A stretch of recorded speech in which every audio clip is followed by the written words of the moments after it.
A mate is a blessing, a gift, a necessity. Without a mate, many go rogue, become weak, turn evil or heartless. Others prosper, grow stronger, become highly independent and scoff at the idea of requiring another to survive. When a young she-wolf's mate appears, and then disappears before the two can even meet, what is she to do? Here is the journey of two souls incomplete without the other, but in different ways, and how their bond develops in ways neither expected. I first met my mate. First felt my mate. On my 18th birthday. I sat anxiously in the dark staring at the numbers on my lock screen. My hand had been latched to the glowing device for the last 15 minutes, and the time had finally arrived. I was turning 18. Do you feel anything yet? I smiled nervously at my red-headed companion, Rosemary. We were both sitting in the dark of my room awaiting for the time to read 2:32 am. I was too nervous to be tired, but I could tell by the dropping of her eyes that she was ready to crash. Not yet, but I still have a minute left. It was 2:31 am. Rosemary brightened up, squeezed me tightly, and gave a squeal. I'm so excited. I wonder if you'll be close by, or even awake. Why couldn't you have been born in the early afternoon? I let out a laugh. If only I was born at 2:32 p.m. instead of am, we would be asleep right now and not waiting for me to finally be able to claim my mate. I'm sorry, let me just go complain to my mother. How dare she have me at such an ungodly hour? We both laughed, and it was then that I felt my heart leap in my chest. It was 2:32 am. I felt it. Rosemary squealed in response. Well, where is he? Is he far? Is he close? Is he calling out to you? Her questions were coming in too fast, and were distracting my mind from focusing on this new presence in the back of my mind. I gave her a pleading look with my eyes, and she understood as she gave me a moment to collect myself. I reached out for my mate through the small bond we held as of now. He was far. I could only faintly feel his presence, but he was there. I smiled. He's far. I finally said, and she gave me a sad smile. But he's there. I have a mate. I smiled brightly and clutched onto my best friend. A feeling of glee was building up in me, and the only way I could think to describe it was like a flower blooming in spring. Congratulations, Emily. To this day, that is still one of the happiest moments of my life. 6 months later, my mate was rather awfully busy, in a very distant time zone, or thinking of a way to reject me from afar. Thankfully, he has yet to do the latter. It took an entire week before my mate sent back a small nudge of acknowledge through our bond, and it wasn't until an entire month after that that he sent back another. We were unable to communicate beyond this, because we had yet to meet and advance the bonding stage, but we could still send emotions and warmth. I sent him occasional bursts of happiness or bits of warmth to show my affection to him, but he never returned the gesture, making me feel that my advances may have been too much. Maybe he truly is trying to reject me. I glanced up from my sketch pad to see Rosemary out on the lake in a rowboat with Jason, her mate, and our Pax Beta. They both waved enthusiastically, and I laughed while waving back in response. It was date day. I would see them later at dinner. A breeze came by that lifted the sun hat off of Rosemary's head. She reached for it, but her finger merely brushed the brim, and then she herself ended up in the water. Laughter instantly bubbled out of me, and increased further when Jason dove into the water and attempted to soothe an embarrassed, and now soaking wet Rosemary. Rosemary glared at my laughter, but let a grin slip through and climbed back into the rowboat as her Prince Charming rescued her hat, and then returned to their boat where they continued their date, as if they weren't covered in lake water. The moment still had me smiling, even when they were no longer within my sight, and I decided to share a bit of my joy with my mate. I opened our bond and sent the wave of affection, waiting anxiously for a response. 1 minute passed, then 2, then 5, then 10. I had given up hope, but then I felt it. At first it felt like a warm embrace on my heart, but soon it turned hot, and then it became uncomfortable, and suddenly it was unbearable. My sketch pad dropped from my embrace as I curled into a ball on the cold grass. A layer of sweat appeared along my skin, and I wished nothing else, but to push my hair off of my burning skin. A scream ripped through my throat as I realized this pain was not my own. It was my mate's. He was hurt. No. He was dying. Sobs ran through my body, and I continued to wail louder and louder. I sent panic and distress to any and every pack member and pleaded for help. I had to save my mate. He couldn't die. He had to live. I tried to send him warmth and comfort through the waves of pain that assaulted my body, but it was getting harder to focus. I lost consciousness 3 times that day. The first time I awoke, I was no longer next to the lake, and I was instead in a hospital bed in the pack's with both of my parents standing over me with their hands glowing. They were healing me. My mother gave me a soft smile, but I could see the tear stains on her face. "It's going to be okay, honey. We're here for you. Keep fighting, okay? Don't give up." I couldn't respond, couldn't smile, and a sob shook my mother as I fell back into the darkness. The second time, I awoke just my father was in the room. He was holding my hand and looked to have aged overnight. His eyes crinkled as he smiled, and he gave my left hand a squeeze. I could hear my heart beat slowly and steadily from the machine above my head. "Dad, it's okay, honey, I'm here. Your mother is resting next door." He paused and seemed to scan my face for a minute before choosing how to speak his next words. "I'm so sorry, honey. I'm so terribly sorry." I knew what he was apologizing for, but I couldn't believe it. My mate was dead. A part of me rejected the idea so completely that I cried out in frustration. This couldn't be right. I cried for what felt like hours, but was probably no more than 15 minutes before I fell back into the darkness and welcomed its comforting pull. 2 years later. "Good job, Mary, keep focusing." I smiled softly at the small girl next to me. Mary was a rather small child. No taller than my elbow, a good head below her peers. She was a shy child, to say the least, but she had a wonderful gift, the gift of healing. Wrinkles formed between her brows as her hands began to glow brighter. We spent a few hours a week in the clinic.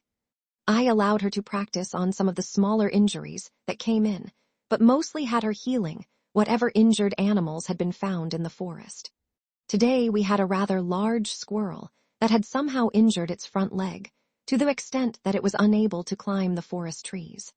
Mary had tears in her eyes when she saw the poor thing withering on the ground and nearly sprinted back here.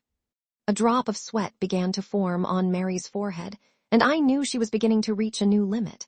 She had advanced greatly over the past few months. "Mary, let me look over him real quick, okay?"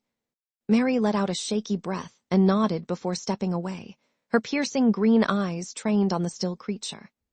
We had given it a small sedative to calm it down, and it seemed to be resting easily. I glanced first at the animal's exterior and saw that the misshapenness of its leg was now gone. I focused my energy on my hand and then placed it over the squirrel's body. From what I could tell, Mary had done a marvelous job at restoring and repairing all the injured ligaments and had properly set the leg. It took her about 2 hours, but I was proud. This is beyond what I expected of her. I turned to an anxious Mary. "You did very well, Mary. He should be ready to go home now." I smiled as brightly as I could at her, and Mary's face transformed from apprehension to pure joy. She leapt forward and embraced my waist with as much force as I figured a 10-year-old could muster up. I lost my breath for a minute, but rubbed her back nonetheless. Her blonde tendrils briefly got caught in my fingers. I wasn't always the most affectionate of people. I called it a day with Mary, and she ran off to return her newly healed patient to the forest. When the infirmary door closed, and the sound of her footsteps were long gone, I fell into the chair beside me and sighed. Exhaustion was taking over my body, as it usually does, and I felt in need of a nap. I opted to not disrupt my sleep schedule further, and forced myself out of the chair after another 5 minutes, and made my way to the coffee machine by my desk. I placed my favorite mug below the dispenser, and added both creamer and sugar before allowing the machine to begin pouring. Fatigue has become an almost constant since the day my mate died. Wolves aren't meant to live with half a soul. It's possible, but does not come without its difficulties. I can only shift on occasions now.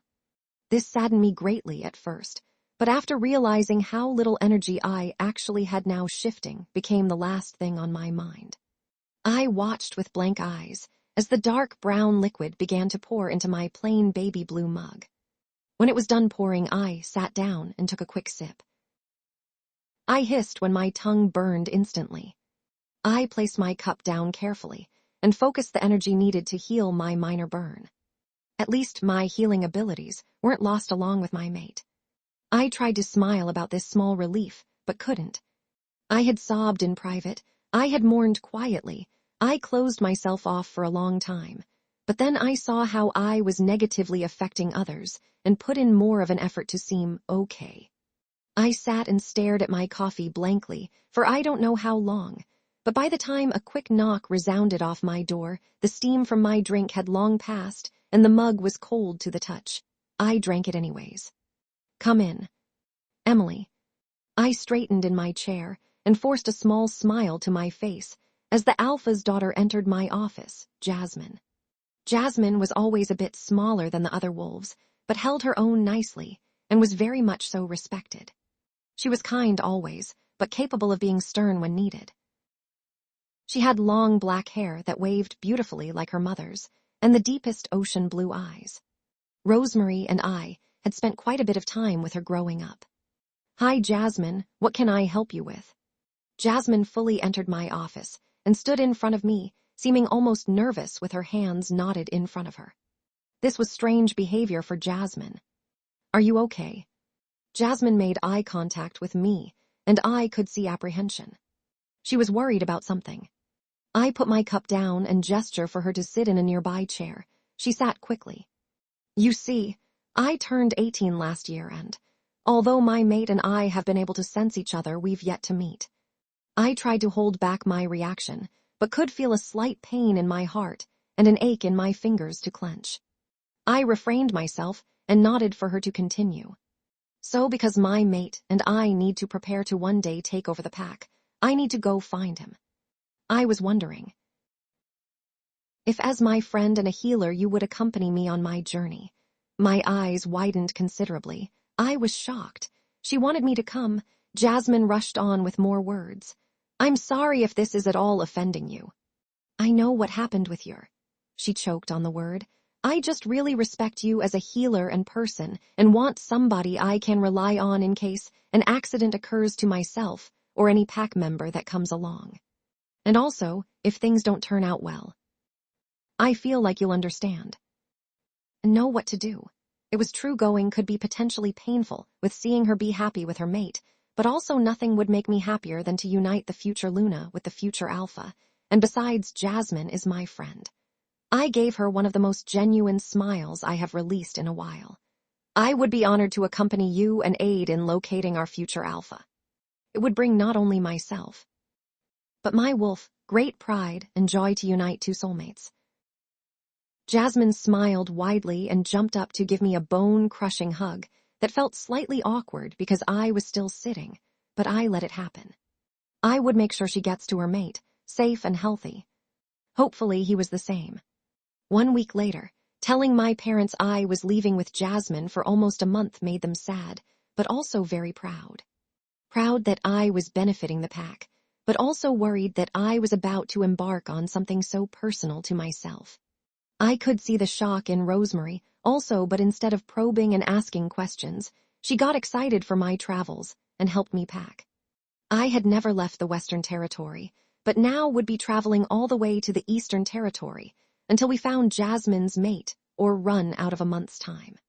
We travel primarily by wolf and alternate between staying at pack houses and hotels. Along with Jasmine and I, we have 15 warriors for our protection. Her father insisted we bring more, but we already had taken some of the main men in command of our pack's protection, including the head pack warrior Jeremy. Although there are near 400 wolves remaining at home, not many would like to leave their mates for so long, and plus, we aren't in too large of danger. Our pack has many allies and hardly any enemies besides the rogues, but our travel plan led us nowhere into rogue territory, so honestly the warriors were more of a precaution and show of power. I could see day by day how Jasmine's hope grew lower and lower, but I reminded her of the mate bond and how she and her mate could send feelings. Unlike my own case, Jasmine actually received responses from her mate, kind ones filled with warmth and joy. It was painful but endearing for me to witness. It was after meeting our 8th pack, and after Jasmine had looked into the eyes of an endless amount of mateless males, that she felt something. It was like watching my past self through another's eyes. One second, Jasmine was standing, and the next, she was down on the ground screaming in agony. I hesitated for less than a second, before rushing to her side, my hands already glowing green. I placed them on her abdomen, where she seemed to be feeling the most pain, and saw as some of the stress left her body. "Jasmine, can you hear me?" Jasmine groaned in response but nodded her head. Her brown hair fanned across the grass, and her blue orbs hidden from sight. 3 healers from the current pack, we were at arrived, and also placed their hands on Jasmine. I could see the pain slowly leave her body. "Jasmine, is it your mate? Is he hurt? Is he nearby?" Jasmine opened her eyes, and I could see that they were filled with tears. She nodded and pointed in what I felt was a random direction, but knew her bond would never lie. Her mate was that way. "He's to the north, 50, no 40 some miles away. I think his pack may be being attacked." Her eyes watered more and she began to rise. I was about to push her back down and insist she rest, but then remembered myself in this situation and helped her stand instead. "I'm going to shift, hop on my back. Warriors get a head start. Our future alpha needs our assistance." A sense of authority ranged through me, and the warriors gave a quick nod and then took off north. I shifted quickly, uncaring of my clothes at the moment, and turned to Jasmine. She looked slightly stunned for a minute, and then hopped on my back and gripped my fur tightly. My weakened wolf mustered what strength she had preparing for the worst for the sake of our future Luna. I looked to Jasmine to ensure she was steady, and then I took off. In that moment, I felt as if I was running faster than I ever have before. I slowed down when I realized that I was almost caught up to the warriors, and when Jasmine nearly slipped off my back. We were silent for what felt like a long time as I focused on running, before she spoke quietly, seeming unsure. "Emily, you should know. The way you spoke just a bit ago, it was powerful. That wasn't the voice of an average wolf." I wanted to respond and say that I wasn't average because I was less than average. I was incomplete. Half a soul. But I couldn't, and merely continued on in silence when she said no more on the topic. We could hear the fighting before we saw it. There were snarls, whimpers, and the distinct scent of blood clung heavily in the air. There was something off, something strange.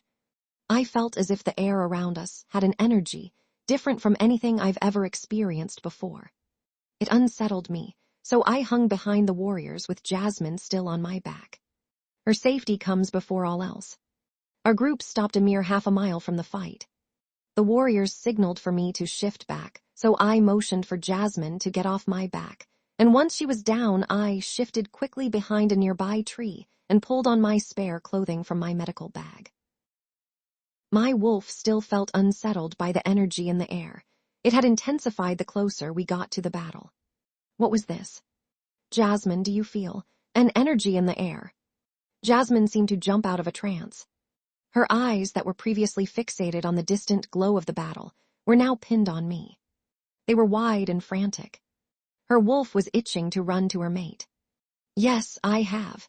My father once told me that this occurs in only 2 instances, when you are around someone of great power or your mate." My heart leapt for a half a beat, and then settled back in my chest. No. My mate is dead. I can't be sensing my mate. The packs in this area are very strong. I must be sensing the power of the alpha in battle. My wolf whimpered within me. She longed for her other half, and I can only bear the pain with her. No individual will ever replace my mate. We are never given a second one, nor do I truly desire a second. I only desire my one true mate. Emily. Now it was my turn to pin my eyes on Jasmine. I had been staring off in the direction of the battle. The energy was getting stronger. "Are you all right?" I attempted a reassuring smile. "I'm fine, thank you." "Please, stay here with the warriors." I will go forward with Jeremy and his set of men. We will protect your mate's pack, I can assure you that. Jasmine gave me a slight nod and a squeeze of the hand. I gave her my own squeeze back and then turned to Jeremy and nodded before hopping on the back of the nearest warrior and rushing to the north. The battle appeared more gruesome than we had imagined. Blood coated the ground, and I wondered what had brought on such a tragedy as this one. The bodies on the ground were predominantly those of rogues, but I could see one pack member body for every 8 rogues dead. The count of bodies in total had to be near 40, if not more. The sounds of the battle grew louder, and soon a rogue went soaring through the bushes in front of us and landed in a panting heap. Its jaw was broken, and its neck had a lengthy gash gushing blood. He would be dead within the next 5 minutes. One of the warriors jumped to attention and pounced on the rogue's form and snapped its neck with a quick and final tug. It happened faster than I could blink. We were surrounded. The wolves encircling us were not rogues. They were pack wolves, most likely from the pack of our future alpha. Jeremy stepped forward from our group.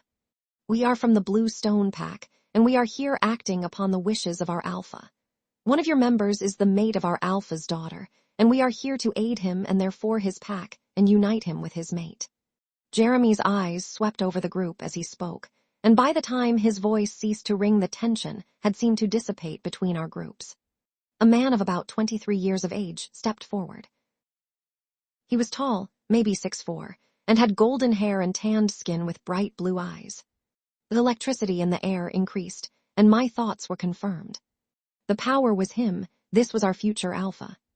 A bond formed between our group and this man, and at once all of our wolves acknowledged him as our future alpha. My body reacted before my mind and I fell to one knee, the same as my pack members, and bowed my head. Where is my mate? His voice was deep and sounded kind, but at this moment slightly uneasy. I pictured him smiling with Jasmine, and my heart swelled for them both. She is with the rest of our warriors a small distance from here. We are to first aid you and assure that your pack members remain safe, then we will unite the both of you. Jeremy spoke evenly, and we all returned to standing. When I looked back at our future alpha, he had a small smile. Thank you for your support. My name is Evan, son of Beta Michael of the Mountain Dweller Pack. He extended his hand to Jeremy, whom gripped it firmly. They met eyes, and then looked pointedly to the side at the same time. A rustling was heard, and then growls. The rogues were upon us. The warriors from both packs shifted, if they were not already, and began fighting off the rogues. I was pushed to the center of the warriors, where the rogues would not be able to reach, and stood behind a warrior named Stephen. The pack healer must always be protected. I watched as countless rogues were taken down. First one, then two. Soon I could see nearly 20 bodies, belonging only to rogues around us. I looked for injured pack members, and eventually my eyes fell upon one.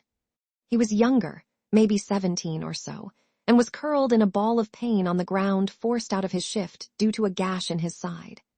I alerted Stephen of the boy and hopped on his back as he ran in the direction of the boy.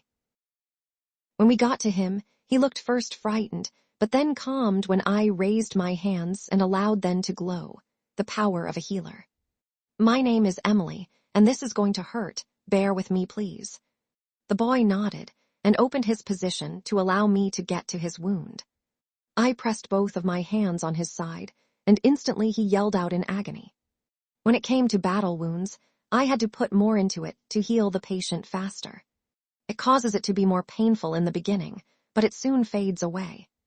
I could see his face begin to shift from pain to comfort, and soon his breathing was even. I removed my hands when the wound was decently healed, only a thin pink line remaining as evidence. I gave a few heavy breaths of my own, and then smiled at him. You're good. The boy nodded and shifted quickly before returning to battle. The same occurred several more times, some injuries more severe than others. I was beginning to feel fatigued, but thankfully, the fighting seemed to be coming to an end. I scanned the area surrounding us to see the condition of the battle, and noticed our future alpha being surrounded by 4 rogues. They were all on the larger side, and would be difficult for any wolf to take down 2 of them, let alone 4. Evan had been fighting near most out of his pack members the entire battle, and we had all watched with pride as our future alpha dominated the battlefield. However, now he was beginning to tire. One of the rogues lunged, and Evan took him out with only a few seconds of struggling. That was all it took for the others to make their move. The remaining 3 pounced on Evan, and he quickly shook off 2 of them, but the remaining one had a strong jaw locked on the abdomen of our future alpha. It all happened so fast. 1 minute they were rolling, they were both moving, they were both fighting. The next Evan was still and all hell broke loose. An anguished scream pierced the forest, and I knew instantly that it was Jasmine.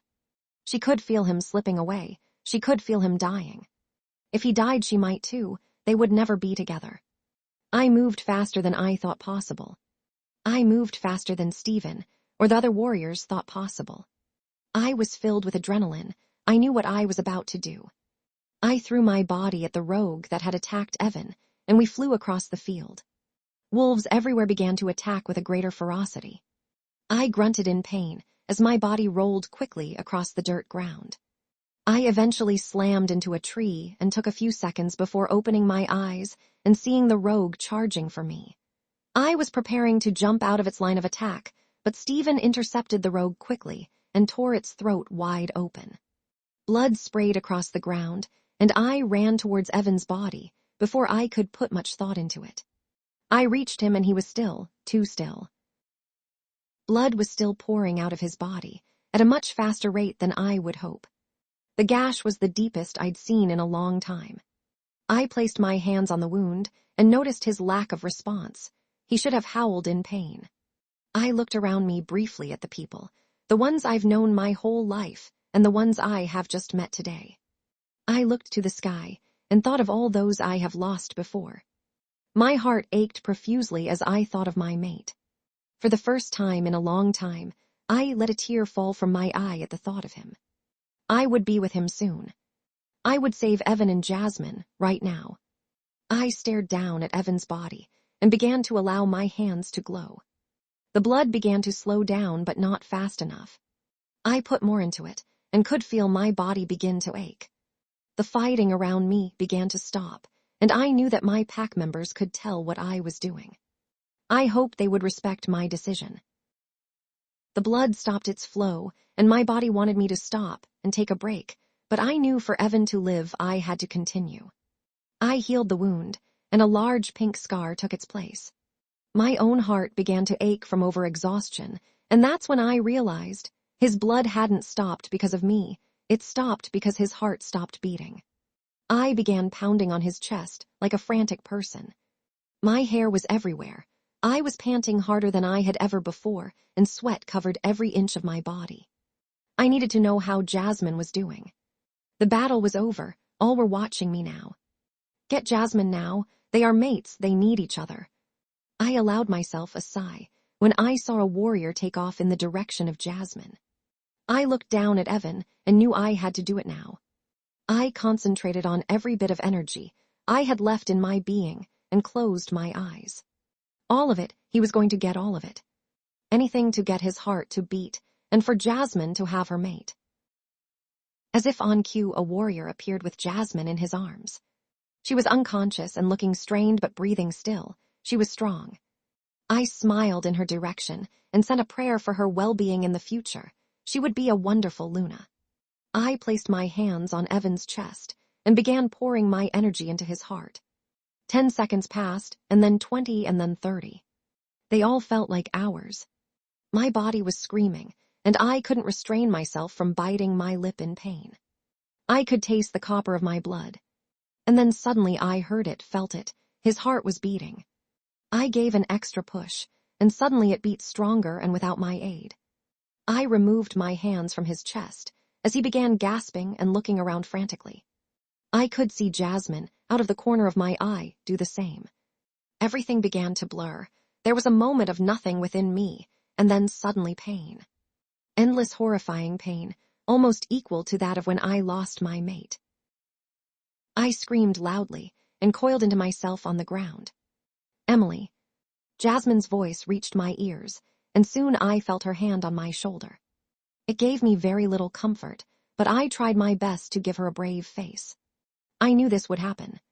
Please treasure your mate. You only get one you know. I managed a small smile, but soon the pain had me choking on a sob. It would be over soon. I could feel myself slipping away. Did you know this would happen? Her question had a command behind it she didn't mean to place, and if I had the energy I would have answered, but instead I gave a small quirk of the mouth. Emily, you. Tears cascaded down Jasmine's face, and she was suddenly frantic. Somebody get a healer now. We are exiting this area and taking Emily to the nearest pack house. She has saved the future of our pack, and now we must save her. I tried to stay conscious, but everything began to blur more. I felt my body being picked up, and when I opened my eyes I saw it was Stephen. Emily, hang in there.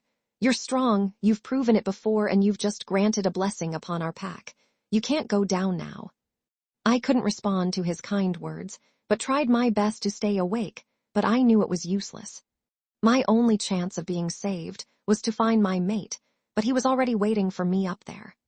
The idea pleased me, finally being with my mate, and I could feel myself slip away more. Everything happened too fast from there for me to understand. A cold breeze slapped me in the face and awoke me from my sleep. It was dark, and low growls could be heard from around us. That's when I felt it, the electricity in the air again, but it was different this time. Stronger. My head lolled off of Stephen's shoulder, where it had been resting, and I saw that I was surrounded very heavily by guards. My name is Jasmine, daughter to the Alpha of Blue Moon Pack, and we request your aid. Our healer has just saved the life of our future Alpha, and is in dire need of medical attention. We will forever be in your debt.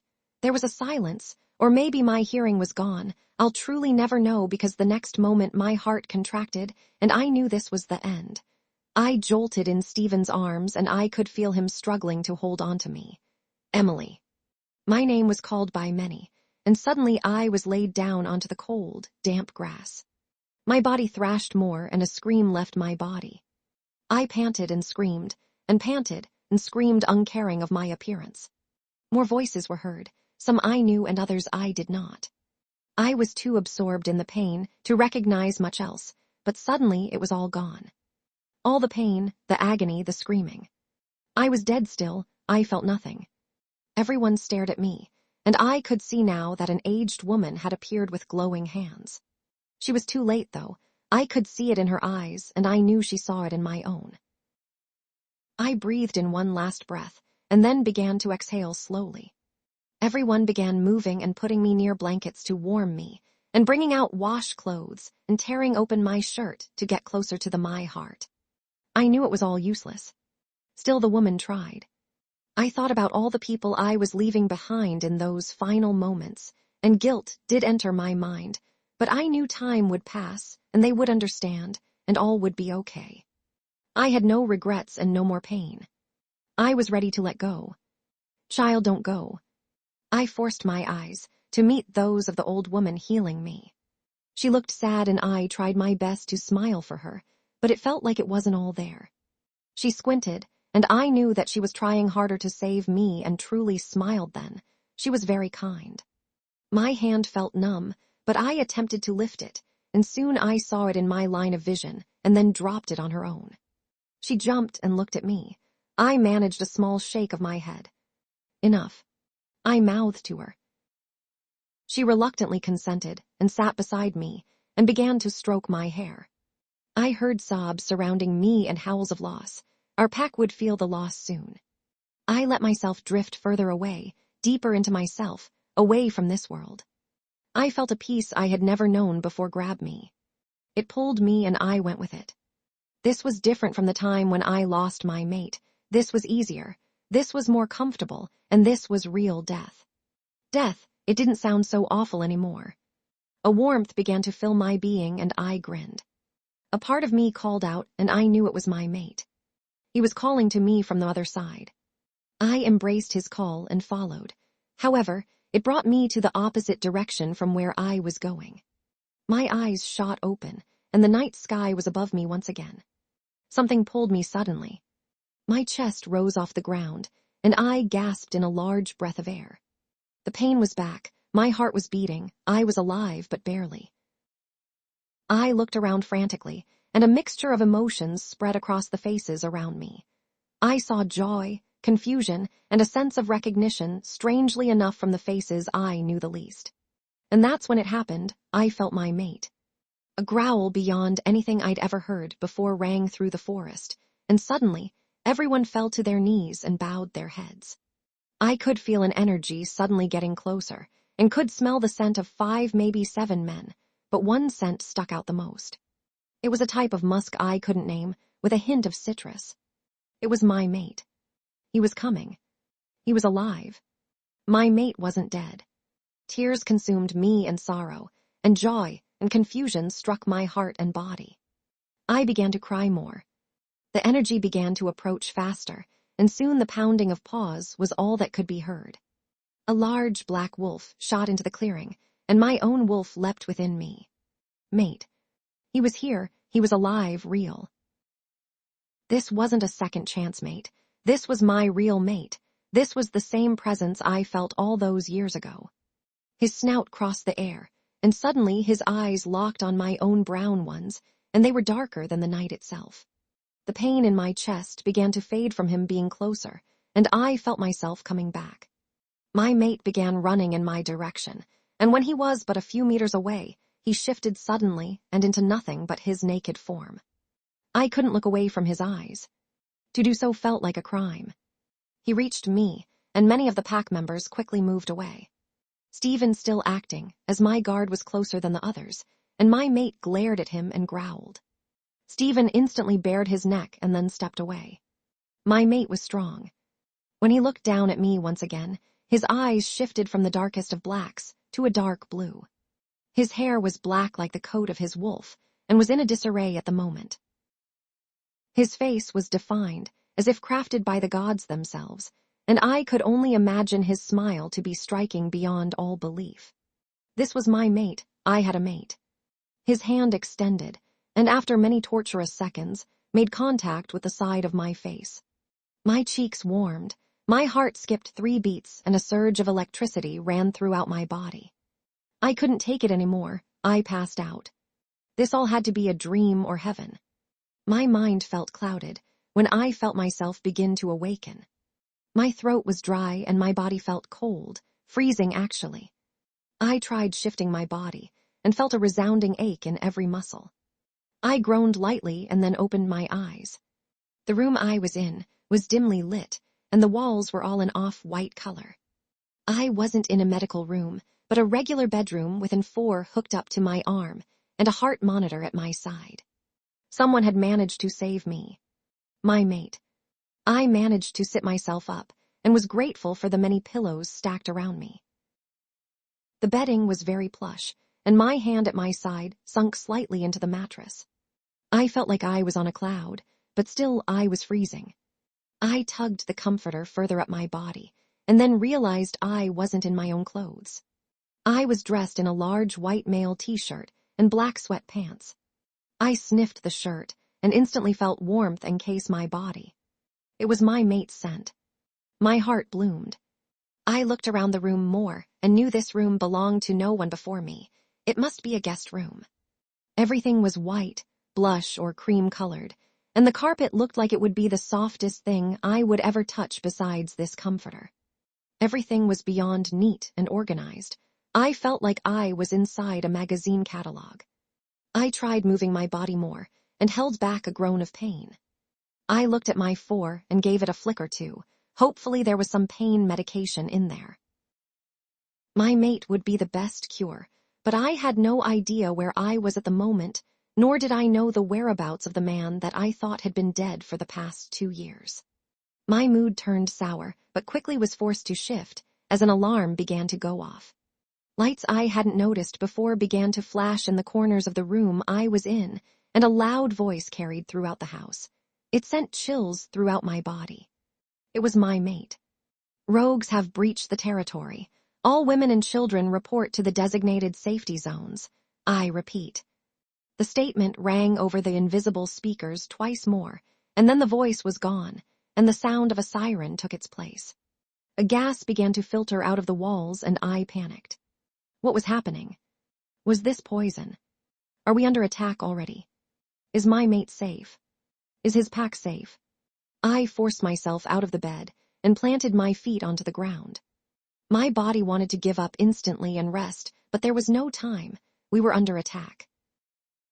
I shook the pillowcase off the nearest pillow and placed it over my mouth to filter as much of the gas surrounding me as possible. I bit my lip as I pulled the 4 out of my arm, and then used some of my remaining energy to heal the wound. I stumbled slightly and forced myself to the door. I reached for the handle and attempted to pull at its cold metal. It was locked. I pulled harder and harder, but in my weakened state, I couldn't break down a locked door nor rip it from its hinges. I stepped away from the door and let my eyes wander the room. The gas had stopped flowing into the room, and I didn't notice a change in my ability to breathe, so I removed the pillowcase from my mouth and took a slow breath.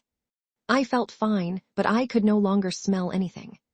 I felt odd being unable to smell anything, but then realized that this would work well to hide pack members from rogues.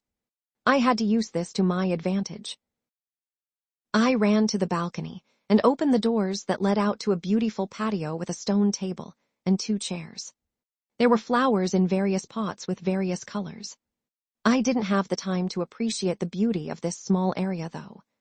I walked to the railing and realized I was 3 stories above a garden full of stones and a variety of roses with a gorgeous fountain. I would not survive that jump in my current condition. I ran back into the room and then began to hear doors opening and closing in the hallway outside of mine. Someone was coming. It could be rogues. I couldn't afford to be captured. I would never be returned to my mate.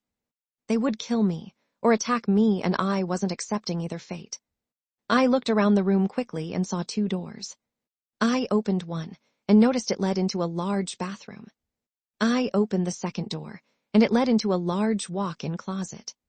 There wasn't much here, but in the corner above the shelf, there looked to be a small panel. I thought quickly and ripped the sheets from my bed and ran to the balcony. I would make them think I got away. I tied the sheet to the top of the railing and then slung the remainder of it over the edge. It flowed down, but not far enough for me to actually be able to jump safely. Hopefully, they wouldn't question it. I ran back to the closet and closed the door behind me as quietly and quickly as possible. A small footstool stood by the shelf, and I used it to climb above the shelf and then reach the panel. I pushed it in with little effort and then peeked above. It was hardly lit, but looked to be an attic of sorts that was never actually used. I steadied myself on top of the shelf and cringed as it swayed slightly. I pulled myself into the attic and placed the panel back just as I heard the bedroom door burst open. The voices were muffled, and my heart was running on overdrive with how fast it was beating. I couldn't smell them to understand if they were pack members or rogues, and chose to play it safe and remain where I was hidden.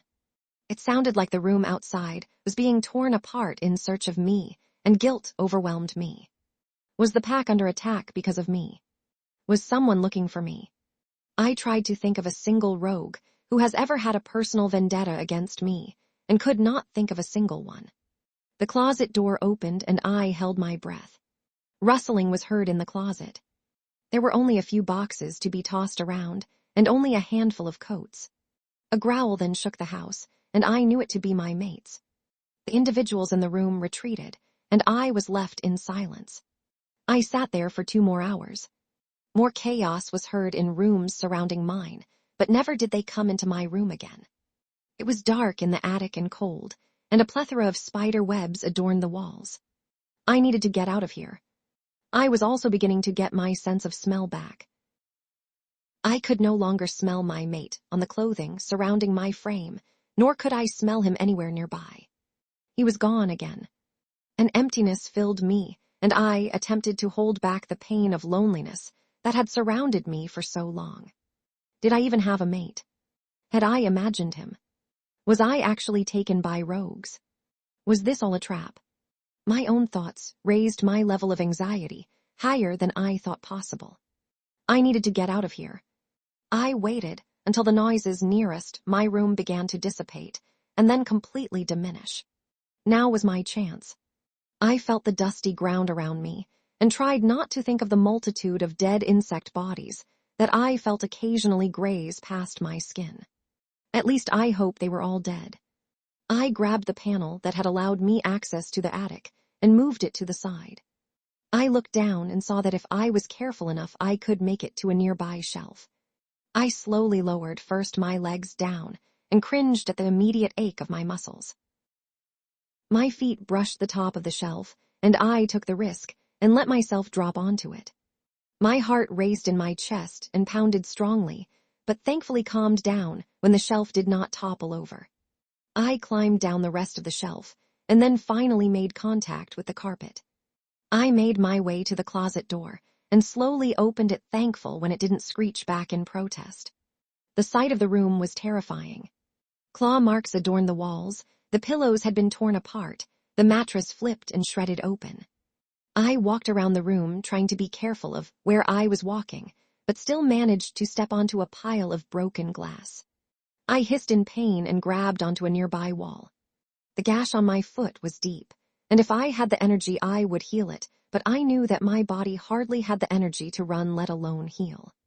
I pulled from my foot as much of the glass as I could manage, and then took a shred of torn-up pillowcase and secured the fabric as a bandage around my foot. The makeshift bandage began to soak through with my blood, but for now it would have to do. I made my way to the door and slowly opened it. The sound of footsteps had long passed, and when I made my way into the hall, the only noise I could hear was my own heart pounding in my ears. I stuck close to the walls and moved slowly at first, and then faster the farther I got from the room I had awoken in. I wasn't running, but I was far from a comfortable walking pace.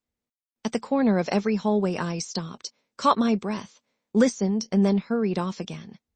I eventually reached a set of stairs and peeked down to see that they reached to the bottom floor. I stumbled down the first flight and then paused. I heard nothing and then hurried on. When I reached the bottom of the stairs, directly in front of me was a door, a very large door. The windows on either side of it had sheer curtains that flowed in the wind coming from the outside. The outside was past that door. Was it safe? I paused. That was my mistake. Hey. The shrill voice of a female caused me to snap my attention away from the door, and to my right, which looked to be the beginning of a kitchen area. In the doorway to the adjoining room was a tall blonde with eyes flaming a bright green. She seemed livid. Her stance looked hostile, and I could tell by her extended claws that she intended to attack. I took what seemed to be my only option and ran towards the door. I was too weak to ever have a chance. The she-wolf lunged at me and tackled me from behind. I landed flat on the ground and struggled to breathe with her weight pushing down on my body. She trapped my arms behind my back and grabbed a handful of my hair. She pulled my head back, and a scream got stuck in my throat as my head begged for release. She got closer to my ear and growled. I wasn't afraid any longer, just in pain and desperate to escape. Who are you, and what are you doing in our pack house? She took a whiff of my neck and I cringed outwardly. She became stiff. Why do you smell like? What is going on? A male voice entered the room and the she-wolf snapped to attention. Amber, what are you doing? Who is that? Amber let my head fall to the ground but remained on top of me. I don't know. I caught her wandering around down here, and she tried to run for the door. She gave me a pointed look, but I don't understand. She has the alpha's scent on her. It's faint, but it's there. They probably were intimate. You know how Cain is, and don't act like you've never been interested in him. The male sounded slightly angered, and the female removed herself from me, but gave me a look of warning before going and wrapping her. Arms around the male. Adam, baby, you know that's in the past. I have you now, we're mates, I love you. I looked away as the two kissed passionately. I debated my odds of escaping now with them both distracted, but stopped as the smell of musk and citrus attacked my senses. The door broke down, and a loud growl took over the house as my mate entered the house. He was real, I wasn't crazy. My eyes were trapped on his panting form, my mouth slightly open in shock. He was now even more beautiful than he was before, if possible. His black hair was slightly longer on top, and ruffled and waved, as if he had just gotten out of bed or run here with extreme haste. His skin looked to have been kissed by the sun, and had light scars that my eyes honed in on, with a very significant one stretching from his rib cage to the bottom of his right pectoral muscle. He was built tall and strong, muscle everywhere, something I never thought mattered much to me. My eyes scanned his black shorts and naked torso, then reached his eyes. I was sucked into a sea of dark blue, almost navy. He was everything and more. He growled once more, and his eyes did a quick sweep of my body that I would have missed had I blinked. When I did blink, I was shocked to find him suddenly standing over me. He reached down quickly and grabbed my arm and tugged me up. I tried not to cry out in pain, as my arm muscles protested from the sudden tug and the tight grip on my wrist. He held my arm high in the air, forcing me to stand. He was easily 6'4", beating out my 5'6" stature. Our bodies did not touch, and I forced myself to not reach out and grab onto him for support. I felt weak, but he seemed livid. "Where were you?" He yelled the question in my face, and I felt my wolf retreat within me. His power was that of an alpha. He was alpha. I took too long to answer. "Tell me." The wolves around us instantly bowed their heads in submission and fell to a knee, afraid of their alphas. Wrath. I debated breaking eye contact, but one look told me that would anger him more. I was attempting to hide from the rogues. I didn't know where I was when I woke up, and then the alarm went off. I tried to maintain the composure I've practiced most of my life, but found it difficult to maintain. My mate stared deep into my eyes and seemed to be searching my soul. I felt plain in comparison to what was fated to be mine. What did he think of me? "You hid. Is your strength that weak? Your faith in my ability to protect you that low?" A pain rang throughout my chest, and I knew it wasn't entirely my own. He felt honestly offended by my actions. Guilt ate through me like a deadly virus, and I let my mouth fall open to respond, but never got the chance as my mate continued on. "We have rogue drills every few months in order to make sure the pack is prepared in case of an attack. If you had read the note I left you, then you would have known that." "Note? Had there been a note?" "I didn't see a note." I apologize for my misunderstanding. My instincts to appeal to my mate overwhelmed me, and I took on the submissive role. I didn't mind it. I've always wanted my mate to know I have full faith and trust in him, but I had hoped it would be under better circumstances. My eyes lingered on his, and then dropped slightly to his chest as I saw it moving with the force of his breathing. I wanted so badly to reach out and touch it, to fan my fingers over the expansion of his muscles, to wrap my arms around his wide shoulders, to bury my face deep into his neck. I felt my face warm from my own thoughts, and by the time it cooled, and I remade eye contact with my mate, I was able to see that he had never looked away from me. My face warmed again. He lowered my arm from above my head, but did not release my wrist. He turned to the two still bowing wolves. "Both of you, return to what you were doing." The couple mumbled a quick yes, Alpha, and left the room immediately. My mate looked at me once again and gave my wrist a tug as he began leading me down a hallway. My legs protested greatly, but I tried to ignore their exhaustion, and the soreness I still felt in my arm and injured foot. My mate did seem to be walking at an awkward pace for his tall stature, slightly too slow, but still it was too fast for me. I wanted to smile slightly at what was a subtle gesture of him potentially caring, but refrained myself. We reached two large mahogany doors, and my mate opened them with ease and pushed me before him into the large room. The lighting was low, and the walls were a dark green with dark wood framing every corner and every nook. I heard the click of the door behind me, and my mate quickly passed by me, a second later tugging my wrist along with him. He walked up to a large leather chair seated in front of an even larger desk, and gave a quick chin jut in its direction. "Sit." I did as I was told. My mate sat on the other side of the desk in a chair quite similar to my own, and began opening drawers and pulling out manila folders filled with papers. The atmosphere felt serious. "As you must already know, you are my mate. I truly hoped we would never meet, take that as you may, But now that we must go over our plan of action. My heart felt as if it had been pierced. He hoped we would never meet. Why does he sound so formal? Has he been hiding from me all these years? Does he not want me in his life? Is he going to reject me? My heart clenched painfully, and a groan left my throat, and my hand reached for my chest. My head fell forward, and I began to pant. My soul was still not completely repaired, from the damage it took so long ago from the very man sitting in front of me now. What had happened back then? How were we here together now? Emily, breathe. My eyes quickly looked to my side, and my mate was there. His face was like stone, but I could see the worry bubbling behind a wall in his eyes, and I could feel it in the bond. He wasn't giving away a single thing, though. His hand rested on the arm of the chair I was sitting in, but didn't dare to touch me. I wished he would hold my hand at least. Emily, calm down now. I'm sorry, my soul. I panted for air. It's been broken since. I really didn't know how to explain our situation. He hasn't been dead, but he's felt missing, gone. I sighed. I'm a strong healer, but I can only do so much with my soul incomplete. My body is simply very exhausted. A small crease between his eyebrows formed for the shortest of seconds, revealing an ounce of his emotions, and the next it was gone. Well, that time has passed, and now we have somehow fallen into each other's lives once again, which leads us back to the topic at hand.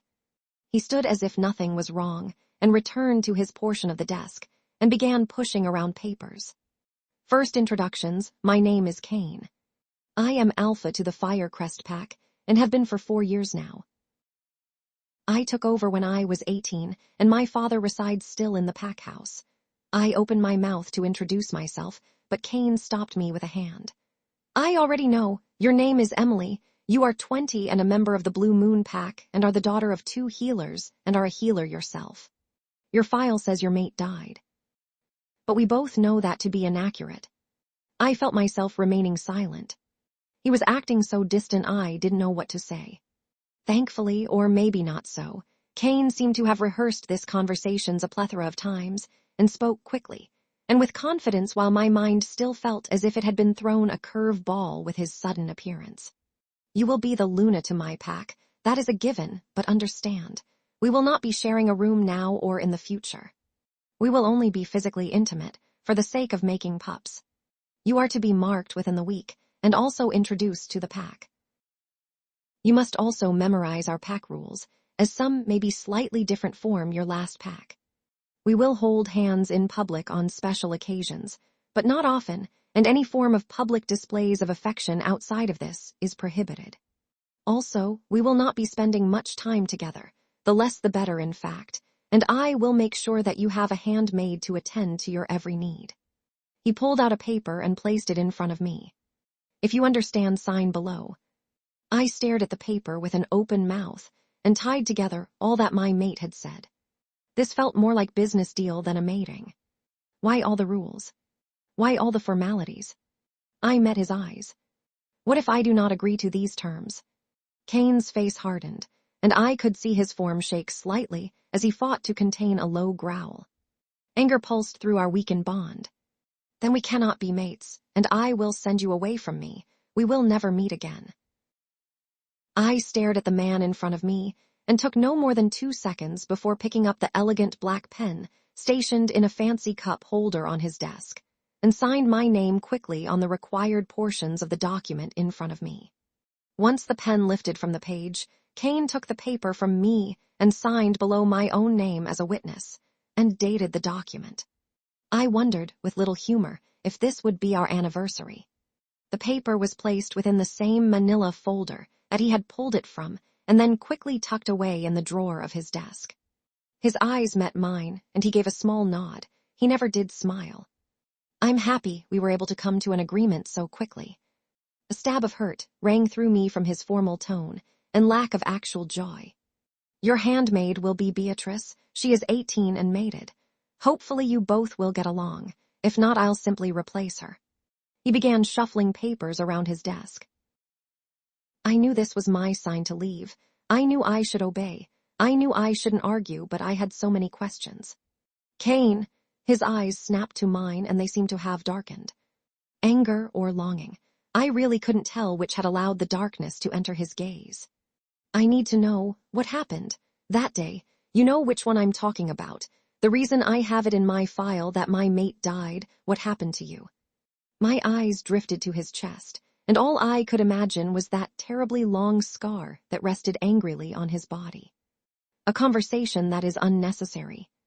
I wanted to push further to argue that it was in fact very necessary, but he saw the look in my eyes and cut me off before I could do just that.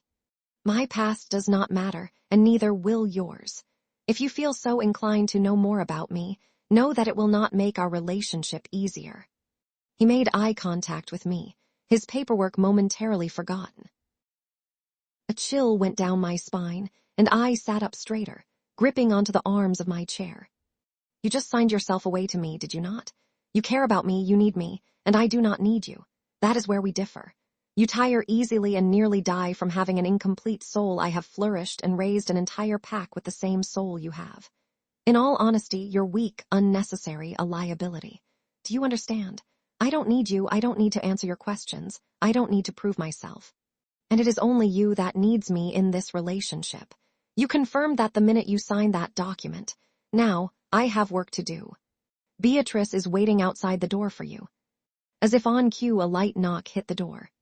I felt deflated, rejected, worthless, and a million other adjectives at that moment. The pain that overcame me in that moment rivaled that of my mate's death, which it seemed I would never understand the reasoning behind. Had it been a stunt? Had he faked his death on purpose? I felt as if I would never know. With my dejected thoughts within me and my aching form still standing in that now stuffy office, I turned and walked towards the door, feeling more blank and miserable than I could ever imagine. My soulmate didn't need me. Who didn't need the other half of their soul? Who could reign happily like that? I wondered quickly if he even had a portion of a soul within him, but then pushed my own thoughts away. He had to. I opened the door and looked slightly up, meeting a pair or light brown eyes. I vaguely registered the minor details of the girl's appearance in my state of mind, but I could tell she was in fact younger than me, but still on the taller side, and had brown hair and strong posture. I closed the door behind me without looking back and looked at the girl. Are you Beatrice? The girl nodded quickly and did a small bow of the head. I will be acting as I already know. The girl flinched slightly at my cold tone, and had I not felt so hurt myself in the moment, I would have felt embarrassed. I was hardly mildly so, although I did still have manners. I apologize for coming off as harsh. I just need time to lie down. Can you please show me to where I'll be staying? I tried to give the girl a small quirk of a smile. She responded with a stronger one of her own. Yes, Luna. I wanted to tell her to stop with the formalities, to call me by my name, to look me in the eye, but I didn't care about these things enough in this moment and wished to sink into a dark abyss of sleep and hopefully awaken from this nightmare. Here is your room. I hadn't noticed that we had walked down a few halls. Looking out a nearby window, it seemed we had also climbed quite a few stairs. We were on the 4th floor. The Alpha's room is right next door. You are the only ones in this wing. Beta and his family and mate reside in the opposite wing, and the remaining pack members live on the lower floors. She opened the door to what was now my room, and I was comforted by the walls being colored a light cream and the flowy drapes being an angelic white. There was other astonishing details in the moldings along the walls and the luxurious closet and en suite bathroom, but primarily all I could think of was how wonderful the bed looked and how I wished to dive into its wondrous folds. There is a button by the light switch if you ever need to call me for anything, and my information is within the drawer of your nightstand. Is there anything I could get for you? Are you hungry at all? The pack has just finished dinner. My body was not conscious of its immediate need of food, but my mind knew better. I should eat. If you have a soup of sorts, that would be nice, nothing too complicated. Beatrice grinned. We had a wonderful stew the other day. I will fetch you some. My mother also baked some wonderful bread that. Beatrice continued to say more about her mother, and how she is one of many pack chefs, and how many rave about the quality of her food. I tried my best to be polite, and listened to her, as it obviously gave her enjoyment. She eventually left, and in her short time of departure, I quickly showered and put on a robe from the bathroom. I gave up enough energy to heal my foot and decided the rest of my body would feel more repaired in the morning. When I exited the shower, Beatrice was long gone, and a steaming bowl of stew lay on a tray on a small circular table in the room that looked to be perfect for a classic afternoon tea. The stew smelt amazing, and beside it was a glass of cold water and a few hearty slices of bread. I devoured the meal in a few minutes. I removed myself from the table with the intent to fall asleep immediately, and when I faced the bed I saw a small pile of clothing. I picked them up to find they were my mate's clothing, based off the large size of them, and his scent strongly wafting off of them. I inhaled the scent, and then pain stretched through my body. My mate did not want me, did not need me, and here I was groping his clothing, aching to catch a whiff of his scent. I placed the clothing on the table beside the tray and remained in my bathrobe. I felt oddly exposed in just the robe, and honestly wished I could wrap myself in my mate's scent without shame, but the idea of him hurt me too much.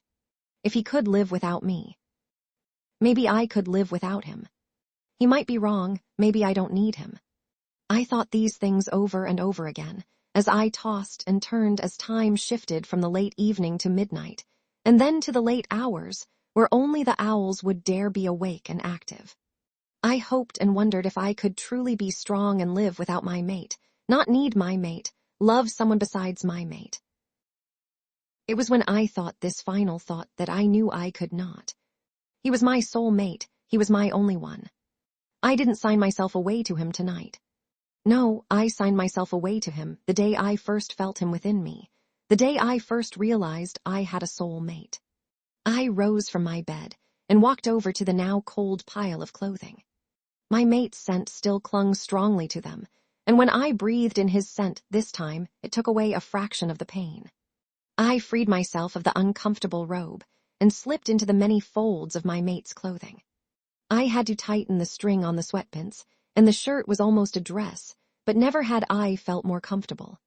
Sleep drove its way into my head, and once my body fell onto the mattress I was out like a light, and preparing myself for the challenge that would be my mate. Beatrice came to my room early the next morning to see if there was anything I needed. I asked her what Cain was doing, and she informed me that her alpha was training in the field, and that I was not allowed to travel to that part of the territory. She apologized greatly when delivering that portion of news. "It is all right, Beatrice. Is there anything to do today?" Beatrice shook her head slightly and gave me a smile. "Nothing has been placed on your schedule for today, save for a casual meeting with the Alpha tonight. You have permission to contact your family if you wish. They have already been informed of the situation at hand, and your pack members that were with you are currently residing in the Mountain Dwellers' territory." My eyes widened slightly. What would Rosemary and my parents think of this? What would Jasmine think? A light smile graced my lips. They would all probably be ecstatic. I looked up towards Beatrice. "Calling my family would be wonderful, thank you." Beatrice pulled out a small phone and informed me that it was a phone with a secure line to prevent rogues from snooping. What they would do with my phone call to my parents I had no idea, but any precautions to prevent an attack by rogues would have to be accepted. The Fire Crest Pack did have a bad past with rogues. I briefly thought of my mate's scar along his abdomen and struggled to subdue the urge to send him warmth and comfort through the small bit of bond we shared. I called my parents' home phone, and soon my mother's light voice was heard over the phone. "Hi, Mom, I'm safe." The rest of the phone call was filled with tears from my mother's side of the phone, and many words of fear explaining how she believed I had died, and then many words of praise for my work as a healer, and then congratulations for finding my mate. I did not tell her of the contract with my mate and his distant behavior, and merely told her I could not be happier to have found my other half. I held a similar conversation with my dad when he finally made his way onto the phone. He had a few choice words along the lines of not caring that my mate was an alpha and saying that he'd harm anyone that harms me. I merely laughed lightly and humored my father's high ego. Speaking with Rosemary included many high-pitched squeals from her side of the phone, which made Beatrice jump. I laughed truly at both of them. "So let's get real, girl. How attractive is he?" Rosemary's question made my heart skip a beat. My mate was attractive, no doubt, but putting that thought into words made me lightly uncomfortable. I felt my cheeks warm oddly. "He's very handsome." Rosemary screeched like a hyena, and I felt my lips turn up into a rare grin. I would miss seeing her every day. I had distanced myself from many since losing my mate, but Rosemary always managed to stick around. I was grateful for it. I still am. We talked for 30 or so minutes more, before she had to go and help train some pups. We agreed to talk on the phone very soon, and I knew the promise was not empty. I handed the phone back to Beatrice, and her smile was as bright as the sun. "I'm happy to see you so happy, Luna. Would you like some food? I can prepare breakfast for you now."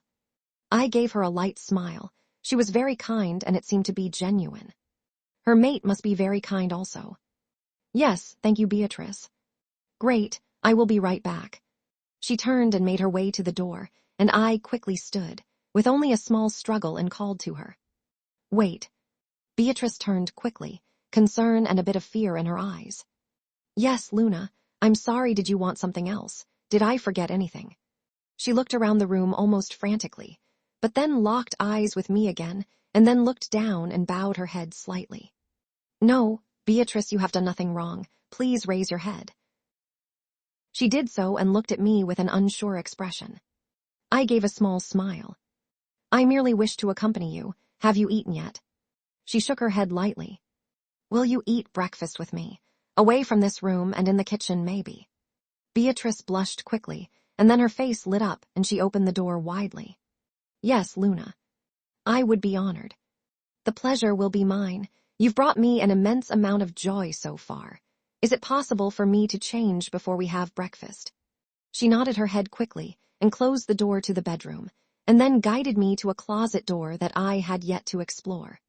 She opened it and began showing me the various items inside. There were leggings and jeans and t-shirts and dresses and skirts of many varieties. I decided on a pair of leggings and a loose-hanging white t-shirt that was soft, delicate, and hung low on my shoulders. I opted to forget shoes for the moment and instead grabbed a pair of fluffy black socks. After changing, I entered the bathroom and rinsed my face, then tugged my hair into a ponytail that had a few small wavy tendrils that refused to be held back. I let them do what they wanted and made my way out to Beatrice. She smiled and then guided me to the downstairs area. The pack house was surprisingly quiet for it being the middle of the day. I couldn't hear a single soul on any of the floors that we passed. We made it to the kitchen area, and I was happy to see that it was fairly modern with granite countertops and steel appliances. The space was very large, and appliances of all sorts sat along the back parts of the counter space. It was nearly noon, so we opted to make lunch instead of breakfast. "How about a Chinese chicken salad and—" Beatrice paused and looked around the kitchen before pointing her finger to the sky as if a light bulb would appear. "A creamy chicken soup." I nodded in response and aided when possible as she prepared the meal. I knew a few things in the kitchen, but Beatrice seemed to be on a whole other level. The meal was ready in minutes. We sat down at a large oak table and began eating. The two food items were honestly my favorites, and Beatrice had made them beautifully. "Beatrice, you're really talented. I'll have to ask you to teach me later on how to make other dishes." Beatrice grinned. "I would love to. My mother taught me everything I know." I heard a door close behind us, and then a voice soon followed. "Yes, I did, and you still have much more to learn. Who's your friend, honey?" A near-identical older version of Beatrice came from behind me and stationed herself above her daughter. She wrapped her arms around Beatrice's shoulder and gave her a tender kiss on the head. Beatrice blushed at, whom I'm presuming, her mother's affection and gave an almost pout. I nearly laughed knowing that years ago I would have reacted the same way to my mother's presence. "Mom, this is Luna Emily, Alpha Cain's mate." "Luna Emily, this is my mom, Annie." Annie instantly straightened herself and pulled at her blouse before tucking a few strands of hair behind both of her ears. The woman looked nervous beyond belief. "Luna, forgive me for not recognizing you. Your presence is still new. I will be sure not to forget you again." She bowed her head slightly, and Beatrice looked slightly worried and bowed her head also. Did they think I would be mad? I just got here not even 2 days ago and have yet to leave the house. How was anyone supposed to know who I am? Please, Annie. Do not worry, for you have not offended me in the slightest. Annie raised her head, and I gave a small smile. It was becoming easier to smile since coming here. I seem to be attempting it a lot lately. Baby steps. Beatrice has praised your work here many times. Would you like to eat with us? I'd be happy to get to know you more. Annie's eyes gave off that warm look that all mothers seem to have, and she smiled at me in a gentle manner. I would love to, Luna. Annie made her plate in the kitchen and quickly joined us back at the table. We finished our meals at a slow pace and kept a light conversation going. These women were very kind. A question began to itch at the back of my mind. I'd like to know, where is everyone? Beatrice and her mother made eye contact and then looked back to me. Beatrice spoke first. Well, as I told you earlier, the Alpha is at the training fields.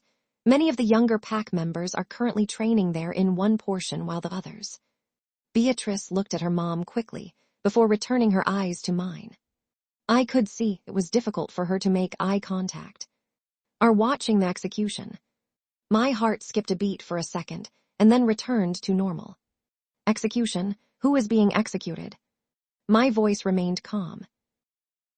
Executions were not something my pack, the Blue Stone Pack, practiced, but then again we were widely known for our focus on healers and kindness and fair rulings.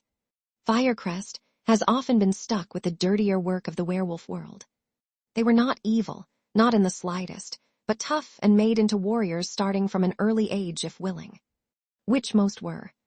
They often aided in any circumstance involving rogues, or handled them completely on their own. They never came off as the kindest pack, but they were strong, reliable, and trustworthy.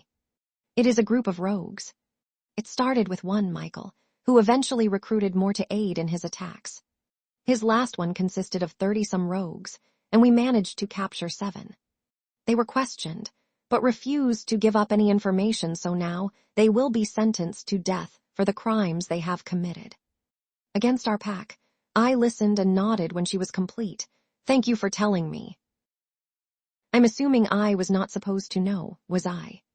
Beatrice shook lightly, and I could see her grip her hands and nod quickly. She looked frightened. She would likely be punished if she were specifically ordered not to tell me. Beatrice, I won't tell, don't worry. I also won't go there. That would get you in trouble, wouldn't it? I can't lose my new companion that quickly. You only told me what I wish to know, and I thank you for that and will not betray that. Beatrice was crying at this point, and her mother rubbed her back in a soothing manner before giving me a gracious smile. It made me miss my own mother. I crossed the table and kneeled by Beatrice's side. May I see your hands? Beatrice nodded and turned herself in her chair to face me before placing both hands palm up. There was blood from where her nails had pierced her palms, she gasped. Stay still, this shouldn't hurt. I placed my own palms on top of her own and allowed the familiar energy to surge through me and to her. Her palms healed quickly, and I added a bit more into it to calm her body. She seemed to be under a lot of stress lately, and my wolf could sense it. I pulled my hands away from hers, and Beatrice looked at me in awe and gratitude. Neither did I feel I truly deserved. My wolf senses that you seem to be rather stressed lately. Try to rest more, okay? Too much stress can cause you to fall ill. Beatrice nodded and smiled at me with watery eyes. Thank you, Luna. I told her not to thank me, and it soon seemed to turn into a battle of who should be more thankful. The situation had me laughing genuinely and eventually conceding to her thanks. Beatrice was a force to be reckoned with. Beatrice, Annie, and I made our way to the kitchen and washed what we had used, and then a few other dishes that were in the kitchen. Annie soon excused herself to head to the store to gather food for tonight's dinner. She gave Beatrice a hug and then bowed to me slightly with a smile. I was grateful she hadn't hugged me. My wolf and I had not completely returned, to the point of accepting physical affection from others, but I could feel us getting there. The back door opened, and the scent of citrus and woods quickly invaded my senses. Cain was here. I could hear a light rumble of voices still outside the pack house, but approaching quickly. The mass number of voices had my wolf on edge. So many new and unfamiliar faces would soon be right in front of me. Cain rounded the corner to the kitchen, and my breath caught in my throat. He was shirtless and covered in blood and sweat. He had a small freshly made cut on his shoulder, but that was it. His eyes met mine, and I couldn't deny the aching desire in me to approach him and allow him to engulf me completely in his embrace. A large part of me knew the likelihood of him holding me anytime soon on a willing basis was small at best. Emily.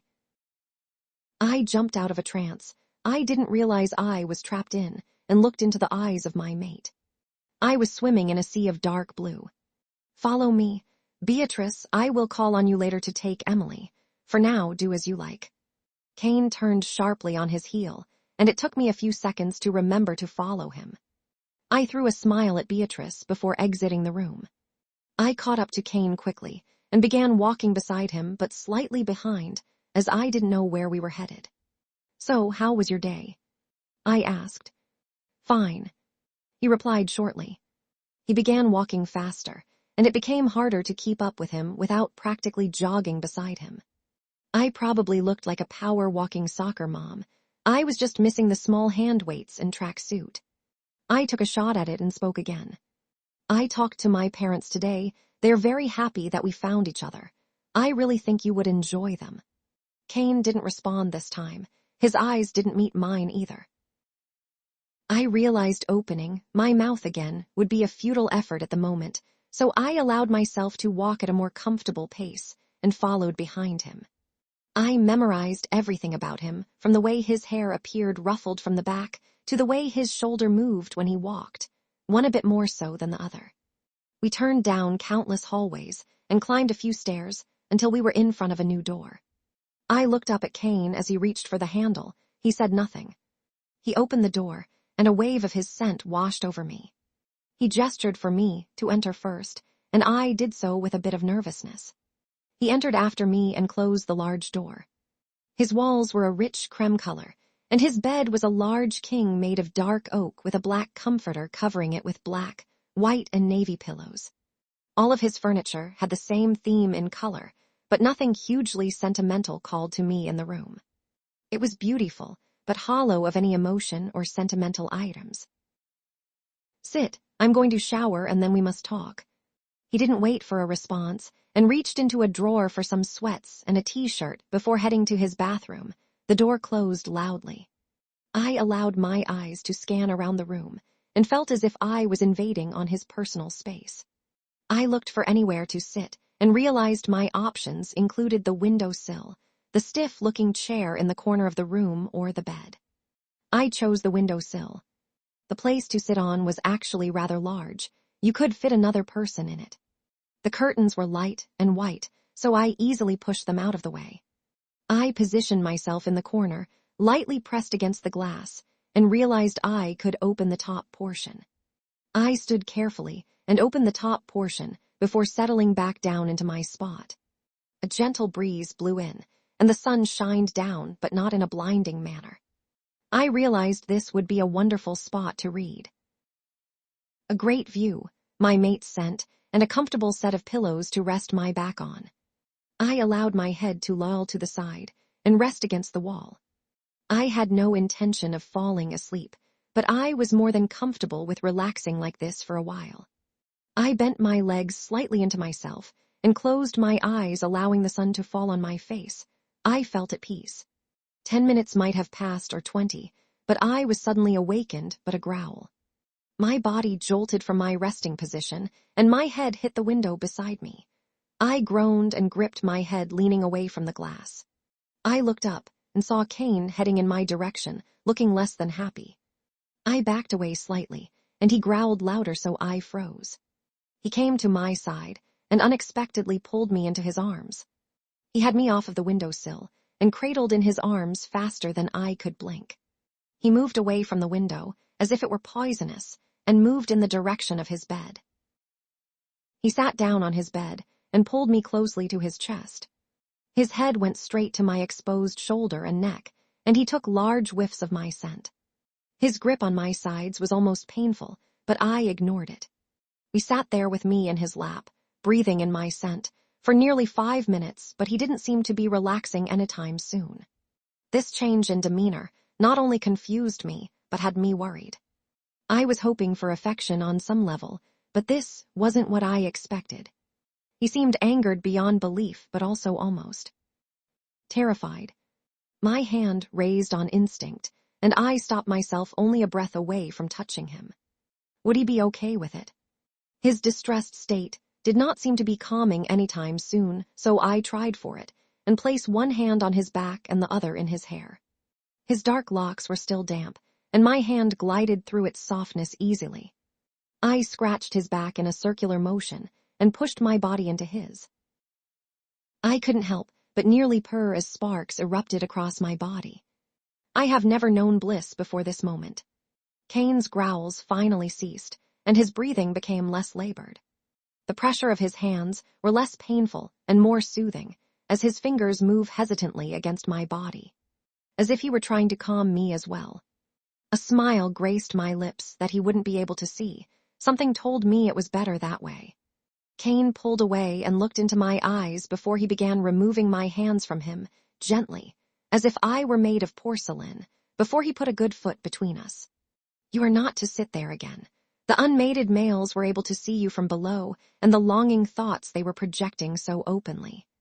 His eyes turned black, and he stared at my neck where he would soon mark me. His eyes were so intense I felt as if he would mark me right there. He reached for my neck and trailed his fingers along it. I shivered involuntarily. Stay away from males until you are marked. He pulled my shirt up to cover my shoulder again, but it only caused the front of my shirt to hang lower and begin to expose the top of my upper chest area. He growled. In the meantime, where my scent? In a flash, his shirt was off his body. He threw his shirt at me, and I struggled to look away from his naked torso. Change now. He maintained eye contact with me, and I felt my face turn red. He was my mate, but I didn't feel comfortable changing clothes in front of him, so I pulled his t-shirt over my head, and then awkwardly wiggled my way out of my own underneath it. When I had finally untangled myself, I tossed my shirt on the floor and looked up to Cain again. Amusement danced in his eyes, but his face was blank. We were mates. He truly could hide nothing from me. I would never call him out on it, though, at least not yet. Good, now we need to talk. Sunday. Isn't that tomorrow? Yes, and I don't mean to be difficult, but that's hardly any better than tonight. Cain let out a growl with a clenched jaw, and my eyes couldn't help but wander to his arms. They laid tensely on his desk, leading to a pen in his hand that looked as if it were about to join its fallen comrade in the trash can nearby. Cain and I were having the talk, discussing when he would mark me and when we would mate. My cheeks were burning when he first brought up the topic, and now my heart was beating nervously as my mate made true on his earlier promise that he would have me marked within the week. Within less than 24 hours seemed a little too sudden to me, though. Emily. His voice was harsh, and I realized he had been trying to speak to me. I heard a snap, and the second pen of our meeting was now dead. He tossed it in the trash can and grabbed a new one. Maybe some steel pens would be a good Christmas present in the future. Emily. I'm sorry. I gave a slight bow of my head and bit my lip nervously. This conversation was necessary, but I thought we would have it at a later point in our relationship, not on the third day of knowing each other when we've yet to have a real conversation. How would Wednesday be? I made eye contact with him again, and his eyes were nearly black. Not soon enough, my wolf wants to mark you now. My own wolf was very happy with this idea, and a part of my human self was too, but I knew that emotionally I needed more time. I wanted to at least have some bond with him prior. Monday is the longest I could wait. I don't see why this is such an issue to you. Unless you plan to abandon our bond, we will be mating very soon. Does the date truly matter? Our bond will mean nothing more to me whether it be made tomorrow. next week or next month. The only part of me truly pushing for this is my wolf. Unmarked, you are a distraction to me, a hindrance. Is that okay with you? To be a problem to the very mate you've been longing for all these years? I felt myself recoil at his words. Was I out of line? He has made it very clear that I am here out of necessity only. A pack cannot run without a Luna. And you do understand that if you and I are not to complete the mating process, that there are other females that could be chosen for Luna. There were actually quite a few up for consideration before you came. My heart ached tremendously at his words, and I could see him flinch, slightly also feeling the pain. I looked into his eyes. His features were that of stone, and I wondered when I would feel the same warmth that had brought me back from death just days ago. Cain stood from his chair across from me and came around to my side of the desk. He turned my chair around so I was now facing him and lowered his head to be level with mine. My heart jolted and began beating erratically. His face remained emotionless, but his eyes were still dark. I watched as they wavered between a black abyss and a deep sea of navy. He began leaning closer, and I could feel the warmth of his breath fan against my face. My eyes fluttered, and my heart warmed from his proximity as his scent washed over me, a citrusy musk. I took a greedy breath and tried my best to stay composed. Cain lifted a hand and tangled it within my blonde locks and gave it a tug, forcing my head back. I made a noise similar to a growl, and he responded with one louder. I felt embarrassed and nervous, to say the least. I don't understand Cain. I don't know what he's feeling, or why he's doing this, or why. His lips touched my neck, and I couldn't hold in the soft moan that escaped my lips. He began feathering kisses along my neck, and I squirmed in my seat, trying to maintain any semblance of control. My wolf wanted to be let loose, and wanted even more to be able to make love to the man in front of us. But I didn't know the man in front of us. I didn't know my mate. He was with me, but not. He's been nothing but distant and cold since I've gotten here, and I can't believe the man that sent enough emotion to me to cause me to come back from the brink of death is the same man in front of me now.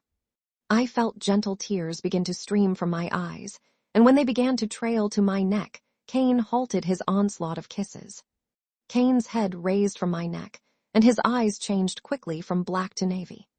His hand left my hair and returned to the arm of the chair I was sitting in. He squatted in front of me, and I suddenly felt like a child in front of him. "Why are you crying?" He didn't sound concerned. If anything, he sounded annoyed. His face was blank still. I didn't know what to say. I felt my honest response would only annoy him or mean nothing to him at all. I couldn't tell which was worse. I tried to think of a lie, but he seemed to be able to sense that as he glared at me sharply. I flinched. I don't know anything about you. I know that we are mates and that we are going to be bonded together eventually, and that the whole mating process is inevitable. I just hoped that I would know more about you by the time we began the process. Mating is intimate, special, reserved for the one person you're going to be with forever. I looked up at Cain, and his eyes remained trained on my face. I was no longer crying, but I was struggling for words. The more I spoke, the more I realized how much I honestly needed Cain. If marking me now would allow me to keep him. "I'll mark you Tuesday." Cain's words were quick and final, and the second they left his mouth, he was off me and behind his desk again. He shuffled through papers and began signing various documents. "Continue wearing my scent until then. Beatrice will be here shortly to retrieve you." My head snapped in his direction, and I wanted to say so many things, ask so many things, but they all died on my tongue. Was he doing this to give me more time to get to know him? Did he actually care? We sat in silence for about 5 minutes before a soft knock resounded throughout the silent office. "Come in." Beatrice opened the door, and behind her stood a tall man. It was almost comical seeing the two next to each other. They were both tall beings, but the vibes given off by both were so opposite it was impossible not to notice. Beatrice was feminine and gave off a very vibrant and kind personality to all. The man beside her seemed cold, to say the least. Definitely strong. His hair was dark, and his complexion was beyond tan, He looked slightly Pacific Islander. He spoke and his voice was deep. "Alpha, I'm here for our meeting." Cain gave a quick nod at the man, and his eyes flickered to me quickly and then back. "Ray, this is Emily, my mate." My heart skipped a beat, and I could have sworn I heard Cain chuckle. "Emily, this is Ray, one of my top warriors and Beatrice's mate." Ray gave me a polite bow of the head and Beatrice beamed beside him. I couldn't help but smile. "It's nice to finally meet you, Ray." There wasn't much left to say after that, as Cain suggested that Beatrice and I go elsewhere as they have their meeting. I went without argument and could feel myself feeling emptier and emptier the further we walked from his office. It wasn't until we were in the living room of the pack house, sitting on the unfamiliar couch, that I realized Emily had asked me a question. "I'm sorry, what was your question?" "Did you hurt your neck? You have a red mark." Beatrice's face held concern, and mine was filled with embarrassment. Cain had left a hickey. My burning cheeks must have said it all, because Beatrice only made a small O face, and then let a small giggle blossom from within her before she began listing different things we could do, while I sat flustered and eager to take the attention off my neck and the confusing relationship that was my mate and I. My mind wandered for a moment, and I couldn't ignore the overwhelming amount of stress that seemed to be laying on my shoulders. I needed time alone. I needed time to think, time to relax. I needed a library. "Beatrice, is there a library in the house? Or a room with maybe a few books to read? I'd like a small bit of time to myself and some pages." Beatrice smiled in my direction. "We do have a library, actually. It's down in the basement. Please follow me." I removed myself from the couch and followed Beatrice to the front of the house, and then to a door I had not noticed before. It was a dark red with a small window at the top of it. She opened it, and softly glowing light bulbs hung from the ceiling in an elegant manner and slanted down with the staircase. The basement was not as deep down as I had assumed, and once we reached the bottom of the dimly lit stairs, we were welcome into a heaven I could not have imagined on my own. Every wall was covered from head to toe in books, and a large space was left in the center filled with different recliners, couches, bean bags, and chairs. They even had a few desks. Dark wood poked out from every corner and bookcase, and the color scheme of the room held a large amount of dark greens and blacks and cremes and reds. There was a fireplace in the corner with a few rocking chairs in front of it, and I could easily picture myself sitting there reading a story to my future children. It took a lot out of me not to cry right then after the day I had. I was in love with this room. "Would you like some time to explore? I can come back in a few hours if you'd like." I grinned eagerly and nodded. Beatrice was truly wonderful. "Thank you so much." I don't know what came over me, but I did something very foreign to myself and gave Beatrice a quick hug. It was fast and hardly anything that would normally be acknowledged, but when I pulled away, I saw that Beatrice's cheeks were pink with embarrassment, and it was a few seconds later that she grinned and then bowed before rushing off. I managed to laugh myself and then turned to the books with a heavy sigh. I would be coming here very often. The shelves were all labeled very boldly with what lay within their shelves, and I saw that there was even a section reserved for books that had been published by pack members. I made my way to this section and pulled a few nonfiction works and also a few fiction, and then remembered to grab a book on pack bylaws and regulations. I needed to know these soon. I had to stay true to my promise in that contract. I tried to take my mind away from anything Cain related and set aside the pack bylaw and regulation books to be looked at a different time.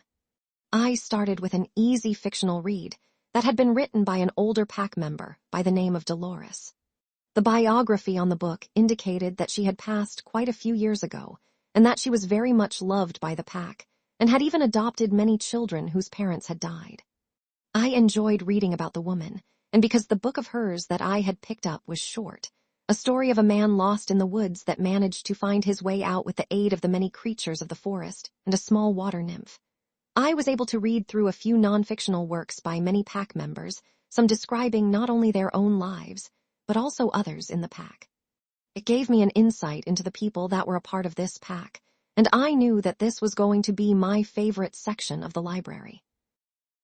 I was reading a book written by a pack member named Jack, whom had lived when Cain's great-great-grandfather was Alpha, and he had just been telling a very funny tale about the beta at the time when I heard a loud thud from a far corner.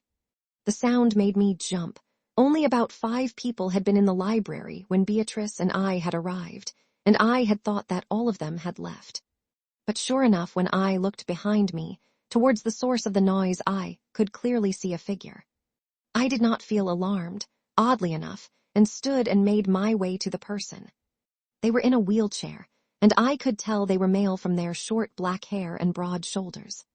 A pile of books laid scattered on the ground beside him, and I could hear him grumbling to himself as he struggled to pick up the fallen gems.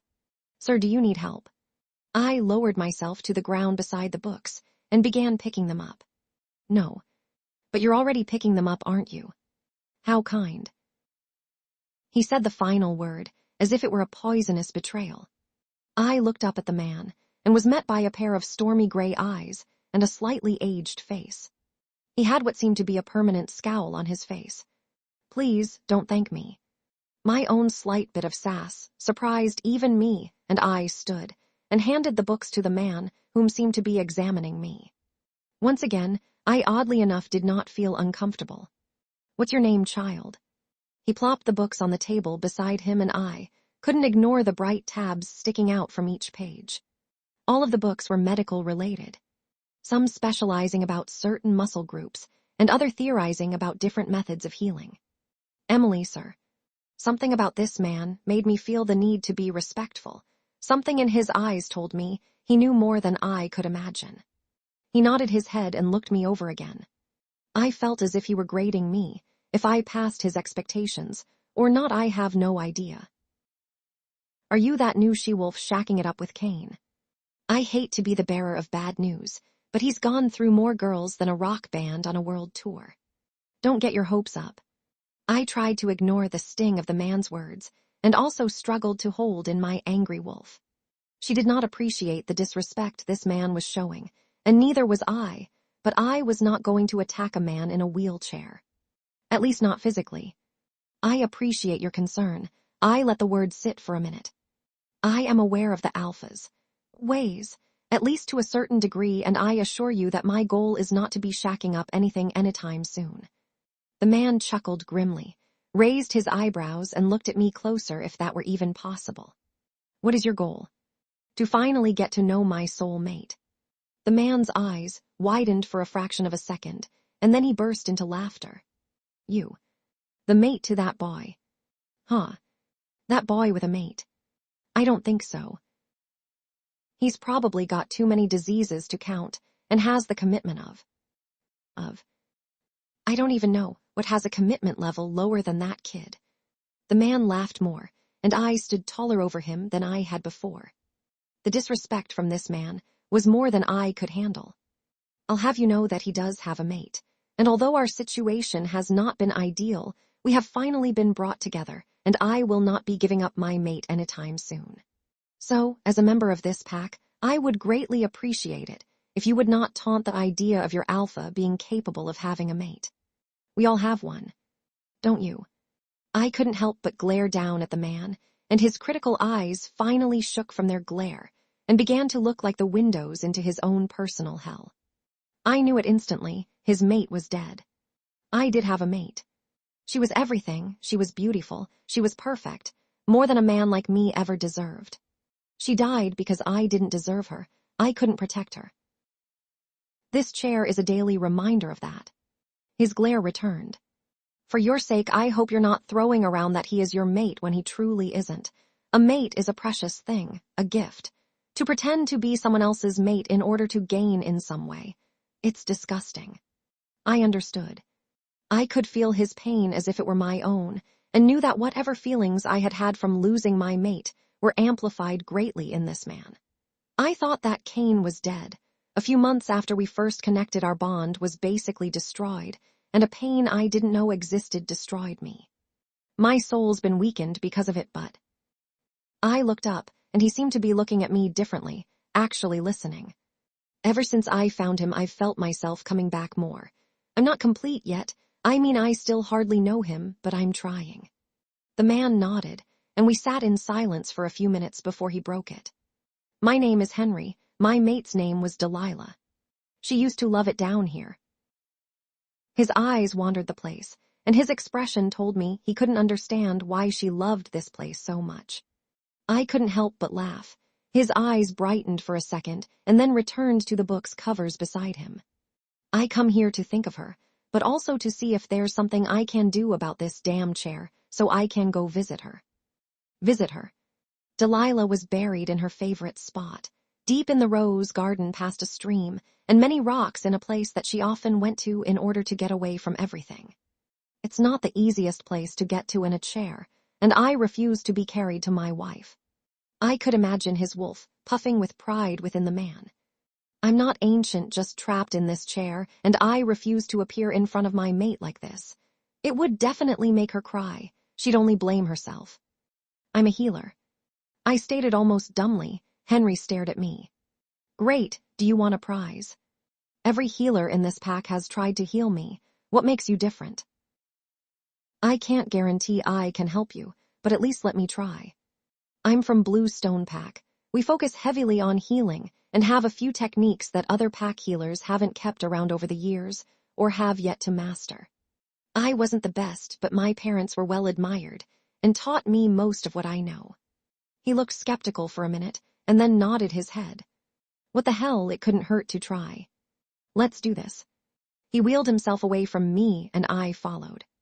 We got to a couch, and he didn't allow me to help him as locked his chair, and then used his arm strength to get himself to the couch.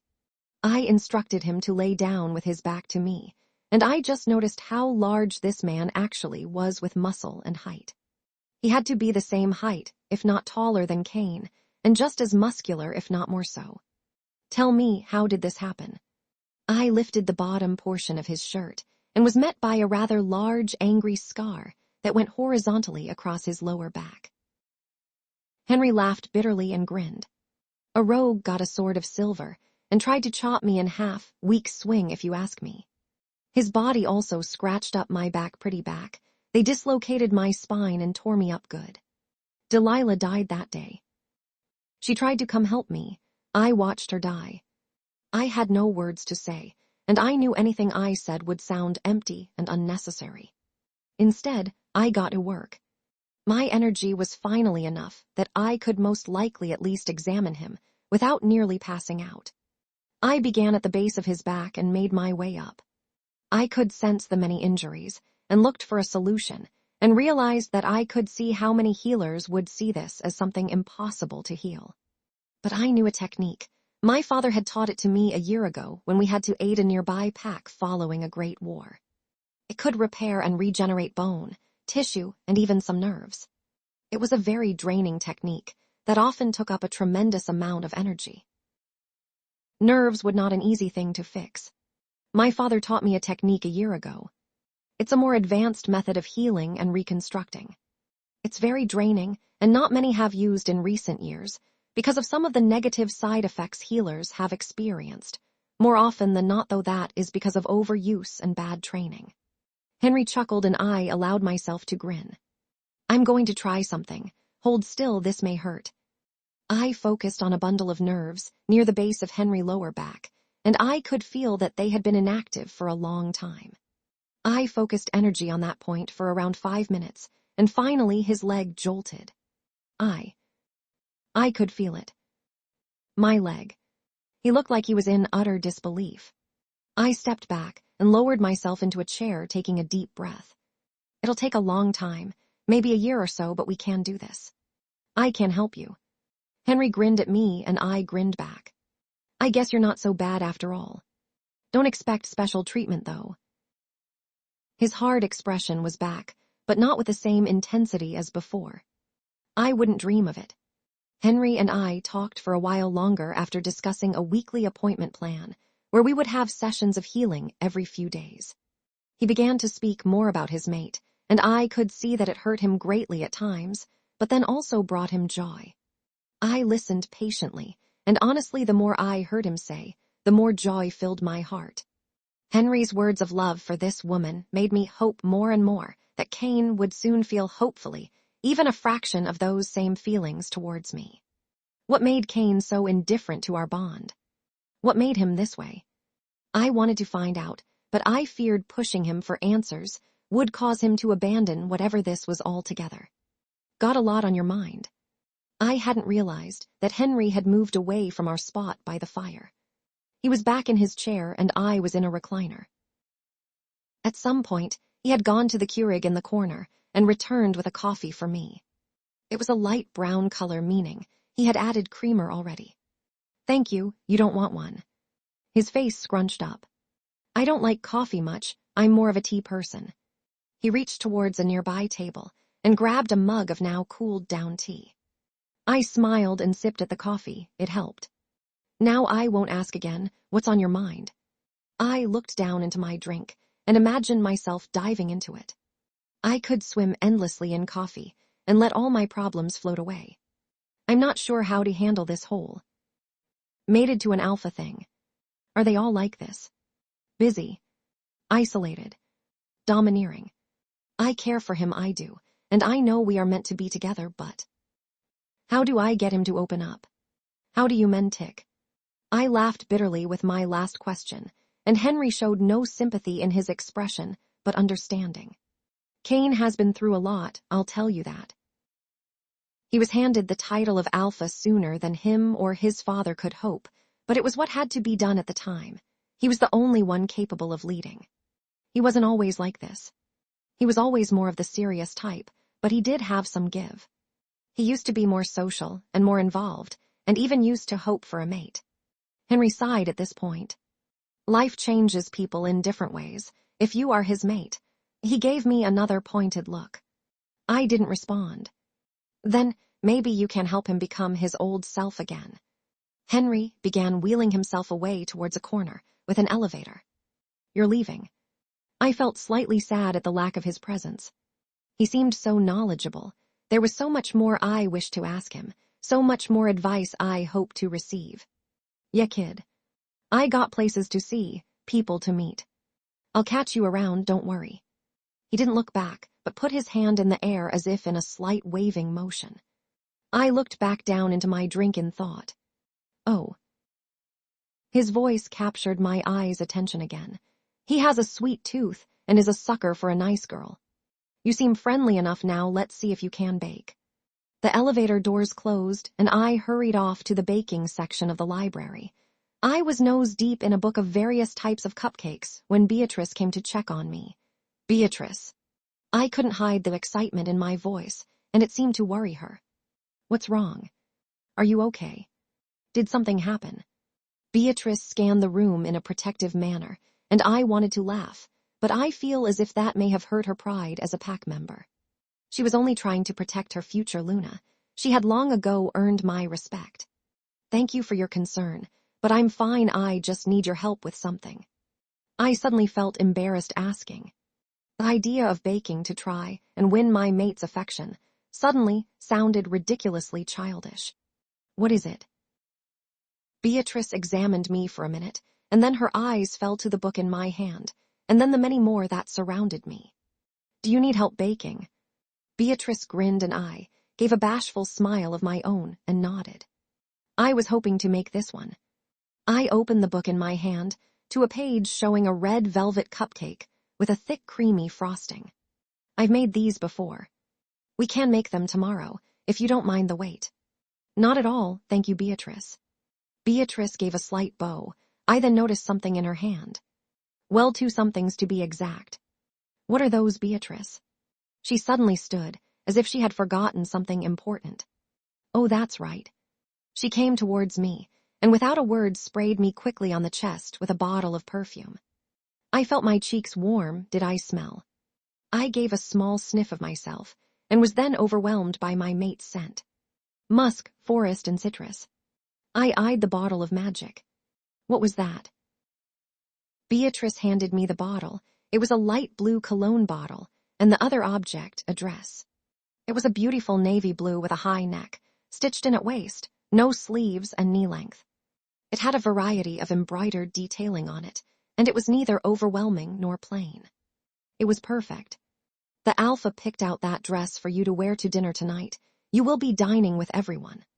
A short spurt of nervousness surged through me and I tried to subdue it. I'd be fine.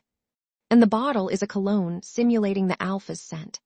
Since he has not marked you, you are going to need to spray that every few hours so you will be recognized as his even if he is not around. I sniffed again at the scent that had been sprayed on me and did notice the small difference between this and the real thing, although it was very hard to detect. With those two surprises out of the way, I was ushered upstairs to my room by Beatrice. Take a shower and then we can do your hair and makeup. We only have about an hour, so don't take too long. It was then that I noticed that Beatrice was already dressed in a dark red dress that was similarly cut the way my own was in regards to length and the way it flowed. She also had on a nude lip, and her eyes were lightly coated with a dark brown eyeshadow, and her hair was lightly curled. She was beautiful. Thank you, Beatrice, and I must say you look very beautiful. Are the dinners always this way? Beatrice smiled at my compliment and shook her head. Thank you for your kind words, and no, dinners are not always this fancy. They are usually more casual. At times, people even come in pajamas if they feel like it. She laughed lightly then. But it is the end of the month, so we are having a more formal dinner tonight, followed by a moonlit run in celebration for all of the newly shifted wolves this month. If no one had shifted, we would simply have a run still for the sake of celebrating pack life and family. Beatrice smiled warmly, and I could see she truly loved her pack mates. I wouldn't officially be one of them until Tuesday. I was basically a rogue at the moment. Am I expected to run tonight? Not that I don't want to. I'd love to actually, but I am not yet a part of this pack. I may be Cain's mate, but I do not wear his mark or his scent without this spray. I looked down at the bottle. If it was a step forward or back, I didn't know. Why does he care if I wear his scent? He told me multiple times that he doesn't need me. But his wolf does. The alpha said that it is up to you on whether or not you would like to run tonight. He said that if you were to run, that you would need to remain by his side as his mate. My mind realized something then. Wait, am I being formally introduced tonight? Beatrice grinned joyfully. Yes, Luna Emily. I know Beatrice had told me not to take too long showering, but I couldn't help but halt mid-shampoo and contemplate how tonight would go. Would the pack like me? Would they accept me? Would they be skeptical of me? Henry had not liked me at all upon first meeting him. Would I meet more like him? Would the others grow to tolerate me, if that was what I had achieved with Henry also? I sunk under the running water and rinsed off the remaining suds, and then conditioned and rinsed my hair once more before stepping out into the cold, tiled bathroom. A shiver shook my body. I dried myself as quickly as I could, applied lotion and deodorant, and then headed back into the bedroom, a long robe now tightly wound around me. Beatrice rose from a chair when I entered the room and spent the next 40 minutes drying my hair and leaving it to its natural waves that she claimed to love, and then began to apply my makeup. She put on a bit more than I normally would for an occasion such as this, or at least it felt like more. But when I saw my face, I was happy to be surprised with a very natural look. She had lightly bronzed and blushed certain parts of my face, and gave me a thin winged eyeliner, and had coated my lashes with a few layers of mascara. The look was finished with a dark red lipstick that was thankfully not gaudy. I felt beautiful. Thank you, Beatrice. I turned to her and smiled brightly. Just one more thing. She held up a shoe box, and I momentarily feared heels would be inside. But to me, joy inside were a pair of velvet black flats with a small strap that crossed over the foot. I stood and gave the girl a light embrace. She had done so much for me since getting here. I was grateful. Thank you. Beatrice blushed but said nothing else and bowed. It was time for dinner. After putting on both my dress and shoes, my nerves began to overwhelm me. I sprayed more of the cologne Beatrice had given me and sighed. It soothed me to a certain degree. Part of me wished Cain were here to walk with me and guide me through the night, but I already knew that was highly unlikely. When I left the safety of my room, I was met by the sight of Beatrice waiting for me in the hallway. I was a little surprised. She read my expression easily. "I'm here to escort you to the cocktail hour." "A cocktail hour?" Beatrice nodded and grinned. "It's supposed to help ease some of the formality of the evening. A few drinks, easy conversation. It's honestly an opportunity to have a bit of a party. Sometimes pack members perform. Nothing crazy, though. There are children around." Beatrice gestured with a nod of the head in a direction away from where we were standing and began walking. I felt even more nervous than before. I managed to match Beatrice's strides and walked with her down the halls. It was quiet near my room. Almost a lonely type of silence clung in that hallway, but the further we moved away from the room, the more noise could be heard. "Is Cain going to be at the cocktail hour?" I felt silly asking, but I wanted to know. I needed another familiar face. "Yes, he's usually very busy at these events. Everyone wants to speak with the alpha over a drink or two." I could see she was holding something else back, but did not say it. I didn't question her and continued on. "Will your mother and mate be attending tonight?" Beatrice grinned. "Yes, my mother has been working with the entire kitchen at the mercy of her orders for hours, and Ray is already there. He's probably spending time with some of the other warriors right now. I won't be missed for a bit longer." "I doubt that. I bet he's wondering where you are right now. He's going to realize how lucky he is to have you all over again tonight in that dress." I couldn't help but tease Beatrice. Her cheeks turned red, and she mumbled out a few words I couldn't understand. I laughed, and soon she joined in. The noise of the party had reached its peak volume, and before I knew it, we were at the bottom floor, looking through a doorway that led to a room full of people. No one had noticed us yet, and I was grateful for it. We made our way into the party unnoticed, and I began searching the crowd, but realized how futile my efforts were.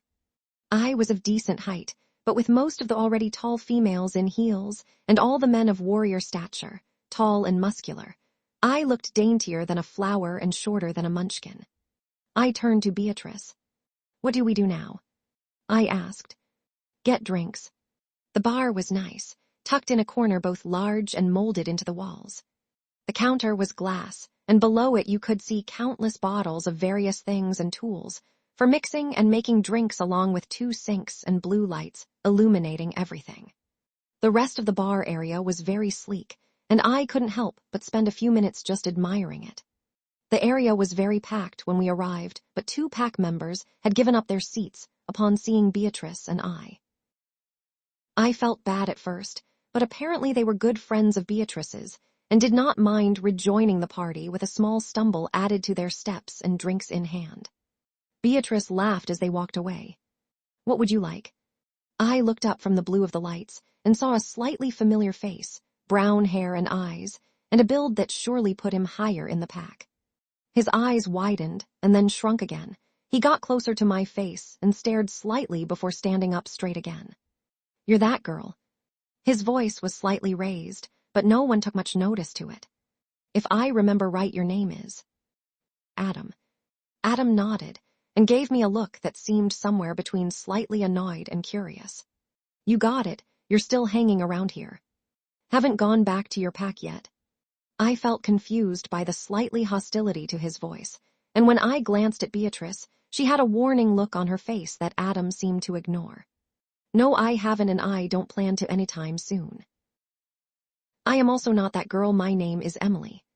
I put my hand out, and he looked down at it for a second, and then shook it slowly. He seemed very unsure of me. "Adam, Emily is Cain's mate." Adam made a scoffing noise at Beatrice, and my wolf growled lightly. I didn't appreciate him being rude to her, nor myself. "Mate. With Cain.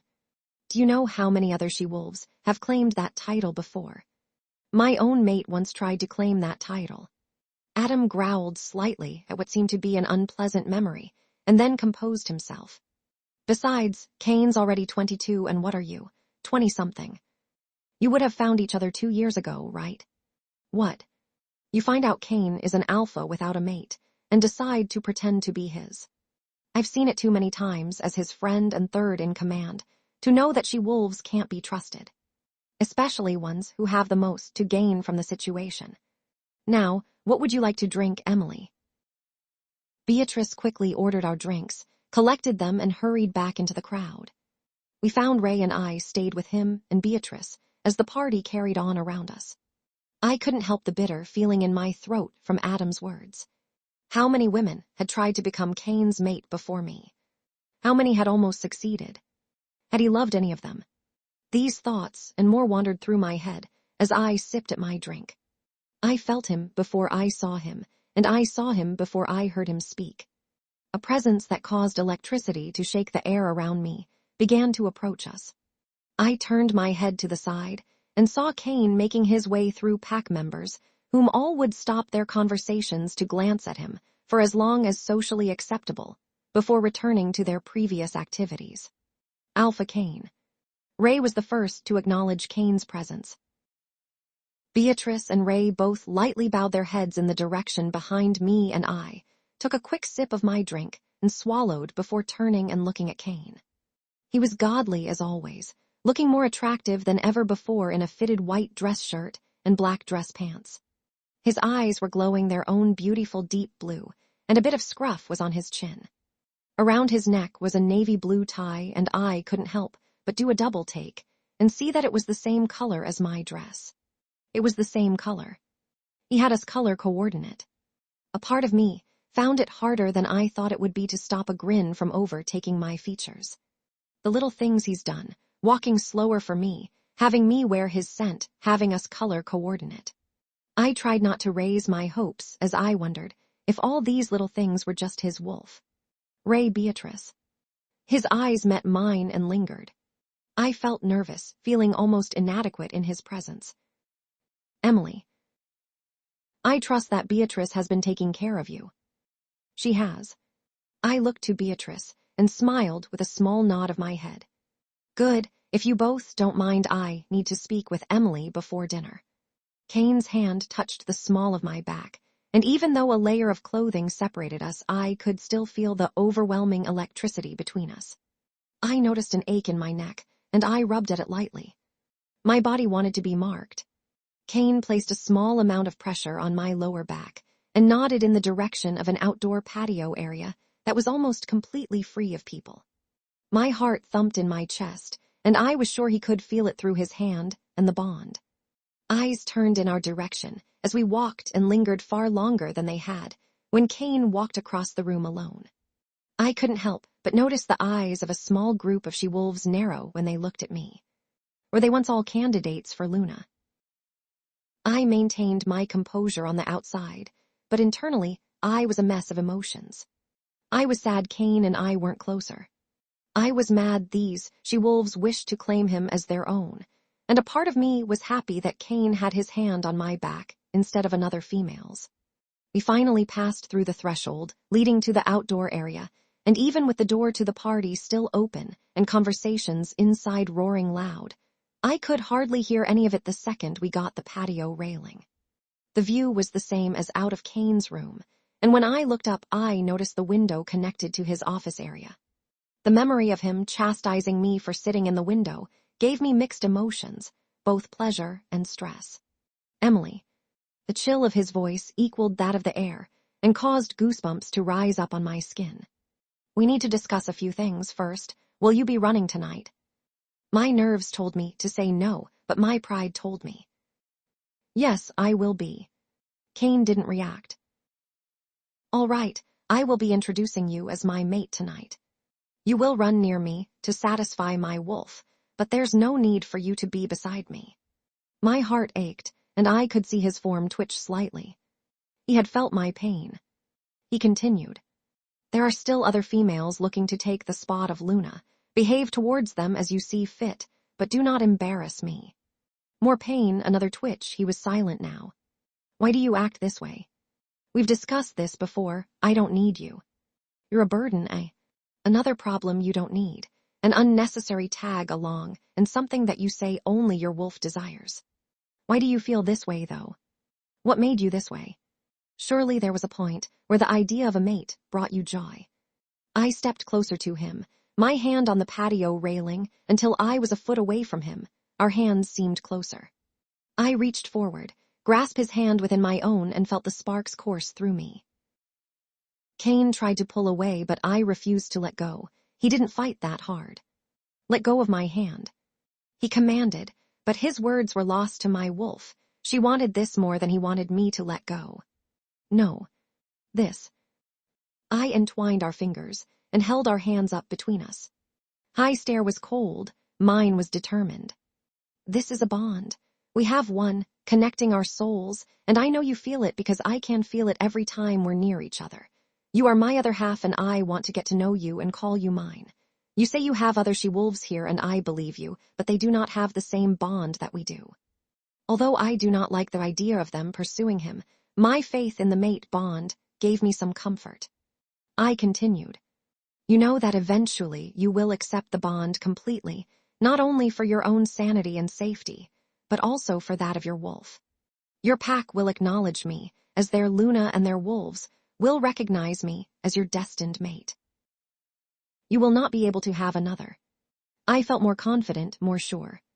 I was right. I was seeing it all now. We would end up together. The question of relationship was more of a when and how it would happen. You have to know this. I looked into Cain's eyes, and they were swimming with emotions. Mistrust, anger, frustration, and something that looked like hope. He tore his hand away and stepped closer to me, trapping me against the railing with one arm on either side of me. What do you want? More power, more respect, money. His voice was hostile and angry, his canines elongating. The other she-wolves are so simple with their demands, but you, what do you want from me? And don't feed me this bond and love crap.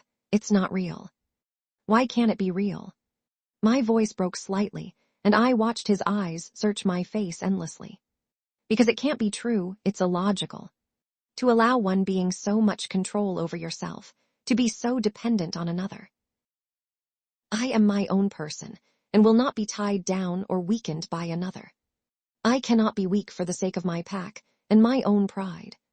He stepped away from me and looked down at me as if I were poison ready to strike him down. I do not wish to weaken you. I am your mate. You may see mates as a force to weaken others, but they are meant to do the opposite. I stood taller.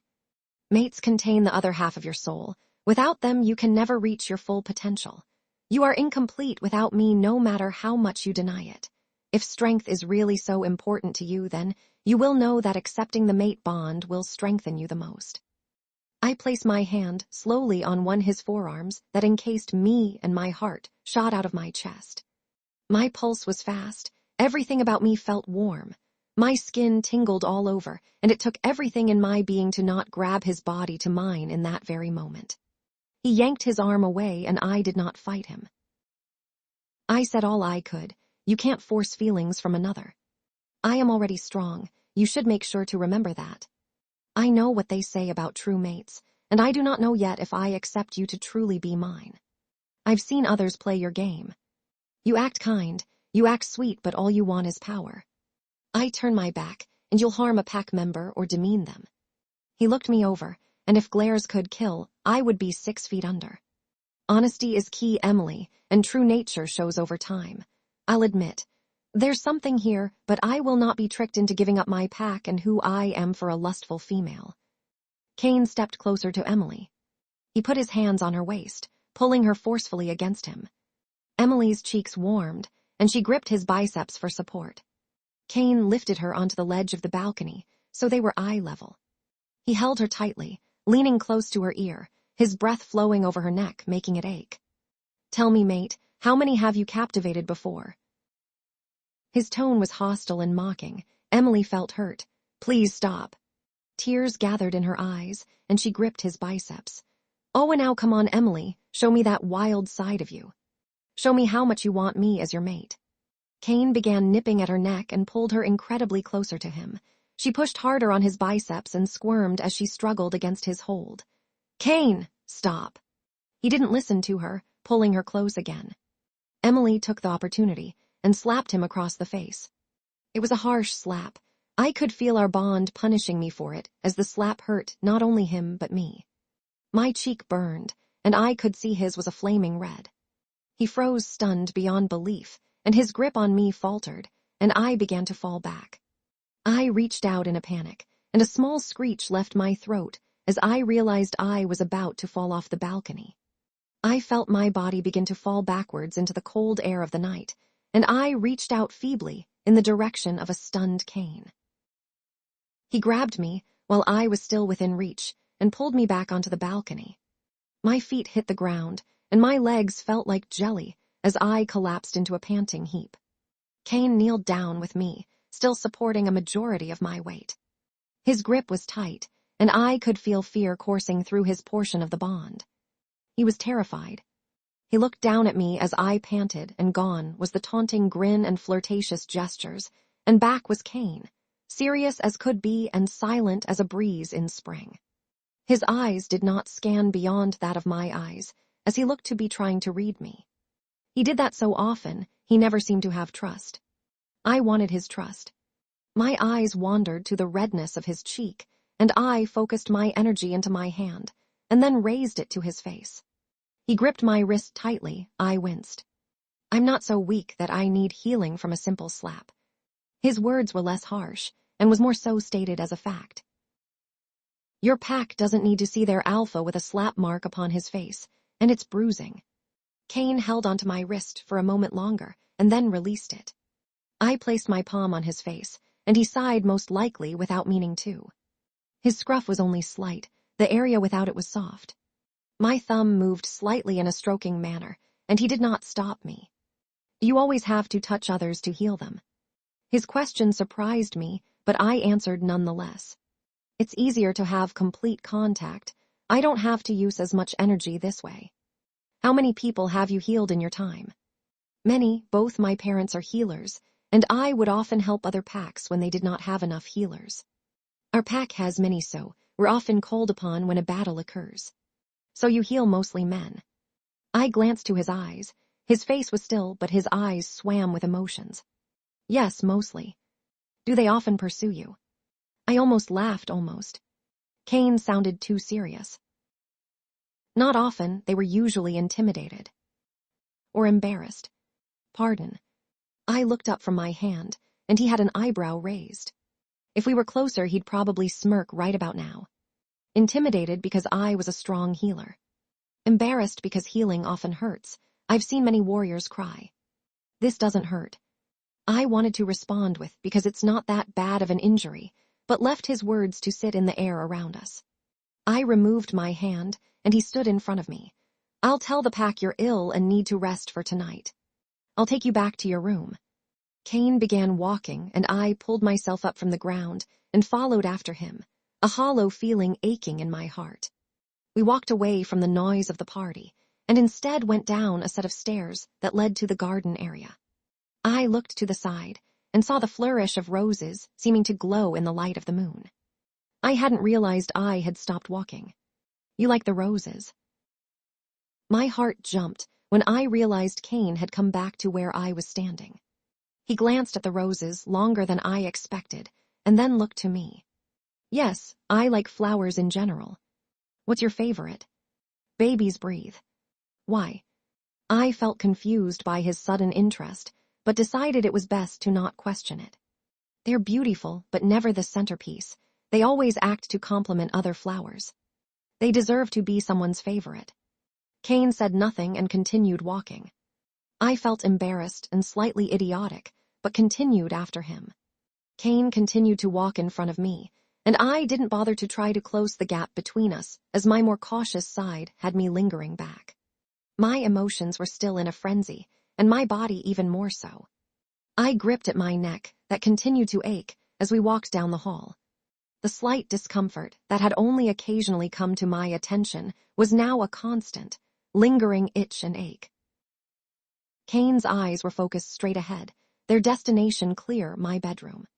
My night was over, and a part of me was sad that I would not be meeting the pack tonight, but then another part of me was almost relieved. Cain said it was up to me how I treat the she-wolves that pursue him, just that I may not embarrass him. I wish I could say I'm not afraid of the potential wolves I could meet, but I know I'm also not ecstatic. I reminded myself that members like Beatrice must exist in this pack also, It can't be completely full of females pursuing my mate. I stared at the broad expanses that were Cain's shoulders and felt my neck ache more. I wanted to be near him. I wanted contact. My head began to hurt, and a grunt left my throat as I leaned against the wall nearest me for support. What's wrong? Cain turned and looked at me, but didn't make a move to step closer. Such a gentleman. Headache, I just need a second. The words weak, nuisance, burden ran through my head. I would not let him see me as such. I stood again and stepped towards him. I was standing in front of him when I realized he wasn't walking onward. I looked up at him. Is it the bond? My throat felt dry, not allowing me to swallow before speaking. Yes, nothing I can't handle. I can't always mark you now, like I said it's happening eventually. That is unless you leave, then we have no business together. His words didn't even hurt anymore, they just made me mad. I felt honestly pissed off. I would appreciate if you would stop saying such things. You know I don't plan to leave. Is that what you want? For me to leave? He was silent and conflict swam in his eyes. Somewhere between wanting to trust me and telling me to stay, and also between telling me to get out of his life this very moment. He turned his back to me and continued down the hall. I followed him the rest of the way. When we got to my door, he opened it and allowed me to walk in. I expected him to shut it after I entered and immediately walk away, but instead he closed the door behind himself and stared at me as I made my way to my bed and sat down. I sighed as I sat down. Do you feel better now? I nodded. Cain stood by the door for another minute. His eyes looked around the room and then looked back at me and nodded. If you need something, there's a phone in the drawer by your bed. It's a secure line that has the contacts of every member in the pack. I'm emergency number 1, Beatrice is 2, and Ray is 3. Don't go outside alone. It's not safe. I nodded my head, trying to keep up with all of this information, but honestly all I wanted was to curl up in a cold bath and focus some energy on healing this ache. Cain walked from the doorway to the drawer and opened and pulled out the phone. It was sleek and touch screen. Just in case. He put it next to me on the bed, and I lightly picked it up and cradled it in my lap. Are you worried about me? Why else would he be lingering around so? Cain looked uncomfortable. No, my wolf is anxious. He wants to run, but he can tell you're not well. He stared at the phone. I'll be carrying my phone with me in my wolf form. If something happens, call me. The pack house has a security system, but nobody else will be here. And remember, there are many male wolves here without mates, so don't wonder. I nodded and knew that nothing would get me to leave this room. I felt exhausted. I understand. I'll probably just go to bed in all honesty. I'm very tired. Cain looked pleased and nodded. He headed towards the door again, and as his grip met the door knob, he looked back one more time before disappearing.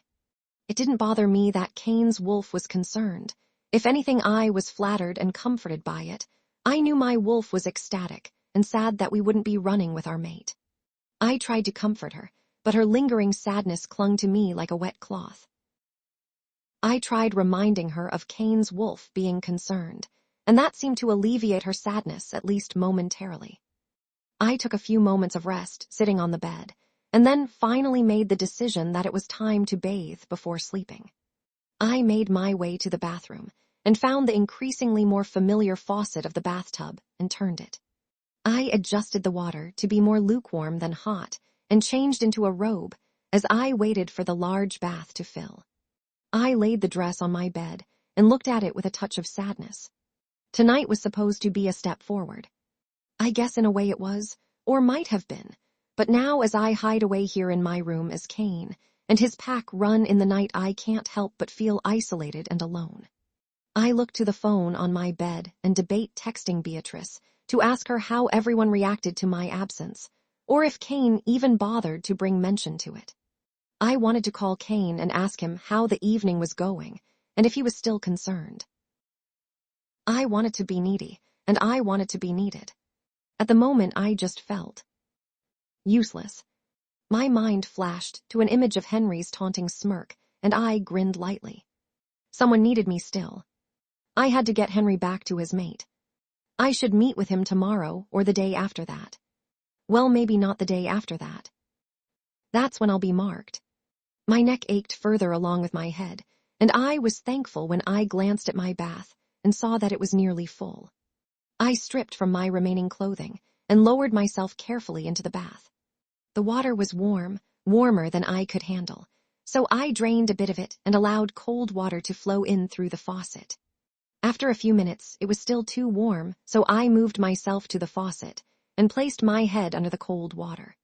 With my eyes shut, and the only sound being that of the rushing water, I finally felt a little bit of peace, entering a place where there was truly nothing but the bliss of this cold water. I removed myself from the faucet after my headache had subsided slightly and stopped the free running water and returned to my corner in the tub.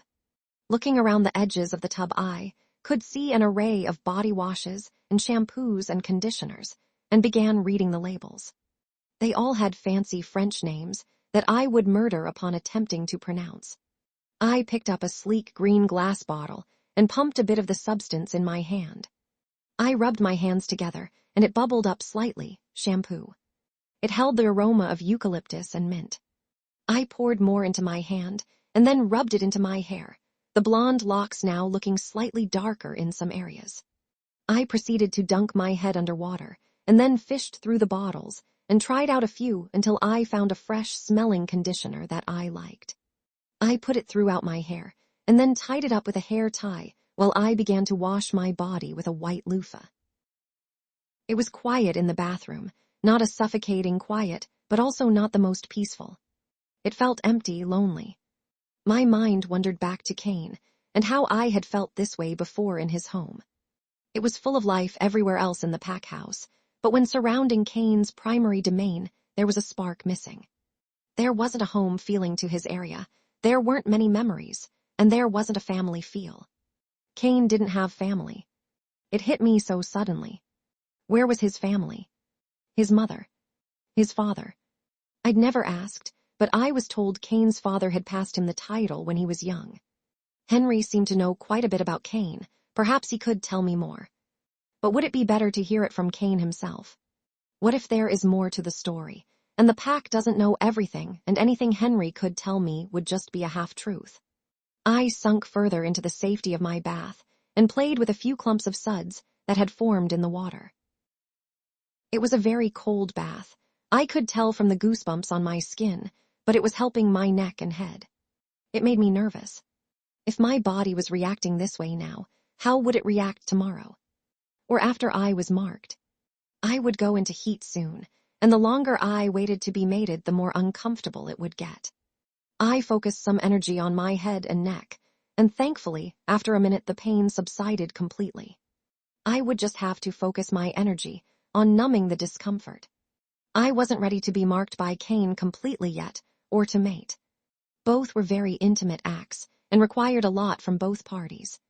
I allowed my hair to fall from its tie and dunked my head under water one more time and worked the conditioner out of my hair with my fingers. I stood from my bath when I was done and allowed it to drain as I turned on the shower head and rinsed my body. I enjoyed the bliss of the cold water raining down on me for a few minutes more, and then turned off all the water and wrapped myself in a towel. Much like how the bath had been too warm at first, my room was also. I looked at the thermostat and saw that it was only 68 degrees in the room. It was a normal temperature, nothing for a werewolf with naturally warm bodies, but right now it felt too hot. I lowered the temperature and managed to get it to 54. Hopefully I didn't run up the AC bill. I entered my closet and changed into a pair of shorts and a large t-shirt. I sniffed it and was happy to smell Cain, the real Cain's scent, not that bottled stuff. My discomfort subsided significantly, and I sighed in relief and sat on the floor of my closet. There was a small section of the closet with Cain's clothing in it, a few dress shirts, t-shirts, and even 2 pairs of basketball shorts. I did it before I realized I was doing it, but I grabbed the nearest button up and undid all the buttons and put it on over my shirt. My hair was still slightly wet and left some droplets in the fabric, making me feel bad, but not bad enough to immediately take it off. I pushed some clothes out of the way to expose the wall behind Cain's section of the closet and positioned myself there in that spot. I felt content and relieved sitting in a cocoon of Cain's scent. The closet door was still open, so it was dimly lit by the light from the bedroom. I hadn't turned on the actual closet light.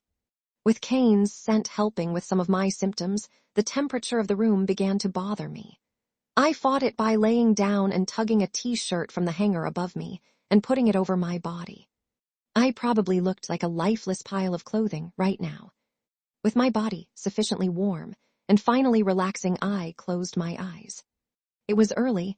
I would just rest here for a bit longer. My body relaxed further, uncaring of the hard ground, and soon I was asleep. It may have been 1 hour. It may have been 2, but the buzzing of my phone from the other room pulled me from my deep sleep. I should have answered it, but I didn't. My mind and body were content in the small home I had made for myself. The buzzing soon stopped, and I drifted back into my world of sleep. It was Cain's deep growl that pulled me from my sleep a second time. I jumped and slumped back down in a groggy state, confused beyond belief. I looked out from my crevice and saw Cain in my bedroom, a vein pulsing in his neck, his canines exposed, his muscles pulsing in rage. He was pissed, but in the most attractive way. My more primal desires wanted me to run to him at that very moment and have him take me as I am. Another part of me wanted to hide in the closet away from his rage. It was when he reached to flip the bed that I spoke. Not the bed again. His attention shot to me, and I froze in place. He changed his course of action and sprinted to the closet. He didn't even walk the full distance. He slid the remainder of the way once he got the threshold of the closet, and his body slammed into mine, holding me closely. My heart sped up faster than ever before, and butterflies began to have a party in my stomach. I was baffled, and the feeling began to feel more familiar. Cain always did manage to surprise me. He was breathing heavily, and I was reminded of the practice rogue attack and the day I sat in his window. Cain was afraid of losing me. Guilt ate away at me. I should have answered my phone. I didn't think he would be this distressed. I should have slept in my bed, not in the closet. I should have done a lot of things differently. I wrapped my arms around him and felt tears forming in my eyes. I felt awful. I'm sorry. My words sounded broken, and Cain only held me closer, breathing in my scent and clutching onto to me tightly. Always answer your phone. I thought you were gone. You could have been dead. You could have been dead. You could have been dead. He mumbled this over and over again, and I felt in shock. Cain's instant assumption that I had to have died to not answer the phone left me disturbed. He sounded broken. How many people close to him have died before? How many has he lost? Fire Crest was prone to rogue attacks. How many members had they lost because of it? I held on tighter, and Cain did the same, his stream of words now silenced. I'm sorry. I repeated. We stayed like that for a few minutes more before Cain pulled away. I rubbed at my eyes, quickly hiding the shed tears, but I know he had to have seen them. Why were you in here? I fell asleep. You fell asleep.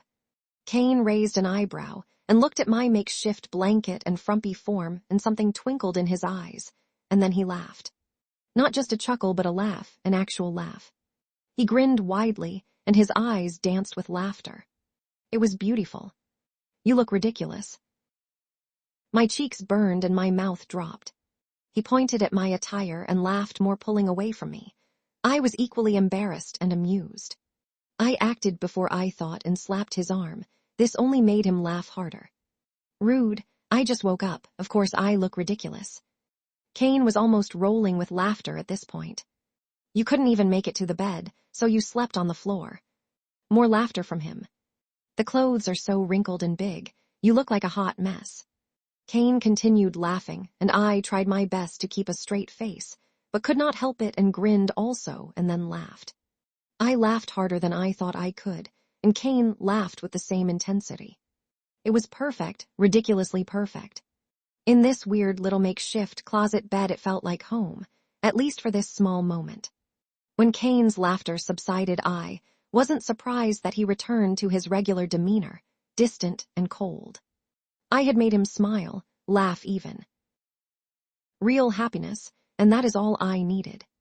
Cain insisted that we leave the closet and instructed that I should rest. I was less than tired, but followed him out of the closet anyways. I sat on my bed, and Cain did the lingering thing again and just stared at me. I broke the silence. How was the run? It went well. I informed the pack that you were feeling ill and needed time to rest. You told them I was your mate. No, I told them we had a guest on our lands and that it was unfortunate that they wouldn't be able to join us this evening. Oh, I really don't know what I expected. Without me being directly present, there was no dire need for him to explain my exact relationship to the pack. But still, as his mate, you'd think that maybe a pang went through my chest, and it hurt slightly more than usual. My breath caught in my throat, and I jolted forward on instinct. Cain was beside the bed quickly, but did not touch me.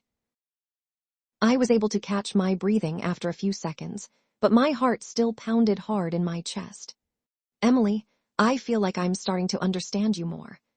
Cain looked at me carefully, and I looked back the same. Understand me? He nodded. Yes, I don't think you're pretending to be my mate. I wanted to bite him for still even questioning our bond, but said nothing. I can feel your pain through our bond, your emotions. That's never happened before when other she-wolves have tried to claim this role. They used lust hoping I would mistake it for love, but you. There's just a different connection. Because we really are mates, Cain. I looked at him evenly, and he seemed to soften slightly when I said his name. Perhaps. Cain sat down in front of me on the bed and placed both of his hands palms up. When I was younger, my parents would sit across from each other and just hold hands and stare at each other. I never understood it. They always said they were admiring their bond. He looked down at his hands with both a slightly sad and confused look. Do you want to try? I felt nervous asking, and even more so when he nodded his head. My hands shook as I raised them from my lap and reached out for his own. I let my fingertips touch the center of his palms first, and then felt a sense of calm and peace overwhelm me. I lifted my fingers from his palms in shock, but he reached up and snatched my hands back, holding one in each of his. I saw Cain close his eyes, and a sigh left his body. Through our bond, I could feel peace, satisfaction, and happiness. I submerged myself in these feelings and grabbed onto them tightly. Cain's hands were rough but also soft. I wanted to pull him closer to myself. I wanted to be closer. I needed more contact. I slid my hands up Cain's palms and then to his forearms. He exhaled a large breath, and I felt myself doing the same. An energy was surging through me, fueling me, empowering me. It was beyond words. I wanted so much more. My neck ached and I became nervous. My body wanted to be marked. You're in pain. Cain's eyes opened and looked at me. I was swimming in his eyes. Why, what hurts? My neck and occasionally my head. My body wants me to mate, but I don't feel ready yet. My cheeks burned and Cain looked at me. Why don't you feel ready to mate? It can't be much different from sex. You don't think sex is a big deal. I tried lifting my hands, but Cain didn't allow it. He scrunched his eyebrows together. Not really, no. It's a desire we and our wolves all have. Yes, but what? We all have one mate, one person we're going to be with forever that will love us unconditionally. Or should, I wanted to add. Sex is an intimacy that I feel needs to be with someone devoted to you, that you yourself are also devoted to. If you already have someone fated to be yours, I don't see why you'd be content with giving away yourself to another. Are you telling me you saved yourself for your mate all these years? Yes. Even when you thought I died? Yes, I didn't feel right having anyone else. I had offers of potential mates. Cain growled at this. But I wanted to be only with my true mate, the one meant for me. And I hated the idea of being with somebody else's soul mate, possibly taking them away. The idea felt wrong. Cain stared at me for 3 breaths, and then spoke in a serious tone. I want to mate with you, right now. No. My cheeks burned, and I pulled my hands from Cain's. Why not? He looked completely confused. I'm your mate. You've been waiting for me. Your body is in pain and wants to be marked. I'm not ready for that. I still hardly know you. I don't even know if I can handle mating yet. I'll get more attached than I am now, and you might. I didn't want to say it. I might what? You might leave me for another female. You have offers, right? Other girls that want to be your mate. I felt myself getting mad. You said you don't need me. Do you still feel that way? Not completely. And that's why. Wait, what? I stared at him, surprised. I said not completely. You're not the person I thought you were. I'm not in love with you or anything, but I trust you, or I'm starting to. You're not in this for anything but me, and that's new. I stared at him a minute longer. He was finally seeing it. You trust me? To a certain degree, yes. He reached for my hands again, and the energy between us was back. And this feels kind of nice. A sadness filled Cain's eyes when he smiled, and I could only assume he was thinking about his parents. Thank you, Cain. I smiled and squeezed his hands. He smiled quickly and then returned to his resting expression. I'm still not going to mate with you yet. Cain rolled his eyes and huffed out a fine, and I couldn't help but laugh.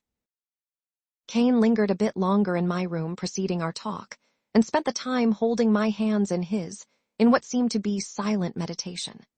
I made myself comfortable and leaned my back against my pillows, so I was being supported in a sitting-up position. I was at peace, I felt calm, and it was great. A knock sounded on the door. Who is it? Cain's eyes remained closed, and his voice was not as demanding as I had heard it before. It's Beatrice, Alpha. Enter. Beatrice entered the room and shut the door behind her. She was dressed in regular clothes, black leggings and a burgundy sweater, reminding me that the party and run must be long over. Wait, did Cain even sleep? What time was it? What brings you here, Beatrice?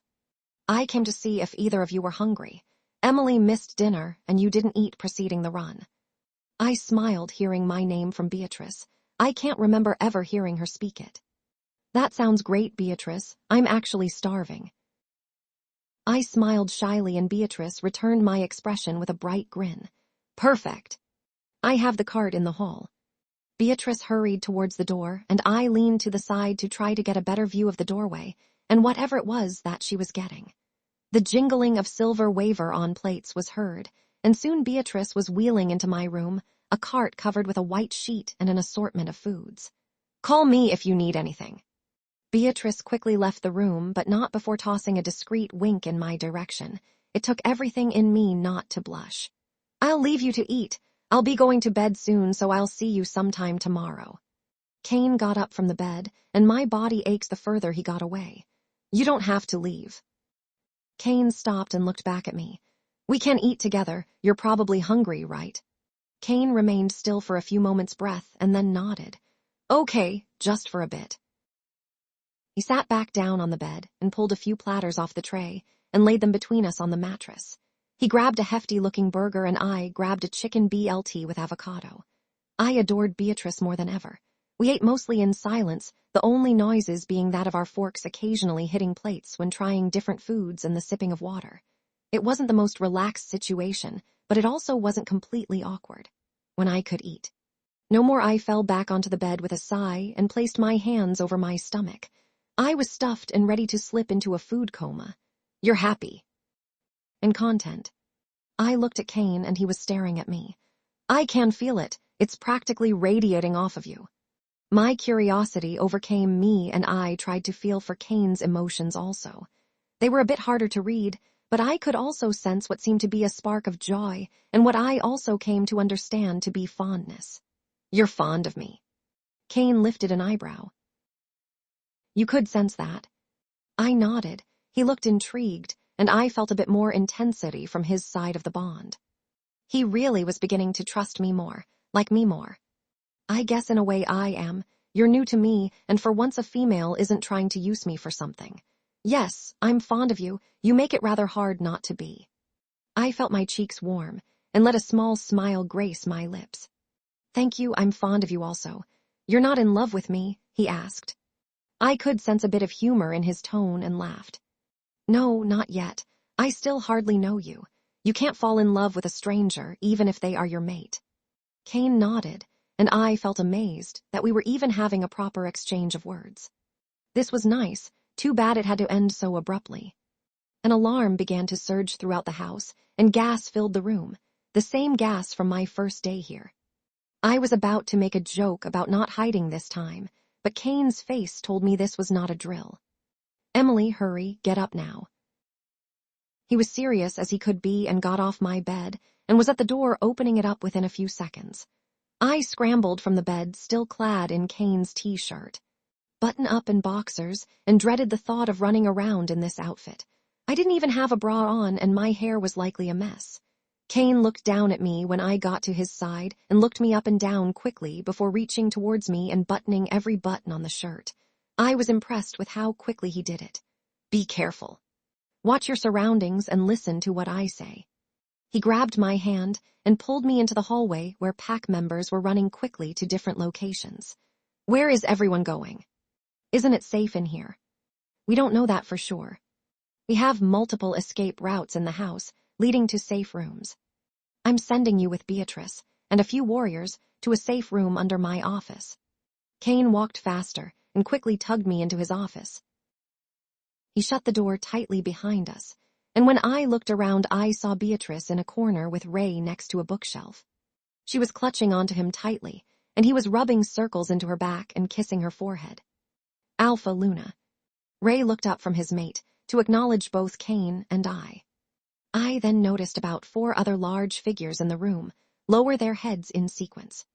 The warriors in this pack were massively built, each standing around 6'4" and packed with muscles I didn't even know existed.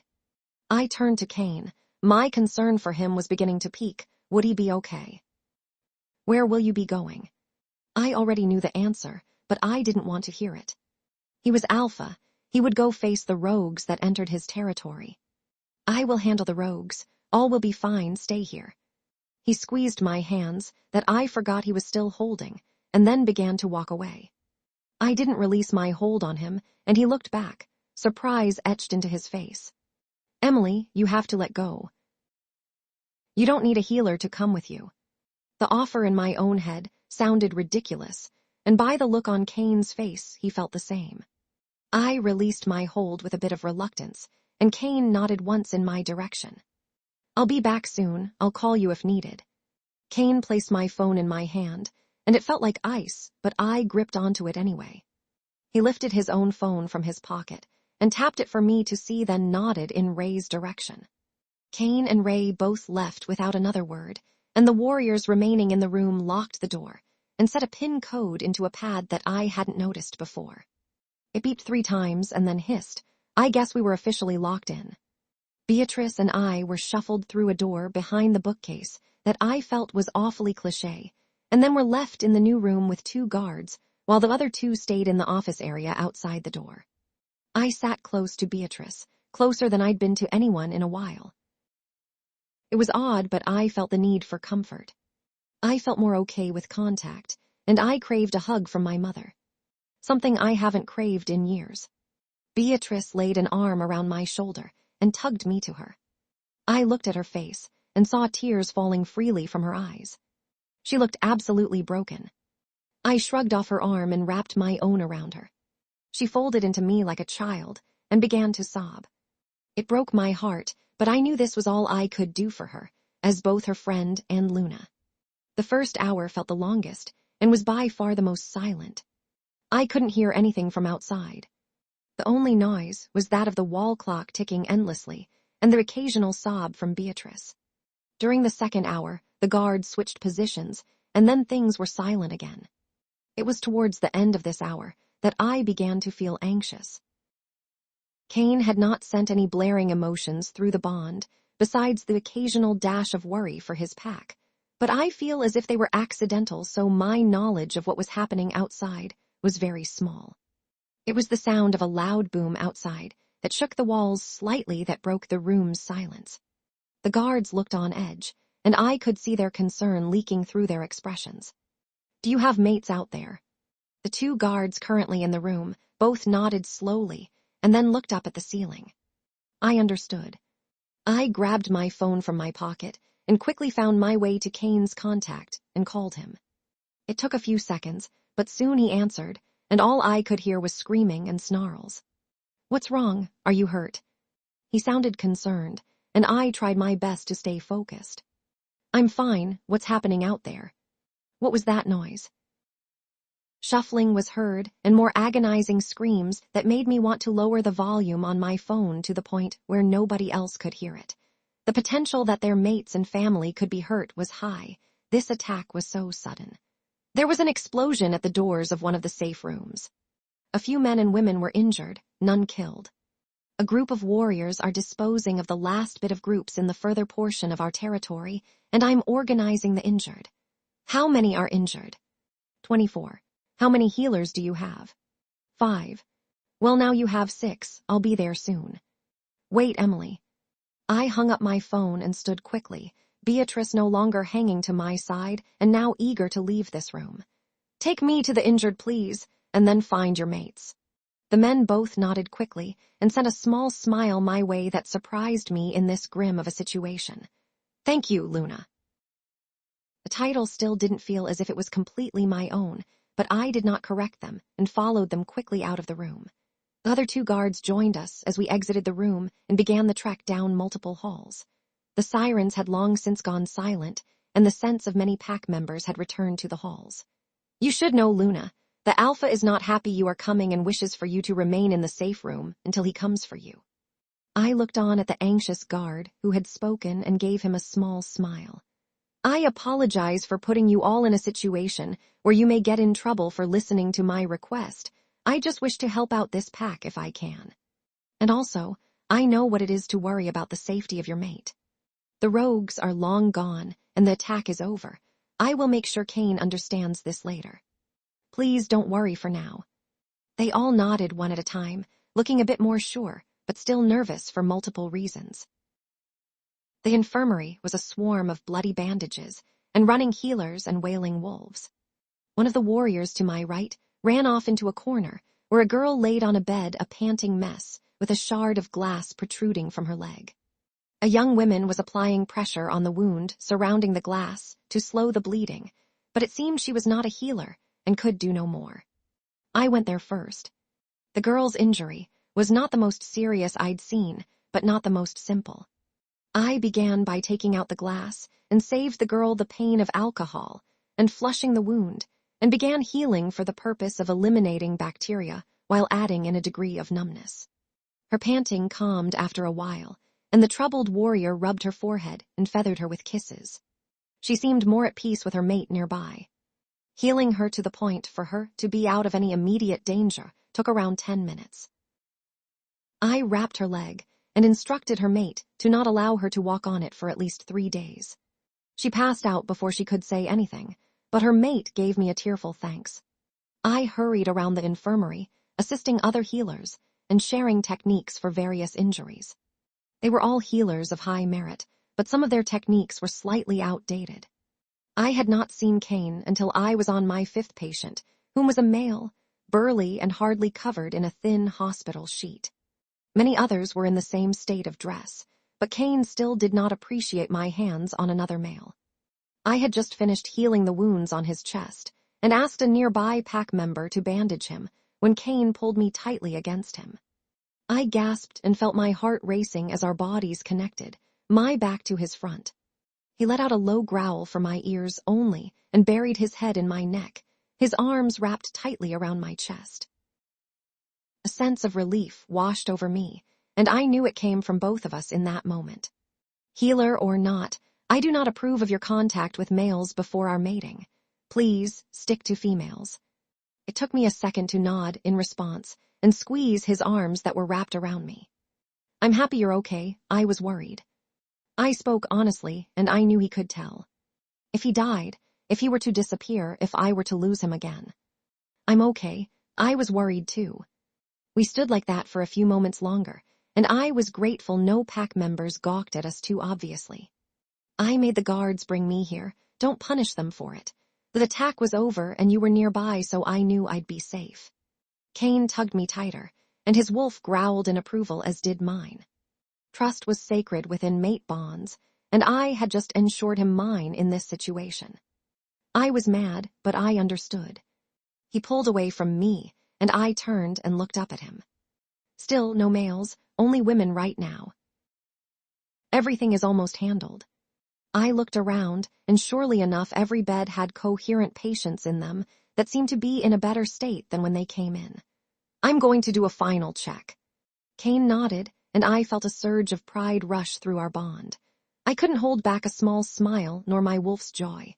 I turned quickly on my heel and began checking each patient that was not being attended to and gave a few a bit more additional healing to help the process along. My body felt drained by the end, and I knew I would need a good amount of rest to recover. Future Luna. What are you doing down here in the slums? I looked over my shoulder and caught sight of Henry. He wheeled his way through the crowd easily, and many gave him extra room and even bowed their heads as he passed. He got to the point of being right in front of me and looked up at me as if analyzing me again. His gaze was not harsh. Trying to help out where I can. Did you make it through the attack okay? I'm still in one piece, aren't I? Rogues aren't particularly interested in an old man in a wheelchair. I felt eyes, and when I looked up, many were staring at our interaction, but primarily at Henry. Many looked amazed. He noticed. What? You're not the only popular one around here. I haven't seen many of these people in a while. They probably thought I was dead. Henry laughed bitterly, and his eyes broke contact with mine for a minute before returning to me. He hadn't looked anywhere in particular, just away into his own space, away from right now. He seemed uncomfortable, to say the least. I'm happy you're okay. We talked a bit longer about meeting the next morning. I warned him that I may accidentally sleep in depending on my body's need to heal, and he chuckled something out about me being lazy. I took no offense, as the remark seemed lighthearted, and merely laughed. Henry left soon after in his own style. A quick turn of his chair and a wave of the hand. I was dismissed. I turned on my heel, and the action took more out of me than I thought it would. My head swayed, and I closed my eyes for a moment to focus. I placed a hand on my forehead, and when I placed my hand down to rest on a nearby bed, I completely missed, and my hand slipped past the supportive bed. I caught my footing enough so that I wouldn't fall in embarrassment and leaned against the bed. It screeched in an unattractive way, but I didn't mind at the moment. I needed to breathe. Do you need help? I looked up from my bent position and made eye contact with a blonde male. I recognized him as one of the healers. I believe his name was Jared. I'm fine, thank you. I just need rest. Do you need any healing? I can give you some energy. He held up his hand in offer and allowed it to glow. The glow was slightly wavering, and I almost wanted to laugh. He was still learning as a healer. He couldn't feel it yet because of his adrenaline, but he would be in a worse state than me pretty soon. No, thank you. Watch the energy that you're using, though. You don't have much left. I held up 2 fingers and placed them on his forehead. I focused some energy and saw the glow on his hand slightly intensify. His crash wouldn't be as bad now. That will help, but you should eat and rest soon. Jared's cheeks burned in embarrassment, and he bowed his head. Thank you, Luna. I'm still learning as a healer. It's all very exciting. He grinned, and I understood. It was nice to be able to help your pack. I know, just remember, if the healer goes down, so does the pack. Always monitor your own body the same as you would anyone else's. Being ever the hypocrite, I felt myself drooping as my energy levels reached new lows. Emily. I looked past a concerned Jared and saw an even more concerned Cain. He walked towards me and placed a hand on Jared's shoulder to move him out of the way. Jared complied and left the scene hopefully to rest. I was grateful the motion was not aggressive. I looked up with hooded eyes. I'm fine, I just need rest. Does this happen often? It depends on a few circumstances. There were a few more serious injuries, so that made it a bit harder. I just need a couple of hours of rest, and I'll be fine, honest.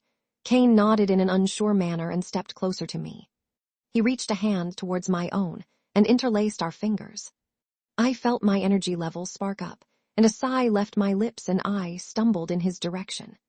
He caught me by my shoulders, and I was grateful for the support. I laid my forehead on his chest, and then my cheek. He felt like a battery re-energizing me. He was addicting. I'll help you get to bed, thank you for your help.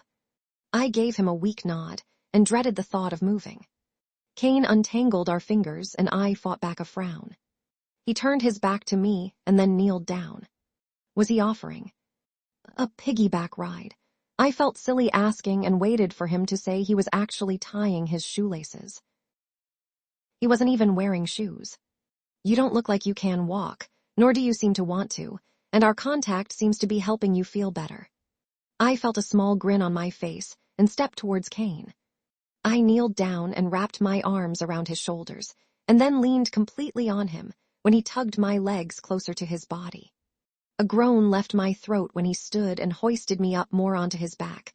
Being in contact with him felt heavenly. It was almost embarrassing. I allowed my own desires to take control and gripped on tighter to the front of his shirt and buried my head into the crook of his neck and closed my eyes. A nap sounded perfect. I wish the walk to my room were days long so I never had to leave this moment. How does that feel? Like you're burning a hole in my leg. Henry scrunched up his face uncomfortably and I grinned looking down at his leg. At least he could feel. Good. Are you a sadist or something? His hands began moving in a circular motion on my shoulders. I began to squirm away from him, but he then only wrapped his arms around the upper half of my body and then shoved his face into my neck. I whimpered as he pushed on a bruise and prayed that he'd let me go. I continued to try to move out of his grip. Stop. I don't think so. Michael gripped the straps of my dress and tore them. The top of my dress fell, exposing the tops of my chest area. I began to panic and tried to cover myself with my arms, but my hands were stuck at my side. Stop it. Almost done, my lovely. Michael came around to the front of me, and I could only watch in horror as he began tearing at the hem of my dress.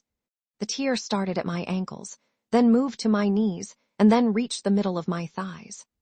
I feared he would rip the cloth completely off my body, but he left it there. Cain, look at these legs. Aren't they gorgeous? Michael sat before me and began stroking my legs. I couldn't contain the cry that came from my throat as I clenched my legs tighter together. He merely chuckled and forced them apart and began touching the inside of my thighs inappropriately. I began to sob. Stop it, you can't. I can't what? I can't touch you. Do you think your mate will want to touch you? Michael stared at me waiting to see if I would dare to respond. He won't want you, Emily. As if he ever did. Why do you think you're still down here? He doesn't need you. Your mate has to be the liveliest of the bunch. The rest are zombies without their mates. Yours, though, he couldn't be more alive. I couldn't contain my tears. I was a sobbing mess. I could hardly see Michael's signature smirk through my tears, but I could hear his laughter loud and clear. Just stop, please. I felt Michael move to now stand behind me, and his hand crawled across my collarbone. Oh, sweet, sweet Emily, we still have that final gift now, don't we? Unless you want to bring little Rosemary in here. Is that what you want? I'm sure she'd love to get a gift like that. I attempted to stop crying enough to glare at Michael, but I couldn't, so I just hung my head. Looks like you're the lucky girl. Michael clapped in joy and stepped away from me. I heard the shuffling of many things, and after a few minutes Michael was slowly walking towards me again. I couldn't bear to watch it happen. I couldn't look. I didn't want to.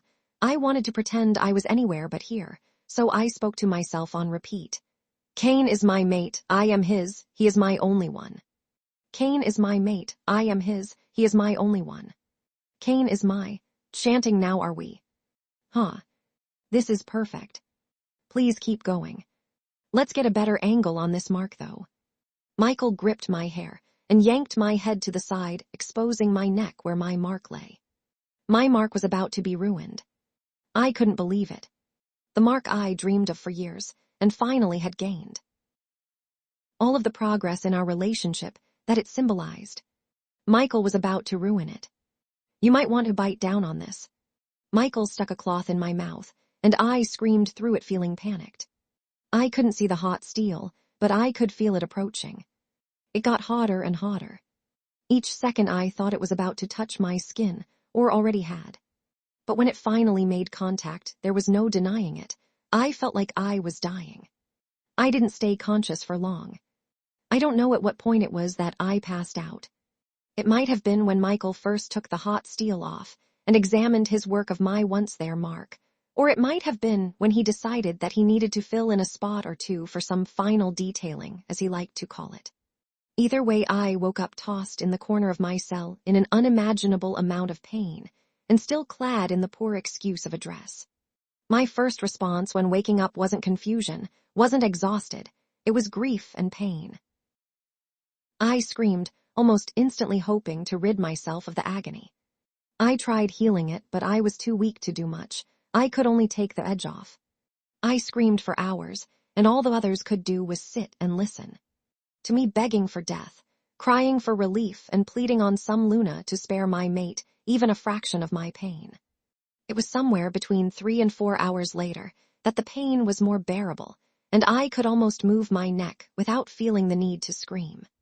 Apparently, I had done such a splendid job that Michael was giving us all a bit of a break. No more videos for the next few days. Emily, how do you feel? Amber's voice rang through the air around me. I wondered how I could hear her so well, but then suddenly she was in front of me. Amber was in my room. Amber was here with me.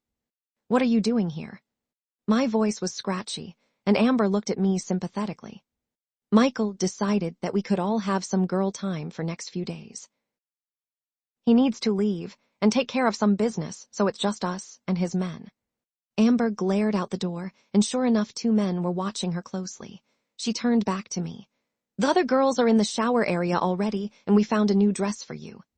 Come on, I'm cleaning you up before that thing gets infected.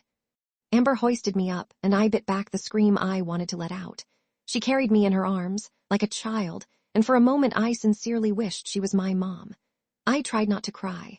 We were in the shower area in a few minutes, and it was filled with hushed speaking, and for once the water wasn't spraying out like needles, but instead like a gentle waterfall. It would still be cold, but at least it'd be gentle. Emily. Amber put me down, and I looked up and met eyes with Rosemary. She sat beside me and looked as if she wanted to hug me, but then stopped herself and instead grabbed my hand. Emily, you didn't have to do that. I can't believe he actually. What the hell is this place? This is crazy, insane, and barbaric. Like what the hell? Rosemary, she began to cry, and I put my other hand on top of the one that she had on mine. It's okay. I don't want another person to be ruined by this place. Rosemary pulled herself together more and looked at me determined. I have news actually. She looked around at the room, and the girls all drew closer together. Even Carrie looked intrigued. Rosemary began to speak softly. We're getting out of here. We almost found this place, almost had it pinpointed exactly. Packs everywhere are scouting every inch of this land. I was only in the car for maybe 20 minutes. That's why he took me. We were getting too close. He took me so he could start threatening Blue Stone. Rosemary began looking around the room, and she seemed happy in an odd way. Honestly, we were worried many of you were dead. Nobody can feel you. Your mates have been fighting on hope alone. All of them. Rosemary looked at me, and tears came to my eyes. See Cain? She nodded. Yes, Emily, Cain. He's been traveling everywhere with all of your mates trying to find you.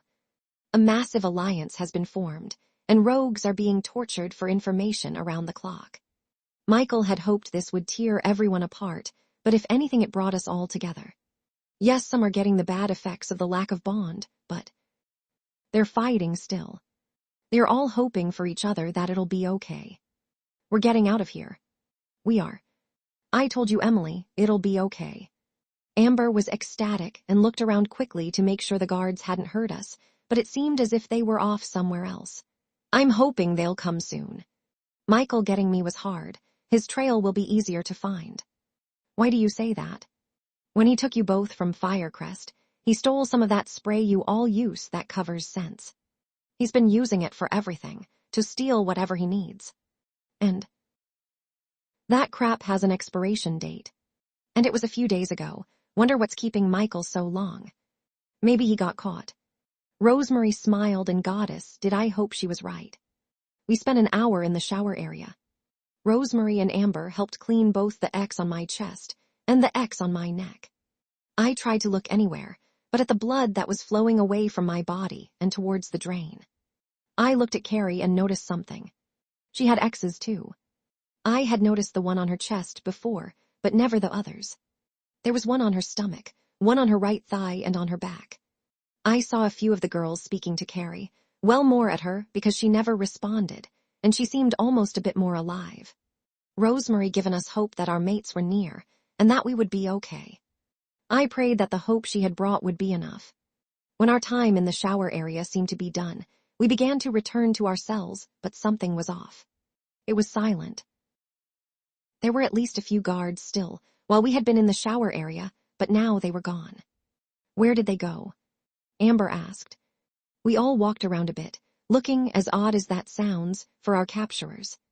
When we got to our cells, I wondered if we should just put ourselves in them again. Amber didn't think so. This might be it, our chance to escape. Come on. Amber started walking forward, past our cells, and it felt amazing. Amazing but terrifying. We were stepping away from this hell, getting further away. We walked the unfamiliar path for a few minutes, and soon were met with a small staircase that led to a door with a small window. That window showed a forest outside. I couldn't believe it. No way. We all turned and looked as Carrie spoke. We can get out, we can go home. Amber reached forward and the handle turned, and the door opened. Light shined in, blinding our sensitive eyes. After nearly a month of dim lighting, I felt like I would never be able to see again. But a few seconds later, and there was the world. Grass, trees, and fresh air. There was a mutual pause amongst the group, as we all stared in disbelief. Rosemary was the first to move. Well, come on, let's run while we can. We all ran. I could tell that we all wanted to sprint out of there and never return, but it was hard. Many of us were weakened and couldn't run nearly as fast as we wanted. We weren't leaving anyone behind, though. We entered the trees, and suddenly it was like a wall that had been up was beginning to crumble. Girls everywhere began gasping as we continued to move. Choruses of cheers and disbelief resounded as their connections with their mates returned. I pushed on the bond, trying so hard to get a feeling from Cain. I remembered what Amber had said about not being able to mind link with him. I hated it, but hopefully I'd at least get a feeling. There it was. Joy, hope, fear. Cain was responding. I tried my best not to cry. If I cried, I'd be blinded, and I'd likely fall and slow us all down. They're nearby. They're fighting Michael and his men. Rosemary was ecstatic. We all were. We were free, we'd be okay. A rustling in the nearby bushes caused us all to stop. We all stared at the area, hoping for the best, dreading the worse. What came out of those bushes, though, had me feeling more relieved than I've been in a long time. The woman was tall with blonde hair and piercing blue eyes, and the man was even taller with a strong build and light brown hair and brown eyes. They looked young for their age, and had not changed much since the last time I saw them. I moved forward from the group and felt shocked as I stared at them and they stared at me. I couldn't believe it. Mom, Dad, my baby. My mom rushed forward and wrapped me in her arms. I inhaled her scent and began to cry. My dad came behind my mom and hugged us both. We were so worried about you. That monster, he. To all you girls, he. My mom was livid. When she separated from me, her eyes were black. I'm okay now. I cried more and my mom held me. My dad kissed my head and told me he loved me and then checked on Rosemary and the other girls. Honey, we have work to do. Call on the others, tell them we found them. My mom nodded and they both began working on all of us. The relief I felt as my mother healed my wounds was indescribable. She couldn't make Michael's marks disappear, but she could heal them. Guards began pouring out of the woods and surrounding us. Not the rogue kind, but our kind. Warriors from every pack I could think of were suddenly here to protect us. I looked frantically for Cain. He's not here, darling. My mother spoke as she continued to work on my neck. Her eyes were still dark, but they had lightened up. She growled at anyone that got too close to us. Where is he? With the other mates, they're punishing Michael and his men. They should be done soon. They want to be with their mates again. My mom looked into my eyes and smiled. I was so worried about you this whole time, not just recently after you were taken, but before that. I wasn't sure if you were happy or not with Cain, if he was treating you right. But he's a good man. All of them are, That pack is loyal. And honey, you were so brave. I wasn't, I was weak. That's not true. Everyone thinks you girls are so strong. I'm still shocked you're all alive. Those videos. I paused and looked at her closely. You saw them. My mother nodded. Everyone saw them. Michael had them aired live on every TV screen imaginable in the werewolf world. You wouldn't believe the chaos. I felt ashamed. Everyone saw me cry, saw me be weak, saw me beg for my life. I wasn't sure if Cain would ever respect me after any of this. They're almost here. My heart began to beat fast and electricity seemed to be swimming in the air. I felt a force nearing us. It was moving fast. Faster than I imagined. My mom stepped away from me with a small smile. I was nervous, scared. Cain was coming. How would he react? Would he still accept me? Would he even acknowledge me? Mates began pouring through the forest and heading straight to their own mate. There were tears and smiles everywhere. I counted 1, 2, 3, 4 alphas and betas, and then there he was. He was breathing heavily, sniffing the air like crazy, his eyes scanning the area. They found mine and I felt myself begin to shake and cry. He ran to me, and I managed to stand and open my arms in his direction. Cain picked me up and pulled me close to his form. I wrapped myself around him and took greedy gulps of his scent as he did the same. Cain. I could only sob into his shoulder and cry out his name. Cain continued to hold me close and ran his fingers through my hair. Sparks ran across my skin. My heart felt lighter. I could only feel joy and relief. I was so happy to see Cain again. He sat down and seemed to be rocking slightly as he held me close. His actions were immensely soothing. You're alive, you're okay. Cain sounded like a broken record, and his voice was shaking. I pulled my head slightly away to look at his face, and his eyes were watering. I placed my hands on either side of his face, and the scruff that had grown bit at my hands, I didn't mind. I was still crying, but I managed to smile. I'm here, you're here. I placed a kiss on his forehead, and the happy sparks danced around us. I'm so sorry I was so weak. I'm sorry I couldn't free myself. Stop. I'm sorry. I didn't trust you and then I didn't protect you. I failed as a mate. I always said I'd be fine without you, but I wasn't. I was broken. And everything he did, that bastard deserved the death we gave him. Cain grabbed both sides of my face and looked at me closely. He hurt you, all of you. He ruined our mark. I couldn't help but feel my eyes burn more at the reminder. I'm sorry I didn't want him to ruin Rosemary. I thought you gave up on me. I thought I could never give up on you. Cain placed his forehead against mine, and together we breathed. I missed you. I missed you too. And then he kissed me and everything felt okay. The car ride home was silent. The goodbye to the other girls was very short. Everyone wanted to get home. We were currently in a van on our way back to Fire Crest. Amber and Adam were talking softly in the back row of the van and exchanging kisses while Cain and I sat in the middle row. His eyes had been dark when we first reunited, and they remained so now too. When we get back, you're resting in my room. I nodded and squeezed his hand. I was afraid to let go of him at all. My head stayed rested on Cain's shoulder, and his arm was wrapped around my waist. I was no longer wearing the dress that reminded me of that terrible place, and was instead wearing Cain's shirt. I wanted to rid myself of that place completely. Sadly, some reminders would always remain. Does it hurt? I knew what he was referring to. The angry X on my neck was mostly healed, but it was something strange. It hurt my whole body.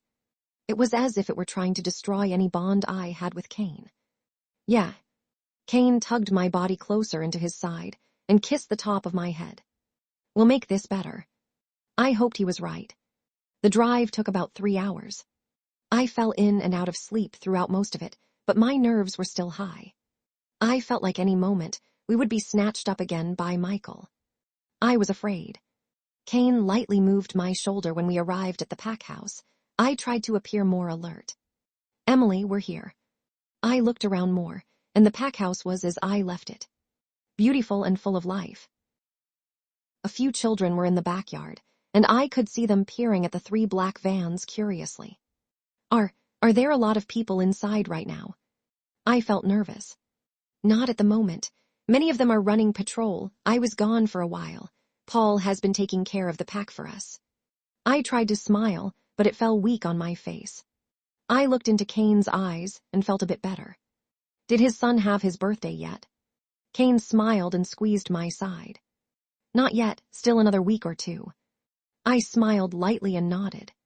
I looked back to the house, and the children that had been there were now gone. Likely sent away for the time being. Come on, let's get inside. The door opened beside me, and I jumped in my seat. Cain growled and pulled me closer to him. I tried my best to calm my frantic heart, but I was struggling terribly. It was just one of the warriors trying to be helpful, but the sudden movement surprised me. Leave us. Cain's voice was dark and filled with venom. For a second I forgot it was him. I forgot it was Cain. I forgot it was my mate. I started trying to move out of Cain's grasp, but it was like steel. The area was quickly cleared, and it was just Cain and I remaining in the car. Cain turned me so I was facing him, and his hands ran up and down my arms. My breathing ran fast, and I couldn't grasp my bearings. I tried looking into Cain's eyes, and they were still dark. Fear sparked within me. No, no, no, no, please. Emily, it's okay. It's me, it'll be okay. I'm here. I could hear Cain, but I wasn't recognizing anything around me. I'm not safe, I'm not safe. I can't be here. Nowhere is safe, you're not safe, I'm not. Emily. I whimpered and looked at Cain again. His eyes were dark blue. That dark blue eye, imagined in my room for so long. He was here. Those deep blue eyes were swallowing me whole, engulfing me, devouring me. Cain put his arms around me and pulled me into his chest. He cooed and mumbled words softly into my ear and ran his fingers through my hair. You're safe, you're here with me, you're home. Breathing heavily into his chest, I latched my arms around him and inhaled his scent. It was comforting. I missed you so much, I can't say that enough. I needed you so badly. I choked on my own words, and Cain held me closer. I know, I'm here now, we found you, we got you back, and I am here with you. Never again, nothing like this will ever happen again. Cain sat there holding me for nearly half an hour. I didn't even care that the car was stuffy and hot. I didn't care that the seat belt around my waist was still biting into my skin as Cain held me close. I just wanted to be with Cain. Cain, can we go inside now? He kissed my forehead. Yes, mate. Cain opened the door on his side of the van and stepped out. When he was standing on the ground outside, he turned to me and reached out his hand for me to take. I grabbed his hand and he guided me out of the van. When I was out of the truck, I realized how tired my legs were and grabbed onto his bicep for support. Let me carry you. Cain bent down to start lifting me up, but I backed away. I stumbled a bit, but caught myself with a grip on the van. No, it's okay. I can walk, I swear. Emily, let me take care of you. Cain stepped closer to me and I could feel the sparks flying between us. He placed his hands on my waist and pulled me closer to him. My breath caught and I stared into Cain's eyes. They were gentle but strong. Okay. Cain smiled and bent down and lifted me into his arms. The pain still encompassing my body made a comeback, and I tried my best not to cringe, and instead buried my face into Cain's neck. You're in pain. I'll be fine. Cain kissed the side of my head, cheek, jaw, and then I felt him pause at my neck. I could feel him looking at the X on my neck that marred his once perfect mark. I moved my hair to cover it, and he growled and moved it aside. Don't. He pulled me closer to him and kissed my neck. He feathered it with kisses. It still felt sore, but it also felt amazing. Don't hide anything from me. Cain began walking, and I gripped tighter onto his form. His shoulders were strong, his strides long, and his stability eased the worries of my wolf. She felt safe knowing our mate was here to protect us. I still felt shocked. Cain was still willing to accept me. I couldn't believe it. We entered the pack house, and Cain took the stairs 2 at a time with ease leading upstairs. We made it to our floor, and I felt a sense of comfort come over me as I began to recognize the walls and doors. The scent that clung in the air, old mahogany. the slight creak with every few steps taken, and the few pictures that hung throughout the house. I was home. We got to Cain's door, and I was happy that I wouldn't be going to my own room yet. His scent engulfed me as we stepped through the door, and he kicked it closed behind him. Cain walked past his bed and headed straight for the bathroom. "Let's get you cleaned first." We entered the bathroom, and Cain sat me down on a small stool in front of the mirror. I looked around and realized that the bathroom had taken on a feminine touch. Had Cain started seeing someone else? Cain started rummaging around, pulling out towels and soaps. I grabbed a nearby perfume bottle. Cain, yeah, he didn't look at me and was still looking for something. "Did you? Why does your bathroom seem different?" Cain turned and looked confused, and then glanced at the perfume bottle in my hand. "Did you start seeing someone?" I felt my heart ache, and I thought my eyes would start to water, but I was too hurt to even do that. Cain hurried to my side and grabbed the bottle from my hand and put it back on the counter. "Emily, no, that's not what this is. Then what is it?" Cain looked conflicted and glanced around and then met my eyes again. "When you left, I got lonely. Crazy lonely. It was ridiculous. I spent most nights in your room or closet just trying to get your scent. After a while, I just started moving your stuff in here and got a few new things for you." Cain lifted something from behind his back, a light pink bathrobe that looked probably about as soft as it felt. "I thought you might like a few nice things." Beatrice helped me pick out most of it. My eyes widened. "Beatrice, is she okay? How's the baby? Is she doing well?" Cain smiled and grabbed my hands and began playing with my fingers. I felt like some type of sacred jewel in his presence. He looked at me like I was a treasure. "Beatrice is doing better than okay. Ray couldn't be more excited to be a father, and she already has him building more things than their child will ever need." I smiled, and then I slowly started to laugh until it felt real and comfortable. "I missed Beatrice. I missed this place." "That's great. You're great, just. Thank you." Cain smiled and placed the robe in my hand. I was right. It was incredibly soft. "I'll be in the room. Let me know if you need anything." "Thanks." Cain left the bathroom, seeming slightly hesitant at the door, but soon leaving and closing the door behind him. I debated locking it, but really didn't feel the need to. I left the door as it was and reached for Cain's shirt on my body. It was long, practically a dress. I pulled the material off of my body and dared not look at the mirror. We were sprayed regularly by the hose, but we never had soap. The dirt on my body seemed to be settled on me like a permanent stain, thin but still present. I could see a few of the scars scatter across my body, and tried to pay no mind to them and cautiously stepped into the water.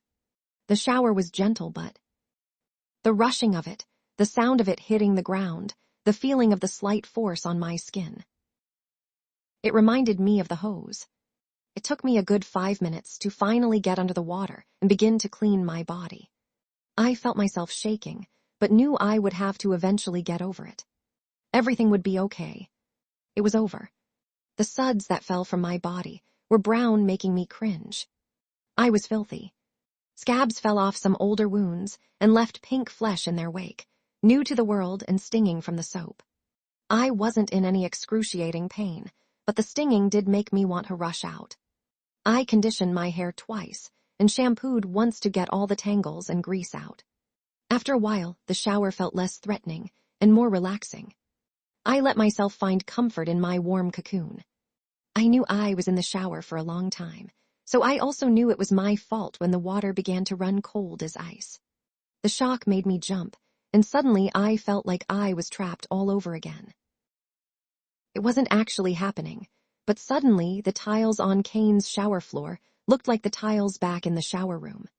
The cord leading to the shower head looked like the hose, and the now white suds falling down my body reminded me of the white gown we all once wore. I felt crazy and began breathing heavily, feeling panicked. I sat on the shower floor, tucking myself into a corner away from the spray of the nightmare-inducing water. I was scared, terrified, frightened beyond belief. This was a sign I was never saved. It was all a trick. I was still trapped. Cain, Cain, Cain, Cain, please. I felt myself start to cry. I didn't want to go back. Cain, help me, please. My voice broke, and I tugged my knees to my chest, trying to make myself small. That's how Cain found me. What's wrong, Emily? Cain pushed open the door, and it banged against the wall and hit his shoulder. He didn't seem to notice. Emily. He looked around but didn't see me. I'm here. Cain's eyes shot to the still running shower and then looked down, seeing me on the ground. He looked concerned. Cain stepped into the shower and squatted in front of me. The shower hit his back and I could already see the goosebumps forming along his arms. What's wrong? Are you hurt? Does something need to be looked at? Cain quickly looked me over, and I was grateful I was mostly covered with my legs still pulled to my chest. Cain's eyes lingered on my chest area, and I felt embarrassed, but then realized it wasn't just my exposed chest that concerned him but the X Michael placed there. He did this too. That's sick. Cain was growing angry fast, and his eyes burned on the X laying on my chest. I felt ashamed to be bearing a mark that brought such anger to my mate. I was worthless. Michael was right. I quickly tried covering myself more, but there wasn't much I could do. It's nothing, it's just a nothing. Are you kidding me? Cain looked into my eyes, and his were dark like an empty night sky, not a star to be seen. He hurt you, disrespected you. He touched what was not his to touch. I've been furious since the day you were taken, and I've kept myself together, but God damn it. Cain let out a growl and got closer to my form. He sat in front of me and placed his legs on either side of my body. He was wearing sweatpants and a t-shirt that were now completely soaked with the icy water. I hoped he didn't catch a cold. Emily. I looked back at Cain's face, and he was already concentrated on my own. I don't know what he tried to embed into your mind there, but forget it. Cain was serious. I can't. Why? He growled. Because part of me thinks he was right. I couldn't look at Cain any longer, and instead laid my forehead on my arms. Don't you dare say that ever again. I sensed Cain moving, and suddenly his arms were grabbing me. He raised a single eyebrow, the bits of gray in it twinkling as he glared. Not at all. I could make this far worse if I wanted to. Henry gave an unconvinced grunt, and I continued my work on his spine. Things were going nicely. It would just be uncomfortable for a while. I had to rebuild and break down a lot of nerves, hence the burning sensation. So, how's the mate doing? I saw him carrying you out of the infirmary. Someone must be whipped. Henry made a whipping motion with his hand, and even added a sound effect. He is not whipped. Oh, really now? Well, that boy hasn't shown that much affection to one person in God, I don't know how long. Henry got quieter and seemed to be thinking of another time. His eyes did that thing, that distant thing, where he seemed to be seeing another time, another place. He looked like that a lot when speaking of his mate and now Cain. I didn't want to push the topic. Cain is doing well. I think we've gotten closer. I smiled and Henry gave a small nod that was awkward from his position trapped on his stomach. We probably had about 15 minutes left to this session. His body would need more time. Still not marked yet, I see. When are you making him buy the cow? Excuse me. Buy me a cow. You know, can't always give out the milk for free. The reference was still lost on me. When is he slapping a mark on it and making it official? You can't be mating all willy-nilly and not making it official for much longer. It was fine with those other girls. They were never Luna material. You got potential. I felt embarrassed. Why did everyone expect the relationship to be so sex-filled? I knew Cain had a reputation, but was it really to this point that all of his pack members knew of it so openly and didn't at all seem bothered by it? We haven't reached that point in our relationship yet. Well, I can already tell that you're not marked, but I'm just saying you can't not be marked forever. What if you get pregnant and then come out as marked? No one will be sure if you're the true Luna or not, or if you're just another she-wolf trying to steal the title. I'm just saying you need to. I mean, we haven't had intimacy yet, sir. I stopped my healing, no longer able to focus through my embarrassment, and Henry stopped short for a minute and then proceeded to shout in fits of laughter. You mean he hasn't? With you. And he. Oh my God, this is gold. If Delilah could see this day. He continued to roar with laughter, and then hoisted himself into a sitting position so he could laugh more. "Oh my God, my present to both of you one day will be a whip because..." He made the whipping noise again and laughed with tears now in his eyes. "Oh my God. You're a good one. Woo. We'll keep you around. Thank you for today." Henry lowered himself to his wheelchair and continued to laugh manically as he wheeled himself into the hall and to wherever his next victim was. I didn't want to classify Cain as whipped because I didn't feel that he truly was. For that to even be remotely true, he would have to love me first, and we were still just stepping lightly onto trust. I sat down on the couch. Henry had previously been sprawled across and threw my head back with a sigh. Wasn't having a mate supposed to be more simple? I almost thought something would happen last night, but instead I merely fell asleep on Cain's back and found myself in my own bed this morning. When I went to speak with him, there was no big moment or dramatic confession of love, just some heartfelt thank you letters from various pack members for my assistance, and a reminder that he was going to be training pack members all day today. I likely wouldn't see him until tomorrow. "Emily, how are you doing?" Beatrice entered the room and I smiled at her. "Hi Beatrice, I'm fine, how are you?" Beatrice grinned. "I'm doing well, thank you. What would you like to do today?" I puffed out a bit of air in thought, and Beatrice raised an eyebrow in response. "What do you like to do, Beatrice?" "Me." She looked surprised I had asked and even pointed to herself to verify the situation. "Yes, what did you do before I came along?" Beatrice looked a little weary when I asked this question. I felt confused. "What's wrong?" "Nothing, it's just..." I really didn't do much. I mostly hung out in the kitchen with my mother, or spent time with Ray. He used to be less busy with the pack. She then smiled sadly. I could tell from her eyes that she missed having so much time with him. Rosemary used to get the same expression whenever Jason would leave for pack business. I miss them both. "Do you want to have a girls' day?" "I haven't had one in a long time." "Girls' day?" Beatrice seemed confused. I grinned. "Yeah. We can dress in our favorite clothes and go shopping and maybe bake something and watch a movie later." I was already excited at the idea, and I hoped she agreed. I hadn't relaxed with another girlfriend in a while. It felt long overdue. I've never done anything like that before. But I'll try anything once. I grinned and got up quickly from my seat. "Great.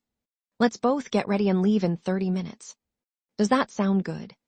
Beatrice nodded, and we went our separate ways to get ready. When I got to my closet, I already had an outfit in mind.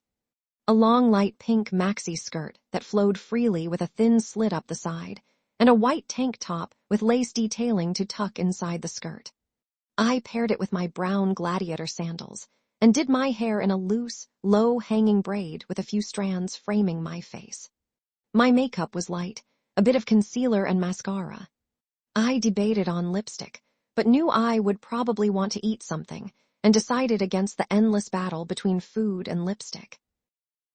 I wasn't stunning like the night Beatrice had done my makeup, but I did look beautiful in my own way. Rosemary would be proud. I grinned and walked out to soon find myself outside Beatrice's room. I heard shuffling and the rummaging of drawers form the other side, and when I knocked on the door, it grew completely silent. I felt tense and knocked lightly once more. "Beatrice, are you okay?" I heard more shuffling, and then the sound of a male cursing, "Ray." The door opened slightly, and a flustered Beatrice opened the door. "I'm sorry, Emily, I'll be right out. 1 minute." She closed the door quickly, and I could only make out bits and pieces of what they were saying. It sounded like Beatrice was embarrassed, and Ray was teasing her. A few moments later, Beatrice stepped out, purse in hand, and shot a small glare quickly behind her before her blushing cheeks faced me. I couldn't contain a small laugh. She blushed more. "Is Ray off today? Because we can't always do this another day." "I don't mind." "No. He just had to come back to pick up some training gear. He's aiding Alpha Cain at the training grounds today. He thought I looked pretty in this dress, though, and he's just so embarrassing sometimes." Beatrice blushed more, but she couldn't hide the sparkle of joy that shimmered below the embarrassment. She began walking, and I followed. We would go to the pack town. It was a small walk away. "So how did you meet?" I asked. We were outside now, and the weather was warm with a cool breeze. It was perfect. We actually just met last year during my senior year of high school. She grinned. I had seen him around the house a few times but didn't know him well. He transferred here from another pack after his alpha acknowledged his abilities and saw potential in him to be a warrior. I went to the library to study one night for a final, and he was there. He was attractive and quiet and hardly took any notice of me. I actually ran into him a few times in there before I turned 18. What happened when you turned 18? I listened eagerly, and she laughed and wah. Vet her hand and rolled her eyes. He looked at me when I entered the room and then walked right up to me. That guy looked me up and down and then smiled and said perfect. I think back now and cringe at how I awkwardly just said thank you. He wasn't much of a talker at first, and he would just sit at the same table as me whenever I came into the library. I was pushy, though, and by our fourth meeting, I yapped his ear off to the point where he realized talking would be a necessity. I laughed and looked down to ensure I wouldn't trip as we began descending a few steps that led into the town area. There was a large fountain at the entrance shining with coins, and a plethora of shops lining both sides of the streets, along with cart of various foods, as well as multiple restaurants and cafes. It wasn't the busiest time of day, but there were quite a few mothers and children, and the occasional group of teens. I turned back to Beatrice. Was that it? Yes, Ray doesn't have any family left. They all died when he was young in a rogue attack. He was raised by his aunt and uncle. Very nice people. We visit them occasionally in his old pack. Losing his family is the reason he became so strong. He wants to protect others. Beatrice gave me a sad smile, and I knew that she was feeling her own mate's loss as her own. I returned her smile. I'm happy Ray has a mate as caring as you, Beatrice. You've probably saved him in more ways than one. Beatrice grinned and gave a short nod before we both turned back to the town and dove into all of its glory. With 2 small bags in the chair next to me and a chocolate chip cookie sundae in front of me, I smiled brightly and began eating my dessert. We had spent the day exploring various shops, and while I had managed to find a few items I, like Beatrice, had somehow purchased nearly an entirely new wardrobe. She was ecstatic and seemed in a heaven of her own as she began eating her mint chip sundae. Ray is going to need to find you a bigger closet with everything you bought. I joked. Beatrice puffed out her chest and grinned more. He won't complain. I got a gift for him as well. What is it? I don't remember her looking through any of the men's sections of the stores we went into. They were all clouded with the scent of a heavy cologne. It burned my nostrils and made me crave Cain's scent. It was hard to control some of the pain. Intimate apparel. Beatrice wiggled her eyebrows, and I couldn't help but blush before rolling my eyes with a smile. Lucky Ray. I scooped a spoon of ice cream into my mouth and sighed. This was happiness. My mind drifted to a better happiness, my time with Cain in the closet, and my mind accidentally made the connection and sent joy through the bond in his direction. My heart jumped in embarrassment, and I wished there was a stop transmission of feelings button to push. Are you all right, Emily? I jumped slightly and looked at an amused, but also slightly confused Beatrice. Yes, no, maybe. I did something embarrassing. What? I sent joy to Cain out of nowhere through our bond. That's it. I nodded and felt even more embarrassed that something so small had me so stressed. Don't worry about it. I bet if anything he'll be happy. It's completely normal for mates to send joy and happiness and love through the bond. What's the worst that could? My phone began buzzing frantically, and there on the screen was Cain's name in bold letters. Beatrice and I both looked at the phone for a second before I answered it, unsure what to say. Hello. I heard shuffling and then silence and then the velvet of Cain's voice. What are you doing? I'm in town with Beatrice. We were shopping, but now we're eating ice cream. I tried to tell myself to not be nervous, but the act seemed impossible at the moment. Is that it? That question was beginning to come up more and more today. Yes, if this is about the bond, I'm sorry, that was an accident. It surprised me. What did? The bond. I haven't felt it like that in years. I didn't understand. I still don't get how you even did that. I just thought of you is what I wanted to say, but the idea embarrassed me beyond belief. If nothing is wrong, I'm returning to training. Cain hung up quickly, and I tried my best not to feel offended. He was busy. The alpha. Beatrice no longer looked teasing and appeared more concerned. Yes, I'm afraid I distracted him. He wasn't mad though, just confused. I went silent and looked away from my Sunday, and instead looked out at the now busier street as it was nearing afternoon. I took a sip of my water, trying to ease the frustrating ache in my throat. It was different from the mating ache. Want to see another present I got for Ray? I looked back to a smiling Beatrice and nodded in return, offering a smile of my own. I angled my body back in her direction and nodded as she grinned and presented to me a large white box. It was unlabeled, and I didn't remember seeing her purchase it. I raised an eyebrow at her. You can open it if you'd like. I pre-ordered it at a shop a while ago. They texted me that it was ready, so I grabbed it while you were in the bathroom earlier. She was practically beaming at this point. I opened the lid of the box and was hit with the sight of 2 outfits, one pink and one blue. They were onesies, baby onesies with ducks on the front and little baby hats to match and boots. My jaw dropped as I stared at Beatrice quickly. You're pregnant? I can't even smell it. I sniffed the air, and all I was confronted with was the now familiar scent of Beatrice mixed heavily with the scent of Ray. It seemed normal to me always. Maybe she's been pregnant since the day I met her. It hasn't been that long that I've known Beatrice. She began laughing.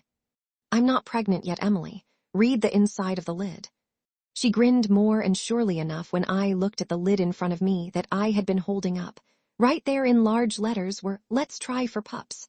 I said the words out loud with a smile and touched the small outfits carefully. They were so small, so new, like a beautiful baby. I felt my own aching grow for a pup or two of my own one day. These are beautiful, Beatrice. Ray will love them. I gently closed the lid and returned the box to her. She was blushing, and already I could picture her as a glowing mother. I could also picture her as the mood-swinging, food-craving type of pregnant she-wolf, but what she-wolf wasn't those things. Ray would have a lot on his hands, but he'd also have a beautiful family to build with Beatrice. I hope so. I'm going to be giving it to him tonight, and then hopefully celebrating with my other present. I laughed at Beatrice and wished her the best, although I knew she wouldn't need it. I hope all goes well, and I give you my blessing that your pups will be strong and kind like their parents. Beatrice bowed her head. Thank you, Luna Emily. I smiled and gave Beatrice a small nod of my head. The title seemed less intimidating as the days passed. Luna, that girl. Beatrice and I both looked to the side, and there stood the girl that I had not seen since my first day here. Her eyes were still a blazing green, and her hair a platinum blonde, although I now felt that it may have been her natural hair color, and not fake like I would have originally thought. She was still as beautiful as she had been before, and apparently just as hostile. Amber, this is Emily, Cain's mate and soon-to-be Luna. This is Amber, the mate of the third-in-command Adam. My mood plummeted connecting the name with the man from the bar that had accused me of being untrue to Cain. They both still did not trust me. She's a little too ugly to be a Luna, don't you think? The snarky voice came from a younger girl standing behind Amber. She had to have been a senior in high school, maybe 18. With her were 3 other girls of equal age standing with her. They each had a backpack over their shoulders and a binder in their arms. Amber turned and glared at the younger girl. Shut up, Sophie, or I'll leave you and your minions in town and call your dad. Maybe Uncle Roger will even bring your car seat because apparently you don't know how to grow up. Sophie turned red and glared at Amber, who rolled her eyes and returned her gaze back to me. I didn't glare back. I just examined her and sat straight in my seat. My cousin here is an idiot in most ways, but she has a point about you not being Luna material. What's your angle? Beatrice stood and looked ready to cause a scene, but I looked at her, and just as quickly as she stood, she calmed and seemed to almost be ashamed for nearly acting out. I smiled at her. I was flattered she wanted to come to my aid, but I knew I needed to deal with this matter on my own. I stood from my seat to face Amber on equal ground.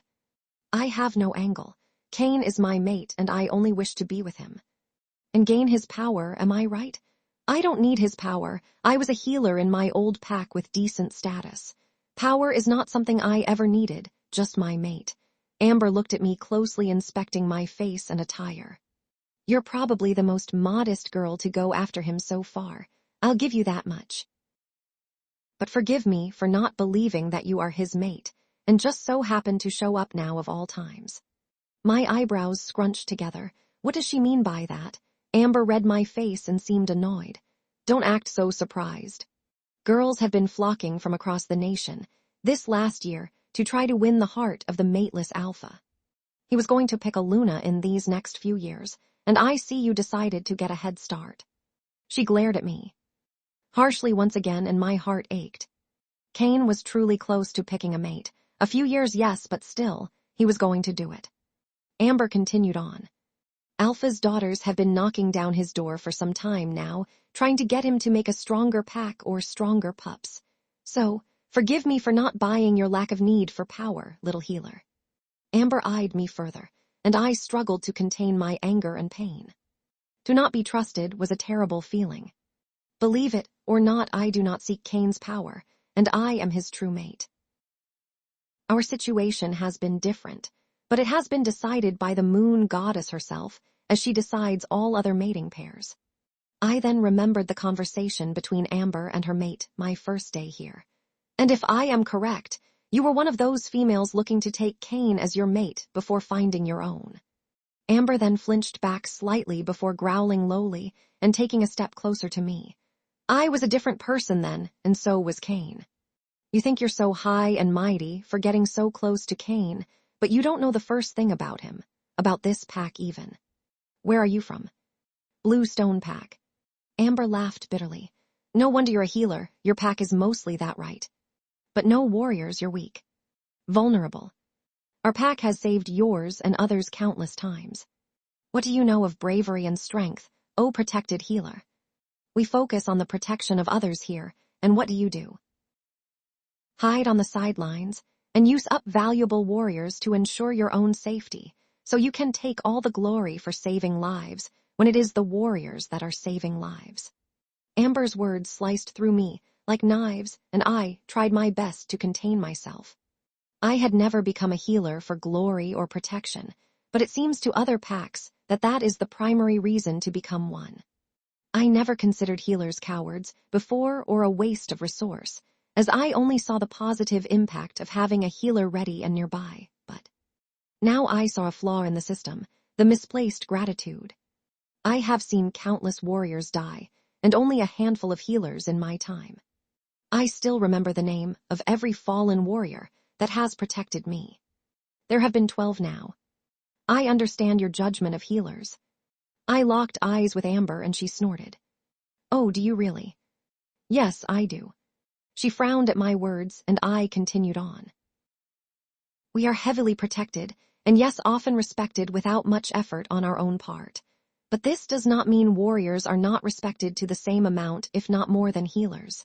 Yes, I know many brave warriors, but I also know many brave healers. Healers are not weak. She didn't know, hardly anyone did. But healing takes time off your life. Many don't notice it because our lifespans are already so long, but it does. Really. Amber stepped forward, and before I could react, she had a hand gripping my throat. Beatrice reached out and grabbed Amber's wrist and squeezed, tightly attempting to yank the girl's arm away. My breathing became limited, but was not stopped. What do you do in a battle when a rogue grips your throat? She squeezed harder and I could no longer breathe. I did not struggle against her, but knew that I had to escape her grip soon. I clenched my face in pain. You die. Amber gave an additional squeeze to my throat, casing a low growl to emit from my chest. Beatrice punched Amber's side quickly in a jab-like motion, and Amber groaned and released her grip on my throat. I sucked in an unattractive breath and let out a few coughs. I was embarrassed. I looked incredibly weak. I lightly touched my throat to heal it and looked again at Amber. She was slightly bent and glaring at me harshly. Or someone dies for you. Amber threw a glare in the direction of Beatrice, who was now growling louder and had her claws extended. She looked ready to shift. Have fun playing, Luna, it won't last much longer. And with those words, Amber disappeared into the crowd of unfamiliar faces, leaving behind a sense of dread and pain I couldn't comprehend ever having felt before in my life. I had more to prove about myself than I initially thought. I felt stiff, awkward even after my encounter with Amber. Her words had shaken me, were healers overly appreciated? Did I really know enough about Cain to even consider myself a proper mate? Did I know anything about this pack? Beatrice and I had left shortly after Amber. Many had stared, and I could hear voices whispering as I passed, some not as kind as others. Stuck up was a common term being used as well as entitled. I kept my face even and closed myself off. If I wanted to be taken seriously, I had to be strong.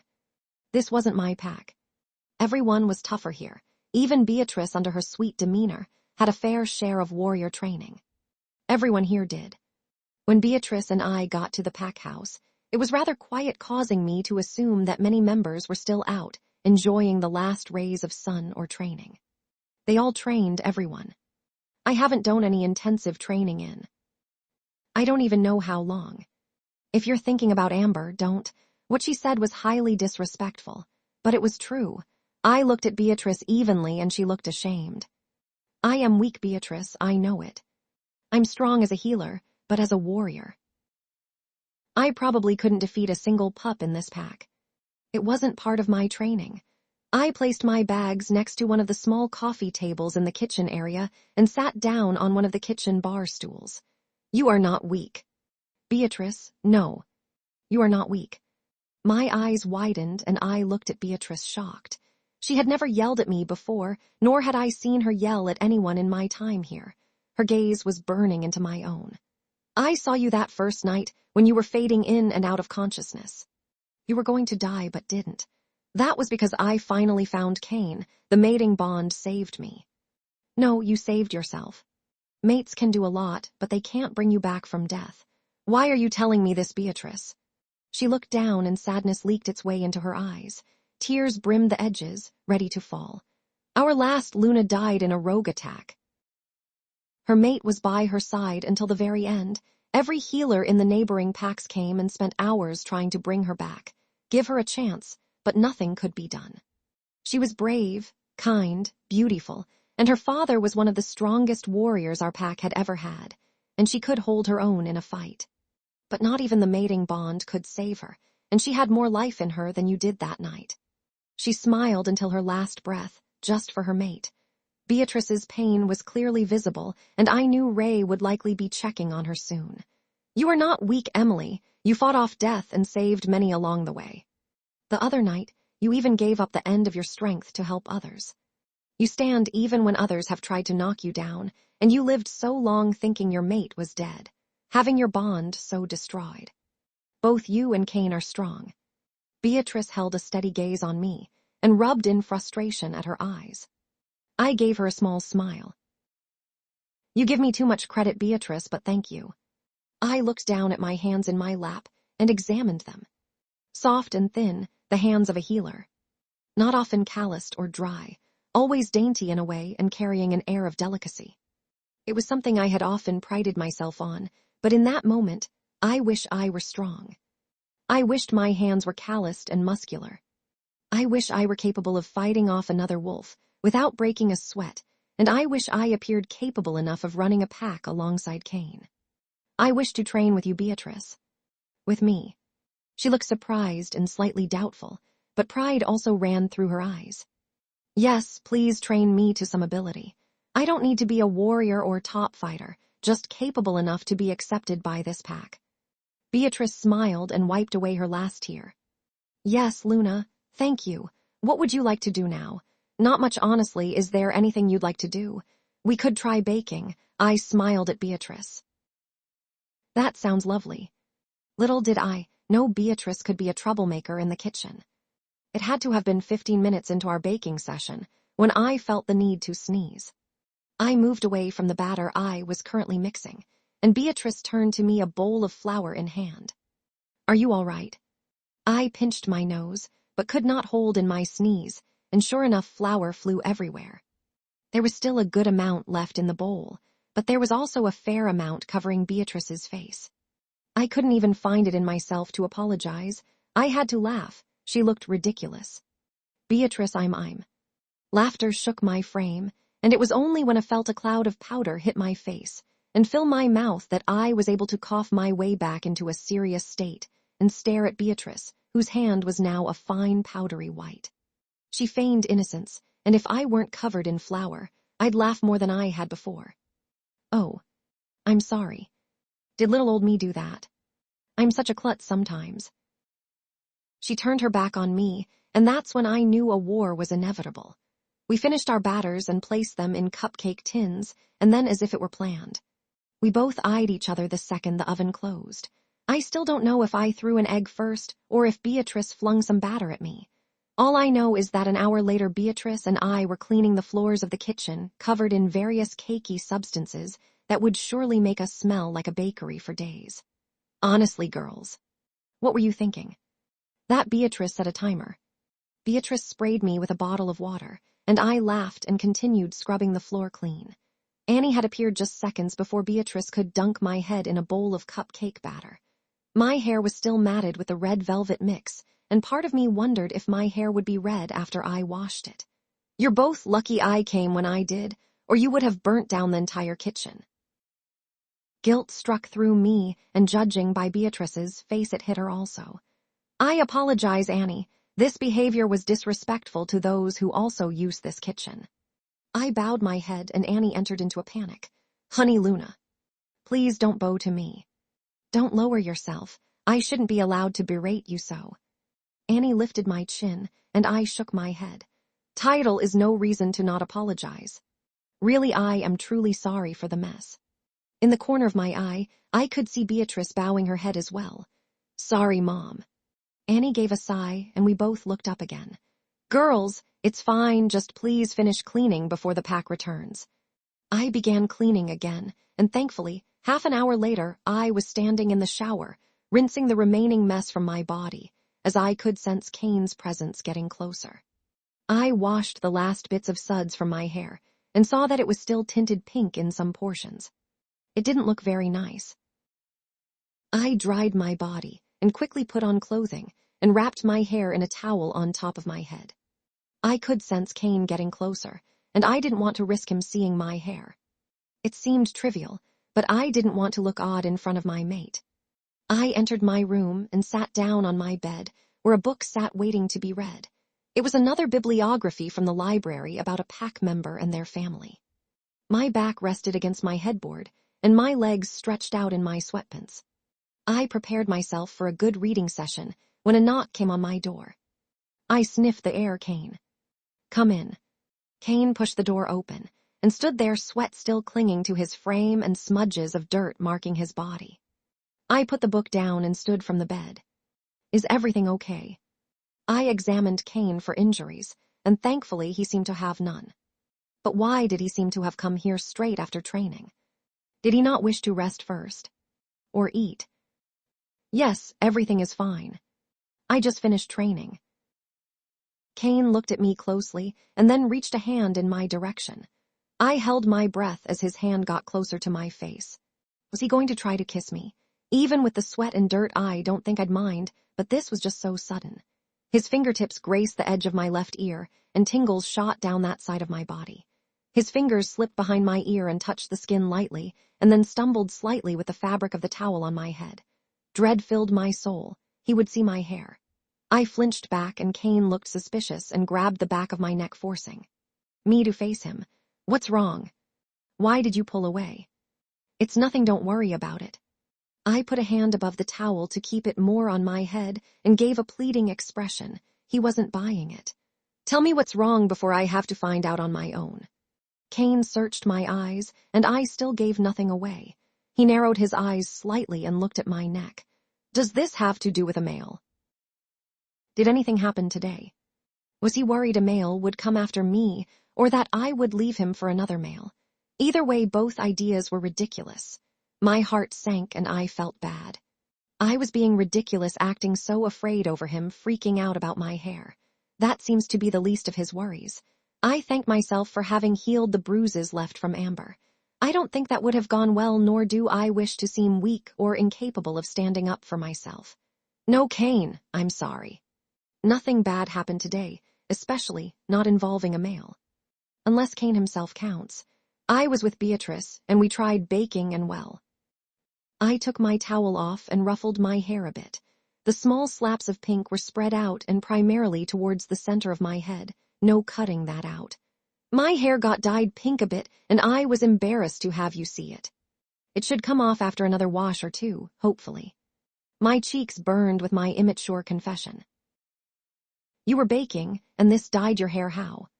He looked skeptical and slightly amused, his posture no longer as tense. We had a food fight. Is that why you smell like cake? I felt ashamed but nodded. It's a nice scent. What were you baking for? Just for fun, it was a girls' day. I smiled a bit. Besides Amber, Beatrice and I had truly had a great time together. It was fun. Good. I'm going to shower. Stay here.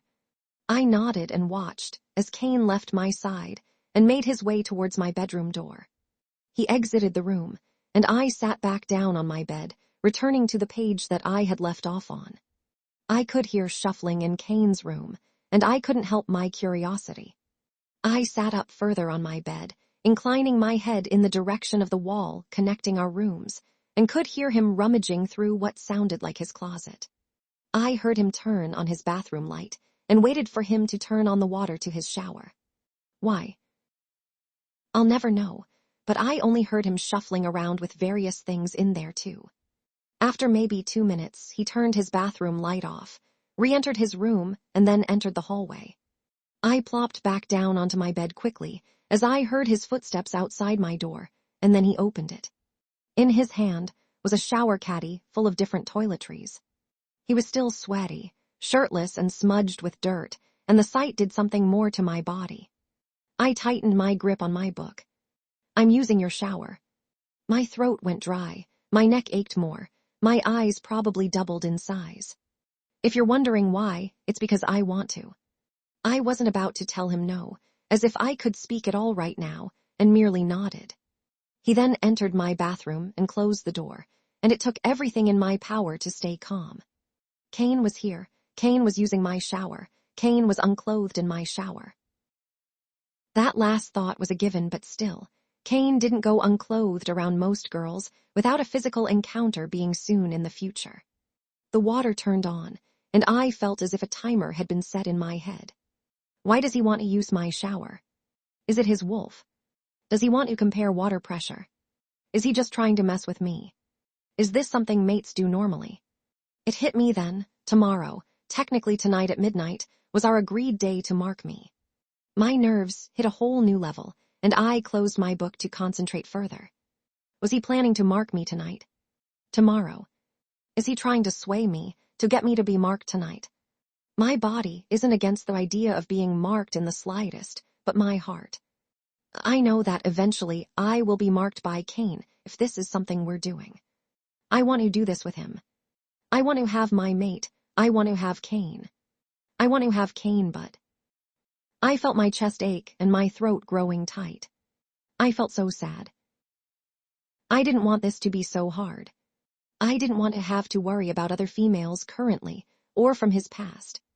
I know that's the situation we're in, but... My head hurt more, and I laid down on the bed in an attempt to rest. The shower was still running, and I was thankful for it. I needed time to think. Could I be marked by him at this very moment? Could I handle it emotionally if not physically? I didn't know. Amber and Adam and even Henry had all voiced their thoughts that I was a she-wolf, just looking to gain a title. Would my situation become worse if I were marked, or would it be better? Everyone would have to accept me as Luna, with the mark whether they agreed with who I am or not. I know that I cannot sway everyone's opinion on me, but maybe just the few that matter. Henry trusts me now, to some degree, and I know Beatrice and Ray understand the situation. I have yet to meet the beta of the pack, but Adam was Cain's third in command, and he didn't trust me and neither did his mate. I'd often been told that others' opinions do not define you or determine who you are or have any real impact on your life. But Cain is my mate, and these are his people. I don't want others' dislike of me to negatively impact him, and I also don't like these negative feelings. I've never been faced with such judgment before in my life, in regard to who I am as an individual. The feeling was still so foreign. I've never been hated so openly. I crawled underneath the covers of the bed, clutched the pillow to my body, and tugged the covers closer to myself. The coolness of the sheets relived some of the heat from my body, and the comfort of the bed had me wanting to drift to sleep. I allowed my mind to rest for a few minutes, just forgetting about the mayhem that crowded my mind and the decisions that I knew would soon have to be made. After a few minutes of switching between relaxing and turning, I began to feel overheated and uncomfortable in my skin. The pain in my neck began to increase, and I placed a hand over it and applied pressure and some energy. It did little to nothing to ease my symptoms. I can feel your discomfort. I looked up from my aching state as Cain was exiting my closet clad in a pair of blue basketball shorts and a loose black shirt. I put on clothes, you can calm down. He smirked slightly, and my discomfort increased. My body wanted him. I'm not turned on, I'm in pain. I whimpered out. There was no use hiding this one. I felt like I wanted to crawl out of my own skin. As if that would solve anything. I pushed the blankets off me, trying to get more air into my lungs. It felt like I was suffocating. What happened? Are you injured? Cain stepped closer to me, his playfulness gone. If I weren't so distracted, I'm sure my heart would have fluttered at his reaction. It's my body. It's reacting to being near you but unmarked. I can't go much longer. I looked into his eyes and then looked away again. They were dark but still had a hint of navy blue, so he was still himself, still in control. His body was tense, and I'm sure my own body was giving off pheromones trying to set off his own wolf and cause us both to do what we were supposed to do the first day we met. You don't want to yet, I can see it in your eyes. I still have more time, we both signed the contract. I know.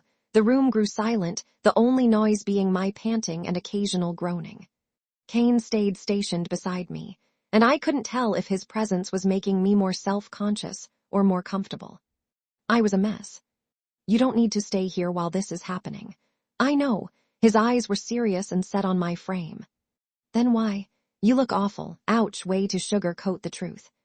My wolf is convinced if I leave you'll die, and I don't dislike you, so I don't particularly want you to die. I tried for a small smile. I don't dislike you either. Cain smirked, and the action still shocked me. Oh, I know. I was going to roll my eyes, but my abdomen began aching along with my neck in a way that it hadn't before. I clenched my teeth and turned away from Cain, shoving my head into my pillow. My shirt crept up slightly in the back, and the brush of air was a slight release. What can I do for you? A bit of worry tinted Cain's voice, but he remained calm for the most part. At least he didn't sound bored or annoyed. Cold. It was the only word I could get out. You're cold. No, I need cold. I clenched my teeth further and turned onto my other side, hoping the section of bed had cooled. Thankfully it had, just slightly. I got a second of relief. I'll make you a cold bath. I expected Cain to walk away and leave me, but he reached towards me and scooped my sweating, panting form into his arms. He walked swiftly to the bathroom, pushing it open with his foot, and headed straight for the tub. The room was still warm from his shower, and fog still clouded the bathroom mirror. I wanted to leave this room. I started panting more in his arms, and found it near impossible to remain still. Cain placed me down in the tub carefully, and I curled into myself. A part of me knew I was actively begging for cold, but I felt as if I were in a whole other part of myself than what wasn't present. I felt lost. My reality came crashing back down onto me when Cain grabbed the shower head and blasted me with cold water over my head, fully closed. I jolted, quickly shocked by the sudden temperature change, and then sighed heavily and leaned my head against the edge of the tub closest to Cain. He stroked my hair and continued to spray my body with water. He was being careful and affectionate with his actions, and when I was able to open my eyes again, I looked into his, and they were anything but black. They were navy blue.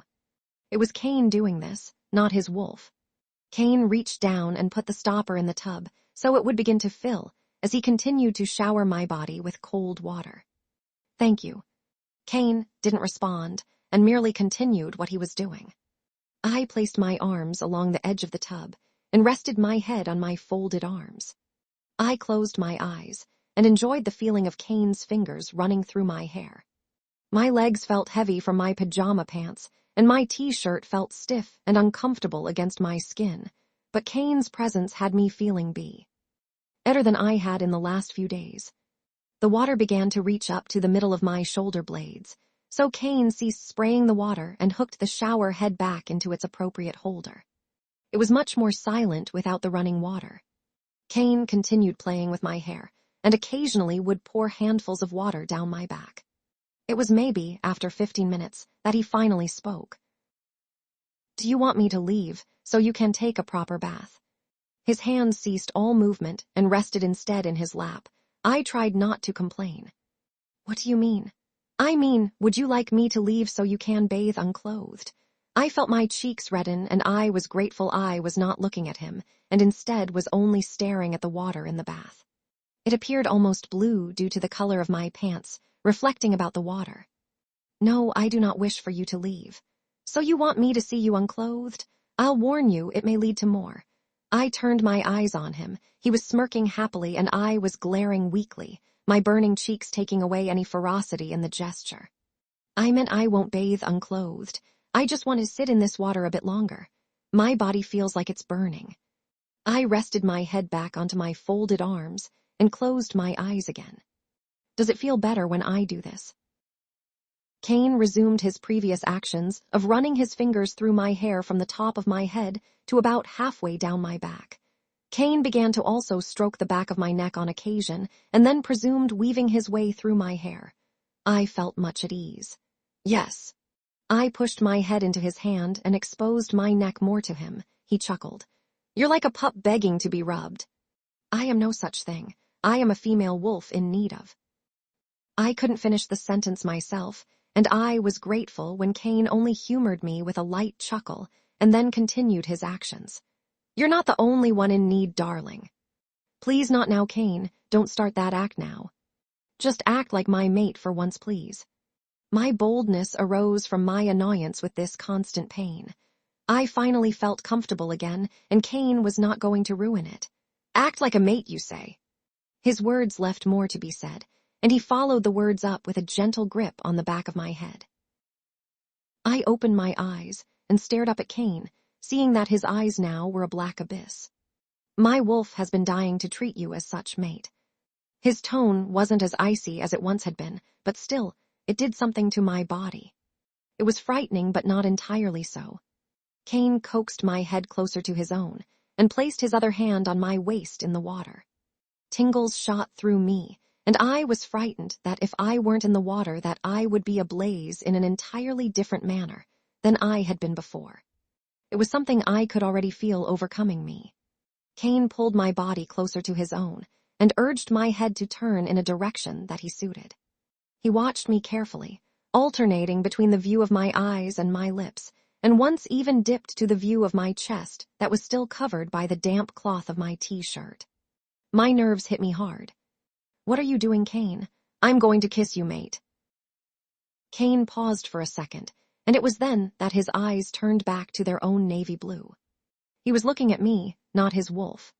Cain was holding me, Cain was turning my head, and Cain was placing his lips on my own. I indulged in the kiss. I gripped his form closer to my own. I shut my eyes tight, focusing only on the man in front of me, and I let myself pretend for a moment that my mate and I were undeniably, completely, head over heels in love with each other, and didn't have a worry in the world to trouble us. The thought was fleeting, but there. Cain's lips were like the sweetest of flames, brushing mine with their scorching warmth, then pulling away, then scorching me again in a never-ending game of ecstasy. It was terrifyingly beautiful and wonderfully addictive. My grip on his shoulders pulled him closer to me, and his grip on my body brought me slightly out of the cold water that felt no longer necessary. Cain's own burning flame made any heat I once felt seem like that from a small match or a dwindling candle. Cain was a roaring fire on a cold winter's day. I broke away from the kiss to catch my breath, and when Cain did the same, I thought that our moment was over and that we'd likely return to sitting in silence, but I was wrong. Cain stood and pulled me out of the bathtub with a firm grip under both of my arms. I was dripping water everywhere and hoped that he or I wouldn't slip, but he seemed to have no care for the drops of water falling as he just stared at me. I felt entranced by his deep eyes. It was like the first time I saw him all over again. He was godly, he was beautiful, just as he had been before, but even more so now if possible. He wasn't panting like I was, but his lips were parted, and he had a searching look in his eyes as he examined my own frantic brown eyes and my shaking frame. "What are you thinking of, Cain?" His silence was killing me. I could tell by his expression that what we had started was not over yet. I knew my body wanted more now, but once again, I felt conflicted with my own heart. Was I ready? I felt my fingers ache as I realized I was basically squeezing the life out of Cain's shirt. I'm trying to decide if it is my wolf that wants to mark you right now or me. My heart jumped at his honesty, and part of me wanted to make a bitter remark of how romantic he made it sound, but truly I couldn't blame him. We both were new and lost in this whole mate situation. It was difficult. "What are you thinking of, Emily?" My name sounded like some type of foreign delicacy as it rolled off his tongue, and my body shuddered in response. Cain strengthened his hold on me, and I felt like a withering mess all over again, but in the best way possible. "I'm trying to figure out if I'm prepared to be marked. You are almost out of time. I do need to mark you," he glanced at his watch, "within the next 23 hours. My heart skipped a beat, and I could sense Cain's own pulse quickening. "It's already Tuesday." Cain nodded, and I released a breath I didn't realize I was holding. If we were doing this, now may be the time. If not now, I'll just be sitting around with pain and anxiety for the next 20-some hours waiting for relief. Relief. Relief from what? Pain? Or was I hoping that I'd receive some other type of relief? Like relief to find out that Cain does have feelings for me, or relief that I myself was actually okay with being marked? Or relief that, I don't even know. Cain pulled away, but my fingers remained hooked in his shirt. He chuckled lightly and detached my fingers from his shirt and took a step back. "You've asked me to act like a mate. I'll try with this." Cain stepped away further, and I felt my heart set into a small panic. I didn't want him to go. Not only was I afraid of the inevitable pain, but also the loneliness. I genuinely was enjoying his company. He continued speaking. "I will walk away. If you want this to happen now, come after me." Cain smirked slightly, but I could tell from his eyes that he was putting on an act. I saw hope in his eyes. He wanted this now. He wanted me to choose him. "If you don't want this now, we will handle it tomorrow night." Cain nodded lightly and took another step, now near the bathroom doorway. He was moving backwards and still facing me. I felt myself flinch in his direction. I wanted him to stay. I just couldn't move. I was nervous.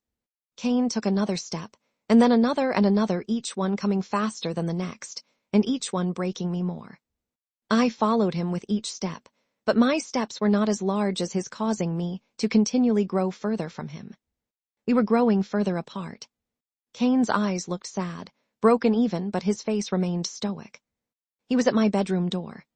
When he placed his hand on the doorknob, I took 5 large steps towards him, and then stopped. We were still at least 6 feet apart. "It's your choice for right now, Emily." Cain opened the door behind his back and continued to look at me.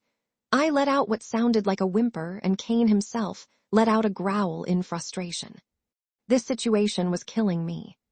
We stood there for 3 breaths too many, and then Cain was turning his back to me and leaving my room. "I'll see you in the morning." His voice was like ice, and he was out of my view before his words even hit me. I needed Cain now. I hurried into the hallway and was only able to catch with my eye the heel of Cain's foot entering his room. He closed his door loudly behind him, and I jumped as the sound seemed to shake not only our hallway, but our whole wing of the pack house. I made my way quickly to Cain's door and tried opening it only to find it locked. "Do not disturb me." I jumped back from Cain's door and felt my heart shatter. I had hurt him, I had betrayed his trust, and he felt that I wasn't true to wanting him, to being his mate. I could feel it all. Cain had hoped we were going to work. I had to assure him we were. Cain let me in. No, you had your choice, now I'm making my own. I'm fulfilling my mate-lie duties. Cain was hurt and scared, and anger and scorn were his protective blankets. I needed to become that blanket. He had to learn to trust me, understand me. Cain, open the door, please. I sounded desperate. My voice was cracking, and I was shaking, and my body already had a flame brewing. No, be a good mate and leave me alone. You're annoying. Leave before your substitute gets here to satisfy my needs. I grew still, my heart hammering loudly in my chest. We were suddenly back at square one all over again. Cain was trying to purposefully hurt me. He was trying to make me feel rejected and guilty for having made a decision that didn't reflect positively on him. I was sad, but more so than that, I was furious. I don't know what Luna shined down on me in that moment, but I was livid. 2 steps back, 1 step forward, and a raised foot, and suddenly I had kicked open Cain's door, causing fragments of wood to fly everywhere. The ripping of the oak sounded awful, and it shocked not only me but Cain. He was standing in front of his bed, staring at me, dressed still in his sweatpants and t-shirt. His hair was more ruffled than it was moments ago, and his face slightly redder from yelling. I stepped into his room and went off. First, stop acting like I've betrayed you. Second, stop throwing other females in my face to purposely hurt me. If you want another female, do it and reject me. I'll die and the position will be open for any she-wolf to take. Thirdly, stop shutting me out. Cain's eyes widened and his throat clenched. Don't use that language on me. He yelled back. Why are you so determined to hurt me when I don't bend to your every desire? Mates should always do what pleases the other. Your dislike for the idea of being marked can only mean you're not committed to this bond. What bond? The one you've been damaging since day one. The one you constantly dangle in my face and toss away with comments about other females. I thought we were past that, Cain. I thought you understood me better by now. I don't understand you. I don't understand why you, the one who supposedly stayed so faithful, even thinking I was dead, wouldn't want to be marked right away by the mate you've been waiting for years. It doesn't make sense. Is it true? Are you just here for power? Status? What do you want, gold? Land? I want you, Cain. Then why don't you want to be marked? Because you don't want me, and I don't want to tie somebody to me who is only going to toss me to the side and disrespect me. I thought I was willing to handle any kind of treatment just to be with the mate that I wished to have never lost, but the thing is, that mate never existed. I never had you from the get-go. You ignored me for weeks, months. You never gave me the chance then, and you're only beginning to give me a chance now, but still you're throwing other females in my face and pushing me away. I'm not afraid of the bond, I'm afraid of you. I felt hot tears fill my eyes, and I could feel regret wash through the bond from Cain. He said nothing. It was then that I did something else very surprising. I threw myself at Cain. It honestly probably looked more like a football tackle as Cain fell onto the bed and I on top of him. He didn't fall onto his back, just into a sitting position. I stumbled from my own movement and the new height difference and ended up straddling Cain. My hands were once again dug into his shirt, and his hands now fell at my hips, stabilizing me. What do I need to do to make you trust me, Cain? To make you mine? Be intimate with you? Is that what I have to do? Cain didn't say anything, he just stared at my tear-stained face. It was honestly difficult to read his expression. Everything was blurred.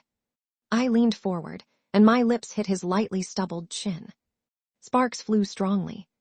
My lips wandered their way around his jaw, and Cain tightened his grip on my waist. That's it, isn't it? I felt sad. My mate was driven by physical commitment. He saw it as a necessity to prove your feelings or commitment. Physical intimacy was a beautiful thing to me, and was something you shared with someone special that you care about. Someone that you already care about. To gain Cain, I'd have to physically commit to him. It was the only way to save us. With shaking hands, I reached for the hem of my shirt and quickly pulled it over my head, trying not to feel self-conscious. My intimate garment was a simple black. Cain's eyes drifted to it, then back to my teared, stained eyes. I want to fall in love with you, Cain. I want to grow old with you. I want to be near you. What do you want? I placed my hands back on his shoulders, and I could see myself visibly shaking. I was terrified. I was nervous beyond belief. I was afraid I'd lose my mate again. Cain didn't respond, so I took control. I placed one hand within Cain's hair and gripped lightly as my other hand explored the muscles in his neck. I pulled my body closer and tried moving my hips. It got a growl from Cain. I placed my lips on Cain's, and he responded immediately. Cain's kisses were hungry, almost savage, but gentle in the oddest way while captivating me all at the same time. His hand explored the areas of my body available to him with a ferocity I had never known, and our bodies began to move at a certain rhythm that came naturally. Everything felt like pure bliss. Cain's hands reached toward my lower body and then slid to my thighs. I shivered as he explored the top and inner portions of my thighs, and then braced myself as he hoisted me up while gripping the outsides of my thighs. Cain stood with my body still connected to his front, and his mouth captivating my own as he walked to his door and kicked it closed. I expected it to swing open again, but a peek through my eye told me that the door was sealed tightly. No one would disturb the alpha in his den. Cain walked us back to the bed and laid my body down and remained on top of me. He stroked the inner portion of one thigh and forced the other up slightly to give his lower region access to my own. Even with clothing separating us, I could feel the closeness of his body, and every inch of me wanted it. I was a moaning mess as he connected our two areas and pressed them together, making my mind go foggy and my kisses desperate. This is when Cain resorted to kissing my neck and upper breast region. It wasn't long before his canines extended, and they began to scrape at my skin. Cain worked longer on kissing my neck and breast region than I thought he would. Honestly, I was grateful for it. I was nervous, and all of this was distracting me from the idea of the pain I was about to feel from the marking. Cain mumbled something into my chest mid-kiss, and it distracted me from my foggy state of mind. What did you say? Cain slowed all of his movements, but continued on and spoke between kisses to my neck. You asked what it is that I want. He kissed my neck, and I tightened my grip on his hair and shoulders.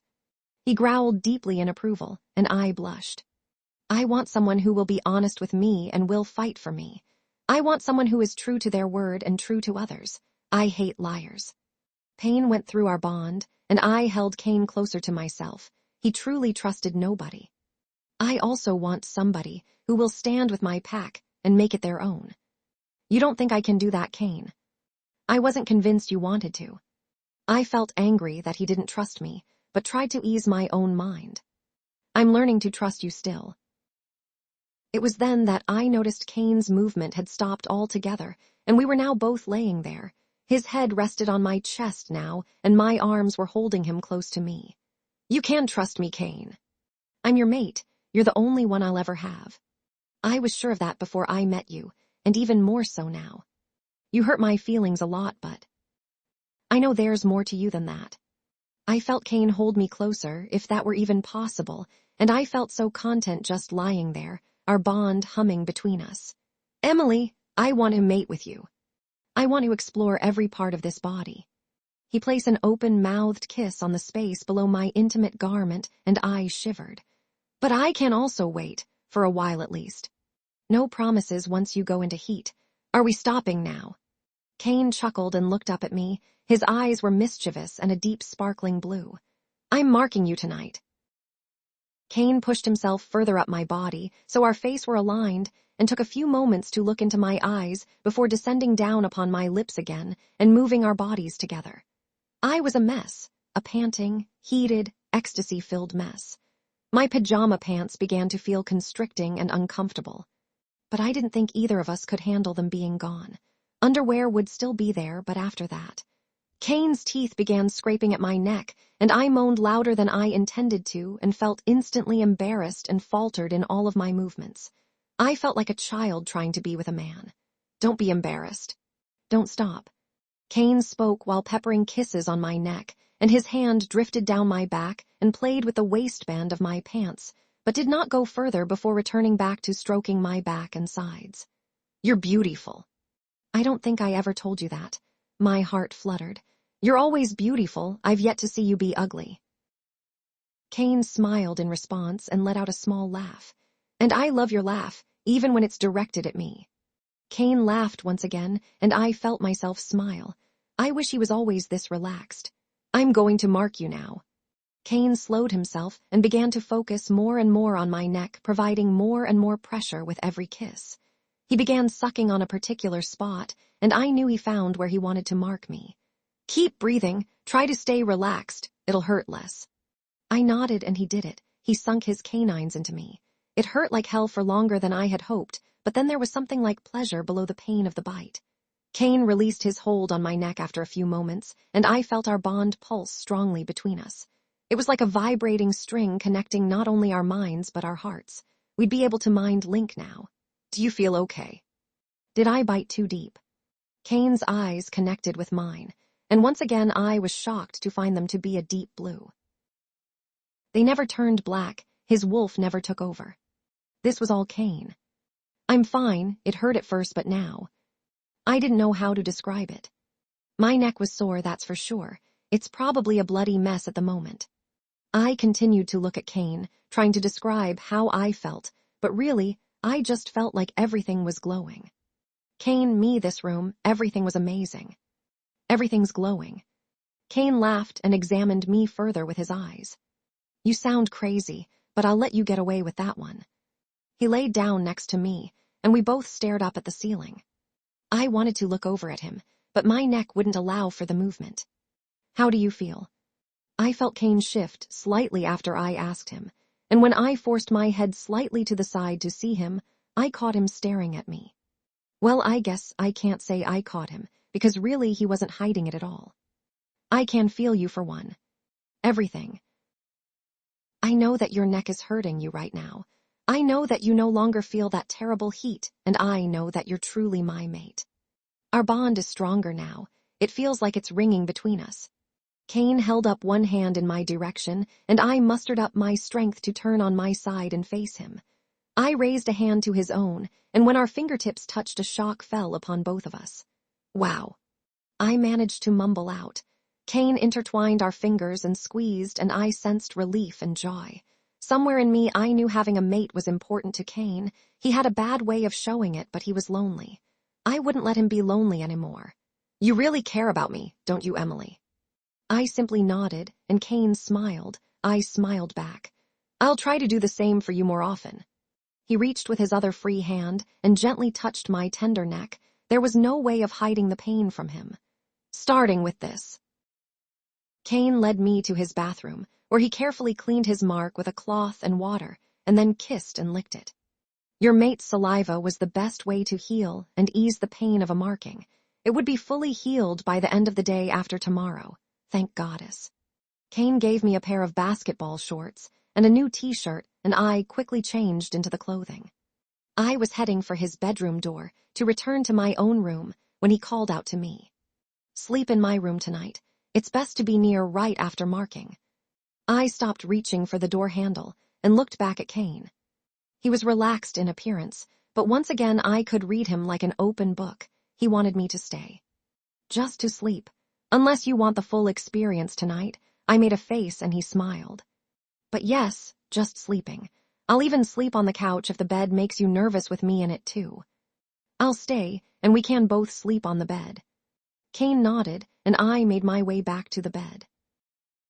I felt awkward at first, reaching to pull back the covers. What if I was taking his side?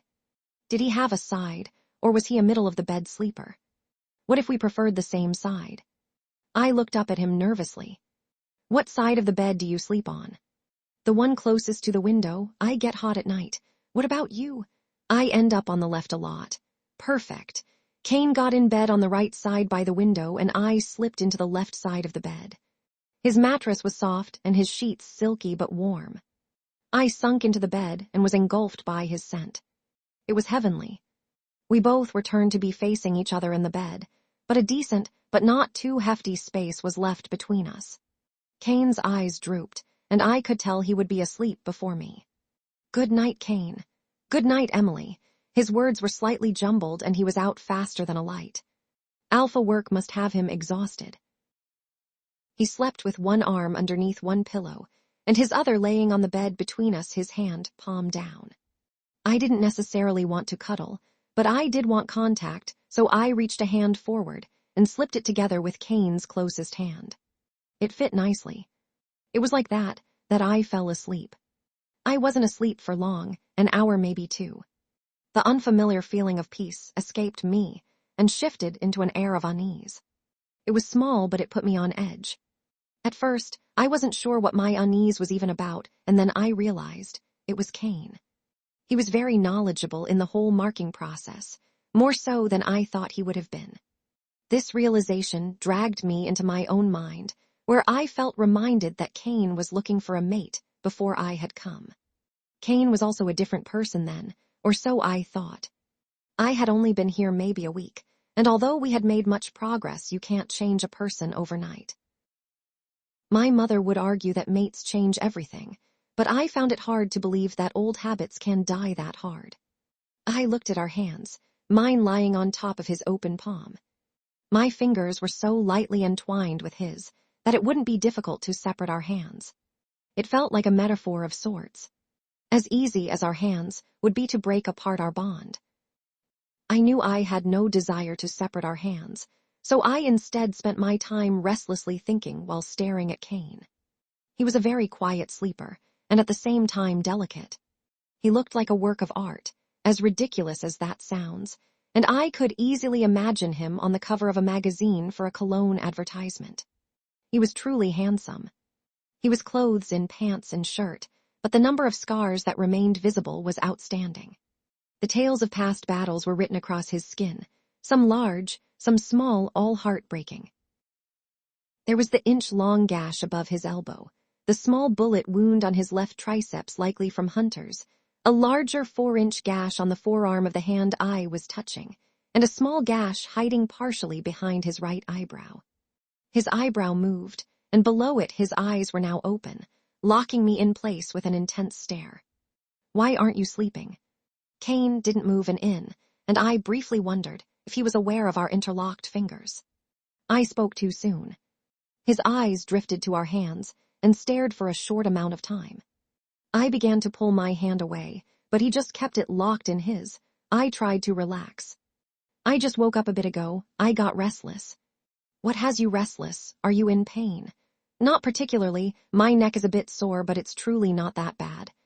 Cain lifted himself onto his side, looking down at me, his upper torso resting on his forearm. His muscles flexed against the thin fabric of his t-shirt, and I tried my hardest not to stare for long. "What is it then?" I felt nervous. I felt like lying, but knew he would be able to tell immediately. We were bonded. I felt curious. "As to how you knew so much about marking. You seemed like you had been through it before. Or at least looked into it. I don't quite believe you did all that for me." Cain looked uncomfortable. His eyes left my form and looked instead at the wall behind me. I wanted to turn and look at the wall as well. To see what he was seeing, to understand what he was thinking, but I knew there would be nothing for my eyes to see there. "I was going to mark another female before you." Cain refused to look at me as he spoke, and I could sense discomfort from Cain's part of the bond, but not complete regret. He didn't regret almost marking another female. "You've actually met her, Amber." My heart ached terribly. I pulled my fingers from Cain's hand, and he let me. His eyes finally looked at me once again. "Did you not mark her because she met Adam?" Cain nodded. "What was your relationship like? Are you insecure, mate?" Cain tried to sound playful and hoped that I would take his bait, but I wouldn't lie. "Yes." Cain's playful glint faded slowly, and he was suddenly serious and no longer looking at me. "We were close friends. We both went to the same high school and fell into the same friend group, and she was often promiscuous.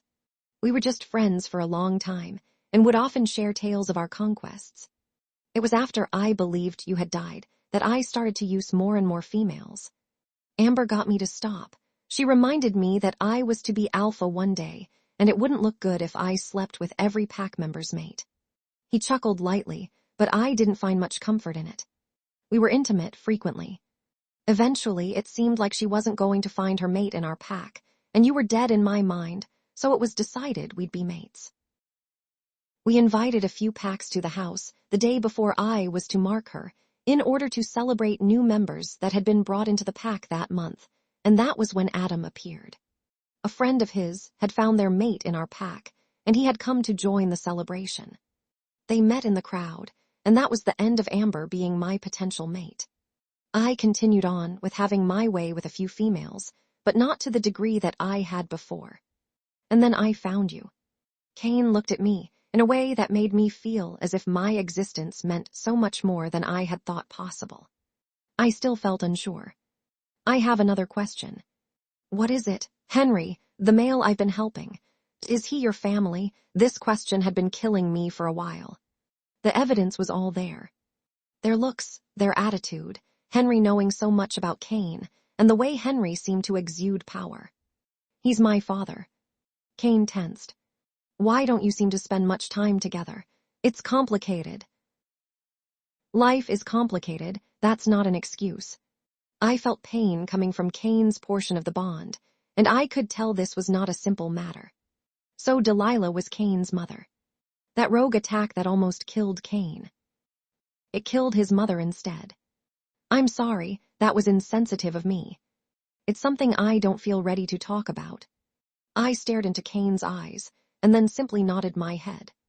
I understand. You don't talk about your parents much, why? I felt caught off guard. I don't have anything against my parents in the slightest. They are just very busy healers. They have many students, and I had one of my own, so finding time to be with them got harder as I got older. I still love them deeply. I smiled thinking of my mom and dad. They were constantly lovesick for each other. It was almost nauseating at times. I always wanted that. Cain showed no outer reaction, but I could sense desire seeping through the bond. Any siblings? No, just me, although I do have a best friend named Rosemary. What about you? I didn't have any siblings either. Not many close friends besides Adam, Ray, and occasionally Paul. Paul, my beta. His mate is Isabel, and they have a son named Jake. You'll meet them in time. I nodded, and we merely stared at each other. I could never tell how much information I could get out of this man in one sitting. Sometimes it was like a treasure chest of information, and other times it was a dried-up well. Tonight was somewhere in between. You need sleep. Cain spoke quickly, and then laid down again, but turned away from me. I'll be busy tomorrow in the day, so I'll see you in the evening for dinner, and potentially for lunch. Cain ended there, and I felt awkward. Was I supposed to say good night? Did I try to touch him again? Did I even stay? Go to sleep, Emily. Cain's words hit me, and I felt myself getting drowsy from his small command. He couldn't make me actually sleep, but he could exhaust me with a command. I stayed facing Cain's back as I drifted to sleep, and when I woke up the next morning, he was gone. Life with Cain began to go on a cycle for the next 2 weeks. I met with Henry every other day for healing sessions.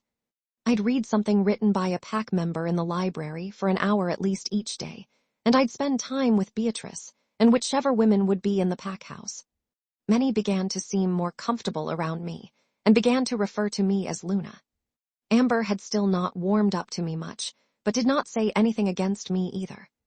I felt as if she were examining me to see if I were truly what this pack needed. After my talk with Cain, I couldn't help but feel as if I needed Amber's seal of approval. Her cousin Sophie was still very obvious with her dislike of me, and even vocalized it on occasions, and then would scurry away quickly. It was a frustrating situation. The oddest thing, though, was Cain. Cain and I were not necessarily closer, nor were we more distant.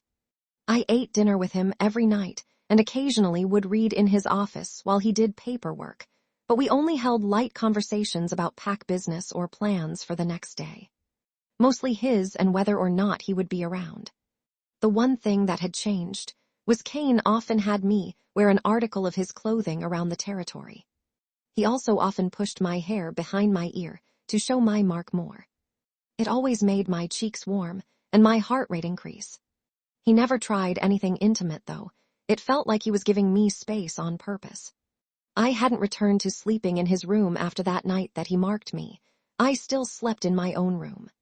Part of me knew that Cain and I being distant would lengthen the time I had until I would go into heat, and although Cain wouldn't admit it, I knew that it had to do with a portion of his behavior. Whether I wasn't sure of yet. I sat in the kitchen alone, unlike most of my days, and sipped at my cup of coffee, dark roast with 2 spoons of sugar and some cream. On my head was a beanie that Cain had dragged out from some drawer in his room. He admitted he hadn't worn it in years, but that he felt it would suit me. I was never really a beanie person, but the black, wool beanie on my head did keep me warm. My session with Henry was over for the day, and my list of activities to do was pretty limited without Beatrice to guide me. Beatrice was on a trip with Ray. They went to the mountains for the weekend.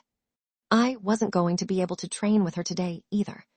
I wasn't great, but I wasn't awful at fighting by this point. I knew my way to and from certain areas, one being the shopping center Beatrice and I had walked to when I originally got here, but that was almost it. I knew there were other places to go to a bit further from the pack house, but I didn't feel comfortable going that far alone. I swirled the liquid in my mug with the spoon once, then twice, then I grew tired of the action and stared into the near bottom of my mug. I was bored. I finished what was left of my drink and placed it in the dishwasher to be cleaned later. I made my way out of the kitchen and in the direction of Cain's office to hopefully find him. I didn't want to bother him, but hoped he would be okay with me relaxing in his office as he handled various pack matters. I understood most of what Cain was responsible for, but traditionally, it was the male's duty to have complete control over the pack, with only the Luna's support and opinion, so truly, only he had to worry about the paperwork involved. I was meant to be a sort of consultant, if anything. I passed a few pack members on my way to Cain's office, and many waved while a few bowed. I passed by Sophie, and she went out of her way to step out and bump my shoulder. It slightly throbbed in pain. She stopped and looked at me. Oh my God. I'm so sorry, Luna, I didn't notice you there. I guess your presence just isn't that strong now, is it? The young girl eyed me from head to toe, and I felt uncomfortable with the amount of skin she was showing. That wouldn't have been my first thought if it weren't so blatant. Her tank top was tight and gave a clear view of her cleavage with its deep V. The fabric of her shirt was tucked into a pair of shorts that barely passed as being such. So much of her lower body was visible that they nearly acted more practically as underwear rather than shorts. Admittedly. She looked great. Her body was amazing, but I recoiled at the idea of showing so much skin myself. You should be careful, Sophie. If you bump into others, you might hurt them. What are you? My mom. You sure as hell dress like her. Where do you even shop? At Mom Zara's. My anger was growing inside, and I managed to bite my tongue. I didn't even know what aspect of my outfit she found worth mocking. I simply had a pair of leggings and a white t-shirt on. Was that suddenly taboo for anyone with an unoccupied uterus? I highly doubted it. This girl just liked being mean. Sophie, your behavior is highly disrespectful, not only in regards to dealing with your alpha's mate, but also in just the way you should treat others. Honestly, if you blah blah blah, I've heard enough. I've got a life to get back to. You wouldn't know what one of those are, though, would you? Sophie laughed in a very bright tone and then flounced away. I felt enraged but didn't want to cause trouble. But my God, if anyone were going to push me off my rocker in this pack, it'd most likely be Sophie. I would have slapped her if I were you. I turned my head quickly, and behind me in the hall came Amber. She looked beautiful as always, dressed in denim and a loose green top. Her eyes were trained on me. She stared at my clenched fists. So, you do feel anger? I thought Beatrice was the only one with a little fire left in her. Beatrice is strong, that's for sure. And anger, no. Rage, yes. Frustration, yes. I looked at Amber in the eye and she nodded.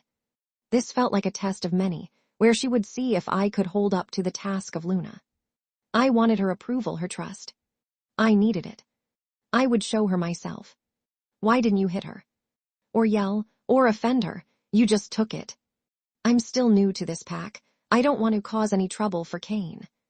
You're supposed to be the future, Luna. You can't let people walk all over you. Right now it feels like you're playing the victim card. Amber raised an eyebrow, and her weight shifted to one foot. She was so confident. She would have stood up to Sophie, no problem. Honestly, I've never been faced with someone like Sophie. What, a complete unpleasant person. Her word choice was harsh, but her expression unflinching. I don't know if I'd strictly call her that. I've just never met someone so negative in nature before. You sound like a tree-hugging hippie who wants to spread love and joy and peace, man. She chucked up a peace sign with her fingers in a mocking manner, and if we were closer, I might have laughed. Instead, I just responded. I don't think I'd call myself a hippie, but I do believe that it's important to give everybody a chance. I also find it a waste of time to be mean to someone else. I don't see where the joy comes from it. You don't get anything positive in return. You get respect. Is it respect, or is it fear? Is it a feeling of inferiority? Everyone in a pack is equal in value from the top to the bottom. To treat another person as lower just seems wrong. We walk the same ground and breathe the same air. What makes me more important than the next pack member? That pretty little mark on your neck and that alpha in his office up ahead. There's always a hierarchy. It happens, it's nature, and it's how you treat that hierarchy that matters. Amber looked me up and down and stepped closer. You're a healer, right? Yes, I stood taller. What kind of title is that in your old pack? We had many healers. Both of my parents were well respected for their work, and I had a student of my own. I smiled, gently thinking of Mary. What happened to your student? I had to leave her training in the hands of my mother when I came here. According to yesterday's update, she's doing very well. I couldn't wait to see Mary again one day. She would be a kind and beautiful she-wolf. You seem to care about her. Amber looked curious, which surprised me because I didn't think she cared much about my personal life. She was really quiet like I once was as a kid. Once was. Amber cut me off with a small snort, and I actually managed a small laugh. Healing made her more confident, and she likes being able to help others. She kept me motivated. Motivated to do what? Continue living. I smiled and Amber looked slightly saddened for a second, and then tried to hide it, but I saw. She understood. She knew what life was without a mate. She almost mated with someone else. Knowing you won't be with your soulmate, it isn't easy for anyone. You're depressing me, so I'm leaving. Cain's in his office. He just finished a meeting with Adam. Amber gestured with her hand in the direction behind her, and then walked past me. I watched her go down the hall for a bit before I made my way to Cain's office, not knowing if that conversation held any real point to it. I got to the mahogany doors and lightly knocked. Come in. I opened the large door, and inside Cain was sitting behind his desk, looking relaxed in a black wool sweater. It made me want to sit with him by a fire, which didn't make sense as it was nowhere near winter. My attention was caught by the figure in front of Cain, and I was grateful to see that it was not Adam in the chair across from Cain, but instead a man that I had yet to meet. Emily, this is my beta Paul. Paul, this is my mate Emily. Paul stood from his chair and came to stand in front of me. He was a tall man, easily Cain's height if not taller and likely in his late 20s. His hair was dark like Cain's, but that is where their resemblance stopped. His eyes were a piercing green, and held a different manner of closed off than Cain's own. They were undeniably similar, but still very different. I'm very happy to finally be meeting you. I gave a slight nod of my head out of respect, and Paul did the same in return, and gave a bright smile. Manners. It's about time he found a girl with some of those. Cain rolled his eyes in the background, and flipped through some papers looking as if he were trying not to pay attention to our interaction. I'm still trying to find his. Cain put his folder down and glared at me as I laughed at his reaction. Paul laughed also.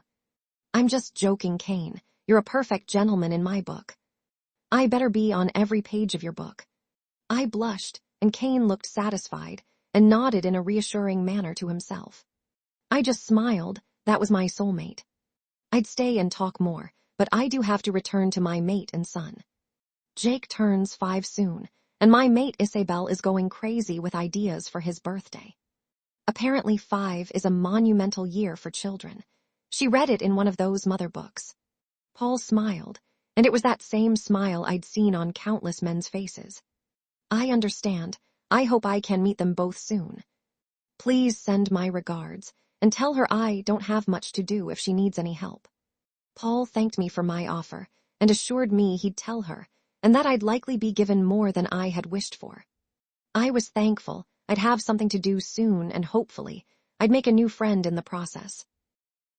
Paul said his goodbyes to Cain, and we were then alone in his office. Do you feel bored around the pack house? Cain asked, looking directly at me. I took a seat in the chair across from him as I spoke. Not usually. I sat down, and the seat was still warm from Paul. I tried not to squirm. It's mostly due to Beatrice's absence. I haven't made many friends, yet so my options are slim. I'm an option. I don't want to distract you from pack business. Although truly I really did. I wanted to spend every day with him. Not just a meal here and there, but a whole day. Maybe it showed in my eyes, or maybe he felt it in the bond, or maybe he was just starting to actually know me, because the next thing I know Cain is putting away his paperwork and swinging a pair of keys on his finger. I'm ahead on pack work anyways. We can take a day away from the office. He stood and began walking to the door, but I felt frozen in my chair. Are you sure? I turned in the chair and stared at his back. I'll still go even if you don't come. It's your choice. Cain looked over his shoulder at me with a small smirk, and I knew I was going without a doubt. We left Cain's office and turned down a few halls that I had not been down before until we got to a garage. It was a simple 3-car garage that attached to a portion of the house. I felt as if we must somehow be near the kitchen. Inside the garage stood 3 cars that even my untrained eye could obviously see were beautiful. There was a Corvette, a Camaro, and a Jeep. Cain made his way to the Jeep, and I was happy. I really liked it. The Jeep was large and a sleek black with a cream interior. The dials all glowed, and there were a few screens with things I didn't pay much mind to. I buckled myself into my seat as Cain fiddled with the radio and eventually decided on an alternative rock station. I don't know what I expected, but when he began to lightly bob his head, I felt like I was suddenly at a circus seeing a monkey sing opera. I do listen to music, you know. Cain grinned at me, and I fixed my confused expression and stared at the road as we began driving. We passed the pack house, and then the separate houses for pack members, and then we also passed the shopping center I had gone to with Beatrice. Where are we going? To play around by the beach. I'm not wearing a bathing suit. Cain laughed. That's funny. What? I questioned. I looked at Cain, but his eyes were focused onto the freeway that he was merging onto. That you would think I'd let other males see you in something like a bathing suit. So cute. Cain put a hand on my head and ruffled my hair along with his beanie that I was still wearing. I readjusted my hair and hat and glared at him lightly. You really wouldn't let me go to the beach in a bathing suit? Not yet. My claim isn't complete. I still might make you throw on one of my jackets. Those leggings are too tight. Cain glanced down at my legs, and I tucked them together, feeling self-conscious.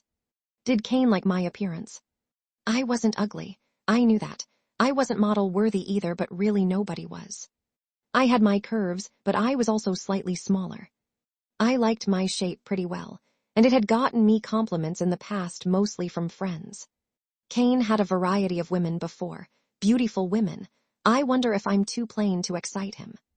If it weren't for the bond, he probably wouldn't look my way. Don't feel insecure around me, Emily. If there is anyone you should be comfortable around, it's me. Mate or not, you're a pretty girl. Don't knock yourself down.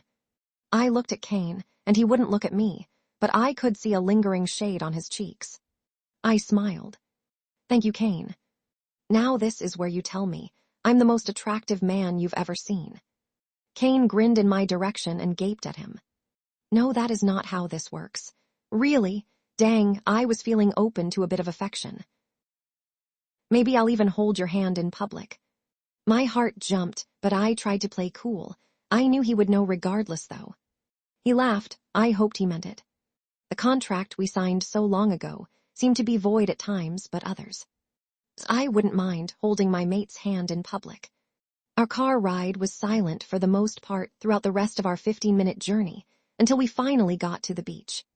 It was a Saturday, so the beach area itself near the water was rather busy. There were a variety of stores before the sand, and an ice cream shop caught my eye almost instantly. I was excited, to say the least. "It is pretty sunny out, take the beanie off." "I'm around, so it'll be all right." Cain and I both got out of the car, and I watched as he walked to the back towards the trunk. I followed. Cain opened the back of the car, and a few things laid back there. Cain lifted his sweater from his body, and I expect to see a bare torso, but instead underneath, Cain's sweater was a white t-shirt. We'd be matching if I were wearing denim too. "Take your shoes off. I bought you some sandals the other day." He rummaged through the back for a bit, and soon pulled out a pair of brown sandals. I put them on and they fit well. "Thank you." I smiled at him and rolled up my leggings a bit. Cain took off his own shoes and pulled out a pair of brown sandals similar to mine, and then rolled up the bottoms of his jeans slightly. He looked like a magazine ad for something festival or beach-related event.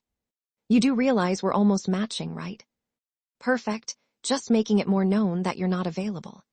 He smirked, and I felt surprised but also happy. "Come on, let's walk around." Cain and I began walking away from the parking lot and onto the boardwalk lining the beach. We were soon submerged in the small shopping area, and the ice cream shop constantly hung out in the corner of my eye. I was about to see if Cain was interested in getting some, but then he spoke. "Do you want to go into that ice cream shop?" I smiled brightly. "Yes." Cain and I both turned in the direction of the shop, and I hurried inside the open shop. There were no doors to the doorways, only windows, meaning the store was open to just walk into. A young girl worked behind the counter. She had dark curly hair and a bright smile. "Hello. Welcome. All our flavors are listed on the board, along with our shakes and smoothies. Let me know if you have any questions." "Thank you." I began scanning the ice cream case, and then allowed my eyes to scan the board above too. I decided I wanted a chocolate chip cookie sundae. "Do you know what you want?" I looked over my shoulder, and Cain stood closer than I thought. If I swayed back, we would brush against each other. I resisted the temptation to touch him and feel the sparks, but was nervous. "A chocolate chip sundae. What are you going to get?" "A vanilla shake." "Simple guy." I smiled, and he looked at me quickly. His eyes were their now usual deep blue. "Simple. I'm anything but simple." Cain huffed his chest and crossed his arms. He ordered our items and looked at me pointedly as he ordered his simple vanilla shake. The girl behind the counter thought his words were odd, and you could see it on her face. I merely smiled to myself and thanked her when she gave us our order. After exiting the ice cream shop, Cain and I walked back onto the boardwalk. There were many people running around on the beach and a few on the boardwalks. I only had to do a bit of dodging to make sure I didn't run into a few people. "Let's look through some shops." Cain offered. I nodded, and we entered the next shop we saw. Inside there were many trinkets and a few cheesy t-shirts advertising the beach itself. I looked around and soon found a cute bottle filled with sand and seashells. It was very adorable, and I wished I could show Beatrice. She would really like it. "Do you want that?" Cain took the small bottle from my hand, and sparks danced up that arm. I felt warm internally and couldn't help lean slightly towards him so that my arm brushed his side as I looked closer at the bottle with him. I felt like Beatrice would like it. Cain turned it in his hands and then put it into a basket that he had in his other hand. "Let's get it for her. Maybe there's something for Ray too. It can be a congratulatory gift for their pregnancy." I smiled happily and my heart fluttered. Cain could be thoughtful. That would be perfect, Cain. He smiled back at me and gave me a small nudge in the direction of the rest of the store. Go look for anything else they might like. I'll look over here. I smiled and went off to the other side of the store. Here there were a few more seashell-oriented gifts.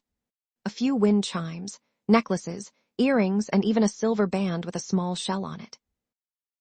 The small ring was cute, but it was the shell next to it attached to a pearly white stick that caught my eye. I picked it up, and a small ringing noise emitted from inside of it. It was a rattle.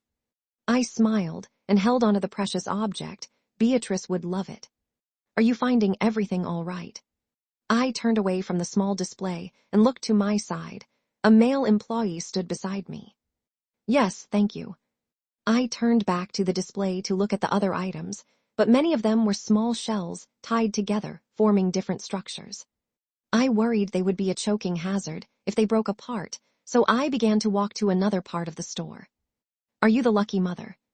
The employee was now walking with me to the new part of the store. I glanced back at him. No, not me. I'm shopping for a friend.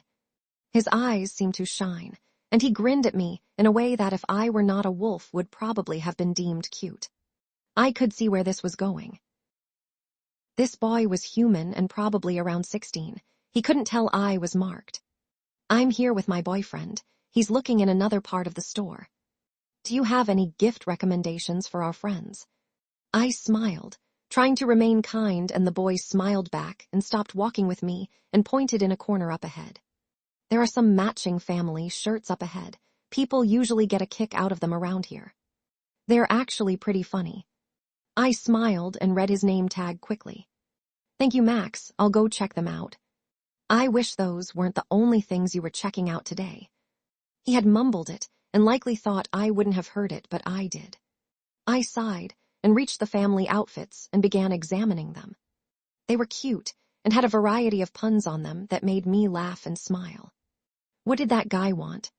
I jumped suddenly as Cain was behind me, and his front was slightly brushing my back as he leaned down towards my neck to speak into my ear. I turned from the shirt and looked up into his eyes. They were dark blue but slightly black around the edges. He wasn't happy. He asked me if I was finding everything all right, and asked if I was the mother. The mother. Cain looked confused and stood up straight, giving me a bit more room, but all I could breathe in was his intoxicating scent. I raised the small rattle, and it ringed again, making me smile.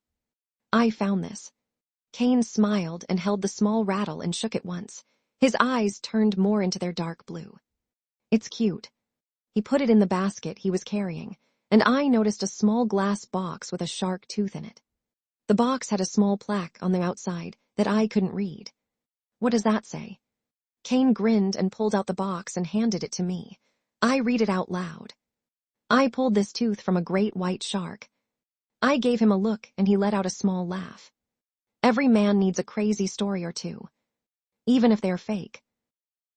Nobody's going to question Ray on the validity of his story. Have you seen the man? Good point. I smiled and put the box back into the basket. What do you think about these shirts? Cain looked over them for a bit and quickly found one that made him laugh. I like this set.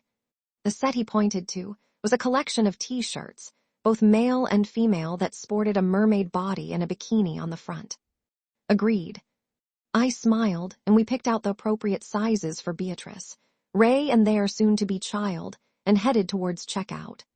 When we got near the cash register, Cain moved the basket from his hand that was beside me and transferred it to the other. I didn't really think much of the gesture, but then his hand closed in around mine. I faltered a bit in my step, but managed to stay standing. Sparks coursed through my body, and resisting Cain became even harder. He squeezed my hand. I managed to stay calm. After we mated, the sparks would still be there, but less shocking, and instead would be more calming. We got to the counter, and there was Max grinning and eyeing our hands. Oh boy. Cain raised the back of my hand to his mouth and kissed it quickly before releasing it so he could fish out his wallet. Max looked away quickly, and I stood there trying my hardest not to blush. I wanted him to kiss me again. The items were quickly scanned and paid for, and Cain smiled at Max, and then grabbed the bag of gifts and my hand before pulling me out of the store. I felt as if I were in a daze, and merely went with where he guided me. We got outside of the store, and I expected Cain to release my hand, but he held onto it still.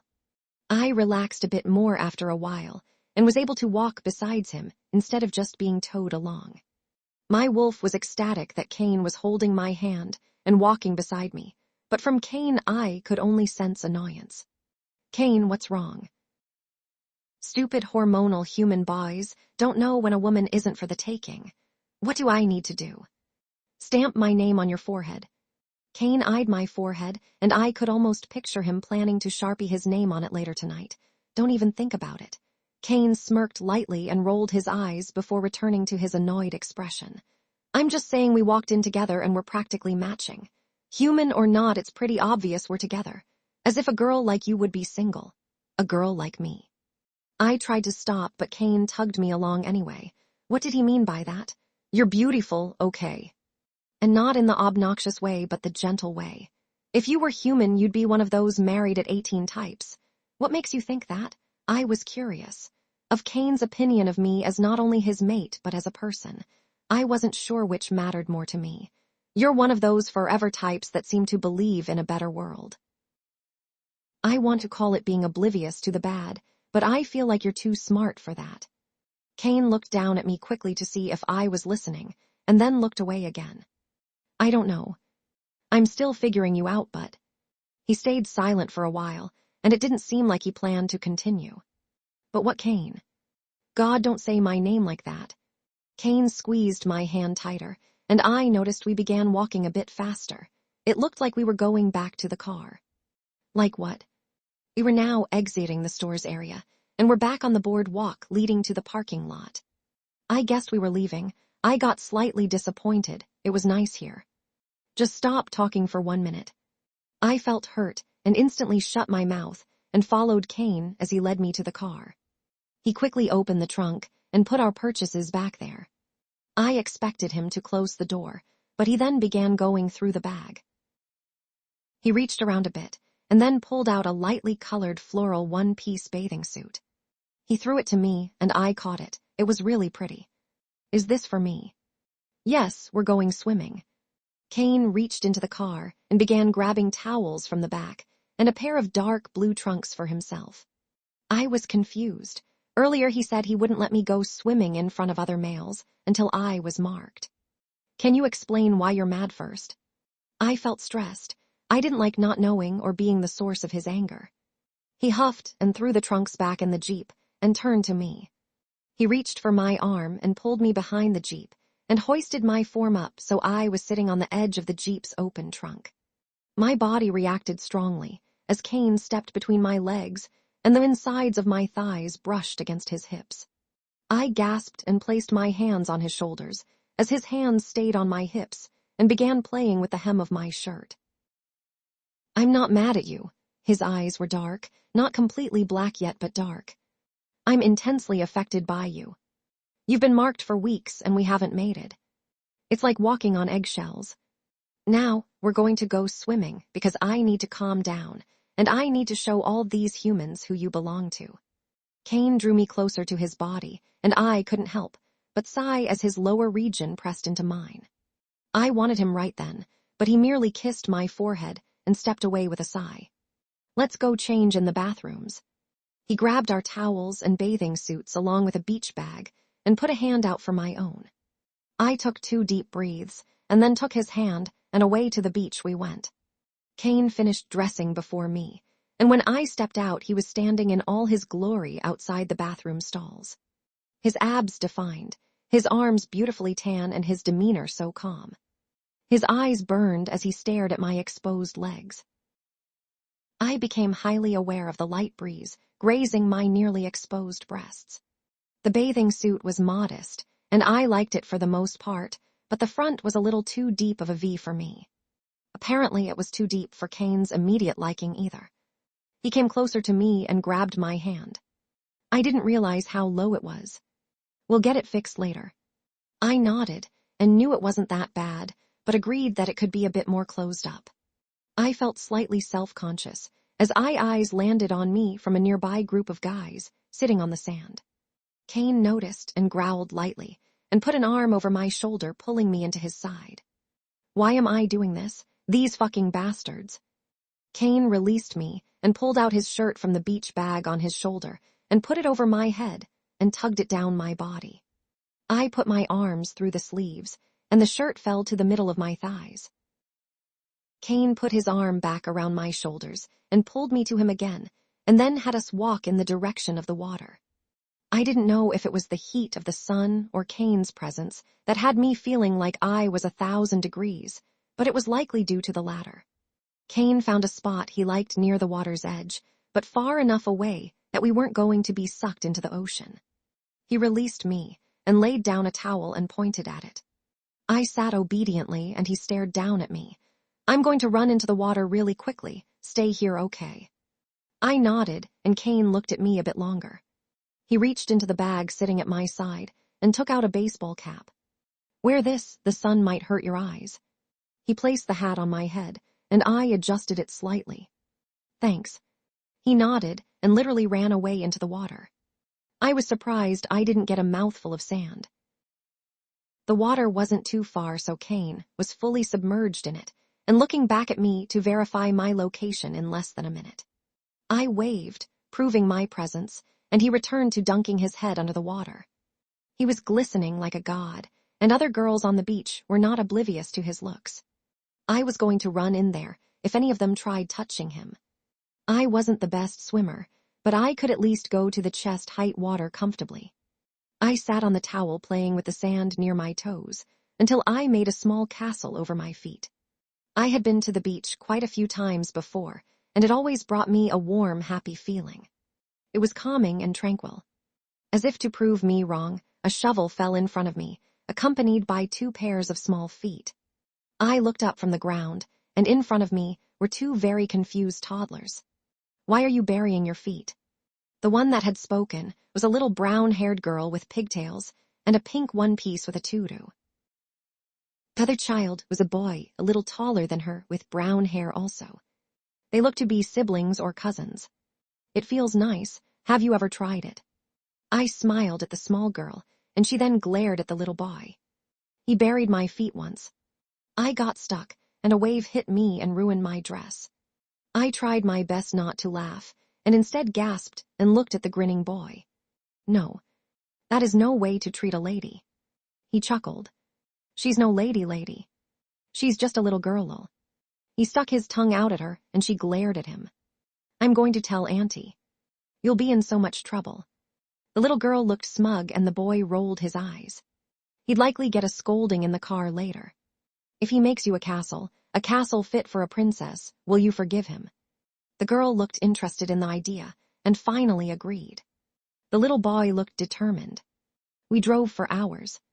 The sky outside had long turned dark, and we were but a vehicle among many traveling in the night.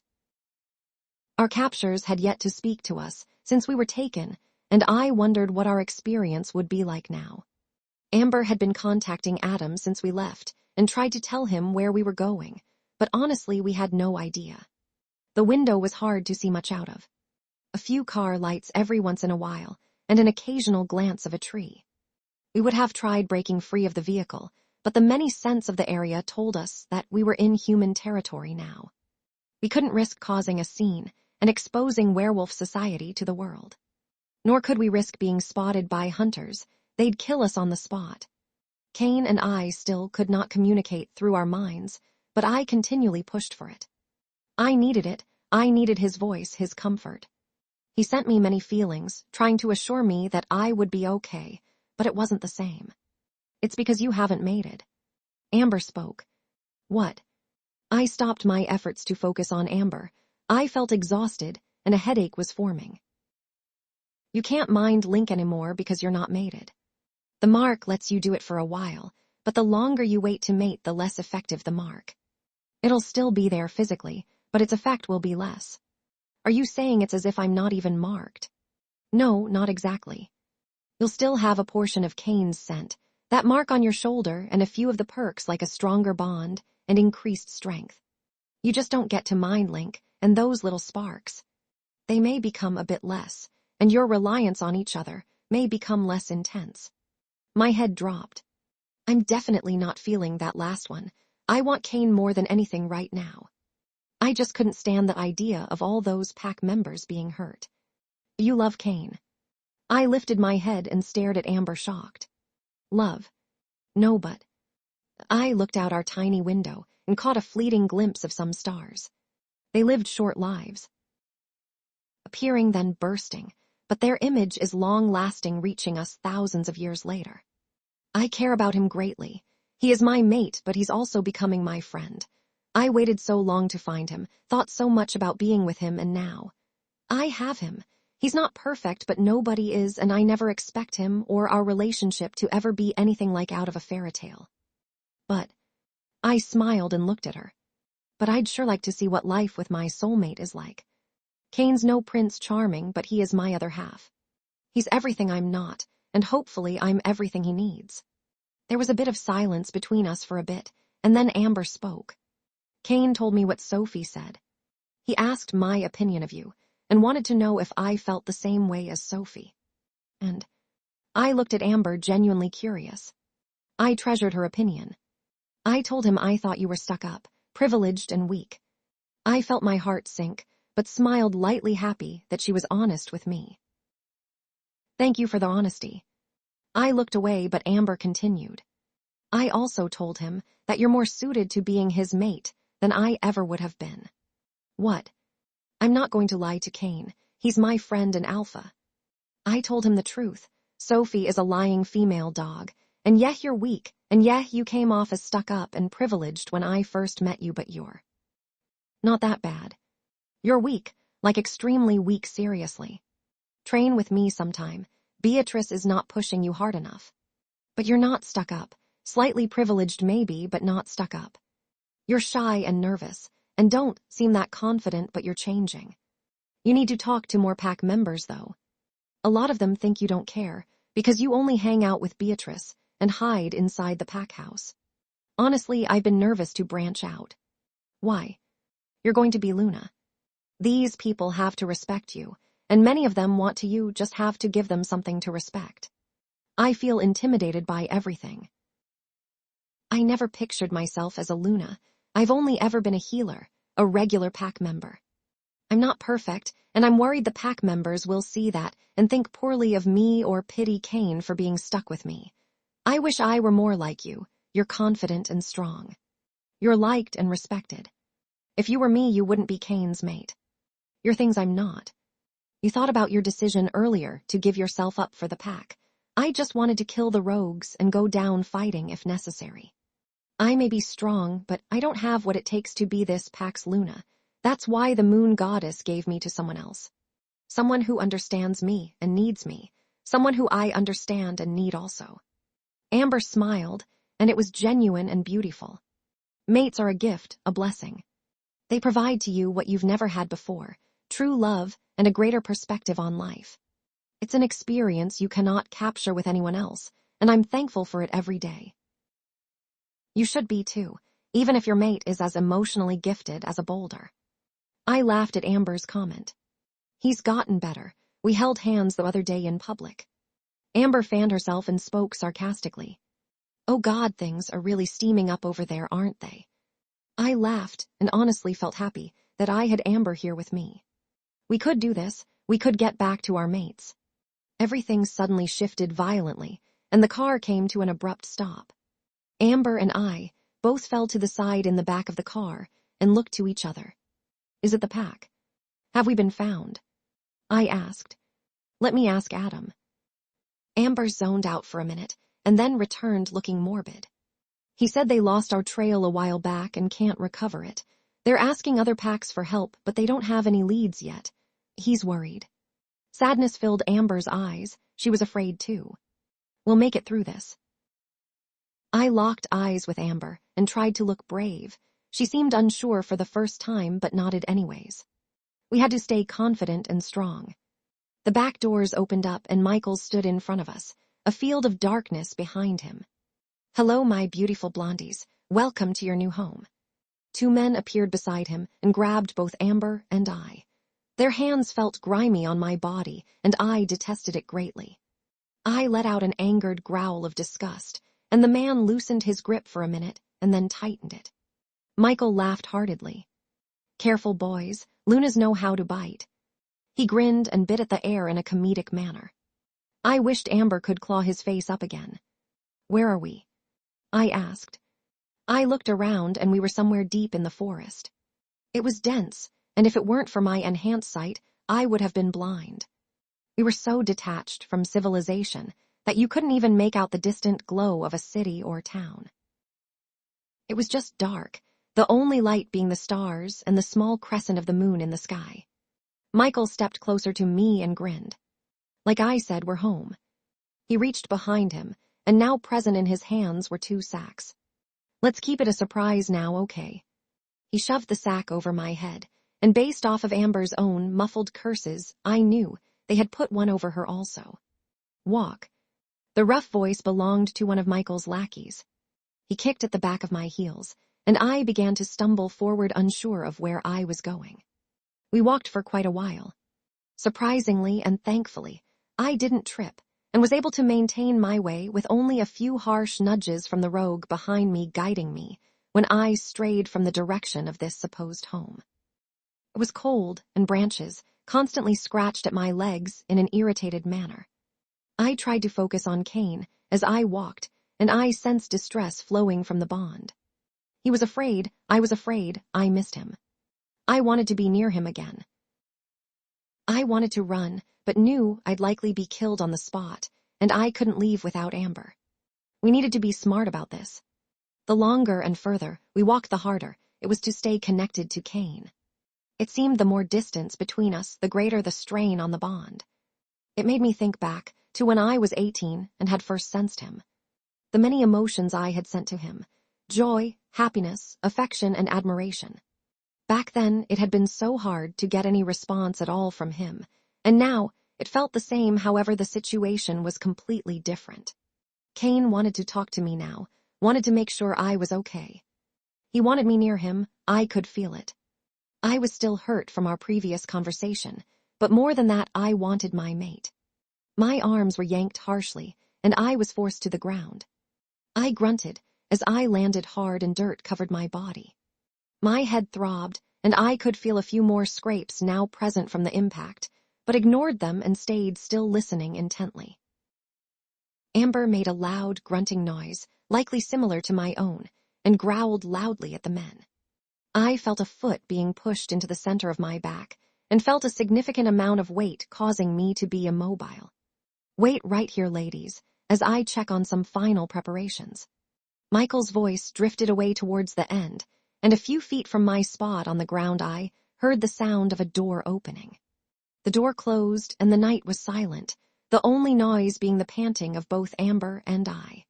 About 10 minutes later, the sound of a door opening sounded, and I was yanked up to my feet after a few moments of silence. My bare feet walked on forest for maybe 3 more steps, and then met a cold ground unlike that of the forest. It was cement. The air around us felt thick with tension, and held a damp undertone to it. I could distinctly hear the sound of dripping water in the building, and imagined us walking through a dingy dungeon. "Stop here." My arm was pulled once again, and this time I growled lowly. I was tired of all this yanking. The sack was taken off my head, and before I could scan my surroundings, the back of a hand came flying at my face. My head whipped to the side sharply, and I inhaled painfully after the initial shock of the slap. "Show me disrespect, and you will be punished." Michael's voice was clear and direct. I looked up from the ground and was ready to glare at the man, but my eyes caught so many other things. The dim hanging lights from the ceiling, the small puddles that lay scattered on the floor, the many sets of chains adorning each wall, the many cell doors, and the hands that gripped at the bars, and the frightened eyes behind each door. "What is this?" My voice came out airy, and Michael smirked and gestured proudly to the room. "This," he did a small spin with his arms spread wide. A grin plastered firmly on his face, "is my collection, darling. My collection that will lead to the downfall of every pack on this very continent. And you too have just become a part of it." He looked at Amber and I with a playful gleam, and I knew then that whatever Michael had planned was so much greater than my pack alone. It affected pack life for everyone as we knew it. Amber and I were quickly forced down the long hallway of cells. There had to be 8 girls present in total. There were many more cells that still remained unfilled, but I knew Michael likely already had a wolf in mind for every vacancy. The sheer amount of cells brought worry to my heart. He was going to take so many people. The deeper we got into the building, the brighter the lights got, and the more I realized I couldn't feel Cain at all anymore. Our connection was being blocked, likely by something in the building, maybe Wolf's bane. When we got to 2 large hospital, like doors, Michael pushed them open, and we were greeted with the sight of a large bathroom area. Well, kind of.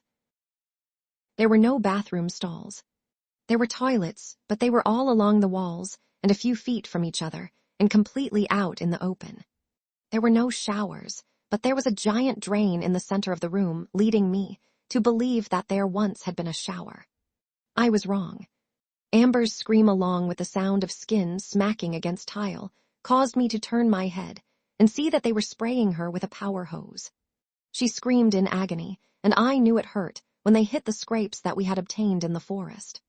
I growled loudly and began running towards the man spraying Amber, but I was only grabbed roughly by another man and thrown onto the ground. I tried to stand, but the force of water of another power hose hitting my body knocked me back down.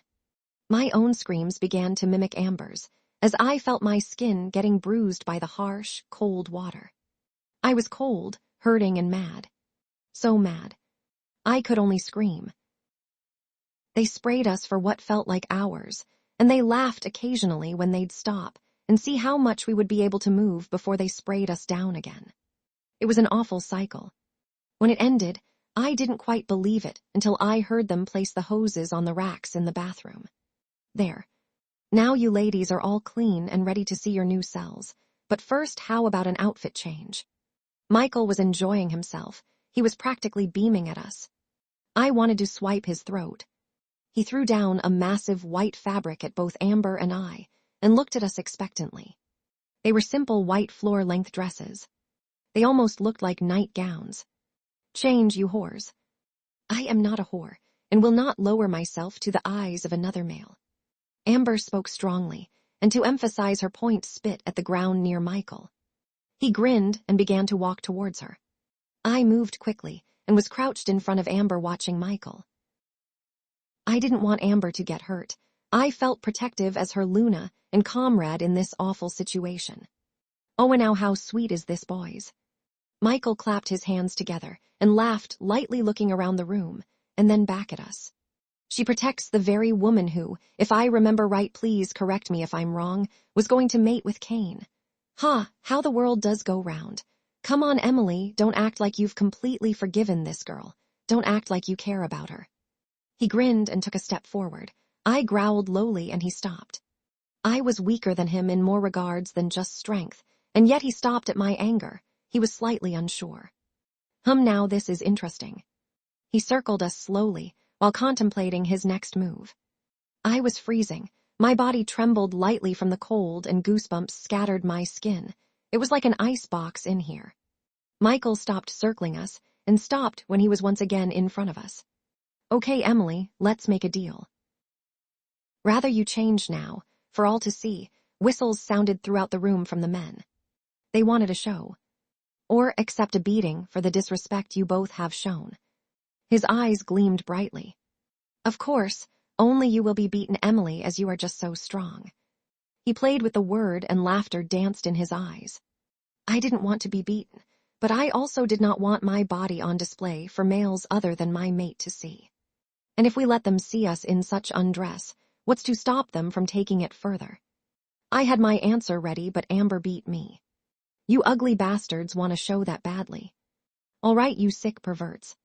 Amber stood and quickly changed into the floor-length dress, completing the mandated outfit change while daring the men to look. The circle around us grew tighter and Michael laughed and clapped along with the others, feeling victorious. Amber finished changing, defiantly standing in the white dress. I looked around at the men, glaring at them, but they paid no mind to me. She flipped them all off as she stood in the dress looking strong, but I could feel in a strange way that she wanted to break. She didn't though, and soon was reaching for her dress and pulling it over her head. The hollers subsided and Michael grinned at both of us. Anyone can be broken. You, your friends, your family, and most importantly, your mates. He left the room and the others followed him. He wasn't far, though I could see that they had merely stepped outside of the bathroom area's view. I quickly and silently changed into the long white dress and then stared up at Amber, feeling guilty. Don't pity me, don't say you're sorry, and don't you dare cry. She looked down at me, and I could see tears brimming at her eyes. They won't break you, they won't break me, and they sure as hell won't break our mates. Got that? I nodded, and she dabbed quickly at her eyes, and then reached a hand in my direction. I gripped it and felt strength surge through us both in that moment. We were strongest together, wolves always were. We can't defy them too much, or they'll kill us before we can even be found. I admitted. Did you see how many girls they had out there? I nodded. They're all high-ranking females, from the daughters and mates of alphas to the friends and family members of betas. This had been brewing months ago, but it seems it hasn't been handled yet. How do you know about this, Amber? Adam is my mate and Cain well. You know, he almost was too. When I thought I was up for Luna, this was a big topic going around the higher-ups. Cain warned me about it. It was a while ago, and I thought it had been handled by now, but I guess not. Some of those girls have been missing for a while. Some people think they're dead. They're not. I said adamantly. I know that and you know that, but the world does not. You probably felt it as we were walking further down, but communication is impossible down here. They have something that's blocking our connection from our mates and everyone else. It's wolfbane. When used correctly, it can block mind links. I think they have it in the walls, pack in mostly near the cells and here. I glance around at the room. They have this place locked tightly. They don't want us to know how to escape. Well, sucks for them because I'm not dying down here. Amber stopped talking as we heard footsteps entering the bathroom. She looked back at me one more time. Stay strong, be smart. Girls and their talking in the bathroom, it never ends. I dated a girl that used to like to talk a lot. Michael entered the bathroom then and eyed us both. I killed her when she wouldn't shut up about her favorite nail polish color. I ended up ruining my best suit that night. What a shame. He grinned at us both. Let's show you to your rooms now, shall we? Our rooms were cells besides those of the other girls. They were equipped with a thick metal door and stone walls. 4 chains were attached to one wall, and a girl warned us that if we misbehaved, we would be chained up. There was enough space to take 4 steps in every direction. That was it. There was no light besides what was able to shine through the bars from the hall. I was never a claustrophobe's person, but this space, this cell, made me want to slam my body against the walls until I was able to free myself of this hell. Michael had left us in our rooms for a few hours now. Thankfully, Amber and I were next to each other, neighbors, I guess. She was on my right, and the cell to my left was empty. It was the girl in the cell, to the right of Amber, that had warned us about the chains. She was the mate of a beta from the east. Her name was Carrie. She had no idea where we were, and said that the days were hard to count down here, but if she could guess, she would assume it had been 2 weeks since she was taken. I could not see her, but she sounded slightly defeated. I couldn't blame her. Amber. I spoke into the darkness, my back against the wall closest to her room. Yeah. Her voice sounded far away. I had to strain to hear it well. We couldn't risk shouting, or even being heard communicating. What if we can't get out? She was silent for a minute, and then Tu and I thought it likely that I wouldn't get a response. Then we die trying. Her voice was firm. There was no other option, really, and I was afraid of dying, but I was more afraid of giving up on trying. I hate to say we fell into a routine after a while. It had been maybe a week or so that we had been with Michael. He didn't spend much time with us, honestly. I was grateful for it, but that thought of what he might be doing out there worried me. My wolf was constantly antsy and begging to be let loose, but they kept us weak and beaten to the point where we could not shift. Michael had been using me often to heal his members. I hated healing them. They all gave me perverted stares and often tried to get a grab in when they could. I always left feeling disgusted. I never used my full abilities when healing them and left them half-healed and honestly, only partially on most occasions with an added numbness.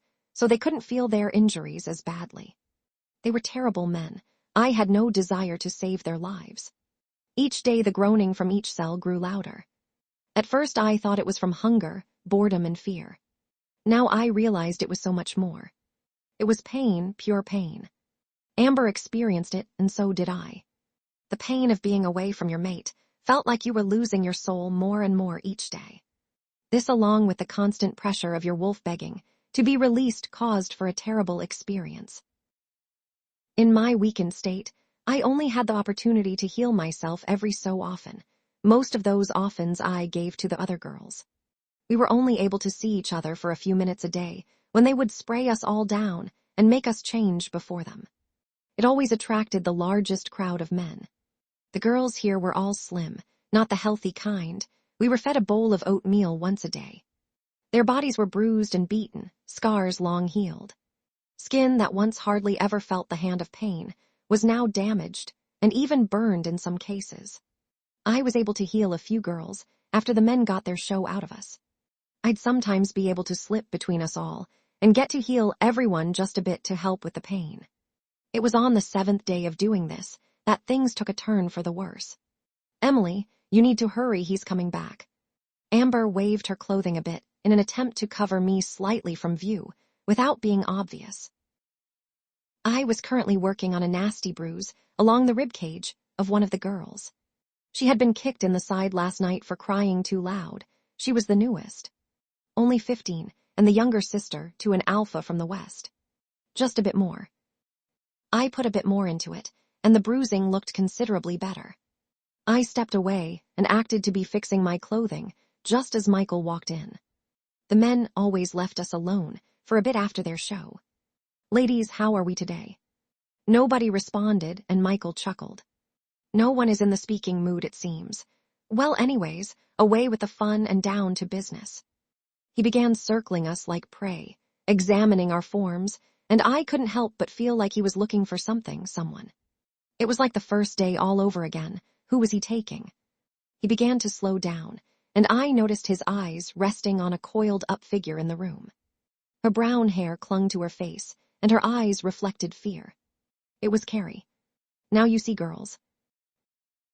One of you has been here for quite a while now. And your mate. Oh, well, he's almost dead from the separation." Carrie glared daggers at Michael and growled loudly as Michael chuckled darkly. "Shut up. My mate will not die." I felt my breath catch.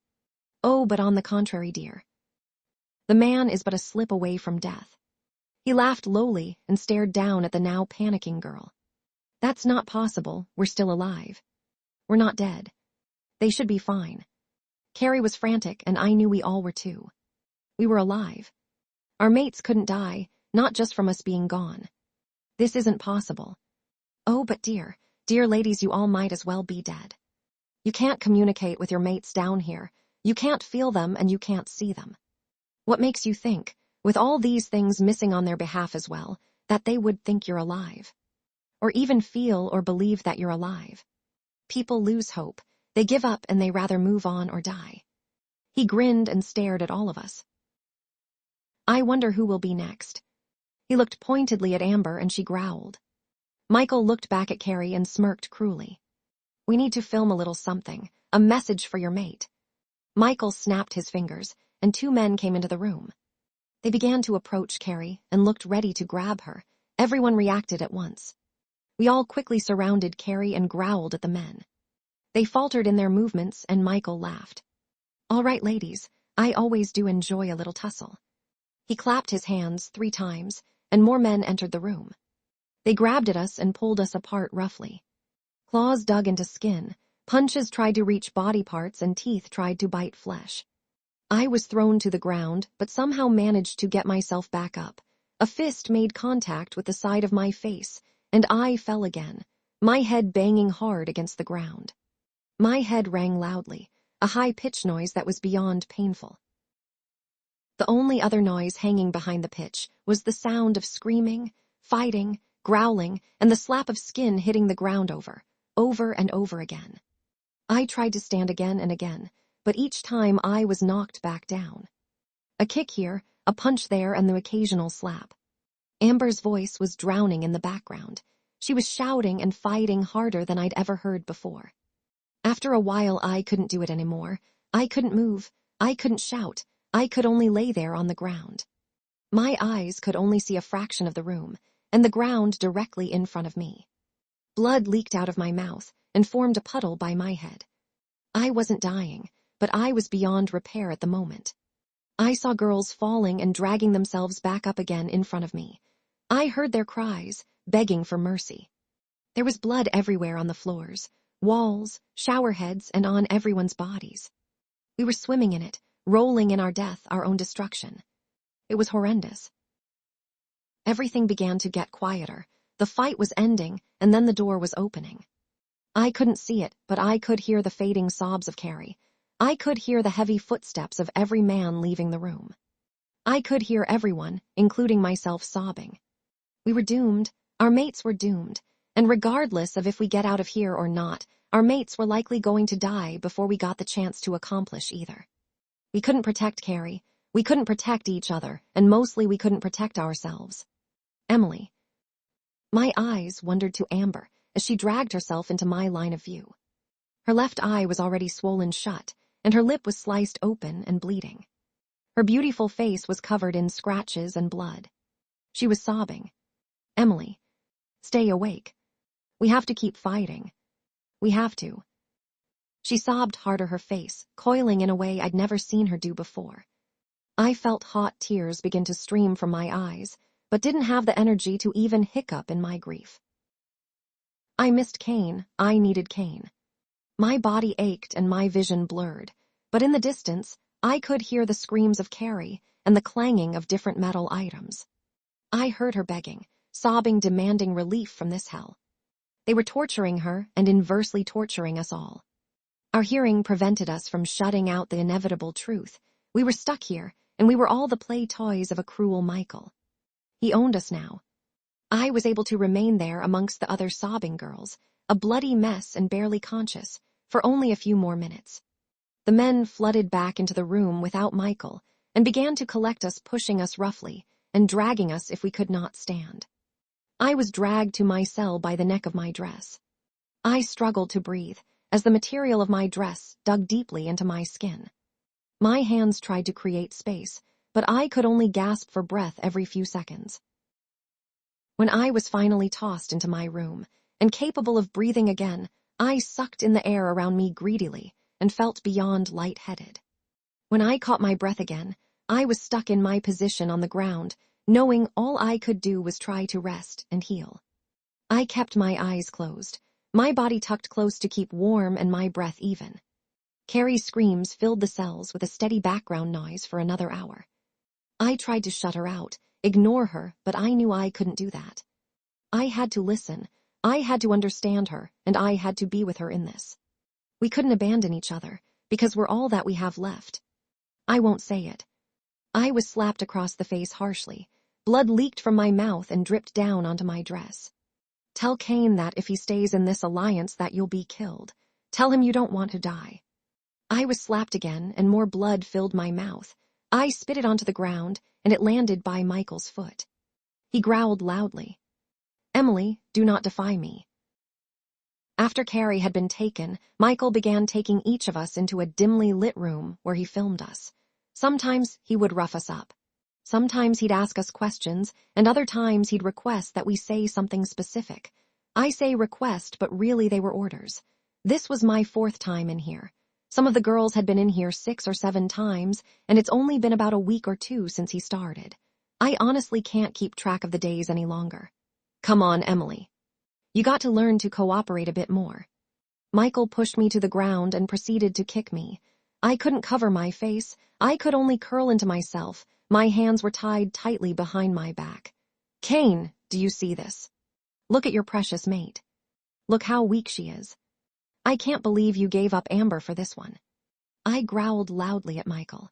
Don't you dare speak my mate's name with your filthy mouth. Michael grinned and kicked me again. You hear that, Cain? Michael grabbed the camera off the nearby tripod and brought it close to my face. I could see my breath fog up the lens. She has you on a pedestal, doesn't she? Thinks you're a god that's above us all. He kicked me again, and I groaned and coiled into myself more. Your God can't save you down here, girlie. You're alone. Now tell him to break the alliance. He pressed his foot into my side. The pain was unbearable, and I felt my insides ache terribly. The edges of my eyes blurred. No. I wheezed for air, and he grinned. Wrong answer. He put the camera back on the tripod, and then returned beside me. He wasn't even filming it. He did it for fun. The fun of knowing that he was torturing me, and that there was nothing Cain could do about. The fun of knowing that he was breaking me, and ruining me as a person and mate. I cried so much. Every time he hit me, every time he sliced me with a knife. It was less the pain, but the knowing. The knowing that I would be scarred. Michael's marks would forever be on my body to remind me of this time where I'm weak and broken. Cain would see these scars and know I wasn't strong. The pack would see these scars and see me as weak. I couldn't protect myself. How could I ever protect a pack? And now my signature mark. Michael left my sight for a second, and all I could hear was the clanging of metal. Now this one is special. Only a few people earn this mark, darling. Michael came back into my view, and in his hand was a metal spear with an X on the end. I backed away quickly, pushing with my legs and throwing my body as far away from him as possible. No, please don't do it. He grinned and only stepped closer. You've been defiant and disrespectful. The X is perfect for the likes of you, a sign of rejection and inadequacy. What should we mark first, hun? I'd go for the mark, but truly I want to save that for last. He eyed my body and then seemed to have made his decision. I know the perfect spot. The searing of the metal had been excruciating. Michael left me with a single burn marking and then kicked me some more and asked questions and made a few more requests. I said nothing. I wouldn't betray Cain. I couldn't. I was tossed back into my room, and after a few minutes when it was safe and quiet, Amber took out the loose stone in the wall separating us. I was able to see half of her face through the wall, and her green eyes looked frantic. They had you. For hours. They've never taken you that long before. What happened? What did they do? I felt ashamed as I sat weak in front of her. Some of my wounds had stopped bleeding, but all of them still ached. Werewolves are hard to kill. Michael labeled me as unworthy. Unworthy for what? You don't seriously believe him, do you? He sent another video, Amber. This was worse. He beat me for so long, filmed so much of it, and... I scooted closer to the wall, and Amber stuck her head against the hole to look at me better. I pulled down the top of my dress and showed her the angry burn. There was a thick X placed in the space between my left breast and collarbone. He marked my heart as unworthy of love. He deemed me impossible of being loved, and you know what? I don't know if I'll ever be loved in the way that a mate should love another mate. I don't know if I'm worthy of Cain, if I can fit into his lifestyle. I'm weak. And now Cain is going to get a very clear reminder of it in Michael's newest video. I began crying and punched the ground. Angrily. Emily, you are worthy. You are smart, stronger than any female in here, and you are kind beyond belief. Cain couldn't have gotten luckier with a mate like you, and you can't give up. Remember, stay strong. Fight, don't give up. But Amber, I just don't know if I can keep doing this. No one has died, yet meaning our mates must still be alive. But how much longer can we all even last down here? How are we? The sounds of a door opening above us combined with a lot of shuffling alerted us to the presence of Michael. He wasn't alone. My blood ran cold. Michael had brought someone new. I caught her scent before I even saw her, and my blood ran cold. No. I pushed myself against the door and looked through the small window. I waited as the sounds got closer to my cell, my heart beating faster each passing second. She came into view with the same fiery red hair and fierce eyes that I've known my entire life. It was Rosemary. I growled loudly and began pounding on the door, ignoring the pain I felt. Cain, you bastard. Let her go. Let her go. My voice shook the walls, and Rosemary's eyes found mine in the door. Emily. Oh my God, Emily, you're alive. Rosemary began to cry and tried to tug herself in the direction of my door. Michael laughed fiercely and tugged her back to his side. You two are friends, Bluestone and Fire Crest. This couldn't be more perfect. Michael tugged Rosemary's face close to his own and grinned at her. We're going to have a lot of fun with you, dear. Rosemary glared at Michael and did the unthinkable in this situation. She spit in his face. Michael growled and threw her to the ground instantly and served a hard kick to her side. Looks like this one will be making a video sooner than I thought. Michael looked at my angry form and then stared back down at Rosemary. Let's give you ladies some matching marks now, shall we? I'm thinking right here will be appropriate for this one. Michael gestured to his neck and I began to panic. No, he couldn't destroy Rosemary's mark. Nobody's, but especially not Rosemary's. She's never done a bad deed, never betrayed her mate. She was always there for others. He couldn't break her. No, don't do it. Michael walked away from Rosemary and approached my door. Amber was whispering for me to stop and to think about what I was saying, but I channeled her out. I couldn't let Michael hurt my best friend. Use me instead. Use you say. How so? Michael was fully amused and interested. Anything, I'll do anything. Treat me as you like, film it all. How about a simple speech, darling, and maybe a mark or two? I bit my tongue and tried my best to not cry. I had already been through so much here. It couldn't get worse. Cain had likely long given up on me. I had the least to lose here. Deal. My voice cracked and Michael smiled like a kid in a candy store. I knew you were one of my favorites, right after our little Amber. How are you doing over there, Amber? Nice and comfortable, I assume. Let us go, Michael. Amber began banging at her door, seeming ready to kill Michael. She wouldn't have the strength to complete the job, but she sure as hell seemed ready-die trying. Oh, how I love when you talk dirty, Amber. How about Carrie? Does she have anything to say? She's been mighty silent lately. Carrie hadn't spoken since she was first taken into the room. She had smelled of the men when she returned, and they hadn't touched her since. We all knew what probably happened, but hoped for the best. Michael hadn't thrown a party for her mate's death, so hopefully he was still alive too. All right, Emily, let's film this baby while we can. Cain is going to love this, 2 videos in one day. He'll be positively joyful. Michael opened the door, and I was instantly trapped in chains. 1 on each wrist, and 1 on each ankle with a connecting point in the center of my body. My heart began to beat fast and loud. Blood rushed to my ears, making everything around me sound like background noise. Amber was growling. Rosemary was screaming. I don't know if I was making any noise. Emily, don't do this. Cain is looking there, all looking. Everyone, they'll find us, I swear. Don't give yourself up.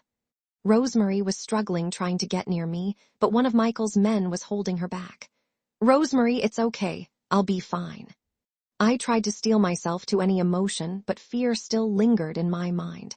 Fear of what was about to happen, and fear of how Cain would perceive me if I ever did see him again. I was too far gone to be a worthy mate. Emily. Amber was shouting for me. I looked behind me and saw the wood of her door bend as she pounded against it. Her face was pressed against the small window, and her eyes looked deeply into mine. Don't let him break you. Michael put an arm around my shoulders and pulled me into his side. I felt myself stiffen and then cringe at the contact. Can't you see, Amber? I've already broken her. Michael pushed his face into my neck, and I tried to push him away, but he only laughed and then inhaled my scent deeply. He sighed. I love the smell of fear. It suits you so well. Say goodbye to your friends now, Emily. It's going to be a long one. My chains were tugged, and I was forced to walk down the hallways. I could hear the girls calling my name until I was in Michael's favorite room. I was alone, with nothing but the inevitable in front of me. I was chained to the chair by my wrists, ankles, and midsection. I felt myself regretting my decision the longer I sat in the chair, but tried to remind myself that I was saving Rosemary. Nobody else needed to be defiled by this monster. I wouldn't let Michael harm any more girls. This had to stop. All right, Emily. Let's get started. The beep of the camera sounded, and when I raised my head, it was there, 3 feet in front of me, ready to capture this moment. I couldn't help but think of how awful I must look right now. My face was likely still heavily bruised from my earlier beating, and my left eye still felt heavy, meaning it was likely swollen. Cain must think I'm disgusting. I began to cry. My mate must hate me. "Awa, Emily dear, don't cry so soon. You see that Cain? She's terrified and for good reason." Michael stepped into frame and stood beside me, still facing the camera. He put a hand on my shoulder, and I flinched, causing him to laugh. "Emily is a sweet girl, Cain. She gave herself up for the sake of her friend. What a nice girl, don't you think? Now Emily owes me a few things. Just get it over with." Michael slapped me across the face and my head whipped to the side. "You don't make the calls here, Emily." Michael growled at me, and I kept my head down. He grabbed my face and forced it to look ahead at the camera. "Now I was just going to make you say a few sentences here. Throw in a cute little "I don't love you, Cain," but now, ooh, do I have ideas for you, Emily. We're still giving you that little gift we spoke of, but now." Michael stood behind me, and his hand both pressed into my shoulders. I felt my lip quiver as I tried to control myself. I made a weird noise, similar to a panicked gasp, as Cain pulled my body to his chest. I was blushing bright red and self-conscious beyond belief. "Cain, stop, I don't care, you're my mate. You're mine. No one should ever touch any part of you besides me." My back was to Cain's chest, his shirt separating my skin from his. He had his arm wrapped across my legs, as I still had them drawn to my chest. It was uncomfortable, in the sense that he was trying to embrace me, while my legs were still pressed against my body. I wasn't moving them, though. I wasn't sure how I'd feel with Cain touching my body. "Cain, just let me hold you for a while, please." Cain buried his head in my neck and feathered it with kisses once again. I gasped at the feeling. It felt different, my body fully uncovered and chilled from the cold water that was still running. I was no longer as frightened by the water, but it was still unpleasant. Although, I did like Cain holding me. I could tell it was good not only for myself, but also him. "Cain, you can hold me, I like it, but can I put something on? Or can we at least get out of the shower?" Cain kissed my neck a few more times, and then left a final one where my mark had been. It made me sad, but also made me feel comforted in a way. Cain was acknowledging the presence of our bond by kissing that spot. It didn't tingle the same, but I felt like it meant even more to me now. "Yes, and know that you're staying with me tonight, in my bed." Cain turned my head lightly with his fingers and looked into my eyes. I stared into that beautiful blue and nodded. "Good." Cain stood, and I thought he would get me a towel, but instead he took off his shirt and placed it on my body. It didn't really make sense as the shirt was wet, but I put it on anyways once he finally looked away. I felt more comfortable with clothing on and stood beside Cain, and then followed him out of the shower. I was already shivering the second I stepped outside the shower, so I grabbed the nearby robe that sat waiting for me. I felt like a wet cat, and likely looked like one too. Cain stood at the doorway and waited for me to look at him, and then he gestured with his head into the bedroom area. I followed him out of the bathroom, and then towards the closet. Cain turned on the light, and inside was Cain's closet, as it usually remained on one side, and then on the other was the addition of my clothing. I was still surprised to know that he had started moving me into his room. If this meant I was to stay in here permanently, I wasn't sure yet. Cain shuffled through some clothing on his side, and I was about to look through my own when he threw a pair of sweatpants and t-shirt at me. "Put that on." I held up the clothing and saw the shirt was one of his, and the sweatpants were smaller than I'd expect for him and seemed new. He had bought me clothes and stored them with his. I don't know why this seemed to make me feel flustered and touched, but I guess it was the thought of sharing a place to store clothing just seemed intimate in a way. I didn't really get it. Cain himself began changing clothing right in front of me. He dropped his sweatpants and then began reaching for his underwear. I turned away quickly and gripped the clothing in my hands. When I heard him finish shuffling around, I turned to see him fully dressed in new sweatpants and a t-shirt. He was smiling lightly. "Will you ever look at me naked?" I didn't know how to respond, so I just stared at him awkwardly a few seconds more, and then turned away again. He laughed lightly, and I waited until I heard him exit the closet before I started to change. I did so quickly, not liking the knowledge that I was alone, and went to Cain. He was sitting on the bed, his lower half under the covers, and his upper half propped up on the pillows. He patted the bed beside him, so I walked to the bed and entered the sheets. There was a bit of space between us, and I felt hyper-aware of it. Cain didn't make a move to shorten the distance, so I eventually did so until our shoulders were touching, as we both sat back against the headboard. We sat there in silence, for a long time not really moving. I thought I would start crying instantly. I thought I would break down and spill every terrible thing that had happened, and I thought that I would feel completely better knowing I was once again with my mate. None of that happened. We just sat in silence, and I felt that it was probably what I needed. A few moments to gather myself.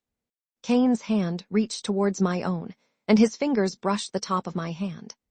I looked over at him, and his eyes were locked onto my hand. I looked down and noticed nothing significant worth staring at in regards to my hand. I noticed that his was strong and big, and that it held no malicious intent. I reached for his hand and squeezed it in my own. "What do you want, Emily?" I looked into Cain's eyes. "What do you mean? Now, I don't want to say things have changed, but what do you want now?" I looked away from Cain and glanced down at our hands. I was sure, but I also wasn't sure about a lot of things. There was only one thing I was truly sure of. I want to be with my mate. That's all I can say that I want for sure right now. I pulled myself closer to Cain and put my head on his shoulder and gripped his arm closer to my side. Cain placed a kiss on the top of my head, and we just laid there. It was what we both needed. It was hot, really hot, when I started to wake up. In full truth, it may not have actually been hot.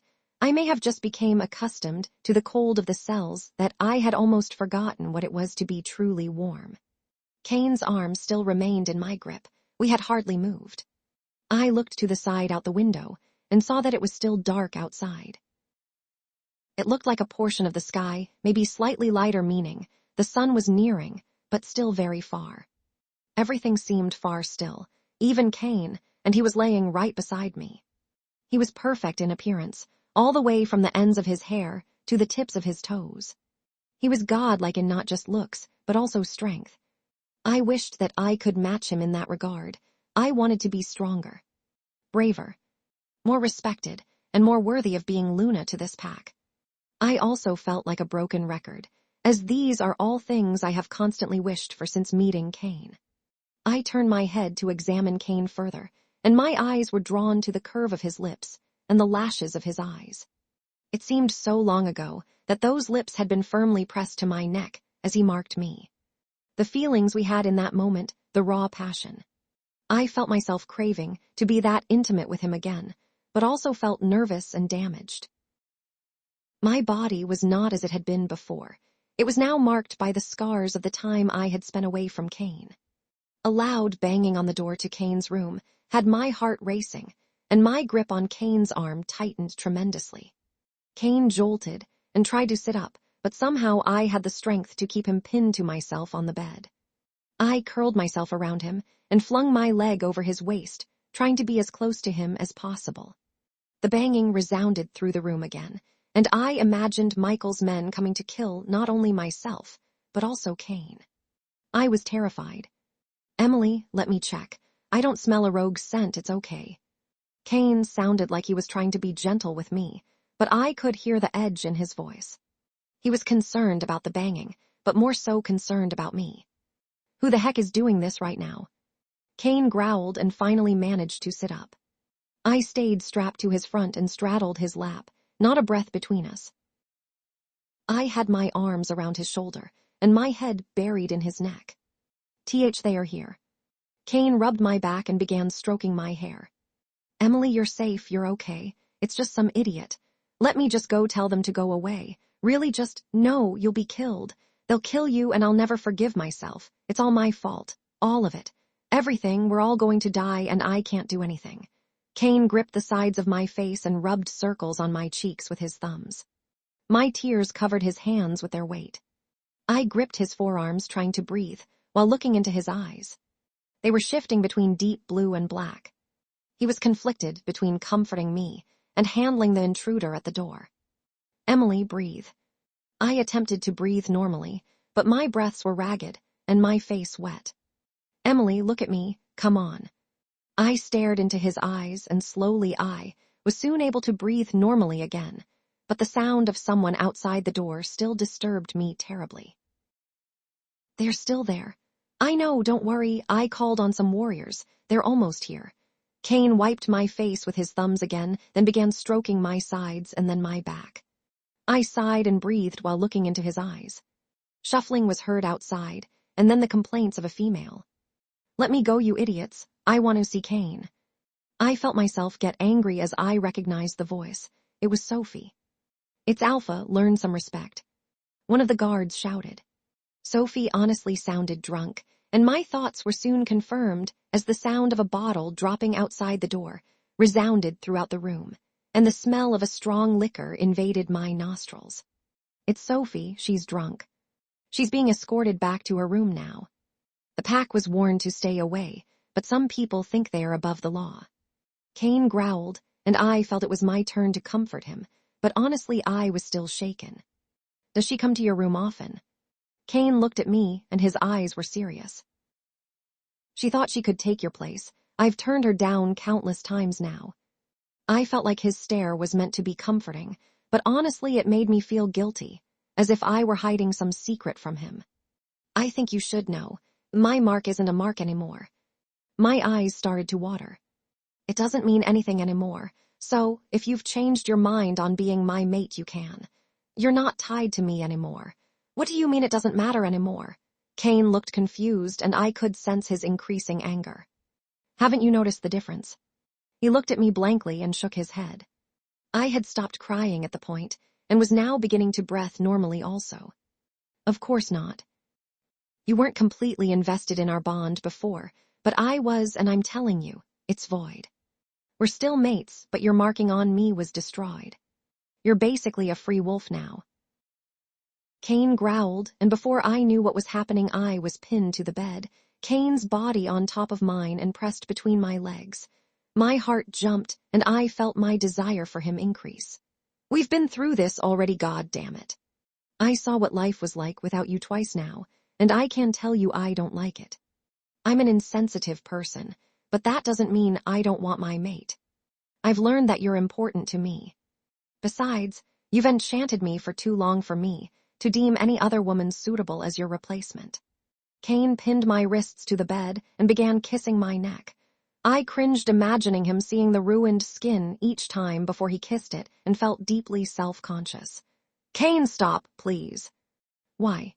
He continued to kiss my neck, ignoring the way I tried to close my neck off to him by tucking my chin to my chest. "I've been ruined." I managed to get my hands on his chest and pushed him away from me. He put up less of a fight and hovered above me, his forearms on either side of my head. I spent my entire life saving myself for my mate, keeping myself together, trying to be a respectable and likable person. It never felt forced, but I did feel proud of myself. I was confident in myself and sure that my mate would be in some manner pleased with me and that I would be worthy. "And you don't feel that way anymore?" His eyes grew dark. "Not at all. I've been marred by these terrible markings. The pack will see me as weak. Other packs will see me as weak. Others won't respect you the same with a mate like me. A mate is the reflection of another. I don't want to be a bad reflection." I tried to sit up, but Cain kept me down. "Listen to me, Emily. You're not the bad mate in all of this. I'm the bad mate. I disrespected you every step of the way, and you stayed. Other packs don't see you as weak either, you or the other girls. You're all strong and brave." Cain lifted the pressure from my wrists, but then sat on my lower half, keeping me trapped. "And as far as terrible markings go, you're not the only one, and you know that." Cain lifted his shirt, and I was met by his beautiful skin that was tragically tarnished by the claw markings and bullet wounds of his enemies.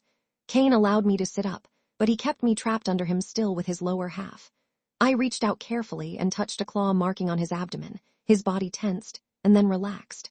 I traced the outside of the marking with my fingers and then touched the center. "That one was from about 5 years ago." I was on patrol with my dad, learning the different routes. We were ambushed by 2 rogues. My dad was fine, but I was cocky and gave the rogue an opening. I got my posterior handed to me, but thankfully my dad hid that fact and said I killed off the rogue on my own to save what little reputation I thought I had. My eyes were drawn to the bullet wound near the center of his chest, and my fingers soon followed. 3 years ago, a few pack members were taken by a group of hunters. We found their base in a matter of hours. They were too slow because they are only humans. They also underestimated the power of wolves. I was shot there and here. Cain took my hand and placed it near his belly button where a similar wound sat. I ran circles around the wound at first, and Cain's breaths grew ragged. He soon moved my hand and held it in his instead. Your marks are no worse than mine. You're still the same to me as before you were marked. Tell me, how do my marks make you feel? Mad at the people who hurt you. They need to die horrible deaths. I looked into Cain's eyes, and he smiled slightly. I feel the same way about yours. That worthy mate you hope to always be is how I view you still. I'm unworthy, if anything. So don't talk about me taking another female. And don't even think about taking another male.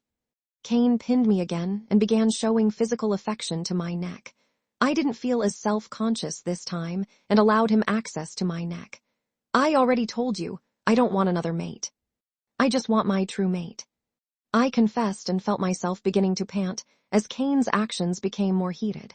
Good. His voice was rough and made me want him even more. I needed him more and more again and again every time. Mark me again, Cain, please. I felt Cain grin against my skin as his hands began to wander underneath my shirt. As you wish. It was like the first time all over again, but slightly more painful, but also more enjoyable. When Cain's mouth left my neck, he then kissed my lips, and the sparks were back more than ever before. My shirt was long abandoned, and my bra was nowhere to be seen. My bare chest pressed against Cain's as our kissing became more feverish, and I could feel the mood becoming increasingly more intimate. Emily, you got to stop me now if this isn't happening because I don't know how much longer I can control myself. Cain moved closer to my lower half and I let out a loud moan in response, feeling tortured by the wonderful feelings he was giving me with no relief. You don't make it easy, Cain. He chuckled and kissed me again, his tongue dancing with my own. His hands massaged my body in long strokes from my upper half to my lower half and up again. Yes or no, Emily? Cain reached down and fingered the band around my waist. I thought that I still had pants on, but I realized then that at some point I had gotten down to just my underwear and Cain to just his boxers. I took a few seconds to breath and attempted to gather myself. I don't think it's the right time, so, no. I felt nervous admitting it, and was met by a breath of silence before he responded. Okay. Cain kissed me one more time and then reached down for the shirt that had ended up on the ground and then handed it to me. I held it in front of myself and looked at him worried, but he didn't seem mad. He was smiling, actually. You're not mad this time. Not at all, I just got you back. As far as I'm concerned, I'll be patient just enough to make sure I keep you. So I'll wait. That doesn't mean you can boss me around, though, and if you go into heat anytime soon, it's game over, baby. Cain grinned and kissed my forehead. I couldn't help but smile back and then put the t-shirt on my body. Thank you, Cain, really. Cain raised an eyebrow and looked at me. I laughed lightly. I really like you. I'm happy you're my mate. I like you too, Emily. It was my turn to grin. What? You're not happy I'm your mate. Hey, you're okay, I guess. I fake gasped and hit him lightly on the chest. He laughed and pinned me to the bed once again and smothered my face in kisses. Somewhere between the small kisses and light conversation, Cain drifted off to sleep, and I soon followed after him, this time wrapped in his arms. I didn't feel stronger the next morning, but I did feel more assured. Cain insisted that I stay under his watch throughout the next few days, and truthfully, I was grateful for it. Cain was a busy man, though so his daily activities were now to be my own. I liked it better this way. There was more normalcy to it. Are you cold? I have some blankets stored in here if you need one. Cain began reaching into a drawer behind him and shuffling through many things that did not in any way resemble the sound of a blanket. I laughed lightly and marked my page in my book with a small note card Cain had given me. I was back to my routine of reading different books from the pack library. I'm fine, but thank you. He closed the drawer and half smiled at me before looking around the room and then back at me again. What about food? Are you hungry? No, I'm still full from breakfast. He looked around once again, as if searching for some other comfort to ask me about, and it made me feel embarrassed, but also happy that he cared. What about healing? Do you need any? The doctor said he could send someone by if you were in any pain. I debated this offer.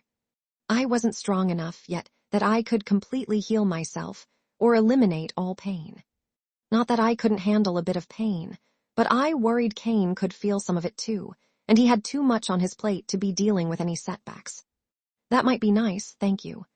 Cain nodded, and then his eyes glazed over for a few moments before returning to normal. A healer will be here shortly. I smiled at Cain and nodded, and then returned to my book as I waited. Cain's pen returned to working on the page in front of him, but the pauses between each stroke seemed to grow longer and longer until he was no longer writing. I felt eyes on me, so I looked up once again to see that Cain was staring at me. Are you all right? I felt concerned for Cain and put my book down on the couch I was currently laying on and sat up.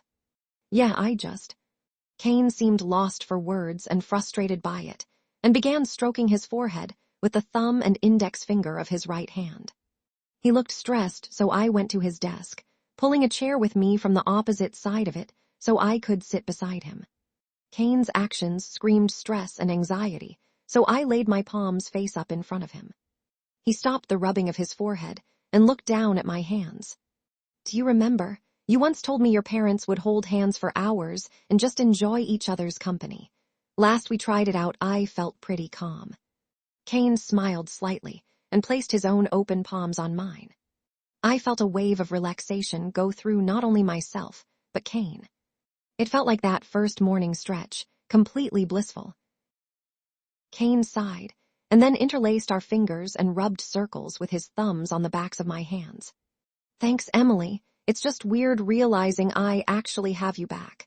This sounds ridiculous, but I had multiple dreams about you being here in my office with me that I'm honestly just waiting for you to vanish and for me to wake up not knowing if you're alive or dead. I'm alive, Cain, and I'm here with you. I felt my heart ache. I had imagined many a night that I had been with Cain only to be brought back to hell when I woke. I can see that now. He smiled and gave my hands a squeeze. I smiled back and couldn't help but feel embarrassed when my cheeks began to burn. Cain sounding almost romantic still made me nervous, but in the best way. Can you do your work now? The pack needs. I glanced at the form. He was in the middle of revising and grinned. A new playground for the pups to play in. Make sure it's perfect. It'll be more than perfect. After all, our pups will likely be playing on it one day too. Cain smirked, and I felt my cheeks grow warmer. Not anytime soon with a smug attitude like that one. Cain laughed and rolled his eyes at me. You can hardly keep yourself away from me. We'll be making pups in no time. I'll let you keep believing in that. I laughed, and Cain and I released hands, and he continued to work on the forms before him. And I returned to my current book, but remained in the chair next to him. I soon realized I wasn't comfortable with my feet tucked under me in the chair, so I jokingly put my calves on Cain's lap as a stool of sorts to get more comfortable, but Cain did not laugh and merely smiled and placed a hand on the top of my calves. I hid my blush behind my book and did not move my legs as Cain occasionally played with the fabric of my sweatpants on my calves.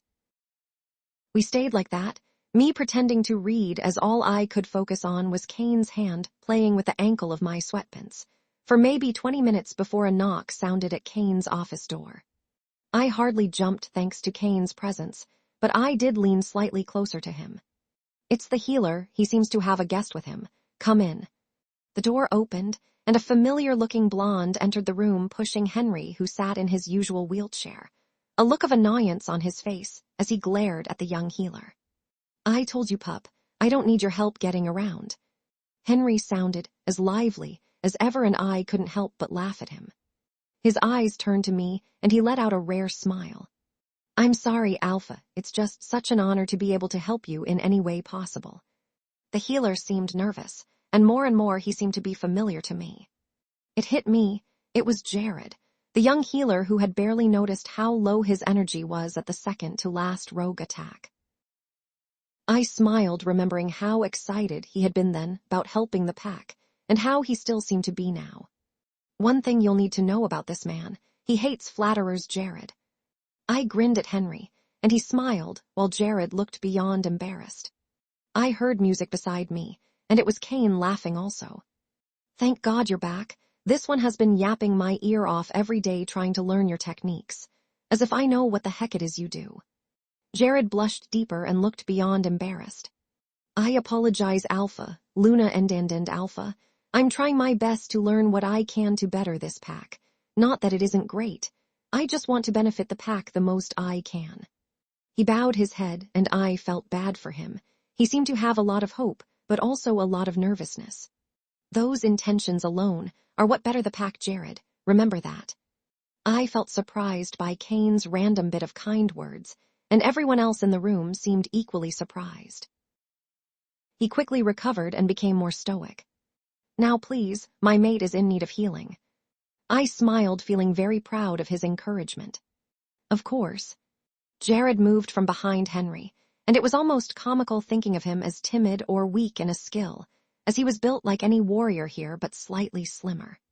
He did not appear as the average healer usually did, but it was not a bad thing. If anything, I was envious. What is it that is bothering you, Luna? I removed my legs from Cain's lap and turned to Jared, giving him my attention.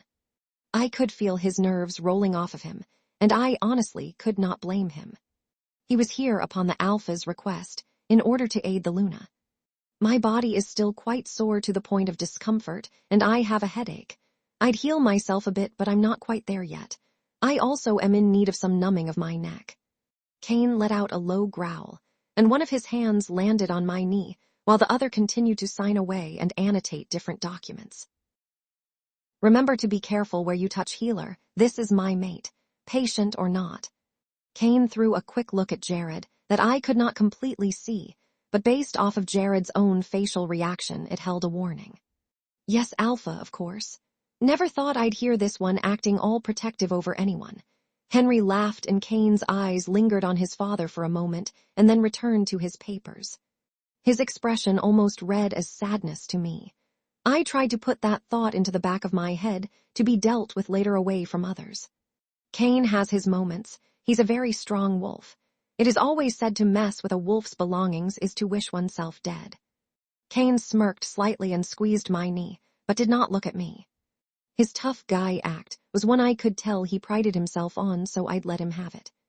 Henry groaned and mumbled something about young mates and disgust, but really in his eyes I could see joy.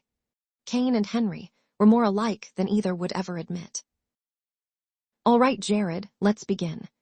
I placed my hand on top of Cain's own that stayed resting on my knee, and it made me feel more at peace throughout the healing. I was ashamed to admit that I was tempted to flinch every time Jared moved or almost touched me. If Cain had not been present, I can't imagine I would have appeared as calm as I hoped I had seemed. It was when Jared was just finished healing me that I thought of a proposition in my mind. Henry, how is your healing going? I tried looking at him, but I currently had my head at an odd angle for Jared to aid in a certain spot of discomfort on the back of my neck. I could hear Henry's groan and sensed his obvious discomfort. It digressed. I might have been a bit worried about you and fallen behind on a few exercises. I frowned, feeling mad at myself and also at Henry. Being reunited with his mate was more important than me. I had to admit that I was happy that he admitted he cared, even just a bit. Jared, do you still want to further yourself as a healer? More than anything. His hands stopped glowing for a second and he apologized and then focused on the task at hand again. How would you feel about taking over some of Henry's healing while I'm still recovering? Please tell me you're joking. Henry groaned and I couldn't help but smile. I couldn't be more serious. I raised my free hand and Jared ceased healing me. He had done enough for one day. I looked at Henry and smiled. I won't be able to return to our treatments for at least a week or two, and every day counts in such an intense recovery plan. If you trust me, then you'll trust my decision on this matter." I turned to Jared and tried to appear a bit more serious but still supportive. This would likely be his biggest assignment so far. "You will not be doing the same techniques that I was performing for this plan, as I don't believe you are that far along in your training yet." Jared looked a little embarrassed at his lack of experience, but still kept his head high. "But I will be requesting that you use very specific techniques that will ensure that Henry's progress does not digress any further and hopefully will proceed forward. You accept my proposition? Both of you?" I thought Jared would quickly agree, but instead he looked to Henry first to see his reaction. Henry seemed surprised by the boy's hopeful eyes and after a few moments said, "Why the heck not? I'm dying eventually anyways," and then nodded. Jared turned to me and then stood and bowed his head. "I will proudly accept this duty. Thank you, Luna, for this opportunity." I smiled at Jared. I respected him for looking to Henry for a response before jumping into the task. "The patient must trust you for you to be a successful healer." "Perfect, thank you both for your trust." I smiled at both and Henry frowned, while Jared smiled back. Henry would warm up to Jared in some way eventually. I could sense it. "Now, Jared, what you're going to need to do is..." The next 30 minutes was spent giving Jared a small list of exercises and healing points that needed to be performed with Henry every other day. Jared seemed nervous, but the more we discussed treatment, the more confident he seemed. I remembered that my own hand had been on top of Cain's when I went to remove it to point to a spot along Henry's spine. My hand felt cold when I lifted it, and I could sense discomfort from Cain's side of the bond. After motioning to the portion on Henry, I looked to see if Cain's hand was still on my knee, but it was now on his desk sitting limp and without a purpose. I eagerly grabbed it and placed it on my lap and stroked my thumb along his palm as I continued to talk with Jared. When Jared and Henry finally left the office, I felt tired mentally, but also happy. I felt slightly unsure before acting, but decided why not, and returned my calves to Cain's lap, as they had been earlier in the day. I saw the corner of his lip turn up in a smile, and part of me wanted to kiss it. I didn't trust myself, though.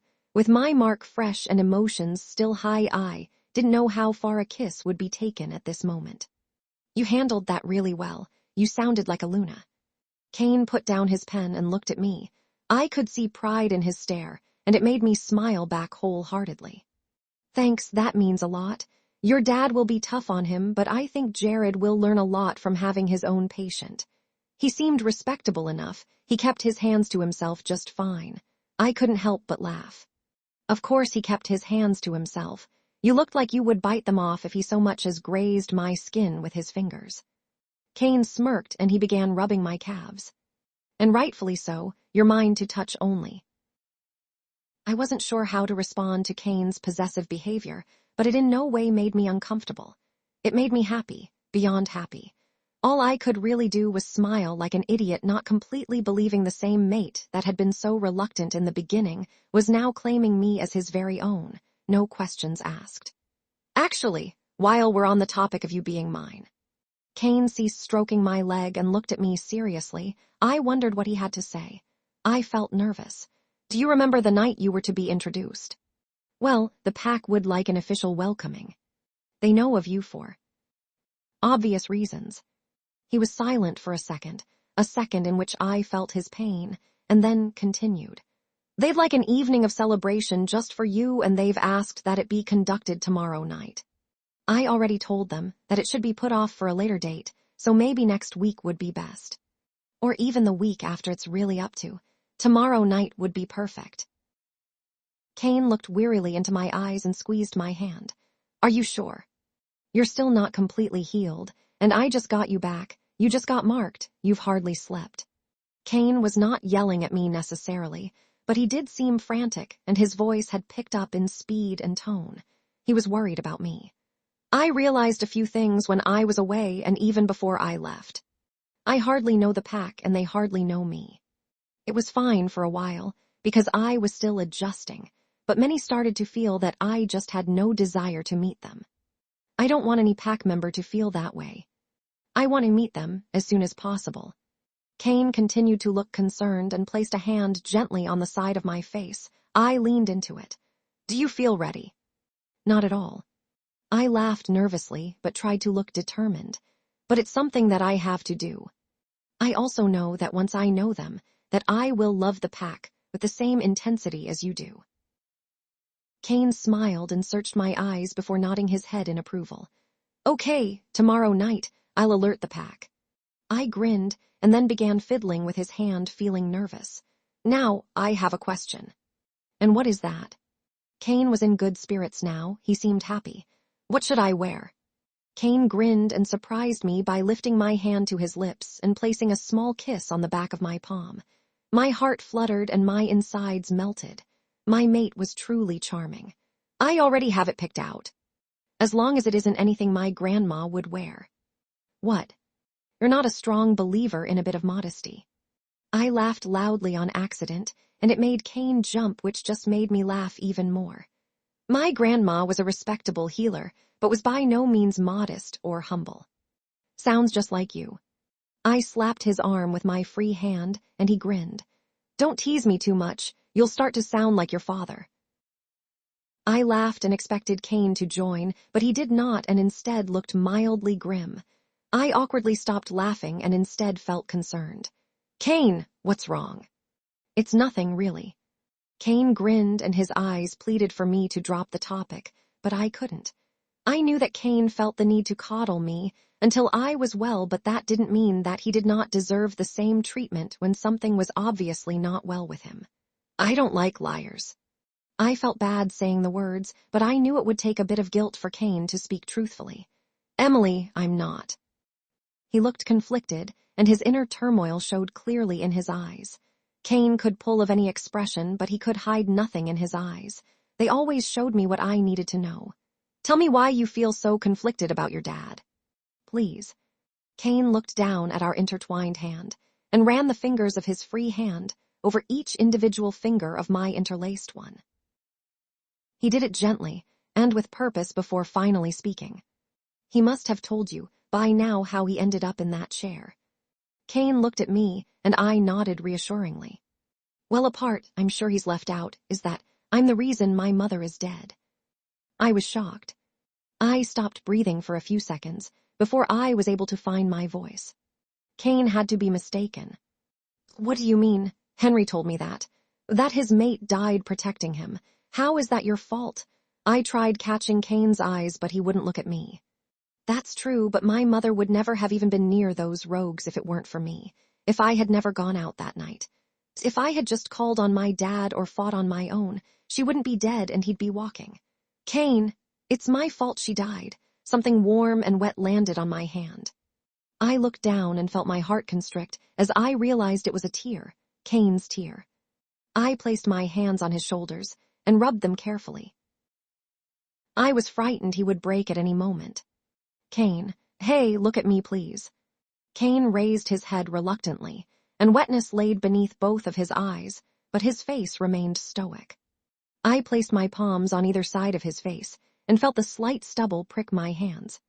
I wiped both of my thumbs below each eye and tried to smile at him in a gentle manner. I'm not weak, Emily. I never said you were. I'm not an emotional man. I'm strong, brave, a leader. You are all those things, Cain. You are also my mate, and therefore you can be as open with me as you want. You don't have to worry about your title with me. Be whoever you need to be, whoever you want to be. I'll support you, I promise. My cheeks burned, and I felt a certain lightness in my chest. I always wanted to be a strong supporter for my mate, and I had just made that very clear to Cain. You'll respect me. I could see that Cain was nervous in his eyes. I nodded my head, reassuring him.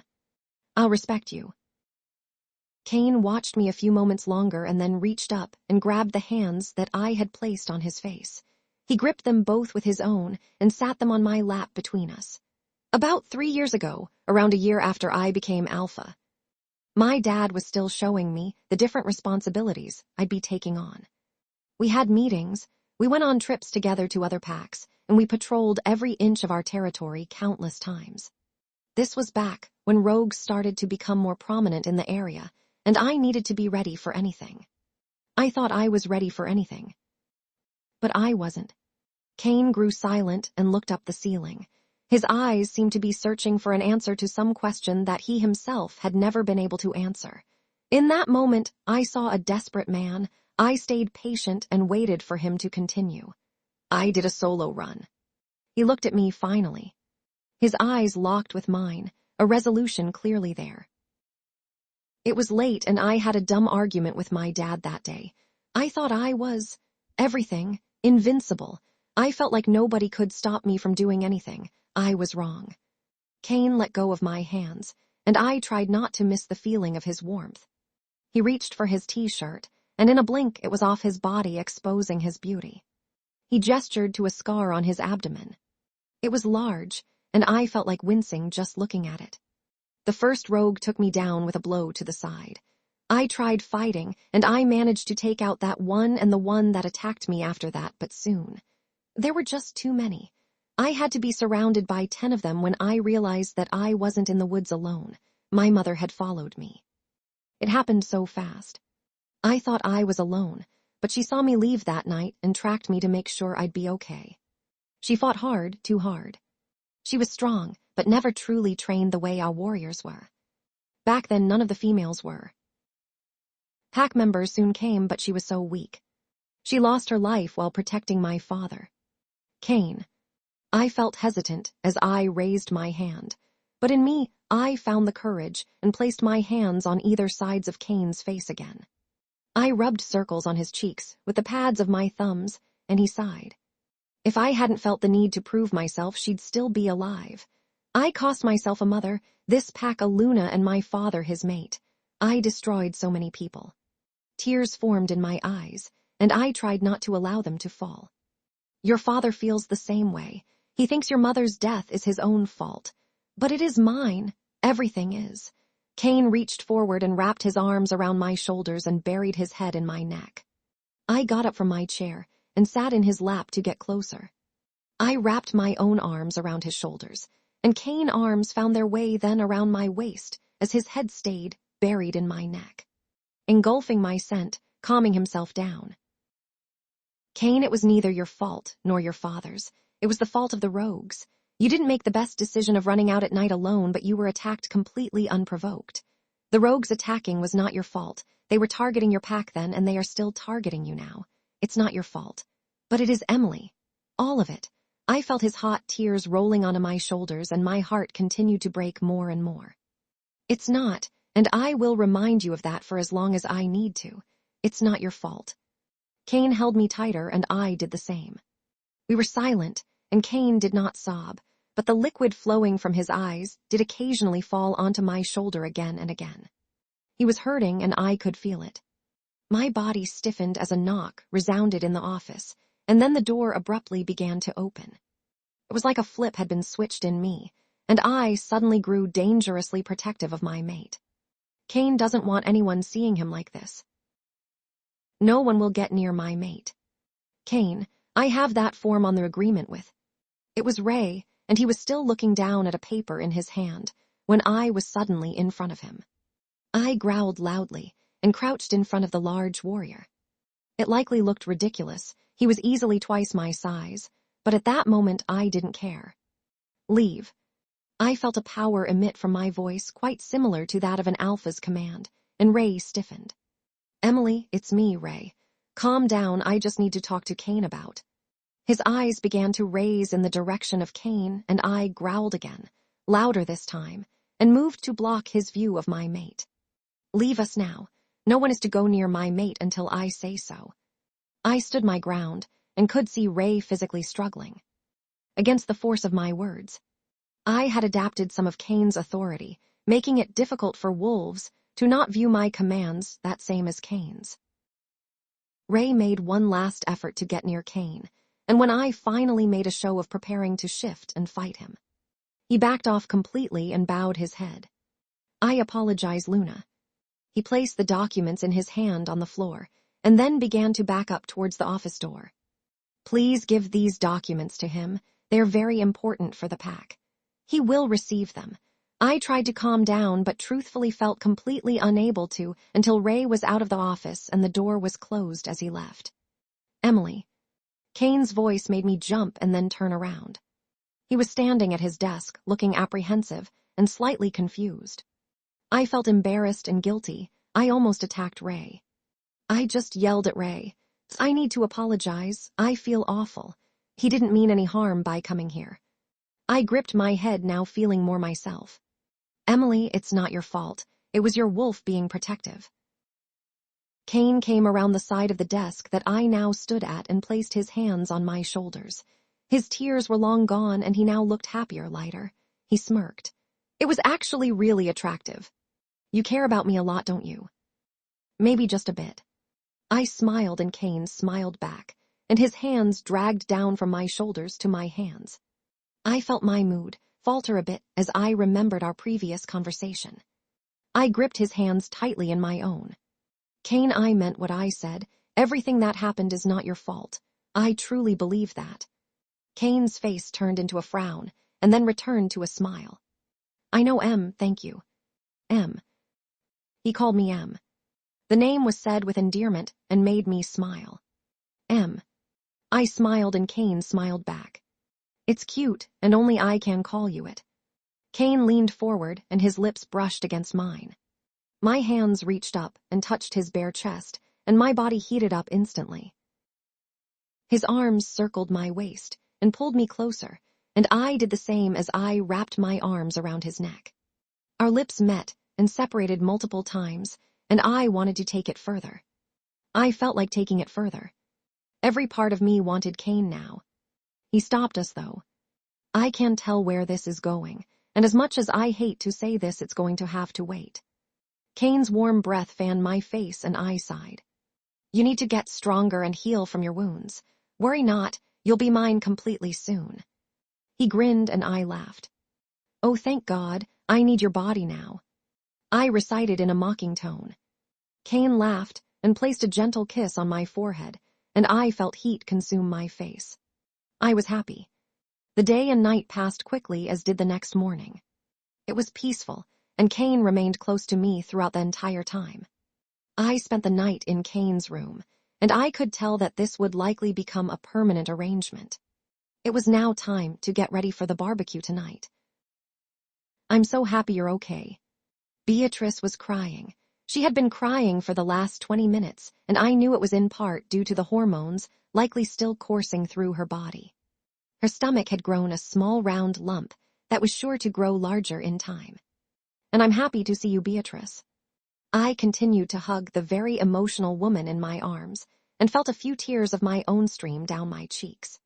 Ray had been in the room when I first arrived, and he was nervous considering how I had reacted the previous day. After being reassured by Cain and Beatrice, he conceded to me being left with his mate. The two males were now out with others preparing for the barbecue. I was just so worried. Everything that was happening was so awful. My mother was devastated. She felt so awful, so guilty. She did all that she could, Beatrice, and I am alive and well. Your mother should feel no guilt. I feel bad that she was injured trying to protect me. Beatrice looked at me, and her eyes were red and puffy. She's fine, completely healed from just a few bruises and a scratch or two. But you, I'm fine, don't worry, Beatrice. I'm back, that's all that matters. I felt slightly rude for cutting her off, but truly, I didn't want to think of my time away any longer. It hurt both physically and emotionally. Beatrice smiled brightly after a few moments' hesitation, and then wiped her eyes clean of tears. You're right, you're back and so is Amber, and the pack could not be happier. So, let's get you ready. I managed to smile back at Beatrice, and we then spent the next 30 minutes preparing for the night. As promised, Cain had already picked out what I was to wear. It was very casual and comfortable, much to my pleasure. It was a simple pair of dark wash jeans with a white quarter-sleeve blouse. The top was flowy and did not hurt any wounds that remained on my body, and also did not reveal any of the more disturbing scars. A brown pair of sandals came with the outfit, and I decided to cuff the bottom of my pants so I would be less likely to trip. Beatrice applied only a bit of makeup to my face, and then braided back the front of my hair on either side of my middle part to connect in the back above the rest of my loose hair. I felt pretty for the first time in a while and was excited for Cain to see me and the pack. Do you think the pack will like me? Beatrice was fixing the strap of her long sundress when I asked the question.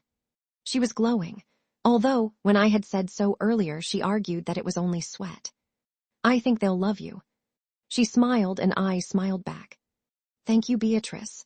And if they don't like you, well, there's always more room in the dungeon. Beatrice, I'm joking, just a joke. Ha ha. Beatrice went about fixing her hair and I couldn't help but laugh and was happy when she joined. I hoped the pack truly would like me. The festivities were held outside. It was not yet completely dark, but also not considerably light. There were people everywhere laughing, drinking, and eating. Lanterns hung above the clearing in a canopy-like manner, connecting tree to tree in the night sky above us. Come on, Emily, don't be nervous. Beatrice reached for my hand with a wide smile. I tried my best to smile back confidently and let her guide me through the crowd. Falling into the crowd felt both magical and terrifying. I saw couples talking happily, friends playing games and families eating together and chattering loudly. Everything seemed so comfortable and full of life. Meanwhile, I felt envy and sadness seep into my heart. I wished I had tossed myself into this world long ago. It looked beautiful. It looked like a family. It looked like my old family. I wanted to be a part of it. The shift was gradual, and it occurred like a wave growing larger and larger as I traveled through the crowd. Voices go quieter, people stopped moving, children stopped playing, and even a few of the cooks ignored their grills. My anxiety began to build. That's her, that's the Luna. She's pretty. I wonder what she's like. Have her and the Alpha officially mated yet? Is she his actual mate or a substitute? His real mate, obviously. Did you not see how he's been acting lately? The last voice was particularly louder than the rest and I couldn't help but sneak a peek.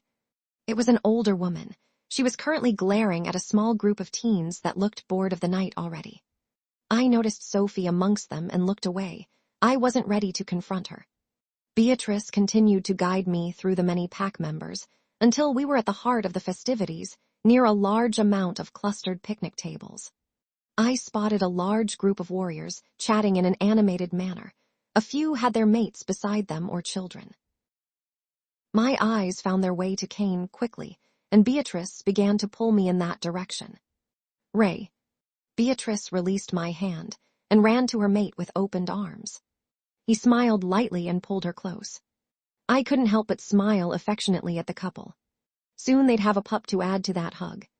Oh no, don't mind me sitting here. It's not like I'm your mate or anything. I grinned and looked beside me to see Cain now standing with a small smile. He enveloped me in his arms for a short moment and then stood back still smiling. I wanted him to hold me longer but knew he still felt uncomfortable looking soft in front of others. Sorry I took so long, I was a bit nervous.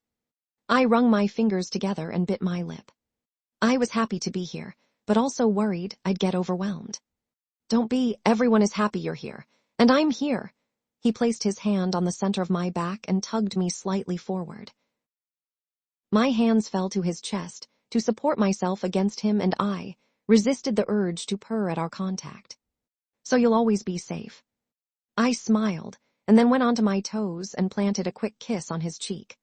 Cain's grip on me tightened, and he seemed tempted to keep my face near his own, but an abrupt clearing of the throat had him loosening his hold on me. Cain. I looked behind me to see Paul standing near us with a woman beside him.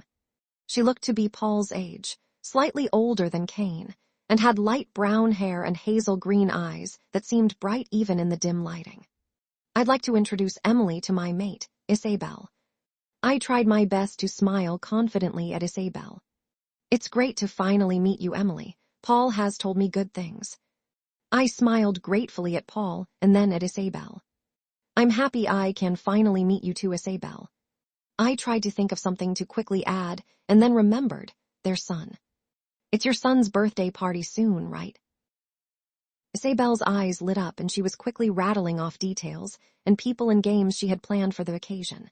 Paul and Cain drifted off to a group of males as we spoke. I tried my best to keep up and told her I'd be happy to help.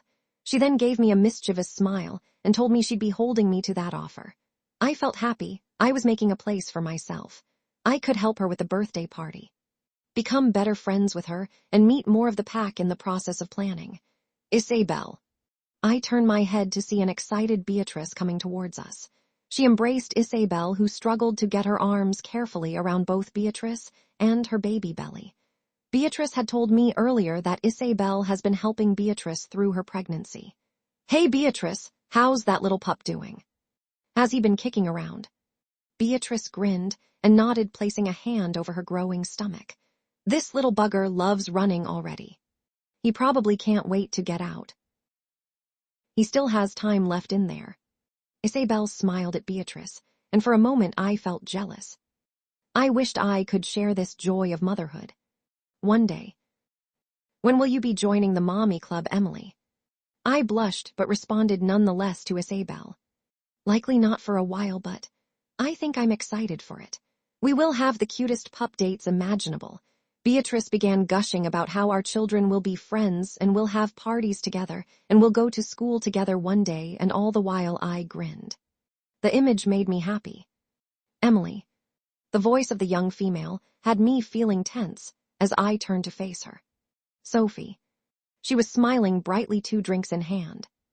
Hello, Sophie. I faced the girl, completely feeling uneasy. I was grateful both Beatrice and Isabel were beside me. Beatrice had a very obvious glare settled on the girl, and Isabel just looked down, right as uncomfortable as I felt. I just wanted to say how happy I am that you're back. I mean, really, we all are. Our Luna has come back to us. Her grin stretched wider than I thought possible, and her voice sounded too sickly sweet to be sincere. Thank you for saying that, Sophie. I really didn't know what else to say to her, but she seemed to have already thought of what she wanted to say. I only speak for the pack. You know, the people here today. They really trust me. I've grown up with many of them, and we are just so curious about our great Luna. Hope you don't feel too nervous about getting up on that stage. You know, in front of everyone. My eyebrows scrunched together, and a knot formed in my stomach. What was she getting at? That the pack liked her more than me. They didn't even know me yet. Sophie was playing off of that and trying to get me to back out. I couldn't do that. Not to the pack and not to Cain. I'll be just fine. I'm sure the pack will learn to trust me also. I was going to leave it at that, but then I just couldn't help myself. I thought of Amber and felt braver. I am their Luna after all. I stepped closer by a step to Sophie and smiled kindly. She looked spooked for a second, and then her grin was back on her face. How about some liquid courage, just for the nerves? She handed me one of the glasses in her hand, and I took it carefully, staring down at the fizzy pink drink. Is it poisoned? Beatrice questioned from behind me, and part of me wondered that too. I didn't particularly want to drink it. I sniffed it lightly and detected not a whiff of any particular poison, just alcohol. I would never poison her. I don't have a death wish on my head. Sophie huffed and took a drink of her own identical glass. She then stared pointedly at my glass and then my mouth. You should at least take a sip for show. Everyone is watching. You don't want it to look like you're turning down an offering from a pack member, do you? How heartless can you be? She placed her hand on her chest and feigned a hurt expression as if I had wounded her with my actions. I glanced around quickly, and sure enough, a majority of the crowd was watching us. Beatrice looked at me in concern. Sophie wasn't one to be trusted, but I also didn't want to cause a scene. Come on, Luna, just a sip. I tried my best to look pleasant and took a sip of the drink. As I was sipping, though, Sophie began tipping the glass back, forcing me to rather drink more or spill the contents of the glass on myself. Chug. Chug. Chug. Chug. Sophie quickly started a chant, and a small crowd formed. I felt mortified and tried to quickly finish the drink. It was less bubbly than I thought and strong with alcohol, but also held a small note of something else. It hit me when I reached the bottom of the glass, where it hadn't been stirred as well. Liquid wolf's bane. Too much and it could kill a wolf, but in small enough amounts it was the perfect party mistake. I choked the last few sips down, and then took a step away from a grinning Sophie. I felt beyond mad. That drink was large enough, and that amount of Wolf's Bane big enough to guarantee that I'd be a sloppy mess in no time at all. There were cheers surrounding me, and clapping, as the younger members of the pack applauded me for downing the drink. At least I earned some pack points. I threw a smile at a grinning Sophie, and then exited the circle. Amber suddenly appeared in front of me. What the heck was that? She looked confused, and I couldn't blame her. I was still shocked that the encounter had even happened. Isabel and Beatrice joined Amber and I, and looked at me concerned. I looked to Amber first. Sophie pressured me to accept a drink from her in front of the pack. I coughed once more, and already felt the effects starting to seep in.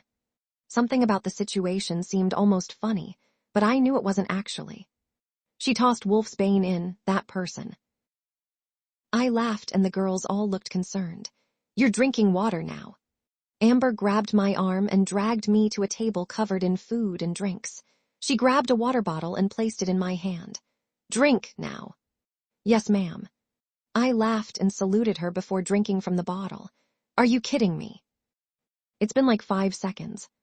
Beatrice looked on in disbelief, and I couldn't blame her. This stuff worked fast. I already felt dizzy. You better eat too. Isabel handed me a Hawaiian roll, and I quickly stuffed it in my mouth. She should eat more than that. Amber quickly said and walked down the table with a plate and returned with a hot dog for each of us.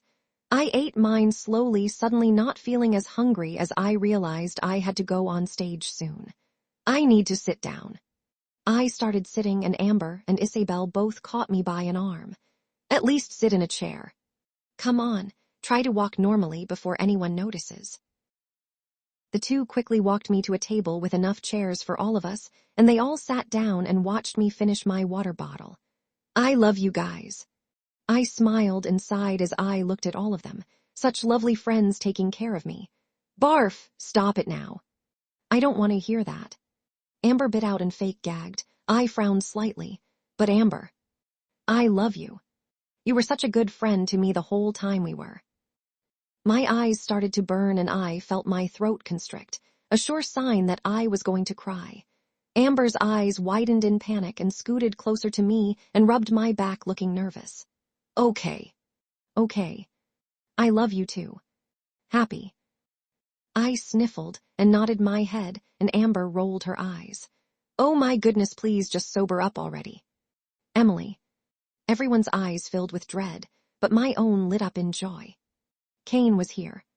Cain's beautiful voice brought me out of whatever slump I was feeling, and I turned in my seat to look at my mate. He was gorgeous as always, just breathtaking actually. Cain. I felt giddy and hurried to him, wrapping my arms around him, smothering my face in his chest. I kept it pressed between his chest muscles and inhaled deeply, feeling my body mold against his and relax.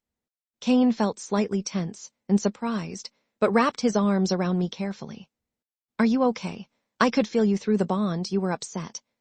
I looked up to meet his eyes, and he looked concerned. My heart swelled, and I smiled brightly at him. Now, how could I be upset with this beautiful piece of man in my arms? I went on my toes and kissed him quickly on the cheek. I truthfully wanted more, but I was all too aware of our friends surrounding us. Is she okay? Cain held me closer to him, and I had no complaints, and rested my head on his chest, feeling content, almost sleepy. Sophie pressured her into accepting a drink, and it had Wolf's Bane in it. Beatrice explained. Wolf's Bane. Was she trying to kill her? Cain sounded mad, and I felt his muscles clench under my hold. I began scratching up and down his back, trying to soothe him, and he visibly relaxed and sighed in my arms. I saw a reddening to his cheeks, and I grinned. He was embarrassed. Everyone could see me calming him down. No, she was trying to do just this, get her intoxicated. Amber groaned and leaned back in her chair. What's the hold-up? The pack wants to meet Emily already.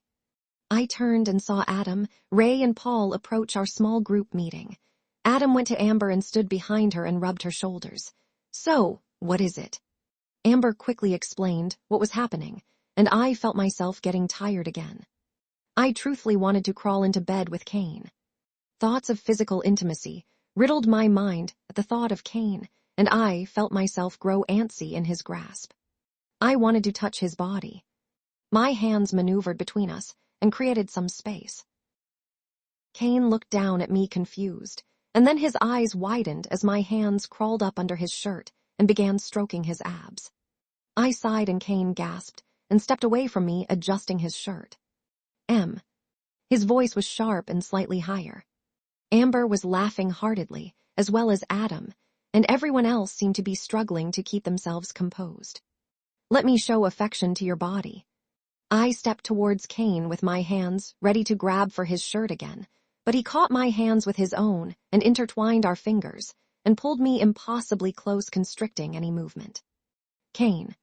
I growled out, but he did not allow me to free my hands. She's highly attracted to him, Cain. Amber was in hysterics at this point and crying with laughter. I didn't see the humor in the situation. I just wanted to admire every inch of my mate's bare body. Cain, take off your shirt for me. I playfully made contact with his t-shirt, and his eye bulged out. I looked up at him innocently. I didn't get why he wouldn't take off his clothes for me already. He's been eager for intimacy for ages. Emily, stop. He tried to be stern, but I saw some give in his eyes. I bent my knee, so the inside of my leg touched the side of his, and he growled. I grinned and released his shirt from my mouth. Let's keep it appropriate, guys. Small pups 5 yards away. Ray stated. I turned and pouted at him. You're one to talk. Beatrice told me about that one time in the woods by the training grounds for the pups, how you showed her affection, and you guys. Emily. Beatrice was a deep red, and by now not only Adam and Amber were laughing, but also Paul and Isabel. Cain was stifling his own laughter, but was holding it better than the others. Okay, everyone, we need to decide. He looked down at me nervously. What do we do? The pack expects to meet her tonight. We've already canceled once. And we can't have them assuming she's intoxicated. If she leaves, everyone will think she's too incapacitated to even introduce herself. Amber stated while wiping her last tears away, which honestly she might be. Isabel added, wiping her eyes also. So what do we do? Paul asked. Everyone looked between one another while I rested my head back on Cain's chest. He released one of my hands and began running his fingers through my hair as they conjured up different schemes to make it through the night. I relaxed completely and would have drifted off to sleep if it weren't for the fact that I was standing. Just grab a healer and I'll be fine. I murmured, adjusting my position so I was leaning more on Cain. His touch made some of the cloudiness in my head lessen. They can stall the effects for a while. Someone find Jared. Cain urged, and Adam and Ray took off to find him. Paul mentioned getting the pack gathered to prep for the introduction and left with Isabel. Cain got me to sit down, and I felt myself wishing I was still standing. I was able to touch him more that way. I'm here. Jared rushed over, panting as if he had run a marathon. Meanwhile, Adam and Ray stood behind him looking completely fine. He seemed nervous. What do you need, Alpha? He bowed his head before looking at Cain. Jared, you got to give me some energy so I can shake off this wolf's bane. I waved my hand in the air and tilted to the side, almost falling out of the chair, but luckily Cain caught me and pushed me back into the chair.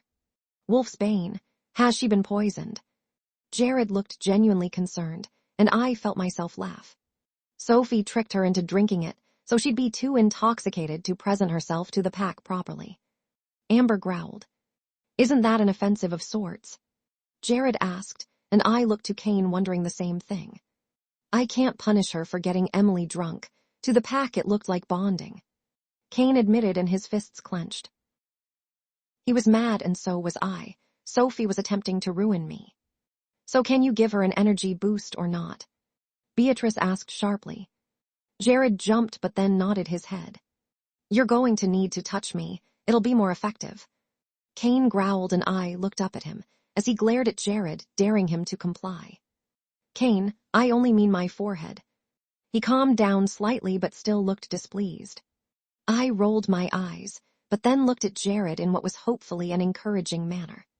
Jared was nervous, but finally placed his shaking fingers on my forehead. His focus was slightly off, so his method was kind of painful, but I tried my best to not show it. After a while, he relaxed more and it hardly hurt. "Is it working?" Amber asked. "Yeah." I managed to mumble out and gripped onto Cain's hand. It seemed to be helping the process. 10 minutes later of discomfort, and finally I felt moderately sober. I sighed. "Thank you, Jared." Cain thanked him also and shook his hand, and then sent him off to join the pack. Everything moved quickly from there. I knew the boost would only help me for around an hour so the introduction had to begin immediately. I was nervous once I was on the stage, and a sea of unfamiliar faces stood in front of me. It was intimidating. I wasn't ashamed of my slight fear, though. Many of the members were male, and looked like they could snap me in half with just a sneeze. It was no exaggeration. The Fire Crest Pack was predominantly a warrior pack. "Pack members, I have called you all here today to present my mate, your Luna." Cain recited a long passage depicting the importance of a Luna, and gave a brief bit of background on me that made me feel slightly embarrassed. He stood tall and strong at the front of the stage. A true leader, a strong leader, a great leader. It made my heart flutter, and had my wolf purring with joy. When he called me, forward applause rang forth from the crowd, and I couldn't help but smile. I felt so happy. Cain gripped my hand and smiled down at me. I hoped I made him proud. It was optional to give a speech now if I wished, but honestly, I didn't know what I could possibly say. I forced myself to the microphone. "Thank you for welcoming me in such a manner. I couldn't be more grateful or proud to have a mate like Cain or a pack such as this one. I hope to make many memories with all of you throughout my lifetime." I smiled quickly and nodded in a way to show I was done. There was clapping, and Cain then stepped up next to me. A few closing words were said, and then at the point of which meeting the Luna was supposed to open up, Cain spoke out. "Finally, I'm afraid that we will have to keep the meeting of the Luna short for tonight. As you can imagine, there is still much to handle since Emily's return, and frankly, I'd like to have my mate to myself for a while." He wrapped an arm around my waist, grinning, and my face heat up drastically. "Get a room." Adam called from in the crowd, and laughter quickly ensued. I knew this display was to sneak me out without suspicion, but it was still embarrassing. More cheers and hollers erupted from the crowd, and amongst the many smiles I saw a livid Sophie. She was beyond angry. I tried my best to pay no mind to her, and followed after Cain as we exited the stage and made our way to the pack house as the crowd continued to party in the background. "We did it," Cain finally said after we had been walking for a few short minutes. I suddenly felt high on energy. It was official. I was Luna, and I had a pack of my own. "We actually did it. They know me now. They know you have a mate, and it's me." I was smiling so hard my face hurt, and honestly I didn't care. I was excited beyond belief. As if the world felt like tossing a curveball at me, I suddenly began to feel lethargic. Jared's healing had worn off. I stumbled beside Cain, and he quickly steadied me with his hands. "Are you okay?" Cain was concerned again. "I need to go to bed. Jared's energy is wearing off."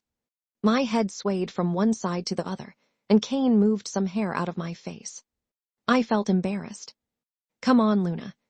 He said the title with endearment as he lifted me into his arms, and I couldn't help but purr. Cain's body pressed against mine was so strong. My wolf loved the feeling, and I wasn't complaining at all. The walk was short, or it might have been long. Honestly, I passed out for most of it, and when I woke up, Cain was placing me on his bed. Some part of me felt giddy, and I laughed, grinning at him. The wolf's bane was back. "What's so funny?" Cain smiled at me, and I felt like the luckiest girl in the world. "You're putting me in your bed. You would have never done this when I first met you." I sat up to look at Cain better, and he squatted in front of me, his hands on my knees. "You were all grumpy back then." I scrunched up my face, trying to imitate his "don't mess with me" expression, but I knew I likely looked like a toad. "It's not like I didn't want to back then." Cain squeezed my knees quickly and then stood up. I felt myself blushing and staring up at him like an idiot. "You're so attractive." Like, I think I got the most attractive mate in the world. I sounded like an airhead, but a large part of me did not care. I reached out and gripped the front of Cain's shirt and tugged him, forcing him closer. Is that what you really believe? Cain smiled and took my hands and intertwined them with his own. I sighed and looked up to him like a god. Absolutely. I'd show affection to any part of your body any day. Before he could move away, I stood up and quickly showed affection to his neck. I instantly began laughing and thought Cain would do the same, but instead he growled. His hands moved from my own to my sides, and he had me pushed down on the bed in a flash, his body hovering over me. Our lower halves connected and molded together, making me purr in pleasure. I could feel Cain pressed against every inch of me, and I wanted it all. Careful, Emily, you're testing a beast. He showed affection to my mark, and then placed a firm kiss on it, causing my body to experience sparks that had me feeling like I was on cloud 9. Do that again, I begged. Not tonight. You need to sleep this off, and I need a shower. He grinned and then placed a kiss upon my forehead. I felt myself whining as he removed his body from mine. I felt cold and in need of Cain. Come back. I groaned and reached towards him, but he was already at the bathroom door, swinging a towel in his hand. I'll be back soon, try to rest. He closed the door, and I felt like throwing a tantrum, but knew that was childish and embarrassing. It was also the opposite of charming. Cain. I grumbled his name and stared at the bathroom door as I heard the shower turn on. I wanted to be in there with him. Preparing myself to enter the shower with Cain, I began removing my clothes. I removed my top with little problems, and then began working on my jeans. The difficult pants were hindering me, and refused to come off my legs without a fight. I stood on the bed with only a bit of a struggle, and managed to get the jeans down to my ankle. I tried stepping on one leg of the jeans to take the other off, but instead ended up stumbling to the side. I managed to steady myself, and then attempted the same action as before, as it seemed to get the leg almost off.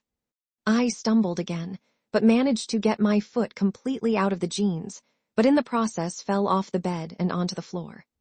My fall sounded like that of a boulder falling, and my head ached as it hit the floor. I cried out at the shock and pain of the situation, and then heard a commotion from Cain's bathroom. He busted open the door and looked to the now empty bed. I saw his eyes turn completely black and was partially scared and also attracted. Cain seemed to be one of those things, likely the first. I'm down here. I called and waved a hand in the air from my awkward position on the ground. Cain's eyes zoned in on me and seemed to recede and then grow large again, staying black as the night sky. He growled and was next to me in seconds. What are you doing? He questioned me. I noticed his eyes struggling to focus on my face as they constantly drifted lower to my undergarment and then rose again. I was going to join you in the shower, but then I fell because of these freaking jeans. I kicked the foot still trapped in the jeans in defiance, but did not succeed in getting it off. I whined and curled myself closer to Cain, reaching for his hand, and noticing it was wet. Actually, his whole body was, and he was only wearing a towel. Joining me would not have been a good idea.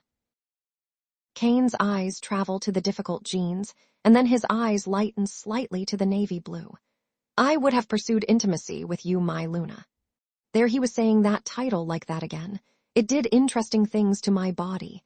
He reached down and freed my foot from the difficult pants, and I sighed happily, now turned on my side. I suddenly felt tired. I want to sleep. I grabbed Cain's forearm and tugged with what little strength I had left.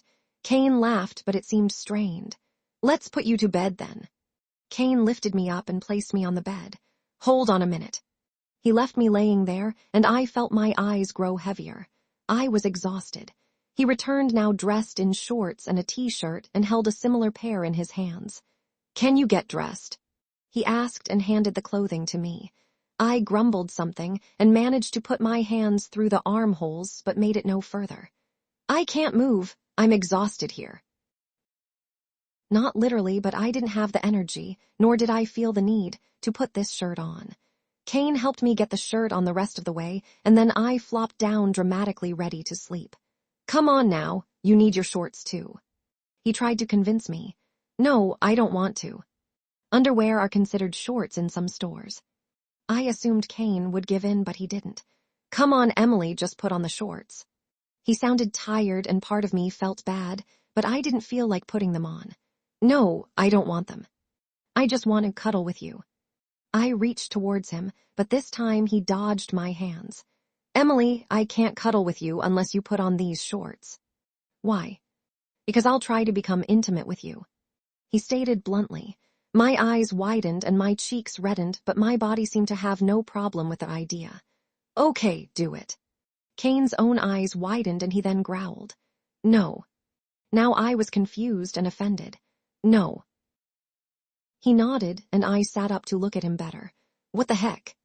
You've had relationships with other people in this pack. Cain growled and stood taller above me. Do not speak like that, Emily. Even if it's true.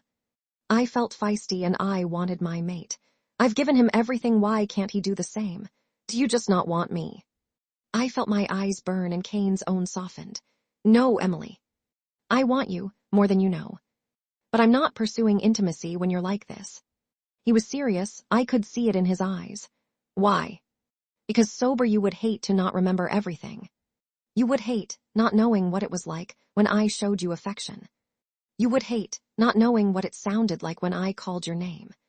His fingers dance along my collarbone. You would hate not knowing what it sounded like when you called mine.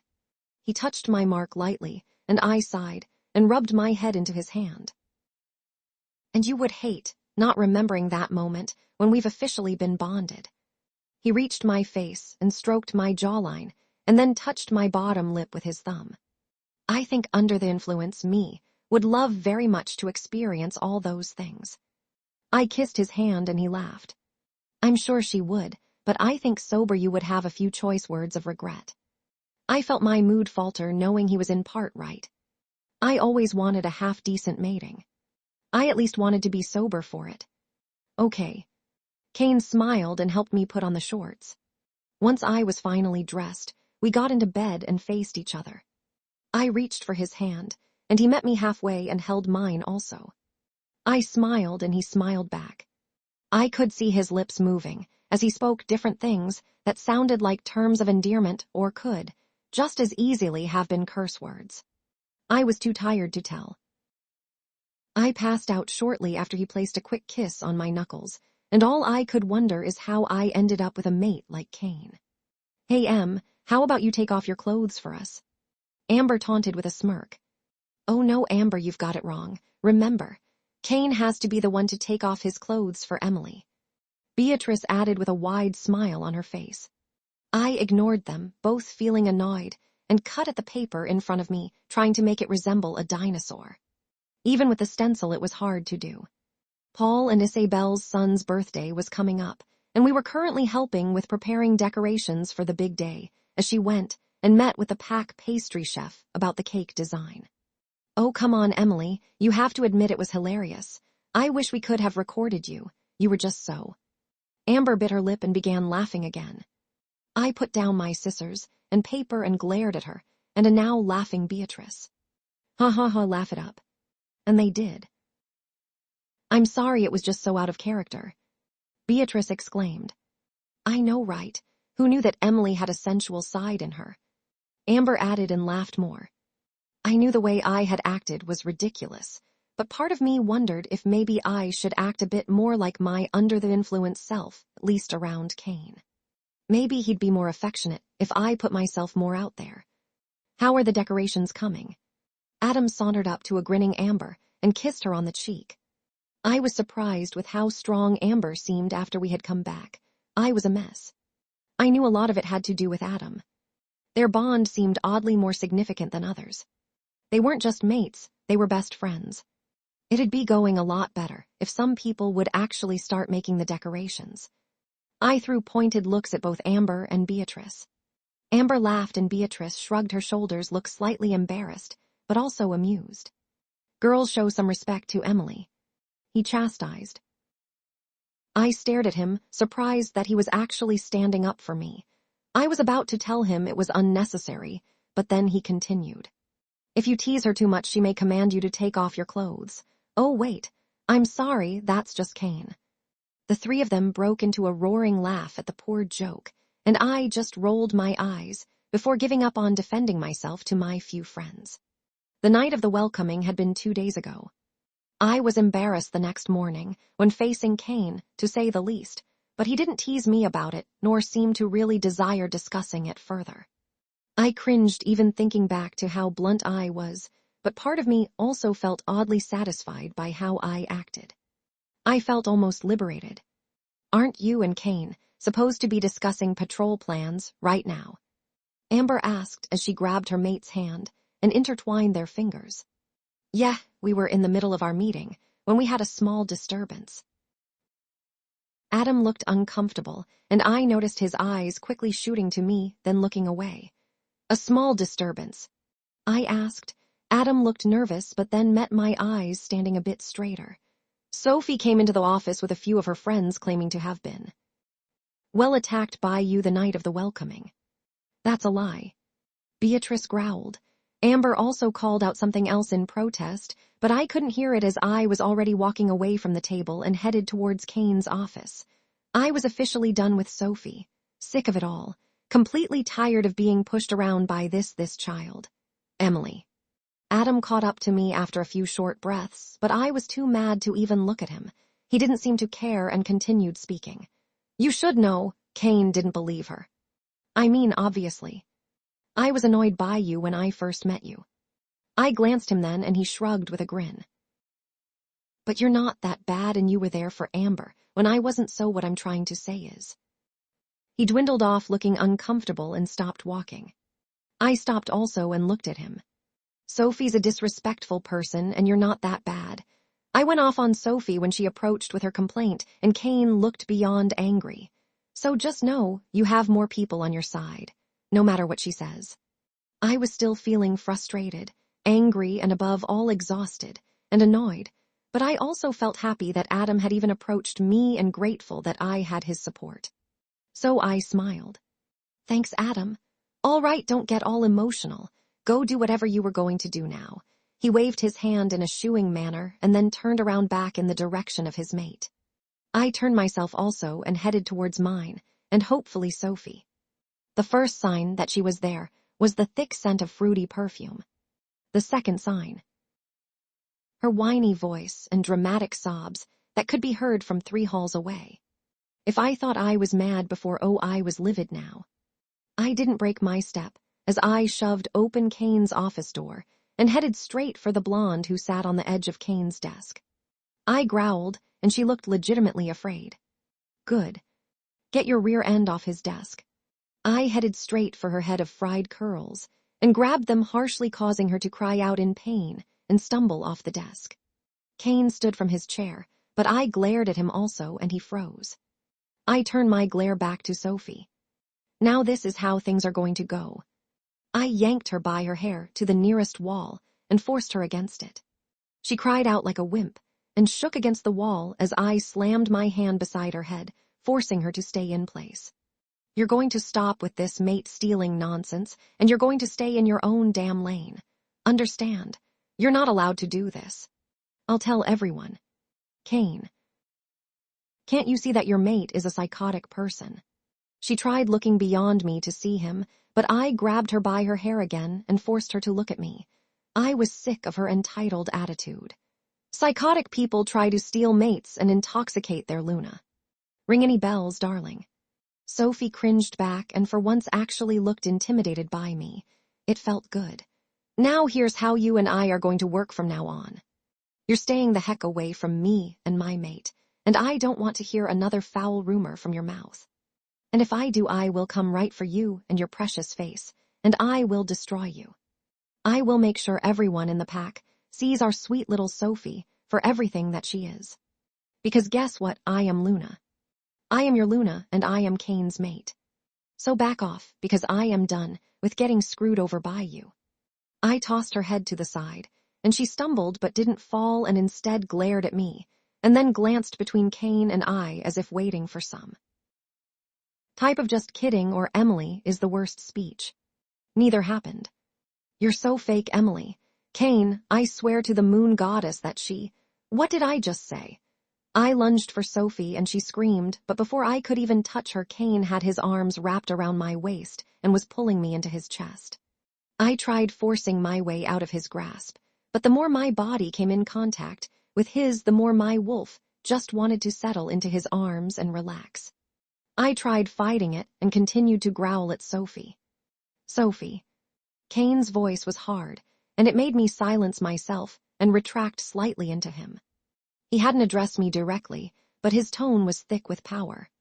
You have schemed against your Luna on multiple occasions that have been deemed irrefutable and cannot be ignored. As this is your first punishment, I cannot, and will not, banish you from the pack, but you will not be let off easy. Sophie's eyes widened considerably at the potential of becoming rogue. She had for so long pictured herself as Luna that the thought of being completely on her own had never crossed her mind. It was a more drastic form of punishment that was not often used, but Sophie had plainly committed treason by plotting against me. You will be working as cleaning crew in the healing ward. I believe there is a large amount of medical waste that needs to be taken care of. He was right. I was going to organize a plan myself for getting through it all, but some of it was so nasty I was putting it off. There was infected gauze, bloody rags, dead skin that had been cut away, and other brutal things. The items themselves didn't disturb me, but the smell was hard to handle. You will also be taking over nanny duty for the younger pups that need to be watched while the adults train. You will be in charge of yard maintenance. You will be in charge of patrol section B. You will. Cain rattled off duty after duty, some of which made even me cringe. But I also knew they were long overdue. I hadn't seen Sophie lift a finger since meeting her, unless it was to swipe a credit card or check a nail.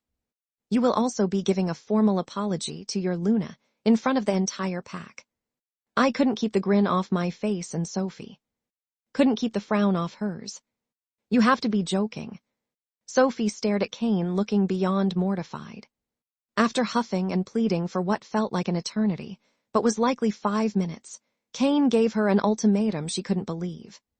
You could always go rogue.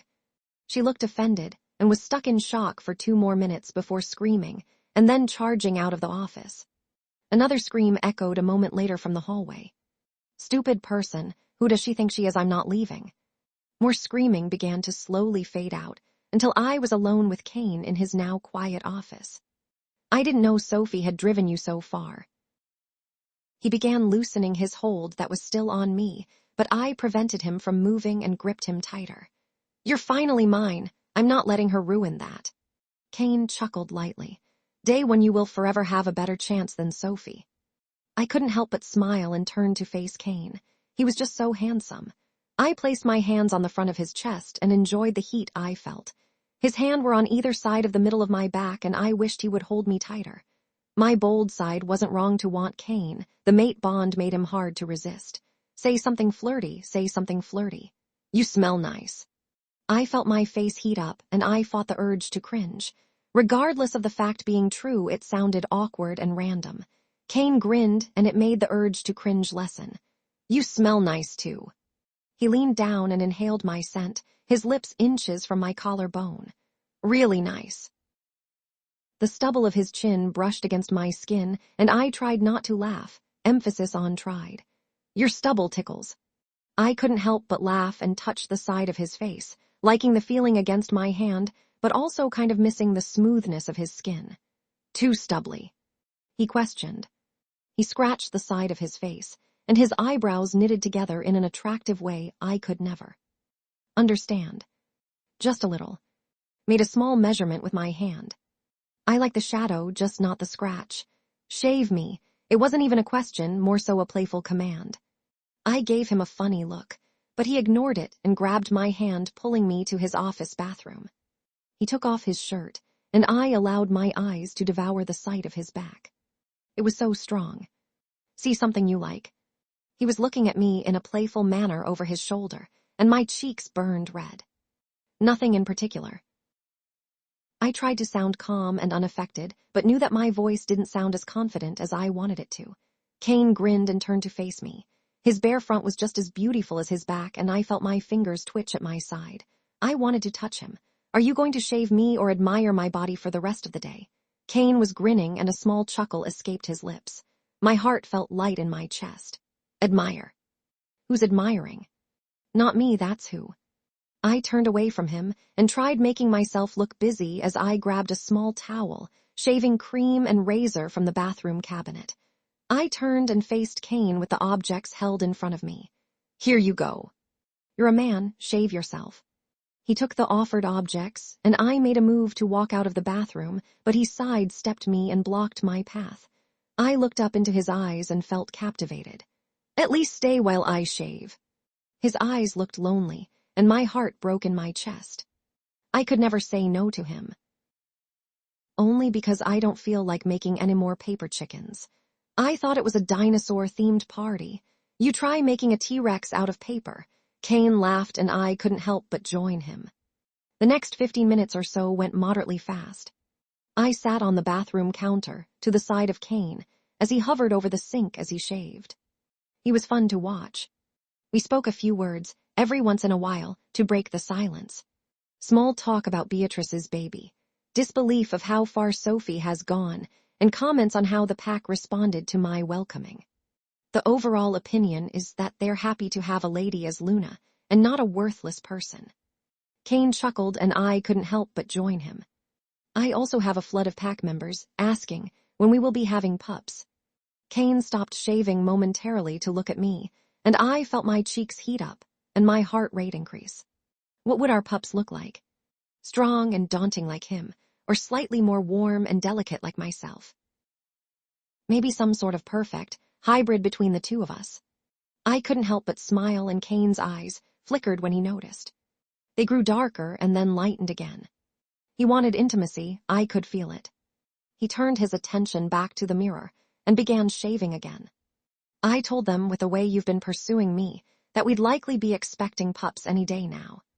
My jaw dropped and my cheeks became inflamed. Cain. I slapped his arm, not really thinking through my embarrassment, and the razor in his hand slipped and cut a thin line on his throat. Cain released a small hiss and tried to push the shaving cream away from the cut. I felt horrified for hurting my mate and jumped down, grabbing the nearest towel, wetting it, and then pressed it to the cut. I grabbed the back of his neck to keep him still, forcing me to go slightly on my toes to reach him properly. I'm so sorry, this is all my fault. I lifted the cloth, and there was a few quarter-sized drops of blood on the rag. It was nothing serious, but I felt bad. The cut looked angry from the stinging of the cream. It's fine, don't worry. He placed his hands on my sides, and I felt myself loosen a bit. I lifted the cloth, rinsed it again, and pressed it back to the area, gently wiping away any leftover shaving cream or blood. It continued to bleed more, and a frown stayed etched on my face. You know, maybe a kiss would make it feel better. Cain was joking, and part of me wanted to laugh, and another part of me wanted to do just what he had suggested. I let my body decide for itself. I moved the cloth away from Cain's neck and replaced the flimsy object with my mouth. Cain gasped and his body jolted. Sparks danced across my body and likely over his own.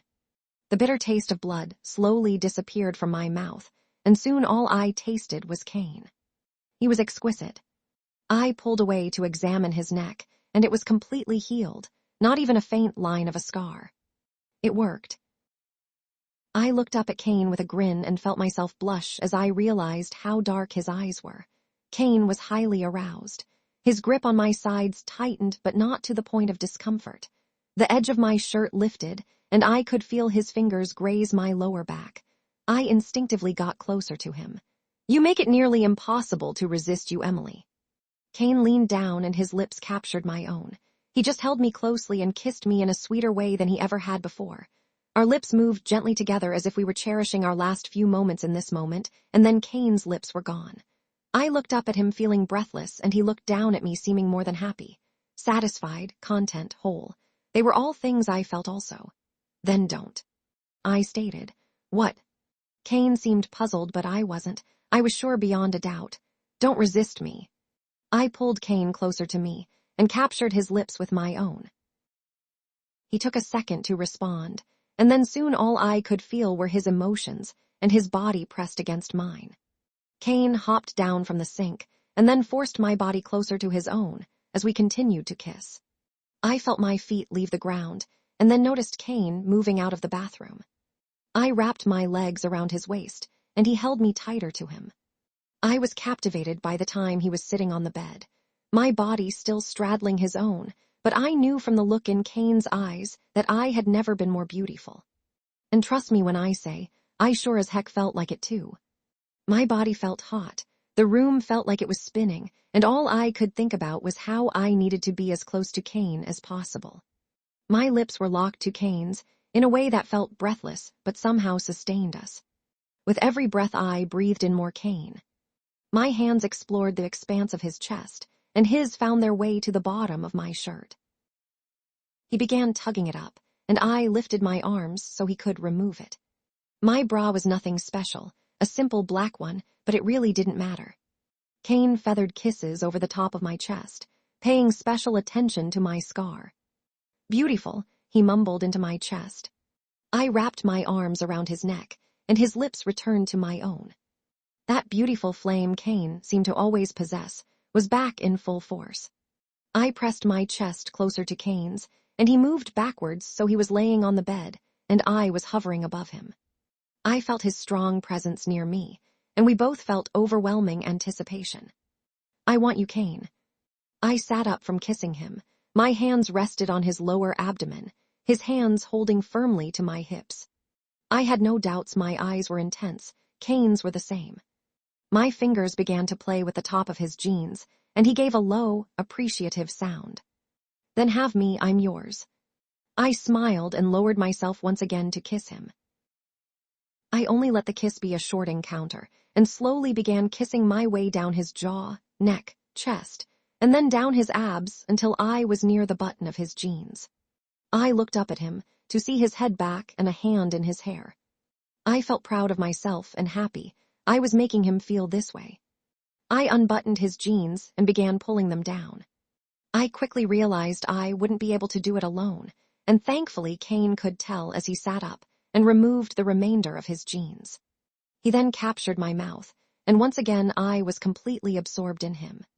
He flipped us so I was no longer on top, and without much effort reached for the waistband of my pants end. While leaning back, pulled them quickly from my legs. They flew across the room and landed in a small pile of their own. I looked from the pants back to Cain and couldn't contain my laughter. "Why are you laughing?" he asked with a smirk as he leaned back over me. I looked at him with a smile in my eyes and laughter still. "You looked like a magician just now. It reminded me of the tablecloth trick." I made a tablecloth pulling gesture with my arms while continuing to laugh. That was supposed to be a sexy move, not a funny one. He smiled and then feathered my face with kisses. My laughter soon subsided, and I kissed him back on the lips. "Sorry, love, I still enjoyed it though. Great move." I gave him a thumbs up, and he laughed and then kissed my hand. "I'll just have to try harder next time." Cain pressed his body against mine, the light mood now gone and the heated sensations coming back. He moved his hips against mine, and I felt my body shaking with pleasure. I couldn't imagine it getting much better than this. His hand went to my back and released the clasp on my bra before tossing it to the ground. My chest was free to be seen, and I was less nervous than I thought I would be. Cain wasted no time and began exploring the new expanse of my body, now available to him, and his excitement grew. Everything moved fast from there. Next, his lower garments were gone, and then mine. Before I knew it, Cain was lining himself up to complete the mating process. I was ready, beyond ready. I was excited. I was begging him to take me, make me his own completely, but then a thought hit me. Wait. His eyes shot to mine, and I could see the great struggle he was having. His eyes were a bright swirl of black and blue, and his jaw was clenched. "What is it?" I bit my lip nervously, and he growled and captured it with his own. I couldn't help but feel intense affection and move my body closer to his, almost forgetting why I had to stop. But then I remember when I felt his presence almost joining with mine. I lightly pushed his face away from my own, and made eye contact. I don't mean this in an offensive way, but can we use a condom? I felt bad asking, but if I was being truthful, I didn't feel ready to be a mother. As the alpha couple, we are expected to start trying for a child right away. We're both of average age for werewolf parents. We should honestly be trying. But I needed more time to just be with Cain. Do you not? Why? I thought we would have children one day. I thought Cain might get mad, disappointed maybe, but I never expected him to get sad. He looked near heartbroken and was moving away from me. I panicked and gripped his arms, keeping him close. I do want children with you. I want us to have our own family. I want to see us be the coolest parents in the world, just not right now. I leaned towards him and kissed his forehead. I just want to be with you right now. I want to get to know you more and the pack, then I want us to start building our family. I looked into Cain's eyes again, and they were searching my face extensively. He had an extremely thoughtful look on his face, and it made me nervous.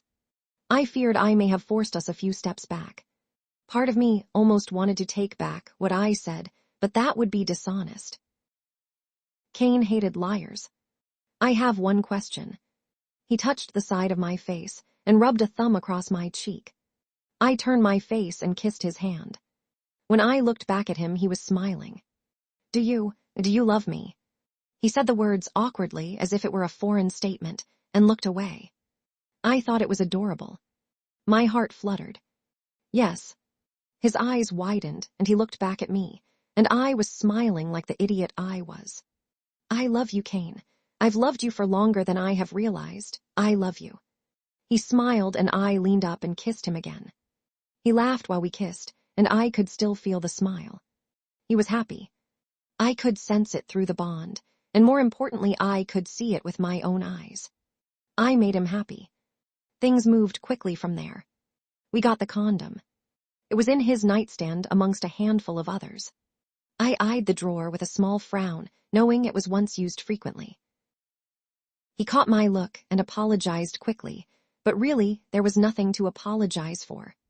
It was all before us. I'd like to say we fit together with ease, that it was like riding on a sea of pleasure from the second he joined with me, that I called out his name in joy. But then I'd be lying. It required adjustment. He was larger than I anticipated, and my body took some time adjusting to this new sensation, but after a while. It was beautiful. It wasn't just pleasure on a physical scale, but an emotional one too. Cain showered me with affection and catered to my every need. He was the perfect mate, the most caring mate, the best mate. I loved him. When our mating was finished, a new energy filled the air. Our bond felt so much stronger, and my affection towards Cain was on a whole other level. I never wanted to stop touching him. Our bodies were bare and covered in sweat, and the bed sheets were tangled tightly around us. My head rested on his bare chest, and he rubbed my back as I gave a contented sound. I was in bliss. I don't know what I did in a past life to deserve you as my mate, but I got to thank the moon goddess for giving me you. Cain kissed my head and I smiled. You're all right, too, I said with a small grin. Cain gave a low sound playfully and squeezed me tightly to his chest. I'm sorry, what was that? I'm all right. I laughed, and he began tickling my sides relentlessly. You're okay, I guess. I managed to get out as I attempted to roll away from him. He dragged me back and trapped me under his body, and then began giving me sloppy kisses all over my face. You, stop. I couldn't stop laughing. I don't want to, you're mine to shower with affection. To make his point, he licked the side of my face and I winced. You're so charmingly messy. I looked at him and couldn't keep the smile off my face. Neither could he was grinning. Brighter than I'd ever seen. So are you. Let's take a shower. He grabbed my hand and pulled me from the bed. I almost brought the sheet with me but realized it was pointless since we'd just be getting in the shower. I tried not to feel self-conscious about my nudity. He'd already seen everything. Cain turned on the water and felt it with his hand to make sure it was the right temperature. He opened the shower door fully and turned to me. Ladies first. I smiled and rolled my eyes and entered the shower. Carefully and took a few steps into the decently sized area. I went under the shower head and began rinsing my body. I reached for the bottle of body wash, but Cain stopped me. Let me. He stepped closer to me until he was on the outer edge of the water and poured body wash into his hand. He reached towards me and slowly began rubbing it along my arms, my stomach, my back, legs, bottom, chest, and focusing on intimate areas with care. I was breathing quickly. My turn. I was able to mumble out. Cain and I switched spots in the shower, and he leant his head back to briefly get his hair wet.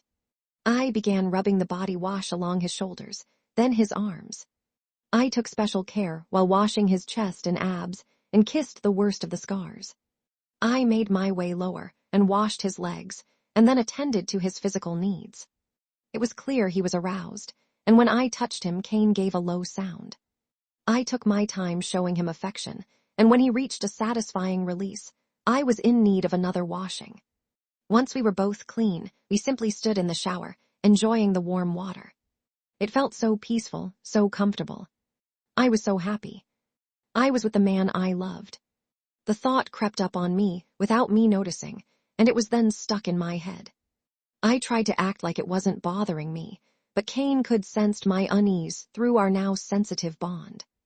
What's wrong? Are you cold? Do you want to get out? No, I'm not cold. I may resemble a prune at this point, but I wasn't cold. I was just thinking, I told you that I love you. He smiled and kissed my forehead. Best damn thing I've ever heard. I smiled and kissed his cheek. It was the best thing I ever said, but now it's my turn to ask, do you love me? I looked up at him smiling, and I expected him to return the gesture, but suddenly his face wasn't smiling. If anything, it looked scared, worried. I already told him I loved him. What was there to be afraid of? Cain avoided my eyes, and instead stared at the tiles behind my head. My heart ached and beat nervously in my chest. Did he not love me? Cain. I felt nervous, and he looked me in the eyes with a searching look. He then set his eyes in a determined fashion and tightened his grip on me. Emily, A loud bang echoed through the room, and Cain went into instant protective mode, pressing me against the tiled wall. I screamed, hearing the bathroom door slam against the wall. What up, my brother from another mother? The voice belonged to that of a young male, probably a year or two younger than myself. He had dark hair like Cain, and a similar set in the jaw, but beyond that he was shorter and appeared to have light brown eyes.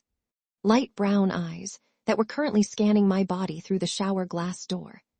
Wow, who's the attractive person? Cain reacted strongly, and didn't even bother opening the shower door and instead burst through it. I thought he would instantly kill the boy, but instead tackled him into the next room. You idiot, that's my mate. Cain growled out. I quickly turned off the water and grabbed the robe off the hook nearest the shower. I stepped carefully, avoiding the glass, and made my way into the room. Hey Cain, get off me, you. The boy's eyes traveled to me as I approached them, and he grinned. Dude, you scored with this one. Who did you please in a past life to get this beauty? Cain growled, and I thought he'd tear his throat out, and prepared myself to stop him or handle the situation, but instead he smacked the boy upside the head. Don't look at her, you twat. What are you even doing here? Cain got off him and stood beside me and clutched me tightly to himself. I leaned into his chest, eyeing the newcomer, feeling confused as all hell. Who was this kid, and how did Cain not kill him already? What? Family can't come visit every once in a while. He stood up to his full height, and he wasn't much taller than I was. He was likely 5'10" or so. Your mom kicked you out again, didn't she? Cain said bluntly. The teen sighed, looking annoyed. You're no fun, but yes. Cain groaned and ran a hand through his hair, looking stressed. I lightly scratched his back to ease his nerves, and he smiled down at me. What'd you do this time? He asked, looking back at the boy. Nothing. I swear. There's an alpha coming to visit soon, and he's apparently got a very attractive daughter. Mom's worried I'll hit on her and make a bad first impression, but the girl's got a mate already. It's not like I have a death wish. He rolled his eyes, and Cain chuckled. A mate hasn't stopped you before. Remember the convention last fall? You nearly caused a war when you showed interest in that Luna from the east. The boy grinned. Ah, she was great, my brother. Don't act like you weren't interested in her. He put his hand up expecting a high five from Cain, but instead got a loud growl from me. I didn't like what he was inferring, and neither did my wolf. Shit, sorry. He jumped back and Cain laughed and hugged me tighter to his side. Eric, meet my mate Emily. Emily, meet my irritating cousin Eric. Eric grinned and waved at me. Looks like I'll be staying with you guys for a while. Eric grinned, and already I could tell his stay would be anything but peaceful. Tell me again why you didn't call ahead of time. Cain asked, sounding annoyed. We were currently in the infirmary, where I picked out the bits of glass in Cain's wounds, cleaned them, and then healed them. I pulled out a fragment the length of my ring finger from his shoulder, and he didn't even flinch. Because if I had, you would have told me to stay away, Eric stated, while reclining back on the infirmary bed beside Cain's chair. I always let you stay here, you dimwit. Cain rolled his eyes and Eric snorted loudly. Yeah, but it's never a warm welcome. Eric complained. You're never a pleasant stay. Cain said sternly. I placed the tweezers I was using into the dish of alcohol, and the blood drifted off the metal. Thanks, Em. I smiled at Cain and continued cleaning up around the infirmary. Em, fix me too. Eric whined. I turned to him with a lifted brow. Cain growled and glared at his cousin. Are you hurt? I asked him, scanning him with my eyes. He grinned. Yes, in the heart. Fix it, Em. Supply me with your love and care. He opened his arms wide as if anticipating a hug, and I frowned and looked away. No, thank you. I mumbled and continued putting things away. Stop calling her Em. Cain growled lowly. I smiled and walked over to him. He wrapped his bare arm around my waist and pulled me closely to himself. I rested my hands on his shoulders and kissed the top of his head. Ugh, disgusting. So if you're with Emily, does that mean I can get at Amber now? Eric wiggled his eyebrows with a suggestive grin, and Cain looked ready to tell him the cold truth, but another voice interrupted. Not even in your dreams, you idiot. Amber grumbled as she came in, followed by Adam, who looked rightfully upset. Damn, Amber, you're still sticking with this guy. Eric poked. Adam growled and approached Eric, looking ready to attack, but he stopped himself. If Cain wasn't your cousin, I'd rip your head off, you cocky little jerk. Amber put a hand on Adam's arm and rolled her eyes. Can't hit the alphas, cousin, remember. Amber mumbled and looked at Eric with a glare. Why? I felt slightly dumb for asking, but Eric was asking for it. Even I wanted to hit him at this point. Eric's pack has a strict hierarchy with his parents in the alpha position. If someone of lower rank were to harm him, it's a challenge to the entire pack. Cain explained, looking annoyed. So someone of higher or equal rank could harm him? I asked. Well, yeah, but... Eric began to say, and I acted spontaneously and went for it. I hit him upside the head hard. Shoot, Em, what the hell? Cain, Amber, and Adam were all bursting into laughter, and I didn't feel bad about my decision. Eric deserved it. You were being rude. You're in our pack and everyone is equal. Don't act like a jerk. I managed a very rare glare and he flinched. I thought healers were gentle. He grumbled and rubbed his head. We are, for the most part. Cain grinned and planted a kiss on my cheek. I smiled. A pungent scent hit my nose, and I traced it to Eric. My eyes narrowed in on him. What did I do now? Stop looking at me like that.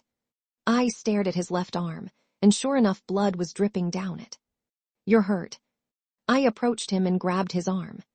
He winced but tried to act cool about it. Oh, now you notice. I rolled my eyes and lifted the sleeve of his shirt to see a piece of glass lodged in his bicep. Oh goodness, I'm gonna faint. At least lie down before you do that. I motioned for him to lay back on the bed he was already sitting on, and he did so, looking paler than he was minutes ago. I touched his forehead and applied some pressure. What are you doing? Eric asked, sounding nervous. I'm trying to ease the tension in your body. You need to calm down. Some of his color came back to his skin, but he still looked ready to pass out. You're not the one with a whole glass door stuck in your arm. He shouted, and Cain growled loudly at him. He immediately retracted back in on himself. Wimp! Amber coughed into her hand, earning a laugh from Adam. Just stay still, okay? I'm going to numb the area a bit, then remove the glass. If blood scares you, then don't look. I lifted more of his sleeve shirt, exposing his arm completely, and gently placed my hand below the wound. I heard a low growl from Cain and turned to see him hovering over my shoulder. Cain, he's your cousin, I said with a small laugh. He's a male, he countered. Well, touching him makes the healing process easier on me, I countered. Can't you just hover over it like you do with others? I rolled my eyes but complied. Eric coughed and refused to look at his arm. Geez, Cain, it's not like being a healer isn't hard enough. Eric gave me a look, and my heart clenched slightly. Did he know? Healers take time off from their life, depending on how much healing they do in their time. It's not anything too significant in most cases, but I hadn't been evaluated in a long time. Last I checked, I had only shaved off near 5 years. Emily's a strong healer, this wound is nothing. He placed a hand on my head, and I smiled, feeling the sparks make their way throughout my body. I tried to ignore it as I finished numbing the area, and then grabbed a clean pair of tweezers. Our alpha seems near smitten with you, Emily. Did someone finally give that special performance? Amber teased, and I accidentally moved the glass in Eric's arm in the wrong direction. He yelped, and Amber and Adam laughed. Sorry. I quickly numbed the area again, and he sighed as I quickly removed the glass, cleaned the wound, and healed it. The shard wasn't much bigger than any of Cain's. Well, if anyone would like some juicy gossip, I could share the circumstances of which I found my charming cousin and his lovely mate this morning. Amber and Adam came forward eagerly, and I felt my cheeks begin to warm. Eric, would you rather sleep on a bed tonight or the forest floor? I believe the dungeons also have a vacancy. Cain threatened, and Eric shut his mouth and scurried out of the room, mumbling about how cruel of a cousin he had. I thought he was gone completely, but he stuck his head back in the door, looking at me. Thank you, Emily. He said it quickly and then ran back out the door. The next few days with Eric in the house were eventful, to say the least. The pack was very familiar with him already, and it seemed to be not for the best reasons. He was a bit of a prankster, to say the least. It was morning, and Cain was in his office doing work. I was beginning to feel almost back to normal and decided today would be a good day to check on the progress Henry and Jared were making. But first, I needed coffee. I made my way into the kitchen expecting to see Annie, or anyone for that matter, but the room was empty. I looked out the window and noticed the weather. It was sunny and beautiful. Most people were likely at the beach or in the woods hunting or running. I began making a pot of coffee and sat on the kitchen stool, looking out the window as I waited. Loud footsteps came down the stairs, and I turned to see Eric stumbling his way down them, clutching his head. Good morning. I called out, and he winced, clutching his head more. I felt my eyebrows raise. Too loud, Emily, good morning. He went to the coffee machine and saw I was already making it, and then turned and sat in the stool beside me. He looked close to death. Rough night? I asked, feeling slightly concerned. I went out drinking with some old friends in the pack. He rested his head on the counter. Aren't you like 12? I couldn't help but joke with a laugh. He grumbled under his breath but responded nonetheless. Hardy har har, I'm 18. The coffee was finished, so I grabbed 2 mugs and poured us both a cup. I grabbed the glass of sugar and bottle of half and half and made my way back to the counter. Sugar? I asked, and he eyed the jar and then shook his head. I poured a tablespoon in my large cup and then added some half and half.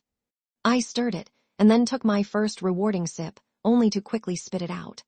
It tasted awful. Eric was a laughing mess despite his hangover. I switched the sugar for salt. I glared at him and then looked at the mislabeled jar of sugar and went and grabbed the salt jar, and upon tasting it, sure enough, it was actually filled with sugar. You butthole. I was so angry I couldn't even think of a better insult, and angrily dumped my coffee in the sink and rinsed my cup before pouring myself a new cup of coffee and fixing it the way I liked, with actual sugar. That one was classic. Oh. He mumbled as he clutched his own head again. I was mad, but I still felt bad, so I placed my hand on the top of his head like the pup he is, and supplied him with some energy to ease the pain he was feeling.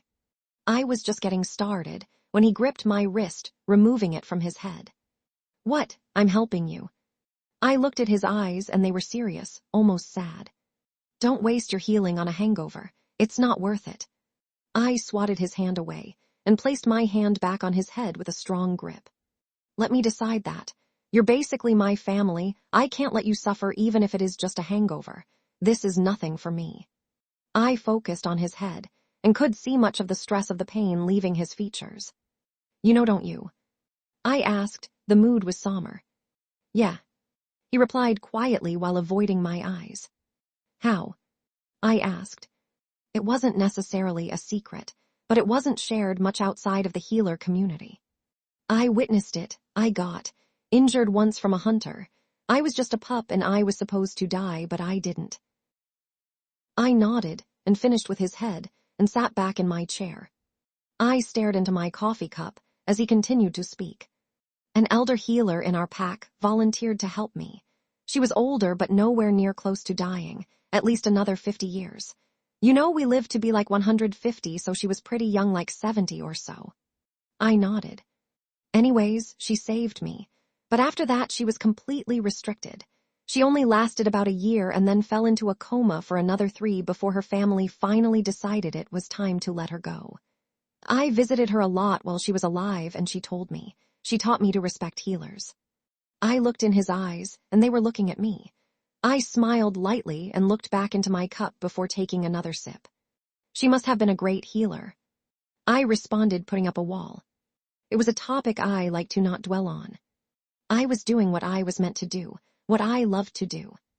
Healing was my greatest gift. "She was." He responded, and from the corner of my eye I could also see him drink from his own cup. "Does Cain know?" he asked, and I shook my head. "I'm fine. He doesn't need to worry about it." "But Emily, what if?" "What if nothing? I'm fine. I can assure you I will live a long and healthy life. You won't even notice how many years I lose. Heck, I'll make sure to outlive you by centuries if I have to." I smiled at him and got up with my cup. "You can't hide it forever, you know." I stopped my exit from the kitchen and looked back at him. "I know." I continued on my way out and made my way to the infirmary to see Henry and Jared. I tried to remain optimistic, but I knew he was right, and I knew another thing. I needed to visit my parents soon. They could evaluate me. I couldn't tell Cain the truth, not yet. "I'm telling you, Emily. This boy can't tell his tailbone from his shoulders," Henry hollered. I laughed from my seat, and Jared looked slightly annoyed. "I don't know. He seems to be doing a fine job to me," I complimented as I stood up to get a better look at Jared working. He had stuck true to the techniques I showed him, and it seemed Henry's condition had actually gotten better. "Oh, now he's doing okay. Of course. Just yesterday he wasted 20 minutes trying to work on something you already fixed." Henry complained and glared at the young wolf. "I was trying to make sure your work was maintained, Luna Emily." Jared responded, looking at me with a concerned look. I smiled. "Let me check." Jared removed his hands, and I replaced them with my own, hovering over Henry's spine. I touched up on a few parts, and then realized Henry was doing significantly better than I had even hoped. He might have some movement back. "You're awfully quiet back there, Emily, or do I need to call you Luna now? Your scent is different. Did my son finally make things official?" He let out a large laugh and banged the table with his fist. "Actually, Henry, you're right, and I'm pregnant." It was a small lie, but I felt like pushing Henry's buttons. It did the trick. His body jolted, and something amazing happened. His legs lifted slightly off the table, and his feet twitched. I couldn't keep the smile off my face. "Your legs moved." "Never mind my legs. You're pregnant. What are you doing wasting your time down here? Go rest. Don't even think about using your energy on an old fart like me. Focus on that baby and wait," they did. Henry looked at his legs. He couldn't believe it. "Yes, they did." I all but shouted. "Oh, and I'm not pregnant. Sorry."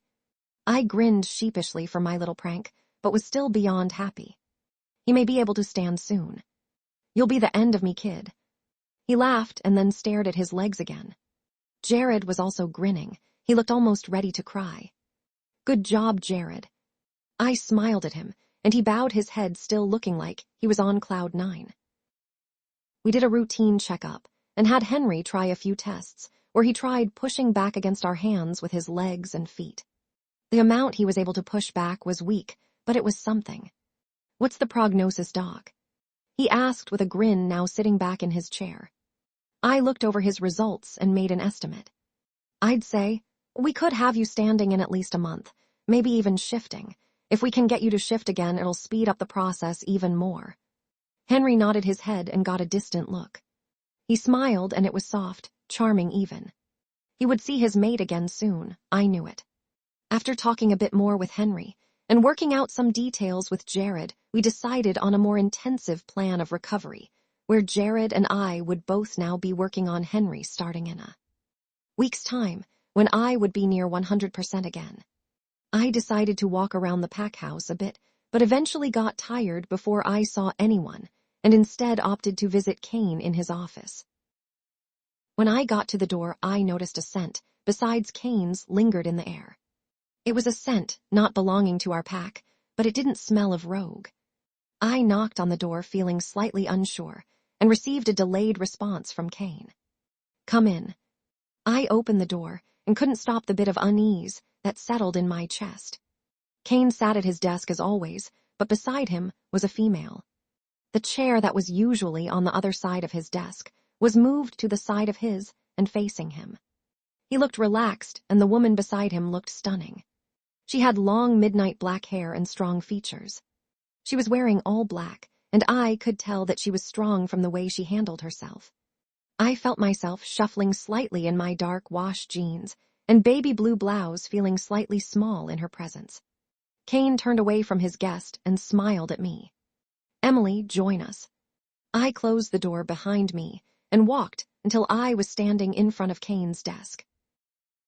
The gap between himself and the mystery woman was too close for me to try to stand by him without the area seeming crowded. I felt strange being on this side of the desk. Emily, this is Bianca. Bianca, this is my mate Emily. He turned back to Bianca and had a smile on his face. It warmed my heart, but also surprised me. He seemed to smile in front of her easily. I think Cain sensed my unease because he began to explain. Bianca is a family friend. She came to check on how badly Eric was terrorizing the pack. Trust me when I say our pack is very much so enjoying the break from our future alpha. She rolled her eyes and laughed, and I felt a bit lighter. Hopefully not too much. We do want to return him eventually. She laughed, and my unease was almost completely gone. She seemed less threatening than I initially thought. Bianca is going to be staying for a few days, so hopefully she can get Eric to stop with his pranks. Cain rubbed a hand down his face, looking stressed, and I wanted to comfort him, but felt uncomfortable doing so in front of Bianca. No promises. That kid's a bigger brat than my youngest brother. Bianca grinned, and I couldn't help but laugh. Well, heads up, that brat is starting to mess with food items. He exchanged the salt for sugar this morning. I cringed at the memory, and Bianca did the same. He ruined an entire pack dinner with that one year. You should have seen the angry mob of hungry wolves. Future alpha or not, they wanted blood. I laughed again and noticed Cain smiling at me. It made my heart feel warm.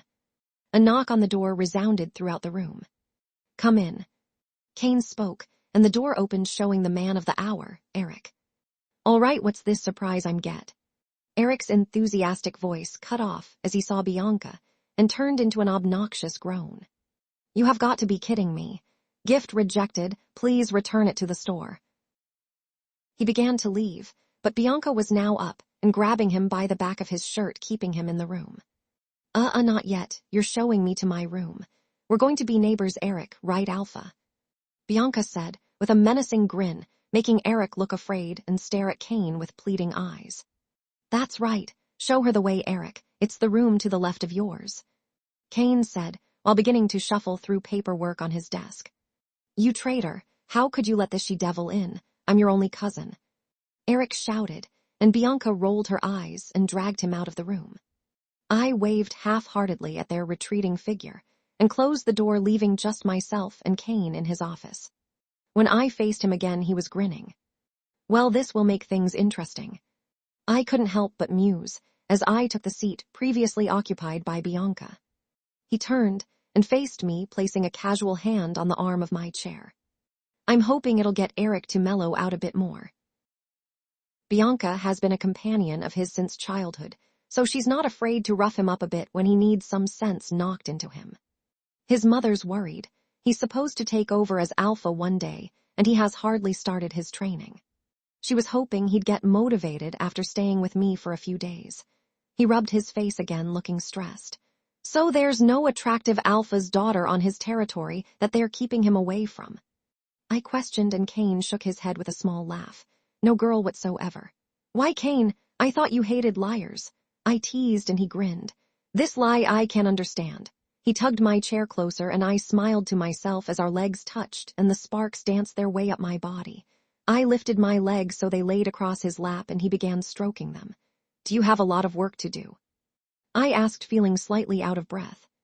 His hands weren't even going above my mid-thigh, but the sensation still felt amazing.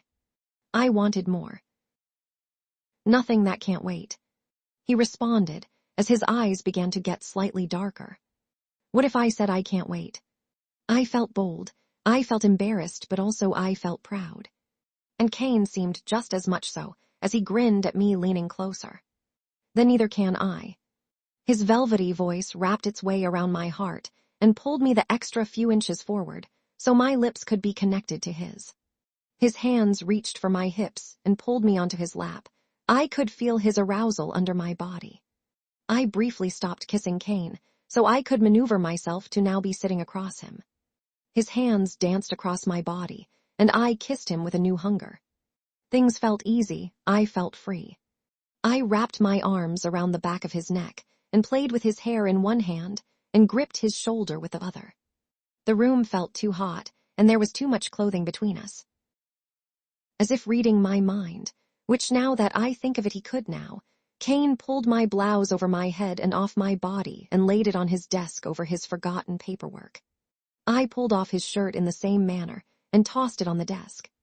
My body began to experience further excitement as I kissed my way down his jaw and focused on his neck and chest region by feathering them with kisses. Meanwhile, our lower halves began to press together, having Cain groan in pleasure. I felt myself blush, worrying someone might hear, and looked at him briefly. What? He questioned in a haze. I smiled and placed a brief kiss on his lips. If we're too loud, the whole pack will be gossiping like hens about it. I admitted, and Cain gave a low sound and began kissing my neck affectionately. Let them talk. You're my mate in every way possible. Might as well enjoy it. He lifted me and placed me on his desk, but kept my legs lifted and wrapped around his waist. I accidentally let out a strong gasp as he showed affection to my mark. I felt like I was on the edge. Cain began unbuttoning my jeans, and that's when my mind clicked. I placed my hand over his, hating to have to put a pause on things. Condom, we need a condom. Cain growled and grabbed at his hair, looking away from me. Shoot, I don't have any in here. He stepped away from me to check and began opening and closing drawers, only getting more frustrated. I myself felt deeply disappointed. I was by no means done, and my body was craving Cain. I needed him. Please go get one. I pleaded, and he nodded his head, quickly preparing to get up from the seat, but a knock at the door put a pause on the moment completely. I panicked and dropped to the ground, hiding under Cain's desk and taking my shirt with me. What are you doing? He asked with a chuckle. I don't want to get caught having an intimate moment in the office. This is a place of business, and I'm the freaking Luna, not someone who can't control themselves for 2 minutes. Cain rolled his eyes, looking at me. I can tell them to go away. You don't have to hide, he reasoned.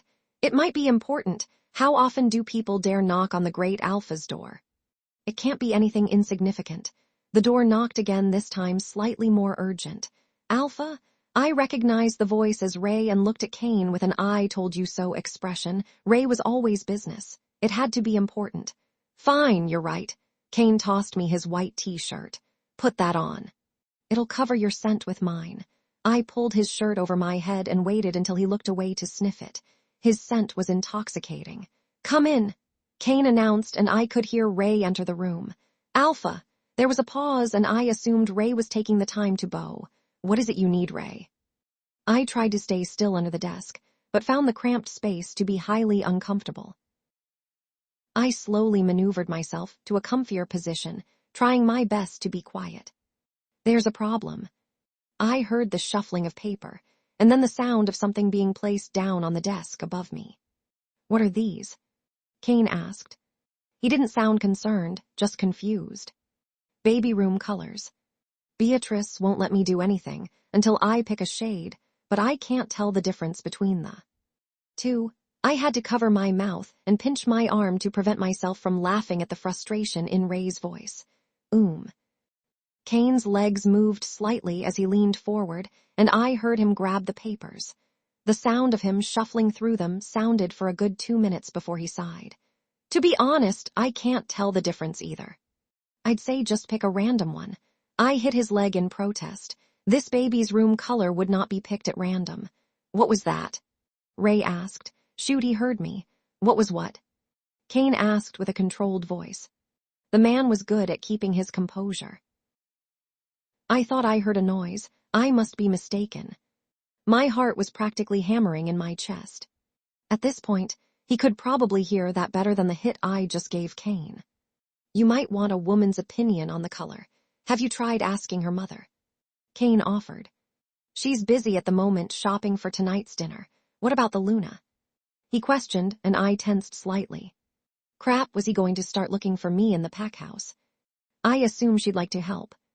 Cain responded. "Great, I'll ask her." A knock sounded on the desk, causing my head to shoot up. "So, Luna, which do you prefer?" I smacked my forehead, feeling idiotic for thinking I'd be able to hide right under the nose of our best warrior. Of course he'd find out I was here.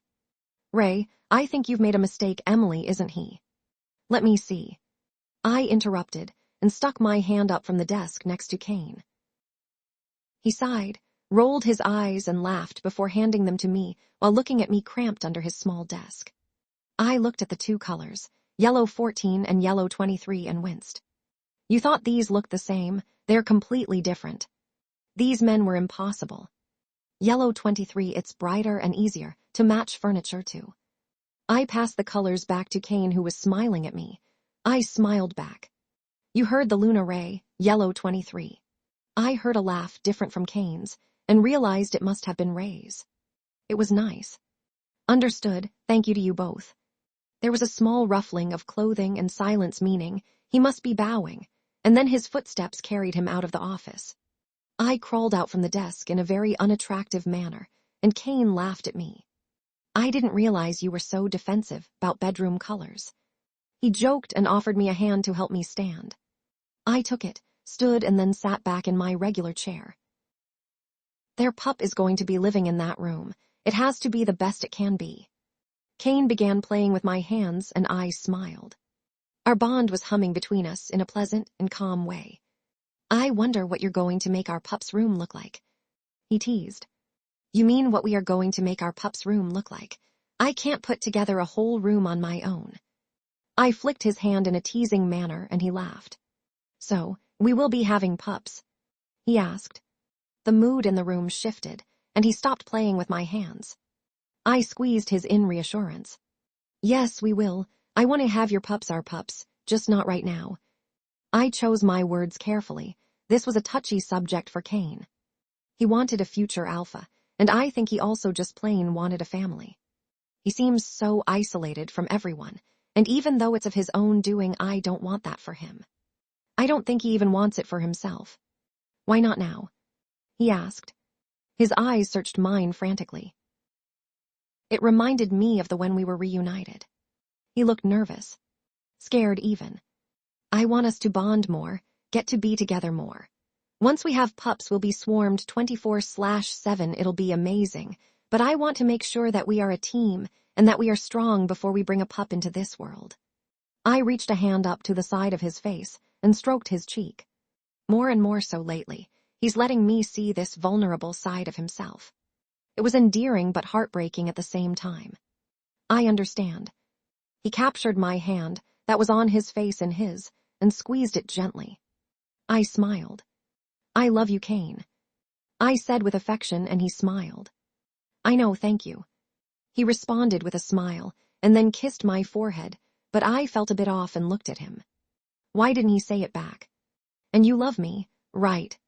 I questioned back, and his eyes widened slightly and his mouth opened slowly. 3 days later.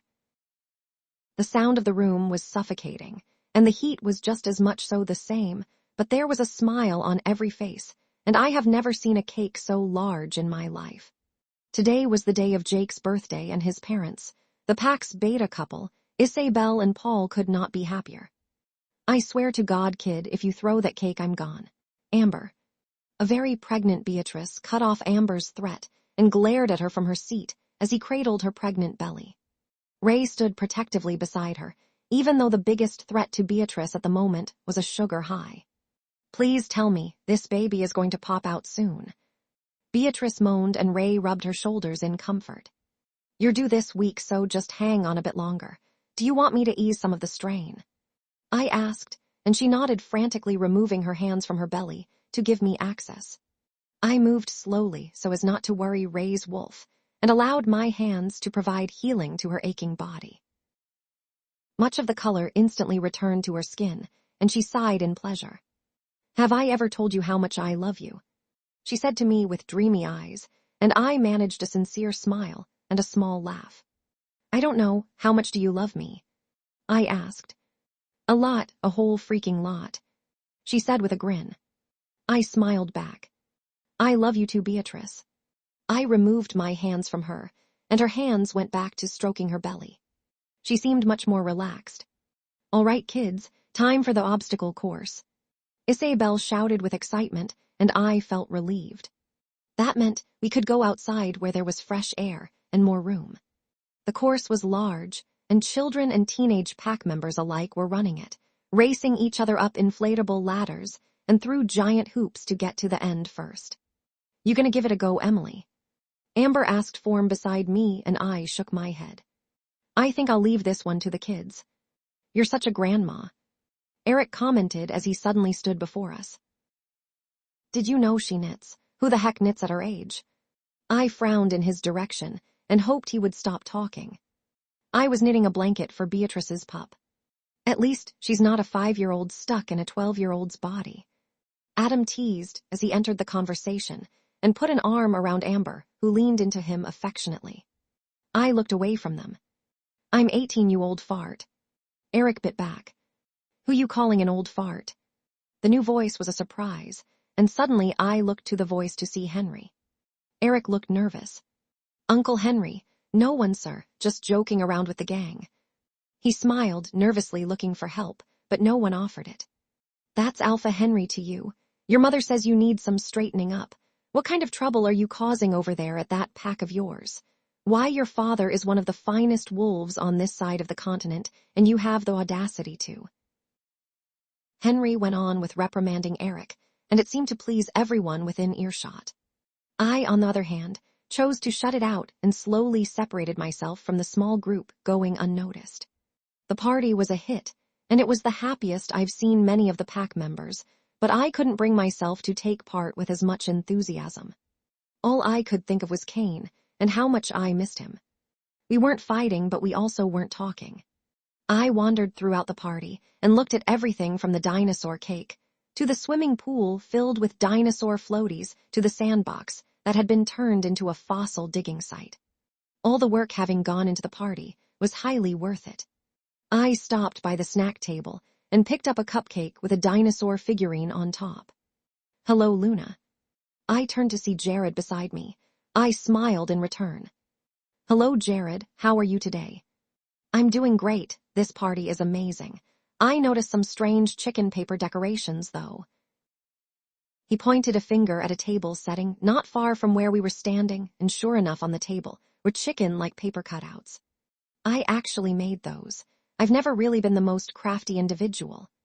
I smiled awkwardly, and Jared looked horrified. My apologies, Luna. They're actually quite nice. Is that a pterodactyl? He asked, trying to seem enthusiastic and interested. It was supposed to be a T-Rex, but I could tell he already felt bad enough. Yeah, that's it. I took a bite of my cupcake, enjoying the sugary taste. Well, it looks perfect. I apologize again for my mistake. I don't have my glasses on today. Jared didn't wear glasses. I knew this for a fact. He was too kind for his own good. It's all right, Jared. It was an honest mistake. I reached for another cupcake and held it out to him. Would you like a cupcake? He shook his head, looking even more apologetic. I would love one, but unfortunately I need to head over to the pool. I volunteered for the next lifeguarding shift. He pointed with his thumb back at said pool, and sure enough there was a bored-looking teen with a lifeguard flotation device, looking ready to run for the hills. Well, it looks like someone is ready for their break. You might want to relieve him soon. Jared looked at his watch, then over his shoulder and winced forcefully. Oh shoot, I'm late. Pardon my language, Luna. He bowed quickly and then ran away. I smiled off in his direction and took another bite of my cupcake. I took my time wandering around the party again until I found a suitable spot on a bench underneath a nearby tree. It was close enough to a majority of the festivities that I didn't look like I wasn't taking part, but far enough that I had my own privacy. I finished my cupcake and looked at the extra one I still had in my hand. I had no appetite to eat another. A wave of energy crackled through the air, and I knew what that meant. Cain was here. I looked up, and it was as if I already knew where he would be. He was across the large field of grass, beside Isabel and Paul. He hadn't looked my way yet, and I wasn't sure if it was on purpose or not. Jake, the beta couple's son, ran up to Cain and hugged his legs. Cain tried to remain stoic, but a smile tugged at his lips, and it warmed my heart. It was then that he looked up, and his eyes locked with mine. I averted my gaze, even though I knew it was already too late, and tried to seem highly interested in the giant bouncy house a few feet in front of me. It was no use. I could sense him approaching me. Anyone sitting here? His voice was a deep rumble, and I did my best to not let it impact me. No. Our first word since. He sat down, and I took the chance to look at him from the corner of my eye. His eyes looked slightly tired, and there were bags beginning to form under his eyes. Nothing extremely noticeable, but I knew he wasn't okay. I sure wasn't. Are you saving that for someone? He asked, and his eyes locked on the extra cupcake I still had in my hand. I felt my mouth twitch slightly, but didn't let out a smile. Not really. Do you want it? I held it out to him, and he nodded and reached for the sugary treat. Our fingers brushed as he took it, and I felt myself exhale with slight relief. My body had been feeling drained the past few days from avoiding Cain. Thanks. He still didn't smile at me, and it made my heart ache. I had grown accustomed to seeing his smile every day. I missed it. Are you enjoying the party? He asked, and I looked to him and saw he was looking straight ahead and now biting into his cupcake carefully. Yeah, it came out really well. I commented and looked straight ahead as well. A few pack members were watching us curiously, hoping to see how the Luna and Alpha interact. We sat silently next to each other like that, both us refusing to look at the other. There was a decent foot between us, and I wanted to close the gap. I also didn't want to make the first move.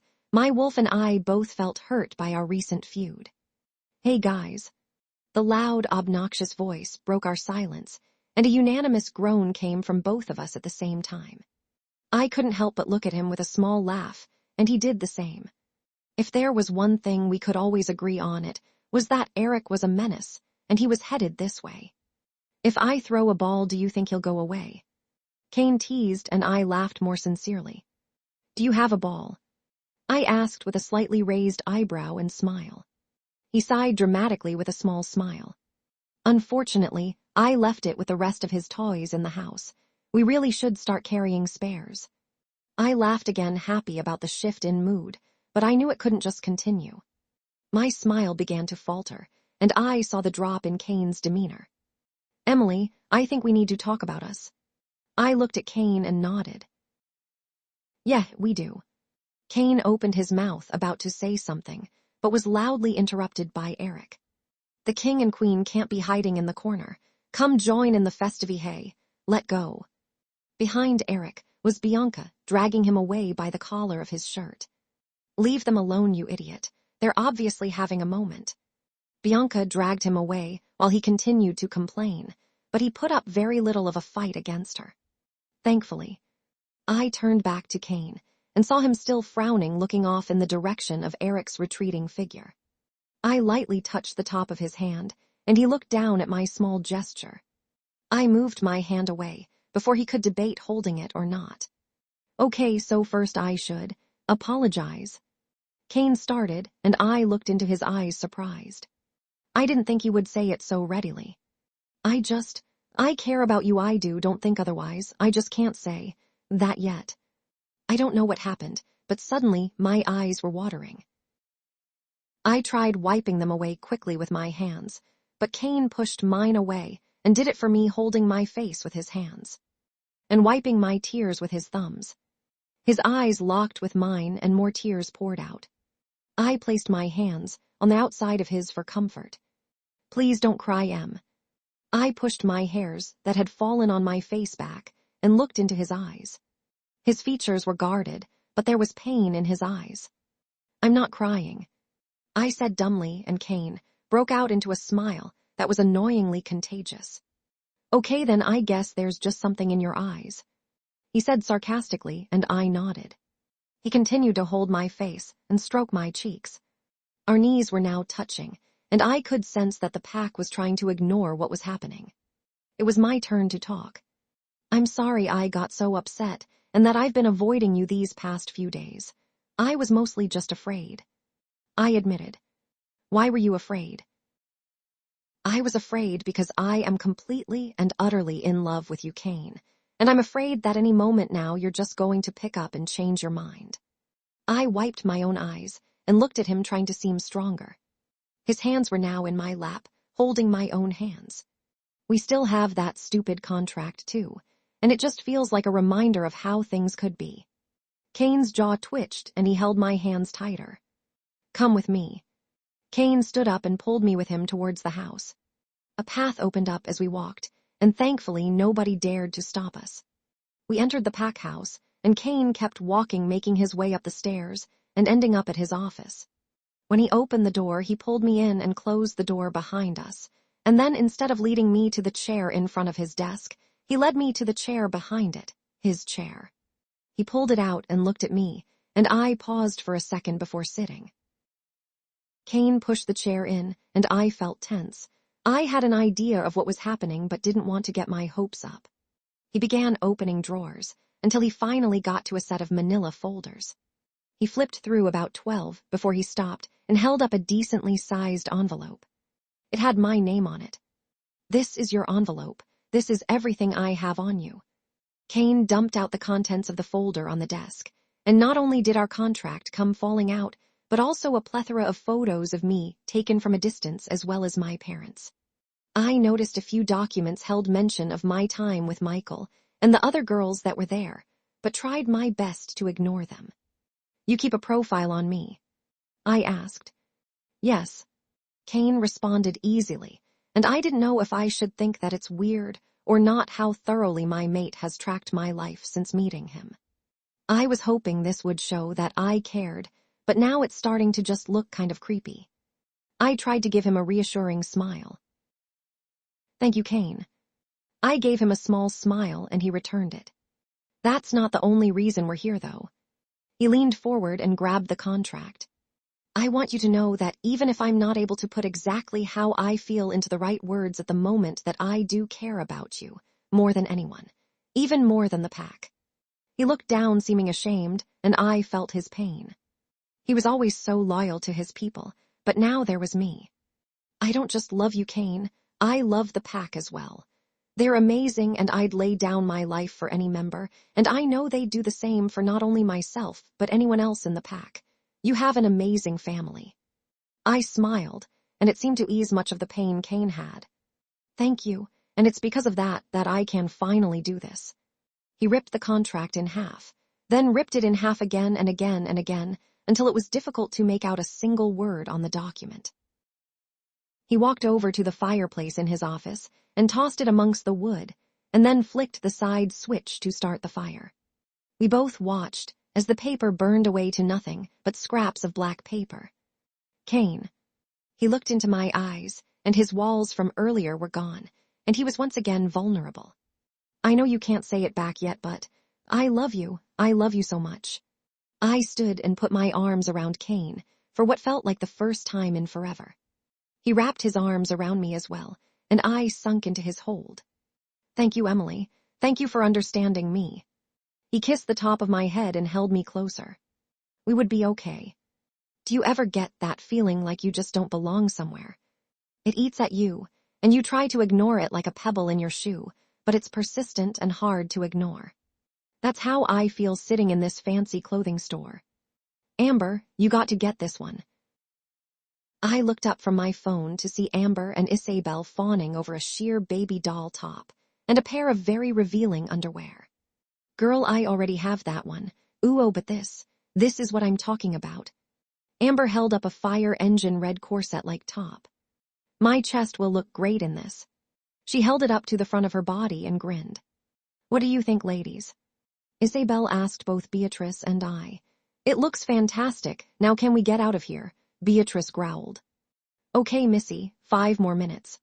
Amber rolled her eyes and grabbed her desired items before making her way to the cash register. Weren't you the one that wanted to come here? Isabel asked Beatrice with a small grin. Yeah, but I didn't expect you and Amber to be shopaholics. Why can't we just sit in a cafe or something? Beatrice complained. Caffeine is bad for the baby. I reminded her of her own words. She wasn't even letting Ray have coffee or soda throughout the duration of her pregnancy. Then I'll get decaf. She snapped, and I tried not to flinch. She was bound to pop any day now, and the old Beatrice would be back. Ouch, way to yell at your friend and Luna. Isabel poked. Not to mention the world's best painkiller, Amber said as she approached with her purchases packaged away. We can head out now. The guards are starting to look antsy. Beatrice gestured with her head to the doors, where our team of 10 warrior guards stood waiting for us. I should have accepted the wheelchair Jared offered. Beatrice groaned. I offered her my arm to help her stand, and she took it. Thank you, Emily. I'm sorry for snapping at you. I just want this pup to pop out already. It's okay. Just a few more days and we'll get the old Beatrice back. I smiled, and she smiled back almost sheepishly.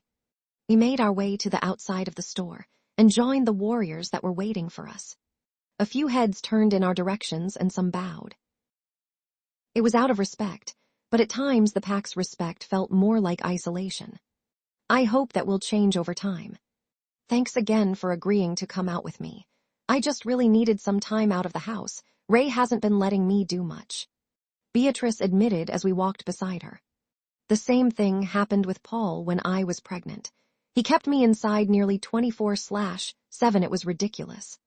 Isabel rolled her eyes but had a smile on her face.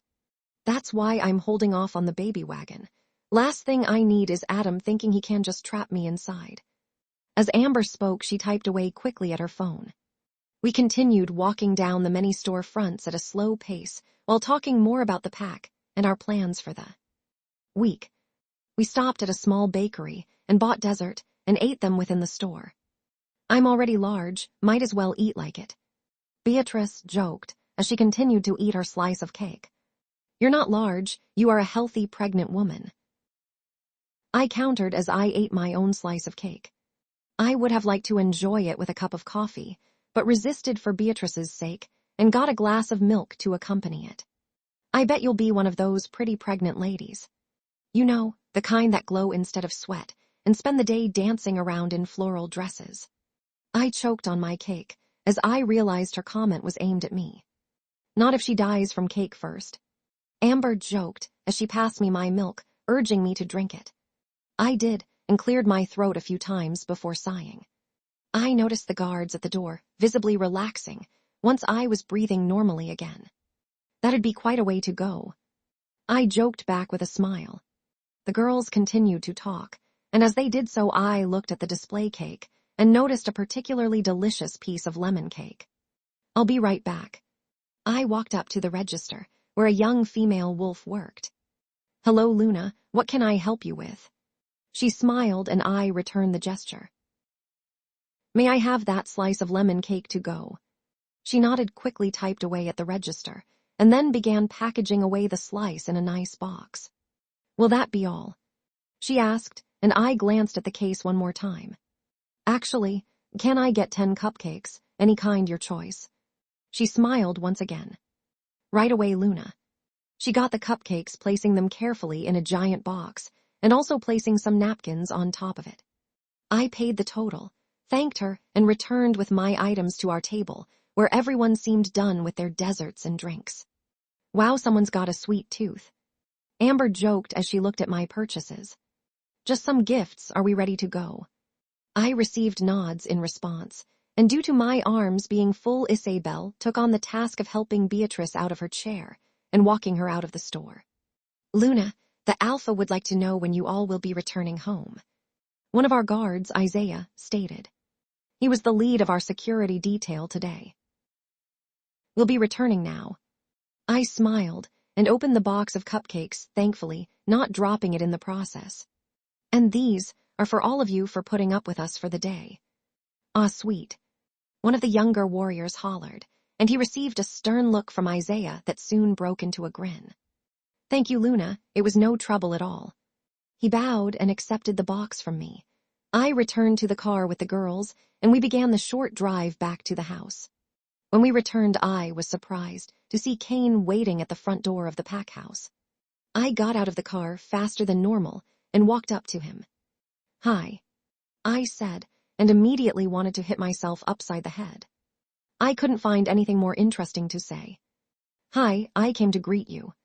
He looked behind me at the girls approaching and the warriors exiting the car. "Let's go inside." He put his hand out, and I took it quickly, enjoying the instant sparks that danced around us.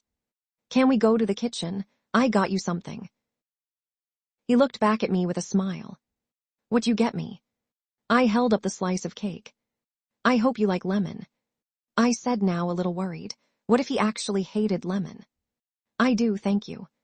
He tugged me closer to his side and placed a quick kiss on the top of my head. I grinned, feeling ecstatic for making him happy.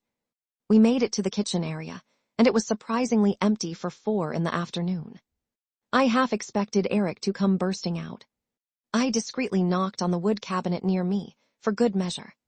I had Cain sit while I plated his cake and grabbed a fork for him. "By the way, I made you coffee while Beatrice was gone. It's in that thermos, so she'll have a harder time smelling it." My eyes lit up as I saw said thermos on the counter behind me. "You're amazing." The words, "I love you," wanted to slip out of my mouth, but I resisted. Cain and I had just reconciled yesterday, and I didn't want to pressure him or make him feel uncomfortable about the topic. I placed his cake down in front of him and grabbed the thermos, peeking inside. I inhaled the scent of coffee with a sigh before taking a sip. Cain had done a great job. "Thank you." I sat down next to him, and he began to eat his cake as I continued to sip at my coffee. "Do you like it?" I asked. "Yeah, it's actually one of my favorites. Is this from the bakery downtown?" "Yup, we ate there earlier, it was really good." He smiled at me, and I returned it. "Do you want to have some?" He held up a fork of cake, and I stared at it. His mouth was just on that fork, and he seemed to be offering to feed me. I couldn't say no. "Sure, just a bite." I leaned forward, a bit nervously avoiding Cain's eyes, but I could feel his on my face. I opened my mouth, and he fed me the cake. I covered my mouth as I chewed, and then met his eyes after I swallowed. "It's good, I have great taste." He laughed and continued to eat his dessert. He offered me more, but I declined. I like seeing him enjoy it. The sound of footsteps started to approach us, and when I looked up, I saw Eric entering the room. "What's my favorite couple up to today?" he asked with a grin. "Stuff," Cain answered blandly as he stared at his cousin. "Ooh, cake." Eric reached towards Cain's cake with his fingers, but Cain growled and quickly moved the plate. Mine, he growled out. I tried my best not to laugh, but couldn't help it, and Cain looked at me softly. Well, if you get the cake, then I get Emily. Eric moved faster than I thought possible and pulled me off the stool I was currently on. Wait, what? Put me down. He tossed me over his shoulder and ran out of the room. He was laughing like a hyena, and Cain was upset beyond belief. I, on the other hand, felt terrified. I had been okay for a while now, almost normal, but something about the way Eric just pulled me away so easily, and the rough way in which he grabbed me and the still not completely familiar scent or touch sent me spiraling into fear. It felt like I was being taken all over again, which seemed ridiculous. Eric put her down. Cain used high.